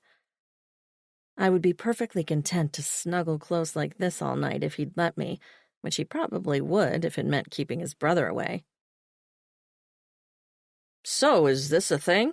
The young deputy asks, shifting a grin from me to Aiden and back again. You're the sheriff's sister, right? I nod and begrudgingly peel myself from Aiden to offer my hand. Olivia Bishop. Dr. Olivia Bishop, Aiden corrects, and I roll my eyes. Ignore him. The deputy smiles, his dark eyes sparkling beneath the lights strung over the dance floor. Ty Crawford, nice to meet you. And to answer your question, yes, this is a thing, Aiden says unnecessarily. And her dance card is full. Jinx snorts and mutters something under his breath that sounds an awful lot like, "We'll see about that," before he lifts a hand in greeting to his parents as they approach. Be glad you missed the Polish Heritage Festival. Ma would have had you dressed up with the rest of us. Oh, believe me, my own mother would have insisted too. And as much as I detested the tradition as a kid, I'd probably enjoy it now. Hey, everyone, Janice says with a wide grin before she gives me a quick hug. Have you seen Jessie and Hayden yet? I hope their babysitter didn't back out. They're probably knocking one out in the parking lot, Jinx mutters, and Janice slugs him in the same shoulder Aiden punched a minute ago. Justin Andrew, was that necessary? Was hitting me necessary? He counters, and Janice and Aiden simultaneously answer with a resounding yes. The light-hearted banter continues for another hour, and Janice manages to drag everyone except Aiden onto the dance floor. What are the chances you'll twirl me around? I tug on his arm when an upbeat song comes to an end, and the familiar chords of one of my favorite country ballads begins. I'll always make an exception for you.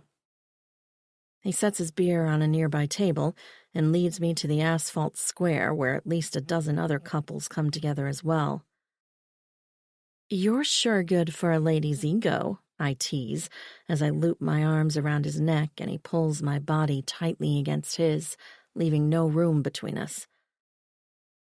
And you're good for my libido, too.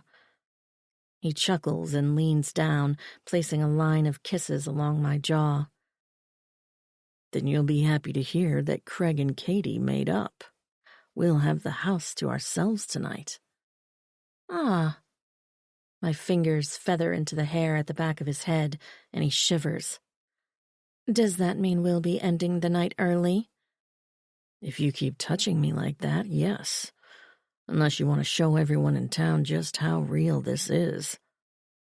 A soft giggle rises in my throat. Bren would kill us. Your brother is no longer an issue. I pull back in surprise. He's not? Did you talk to him today? He brought it up before I could. And? And nothing. He may not be happy about it, but it's out of his hands. We're not kids anymore. I'm not sure what I expected, but the relief in knowing there was no bloodshed is immense. Thank you. For what? For doing that. He shakes his head. I should have done it a long time ago. Maybe then. Don't say it. His pale eyes shine down on mine, and I see the fight in them, the desire to give in and forgive himself, but something inside of him won't let go. I love you, I whisper, and a tender smile graces his lips. Say it again. I love you. And though I hate the circumstances that brought us together again, I'm grateful for them too. My hand curls around his bearded jaw as he swallows. My heart has ached for you since the moment I walked away. Livy. He drops his forehead to mine and closes his eyes. I have to believe I went through all of this for a reason, and that reason is so I could find my way back to you. If we weren't meant to put the past behind us and be together again, none of this would have happened. I'm not saying we can't be together. I need all of you, Aiden, and you can't be 100% in this if you're still blaming yourself. He's quiet for a moment before he sighs. You drive a hard bargain, Dr. Bishop. I've put myself through enough hell for one lifetime. I'm over settling for less than what I truly want. His eyes open again, and one corner of his mouth lifts. You're finding your spunk again.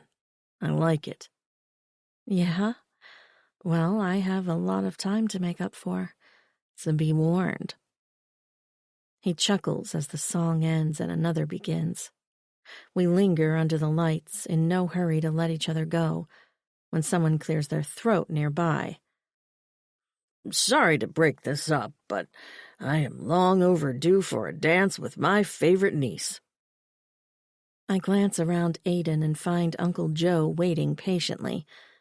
We saw each other just a few weeks ago in Milwaukee, but it still feels like forever. Joe! I let go of one man to embrace the other, so grateful for the help both have given me. Oh my gosh, how have you been? I've been meaning to come and visit, but we haven't had time. Joe lifts his chin to Aiden. I see that. Aiden lifts his hands innocently. Hey, I'm just doing my job. Uh-huh. Get out of here and let me dance with my niece. Joe shoos him away, and I smile. It's so good to see you again. On home territory this time. How are you and Aunt Candy? We're good, kiddo. How are you holding up? Better than I was, thanks to Aiden. He glances toward the Enders family. I'm glad things are working out for you. Me too, but I'd be happier if the guys who killed Jake would surface already. Joe nods, something brewing in his dark eyes. That's exactly why I wanted a moment alone. I'll talk to Aiden too, but I wanted to give you a heads up first. My feet slow until we're barely dancing at all. What is it? Did something happen? There was an incident last night at the Polish exhibition house. Eli? Joe shrugs. I'm not sure, but one guy is dead and another is in hospital in critical condition. He hasn't woken up yet to talk. You do know, Joe. I know you do. Why can't you tell me? I actually don't, kiddo. There were a bunch of guys who got pissed at the boss and started side shenanigans. The dead guy isn't even SSP. The rebels recruited him on their own. If he wasn't SSP, you can tell me his name, right? My heart pounds so fast that my ears begin to ring. 2 more people had been shot. Will I be next? Uncle Joe hesitates, but finally gives in. Derek O'Reilly. And just like that, my world goes black. Aiden. Why the fuck didn't you tell me? I pace back and forth across my front porch, hands balled into fists as rage rolls through my veins. O'Reilly was at her house every damn day. He'd been inside her house, Joe. The older man hangs his head as he sits in one of my chairs, with not only me waiting on answers, but Bren and Cal too. I didn't find out about O'Reilly until recently, and then you came on board. Like I said, he isn't SSP, and I figured she was safe with you there. Would have made things a fuck of a lot easier if I would have known. For one, I would have never let the guy within a mile of Liv. And that whole cat incident? He didn't see it happen because he's the one who did it. He knew where to walk to avoid the cameras, and he'd been close enough to get back in his car and look like he'd been there the whole goddamn time. You knowing would have made a mess of things. Hell, the feds didn't even know. And if they had, it would have turned everything upside down and drawn this out even longer. I couldn't do that to Olivia. Cal scoffs. All I've got to say is that you're lucky Aiden was there, because if you would have left her to fend for herself, you'd be the one on life support right now. Joe's face turns pale as he glances from Cal to Bren. I would have never let that happen, even if it meant going against the SSP. Bren lifts a hand. Look, I understand the mob is like family, but we're blood. And that's why I've done everything I can to help. You think this is easy for me? Joe shakes his head and then scrubs his hands over his face. It's not all bad, you know. Even Jake, he got himself messed up in some shit, but he was a decent guy. My lip curls. If he was such a decent guy, we wouldn't be having this conversation right now. Liv's life wouldn't be in danger, and she wouldn't be so fucking stressed that she passed out. The front door creaks open and her mom steps out onto the porch, her arms wrapped around herself. She's feeling better now that she's had something to eat. A collective sigh of relief moves across the porch like a wave. But I'm not happy about this, Joe, her mom continues on. You promised you would never bring your lifestyle to my doorstep. He gets to his feet and goes to his sister, wrapping her up in a hug even though she resists. Jojo, this wasn't me, I swear. All I've done is try to keep our family safe. The desperation in the guy's voice. The sincerity. It annoys me as much as it eases my mind. I wish he'd told me about O'Reilly, but I know the position he's in made it difficult. He did what he could do without jeopardizing his loyalty to the SSP, which would have landed him in the morgue, not just the hospital. More than that, he made the decision he did because he trusted me to do what he couldn't. I have to respect that. Look, it's been a long night. Let's give Liv some time to rest, and we can figure out where to go from here in the morning. I squeeze the back of my neck, trying to ease the tension. All right. Cal pushes off the railing and gives Joe a stern glance as he passes by to collect Joanna. Don't think I was kidding about what I said before. If something happens to my daughter... Dad. Brent clasps his old man on the shoulder and urges toward the steps. I think we've said enough for one night. One by one, they all head to their cars until the only vehicle left in the driveway is mine. Blowing out of breath, I retreat to the house and activate the security system before shutting off the lights and making my way to the bedroom. The bedside lamp is on, casting Liv's face in a pretty golden glow as she sleeps quietly, looking far more at ease than she had earlier when I'd picked her up off the asphalt. Anxious to hold her, I get undressed, shut off the lamp, and climb in behind her. Hi, she whispers sleepily. I've missed you. I press a kiss to her shoulder and hook an arm around her waist. It's only been an hour, babe. Too long. I bury my face in her hair and laugh quietly. Well, I'm here now. Go back to sleep, Sleeping Beauty. Okay, she sighs. I love you. I smile, because even with all the noise in my head and all the unknowns of this case, something about those 3 little words on her lips promises it's going to be all right. I love you too, I whisper back, and then I close my eyes and follow her to dreamland. Chapter 32. Olivia. Aiden's soft snores and warm breath puff against my neck as he sleeps soundly behind me. So soundly, in fact, that not even Gertie's incessant scratching at the back door, complete with throwing her food dish around like the diva she is, has caused him to so much as stir. It's just as well because I'm thirsty anyway. Slipping carefully from the bed, I creep out of the bedroom and close the door quietly behind me.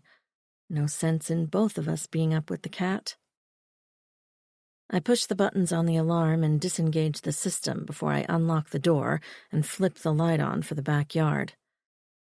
"Come on, Gert, get your fluffy butt in here," I rasp into the night, but the black and white terror is nowhere to be seen. Her dish, however, is a good 10 feet into the grass, which is consistent with the clanking and banging I'd heard. Sighing, I pad out into the yard in my bare feet, panties, and tank top, praying that no one other than Aiden has access to his surveillance footage, or worse, that I somehow get locked out for hours while he snores. A flash of movement to my right has me damn near jumping out of my skin before Gertie starts traipsing over from the woodpile.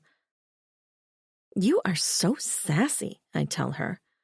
"Come in the house and eat before we get stuck out here." Suddenly, she stops dead in her tracks and begins to back away. I give an annoyed huff, because it's not like she doesn't know me. She's been in the house hanging out with me every single day. "Gertie, you're such a pain in my—" Out of nowhere, a hand slaps across my mouth, pulling me back against a hard chest. "Ass?" A low, gravelly voice sounds in my ear. "You mean like you are to me?" Complete panic surges through my body as the cool metal from a gun presses into my temple, but when I try to scream, nothing comes out. "Just relax, Dr. Bishop, and this won't be as painful." That voice. Oh my God, that voice. "In fact, maybe you'd be more comfortable if we went inside. I might even let him watch." He begins pushing me toward the back door, giving me no time to get my feet beneath me, and I stumble, almost face-planting in the grass before he yanks me up with a fistful of hair. "Don't play fucking games with me, Olivia." He seethes in my ear, and bile rises in my throat. "I've waited far too long for this as it is, and I am in no mood to prolong it." "How could you?" I cry, my voice shaky and hoarse.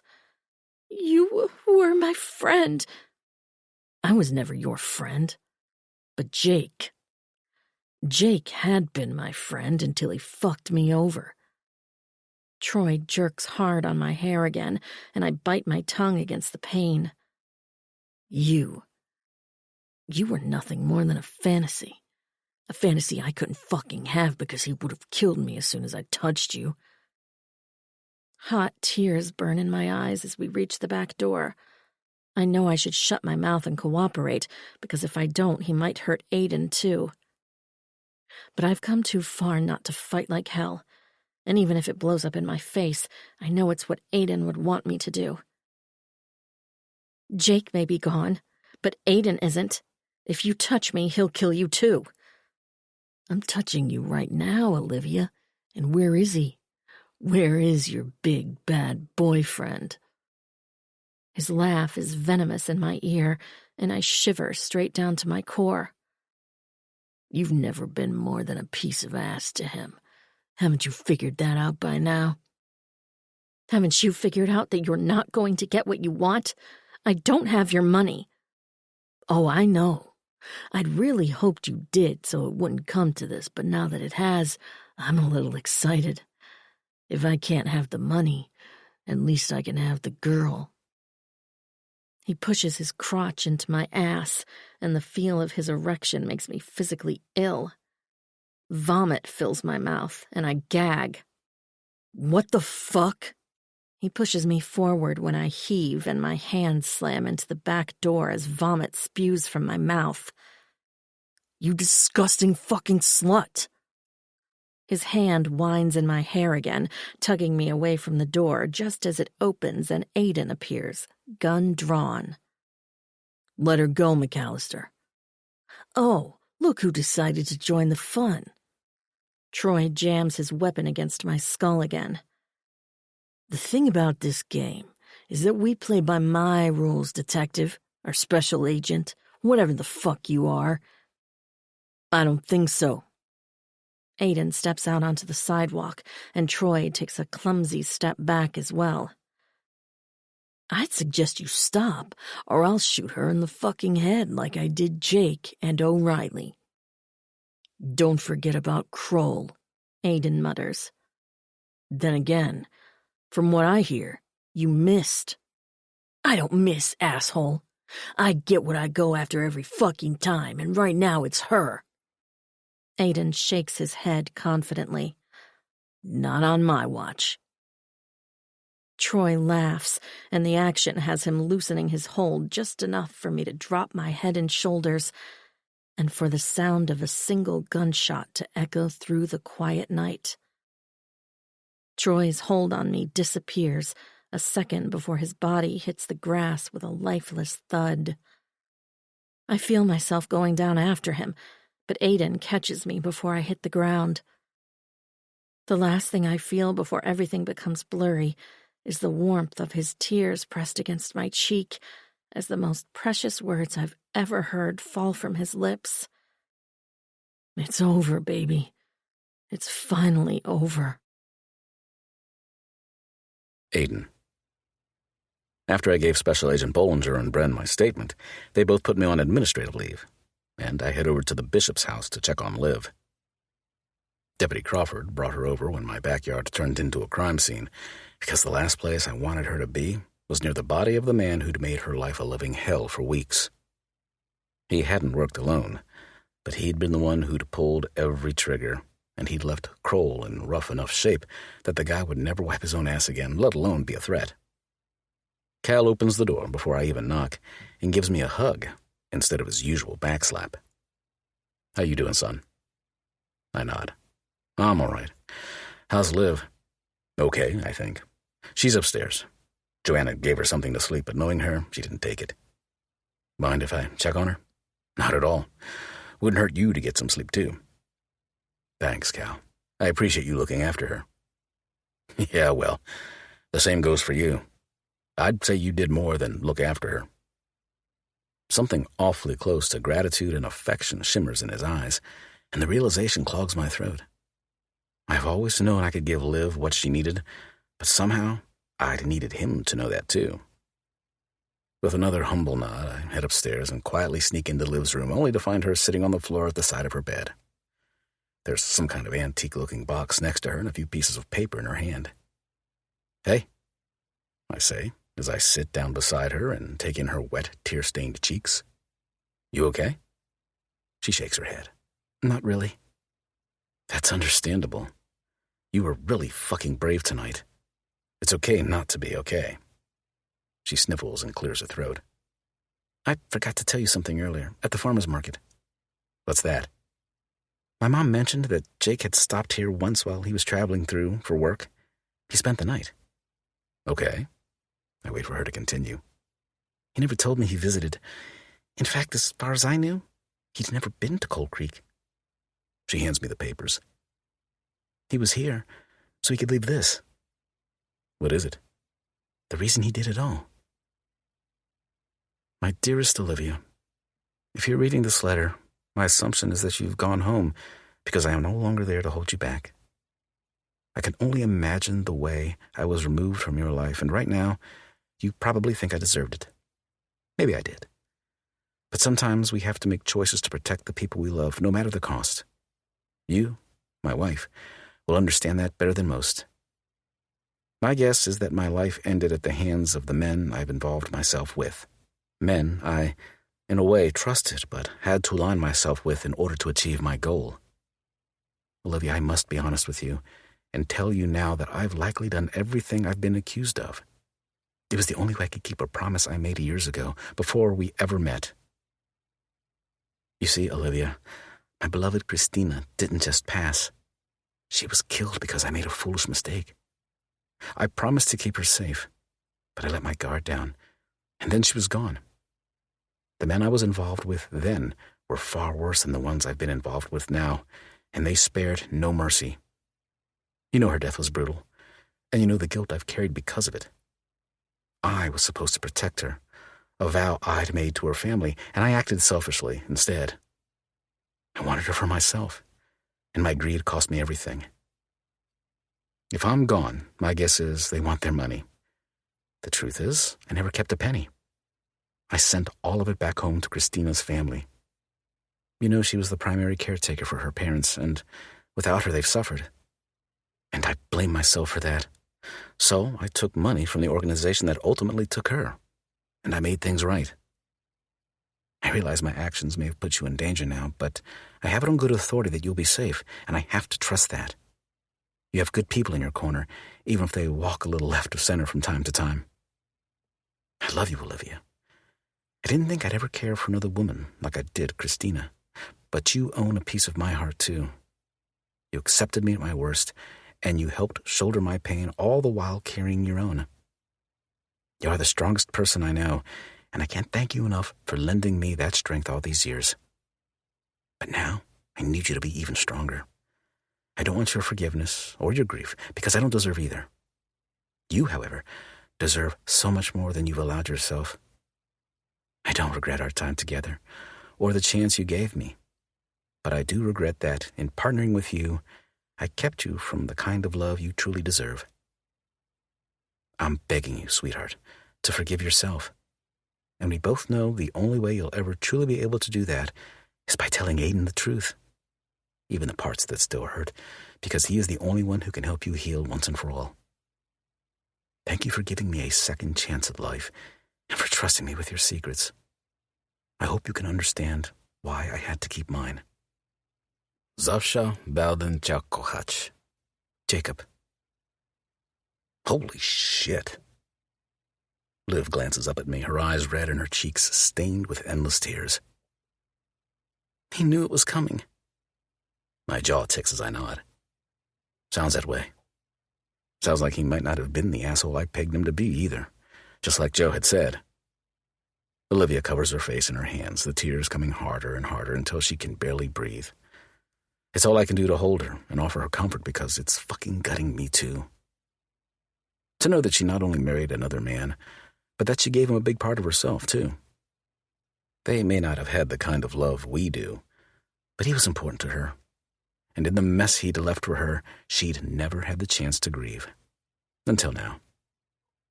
I'm sorry, I whispered into her hair.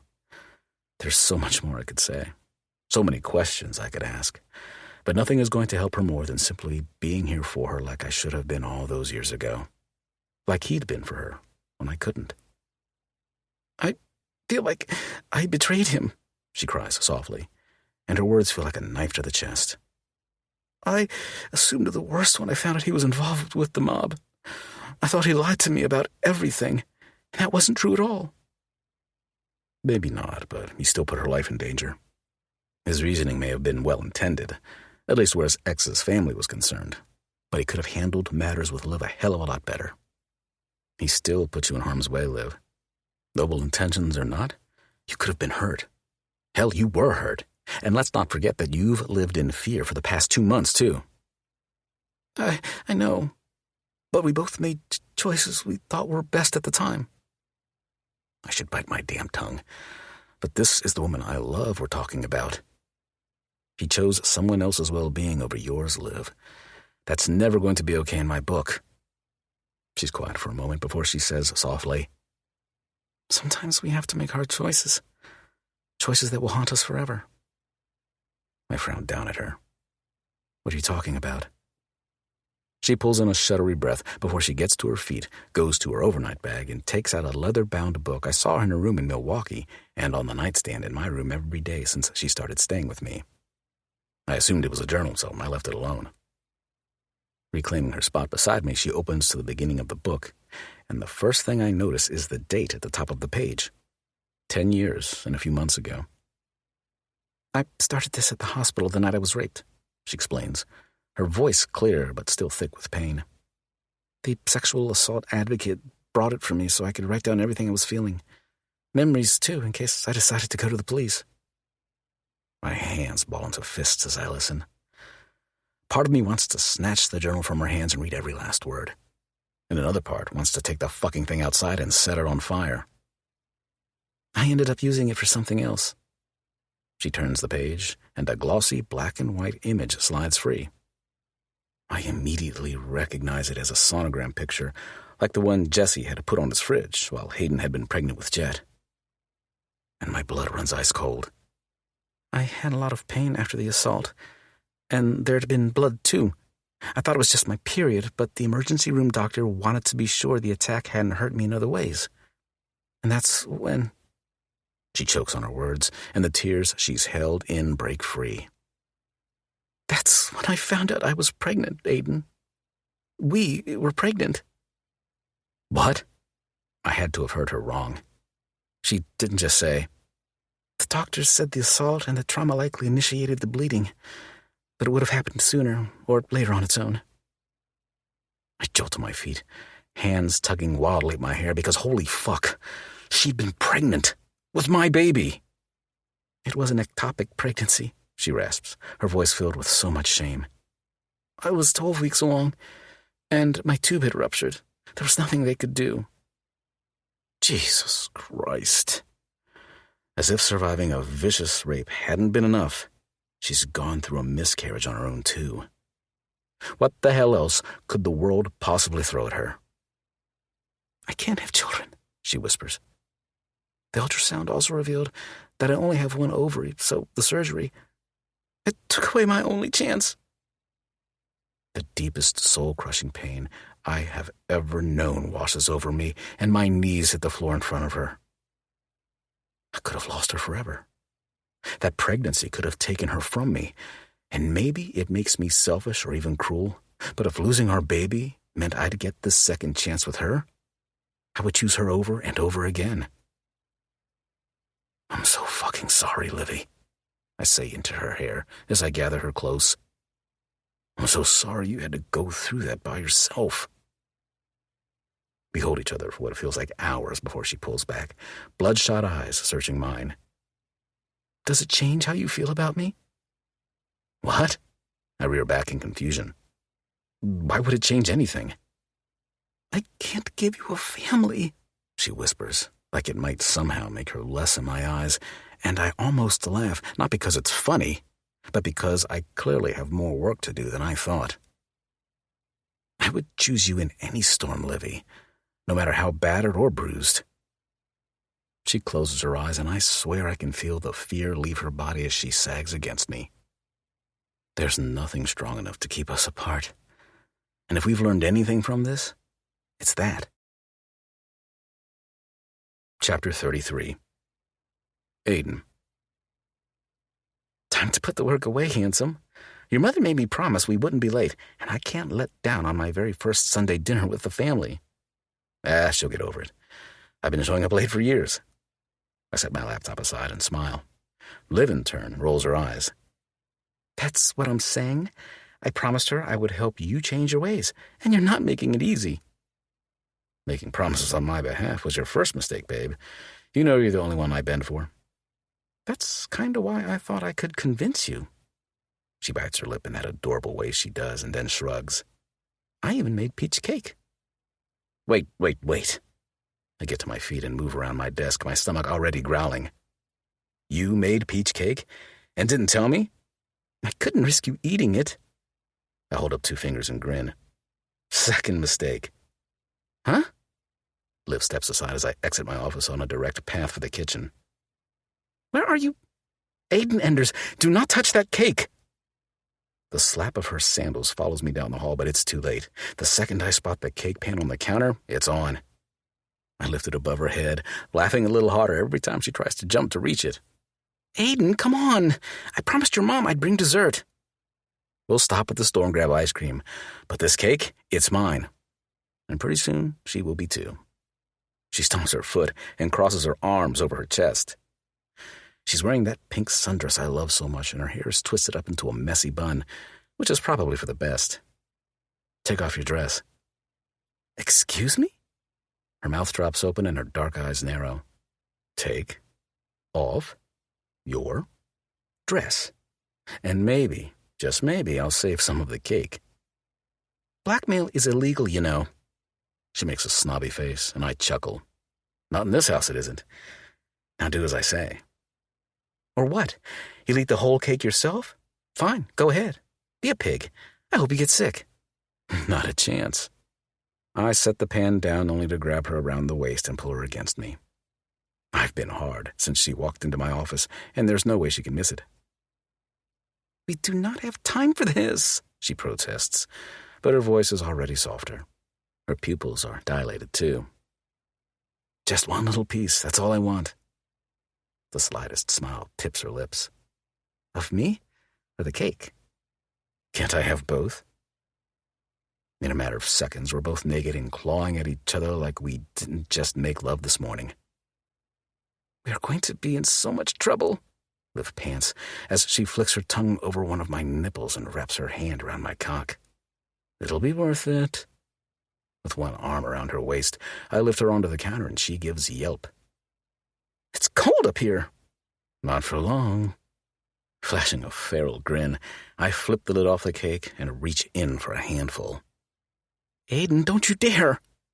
Liv's eyes go wide as she watches me smear the cake across her chest and then straight down to the center of her legs. Like I said, I want you and the cake.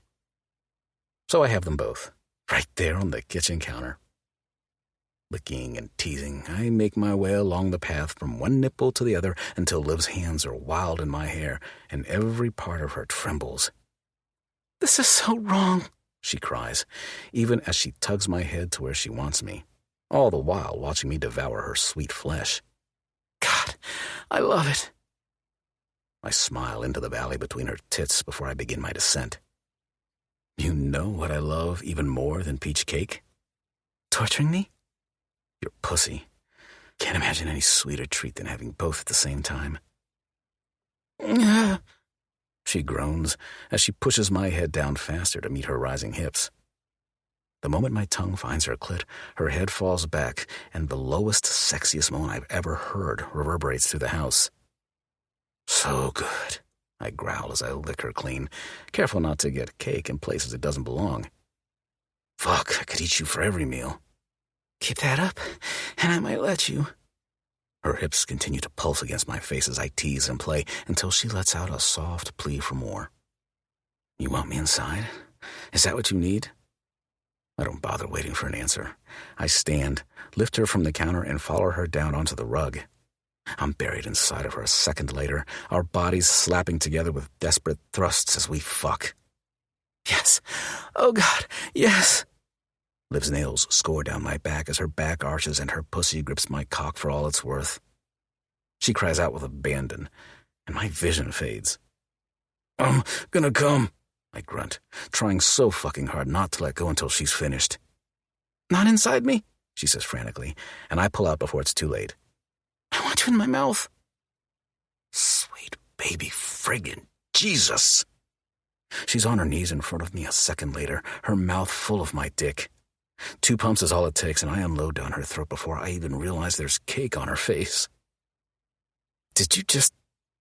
She flashes a crooked grin, licks her lips, and swipes a little piece of peach into her mouth. You made it sound so good. Fucking hell, this woman. Olivia. So what's the plan now that you're in the clear? Jinx asks me later that afternoon on his parents' back deck. Are you going to come to your senses and leave this guy? Maybe look for a younger man.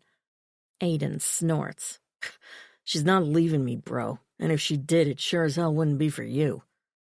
I wrinkle my nose at Jinx. I'm sorry, but he's right. I just got him back, and I'm not ready to trade him in quite yet. Quite yet? Aiden scoffs. How about never? Hayden giggles. I have a feeling you two are going to end up married before we are. You're probably right about that. Aiden winks at me. But we'll see how it goes. Uh-huh. It's only been a month since Troy showed up in Coal Creek, but my schedule for the fall and Aiden's work have forced us to make several important decisions on rather short notice. I've decided to move back to Coal Creek, I announce, and Janice gives a whoop of approval from inside the house. I'm not eavesdropping, she adds. Just cleaning up, I swear. Jesse rolls his eyes. Yeah, right, Ma. You know what happens when you lie, right? Jet's eyes go big. Your nose is gonna grow, Grammy. You tell her, little man. I laugh and continue on. After good feedback from my students, the dean agreed to let me teach virtually on a regular basis. I will have to go down to Milwaukee for meetings and whatnot, but most of my work will be done online. I loved that so much, Hayden says. It worked out so well when Jet was little. Aiden and I share a quiet smile. We haven't told anyone about my infertility, because it turns out it's not as important to him as I thought it would be.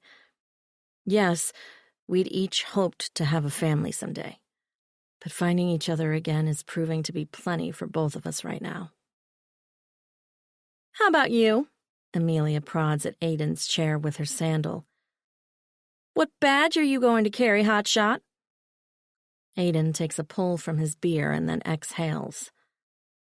Well, it turns out I can have both. I'm going to stay up here and continue working for the county as my primary. But if the feds need me for something, I'll be there for them too. Turns out I like working with small-town assholes better than big city ones. And it turns out I missed my family more than I'd realized, I add. Even Bren. Aiden groans. Not me. I definitely didn't miss him. You've seen him every day. I swat his arm and he nods. That's what I'm saying. How do you think we feel about you, man? Jinx asks, and Jesse snorts. You better be careful over there. Aiden points his beer at the eldest sibling.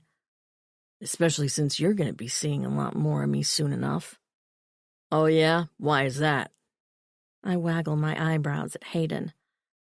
Because we're going to be neighbors. She shrieks, and Amelia falls back in her chair laughing as Jesse bites off a curse we all know he doesn't truly mean. And when is that supposed to happen? I don't have you on the calendar for any dirt work, and I'll be damned if I'm digging for you in the winter. Actually, Hayden raises her hand. They are on your schedule. I added them last week. I just didn't get around to telling you yet. He tries to glare at her, but he can't keep the grin from his face. Well then, I guess congratulations are in order. He gets to his feet and raises his beer, and one by one the rest of us follow. To Aiden and Olivia, may the home you build together be as strong as the one we were raised in. Jinx smiles, and Amelia sniffs back a tear. Aiden, well, he wraps his arm around my shoulders and kisses the top of my head. Welcome to the family, babe. I hope you grow to love this crazy bunch as much as I do. Chapter 34. 1 month later. Aiden. Are we really doing this? A giddy smile spreads across Liv's face as we stand on the front steps of the Pine County Courthouse with our marriage license in hand. The only things missing are the signatures that will make it official. I reach up and tuck a lock of dark hair behind her ear as the late September wind kicks up and teases the long strands against her face. We sure are, unless you're getting cold feet. Not a chance, handsome. She presses up on her toes and sweeps her lips across mine, just as someone clears their throat behind us. Pretty sure you're supposed to wait until the judge pronounces you man and wife, bro. Jessie claps me on the back and Hayden rolls her eyes. Ignore him. He clearly doesn't know what he's talking about, considering he gave me a child before he ever even thought about giving me a ring. Hey now, my brother protests. You're the one who came to town and seduced me. There was no time for a ring. Liv giggles. Does the order of things really matter when things work out how they're supposed to in the end? I pull her in for another kiss. I love the way you think, woman. She slaps my ass. Good. Now, Let's get inside so you can give me your last name." "Yes, ma'am." 10 minutes later, the clerk calls us back to Judge Marshall's chambers. Only the man sitting at the judge's desk is not the burly old man I've sat in court with countless times over the past decade. "Good afternoon, folks," my best friend says as he rocks back in the judge's chair like he owns the damn place. "I heard a rumor you two might be dropping in today, on the sly, like you apparently do everything." "Bryn, you are out of your mind if you think you're going to stop me from getting married today," Liv says through gritted teeth, and her brother tips his head back and gives a bellow of laughter. "Oh, baby sister, you have no idea." His gaze, still amused but also a bit spiteful, locks on mine. "Did you really think I'd let you just up and marry my only sibling, Enders?" Liv stomps forward, her simple white dress swinging around her thighs as her hands ball into fists at her sides. "Brendan Callum Bishop, we are not doing this today." He rises from the chair and comes around the desk. Curiously, he's dressed almost as nicely as I am in slacks and a button-down instead of his usual Pine County Sheriff's Office attire. "You really love this guy?" he asks her, lifting his chin toward me but never taking his eyes off her. "You know I do." He surveys her for a long moment, his jaw pulsing beneath his ginger beard. "All right, that's all I needed to hear." The clerk clears her throat and hands Bren a book. "Here you go, Sheriff." And that's when it clicks. Holy shit. "Man, are you serious?" My voice is low from the sudden pressure in my chest. "If I can't be your best man, I figure maybe you'd let me be the minister instead." Liv gasps, and Jesse chuckles behind us. "Oh shit, I forgot about that." "Forgot about what?" Liv demands. "He's ordained," I explain, and Bren beams like a damn kid. "Figured it might come in handy someday, and lo and behold, here we are." Liv glances from me to him and back again with tears in her eyes. "Are you serious? He can legally marry us?" "Yep. And to be honest, I wish I had thought of it myself. What do you say, Dr. Bishop? You okay with this guy pronouncing us Mr. and Dr. Enders?"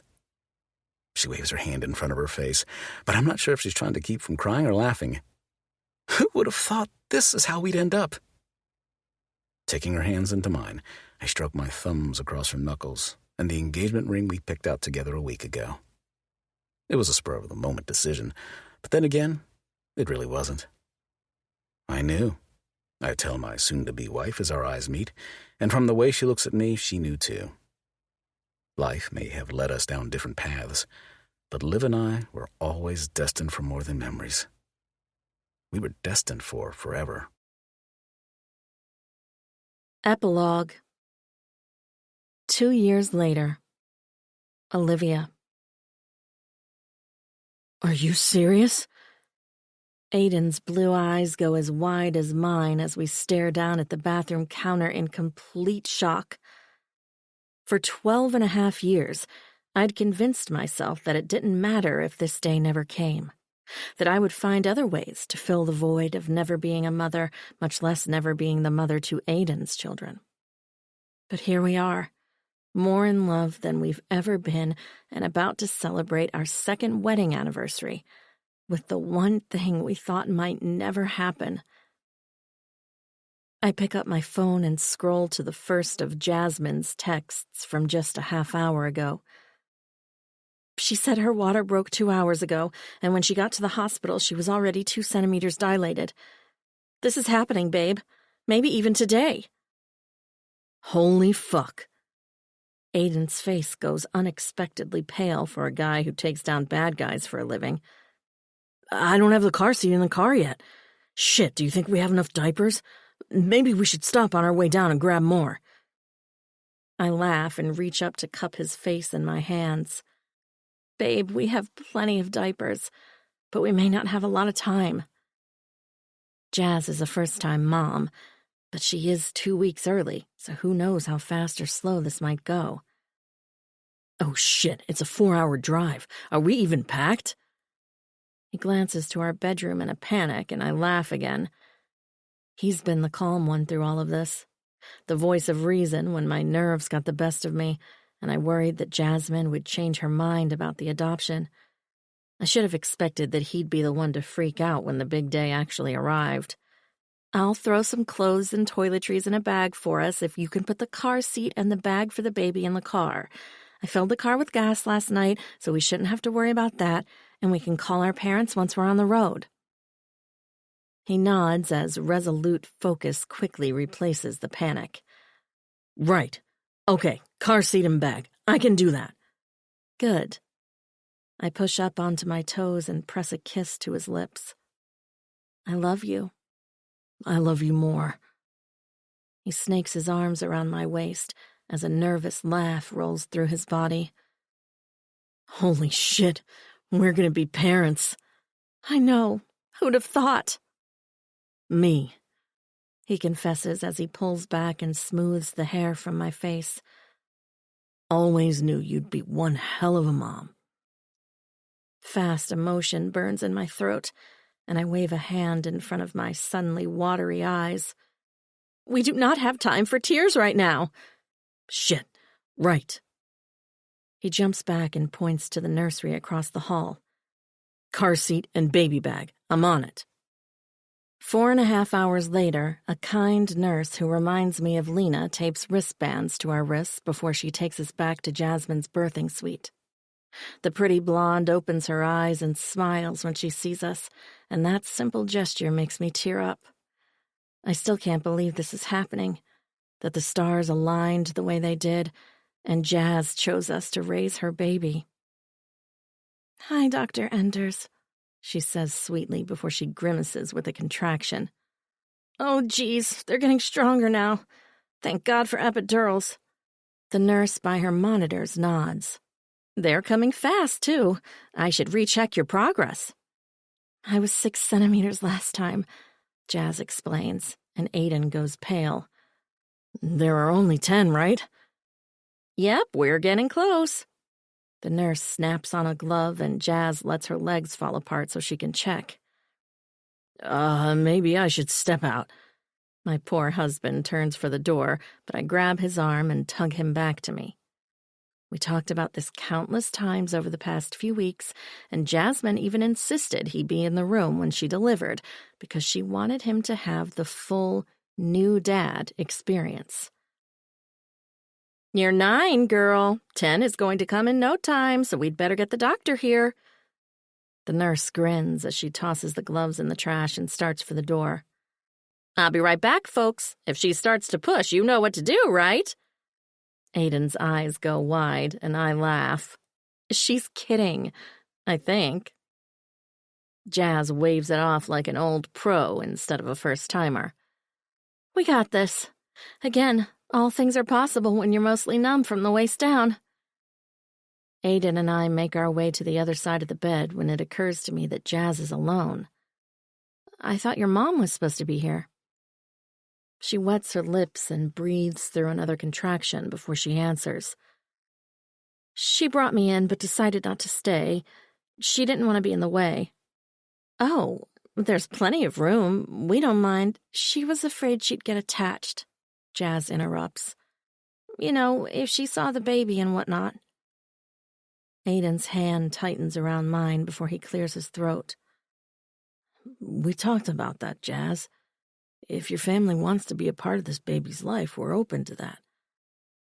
Jasmine's dark eyes fill with tears. I know, and eventually we will be, but I don't know if it's a good idea right now. This poor girl. My heart has hurt for her from the day she came into my office during office hours and broke down in tears. She'd found out she was pregnant one week, and the very next her boyfriend had been killed in a car accident. She'd been scared, but so freaking brave, and I'd seen so much of myself in her. A month later, she came back and told me she'd decided to put the baby up for adoption because she wasn't ready to be a mom on her own. She'd talked to her family, and though they'd been apprehensive at first, they came around. Jazz had asked if I knew anything about how the adoption process worked, and I think I knew in that moment how this all would end. Aiden and I had been researching our options for a few months, so I shared what I knew. It took Jazz 2 days to come back and ask if I'd be her baby's mother. The rest happened just as fast. Aiden and Jazz met and immediately hit it off. It helped that the baby's biological father had been in the police academy, so they'd bonded over that. And with Jazz's plans to teach English as a second language overseas, we really couldn't have been a better match. We could give her baby the life that she would have liked to if things had been different for her.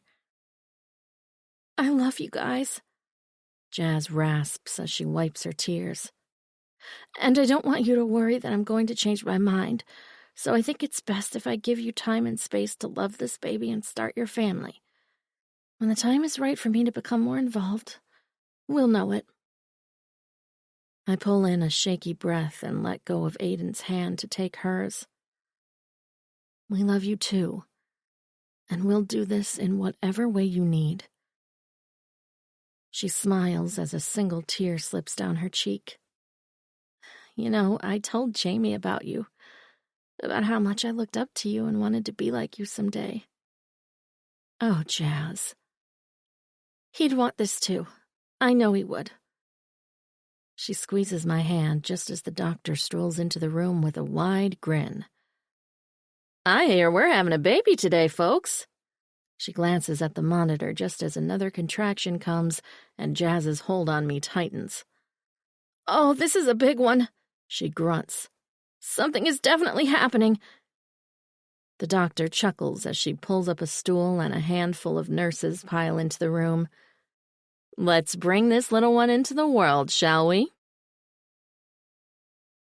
Aiden. Is it weird that I think he looks like you? I glanced down at our son, swaddled in a hospital blanket with a blue and pink striped hat covering his mess of light brown hair. There's a tiny divot in his chin, and his eyelashes are so long they touch his cheeks. He's way better looking than me, babe. And if he ends up with Jazz's dark eyes, chances are he'll look more like you. Liv snuggles in close to me and rests her head on my shoulder. What do you think, Jameson? Are you going to look like either of us? Or are we just crazy? Crazy in love, for sure. He's only been here for a couple of hours, but I already love this boy with everything in me. I remember Jesse saying something similar after Jet was born, and I thought he was being dramatic. Turns out I'm just as guilty, but there's no shame in this kind. No doubt about that. Liv reaches out and strokes a finger down Jameson's cheek, and his little pink lips purse in his sleep. He really is perfect, isn't he? Just like his mama. I lean over and take her mouth in a kiss. I love you, Livy. I love you more. Not a bad anniversary present, huh?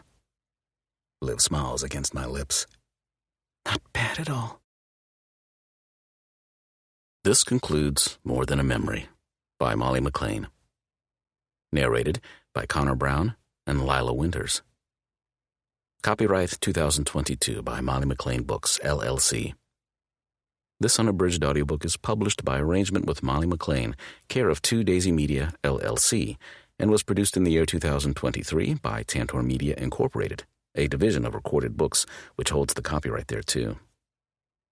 Please visit Tantor.com for more information on our growing library of unabridged audiobooks.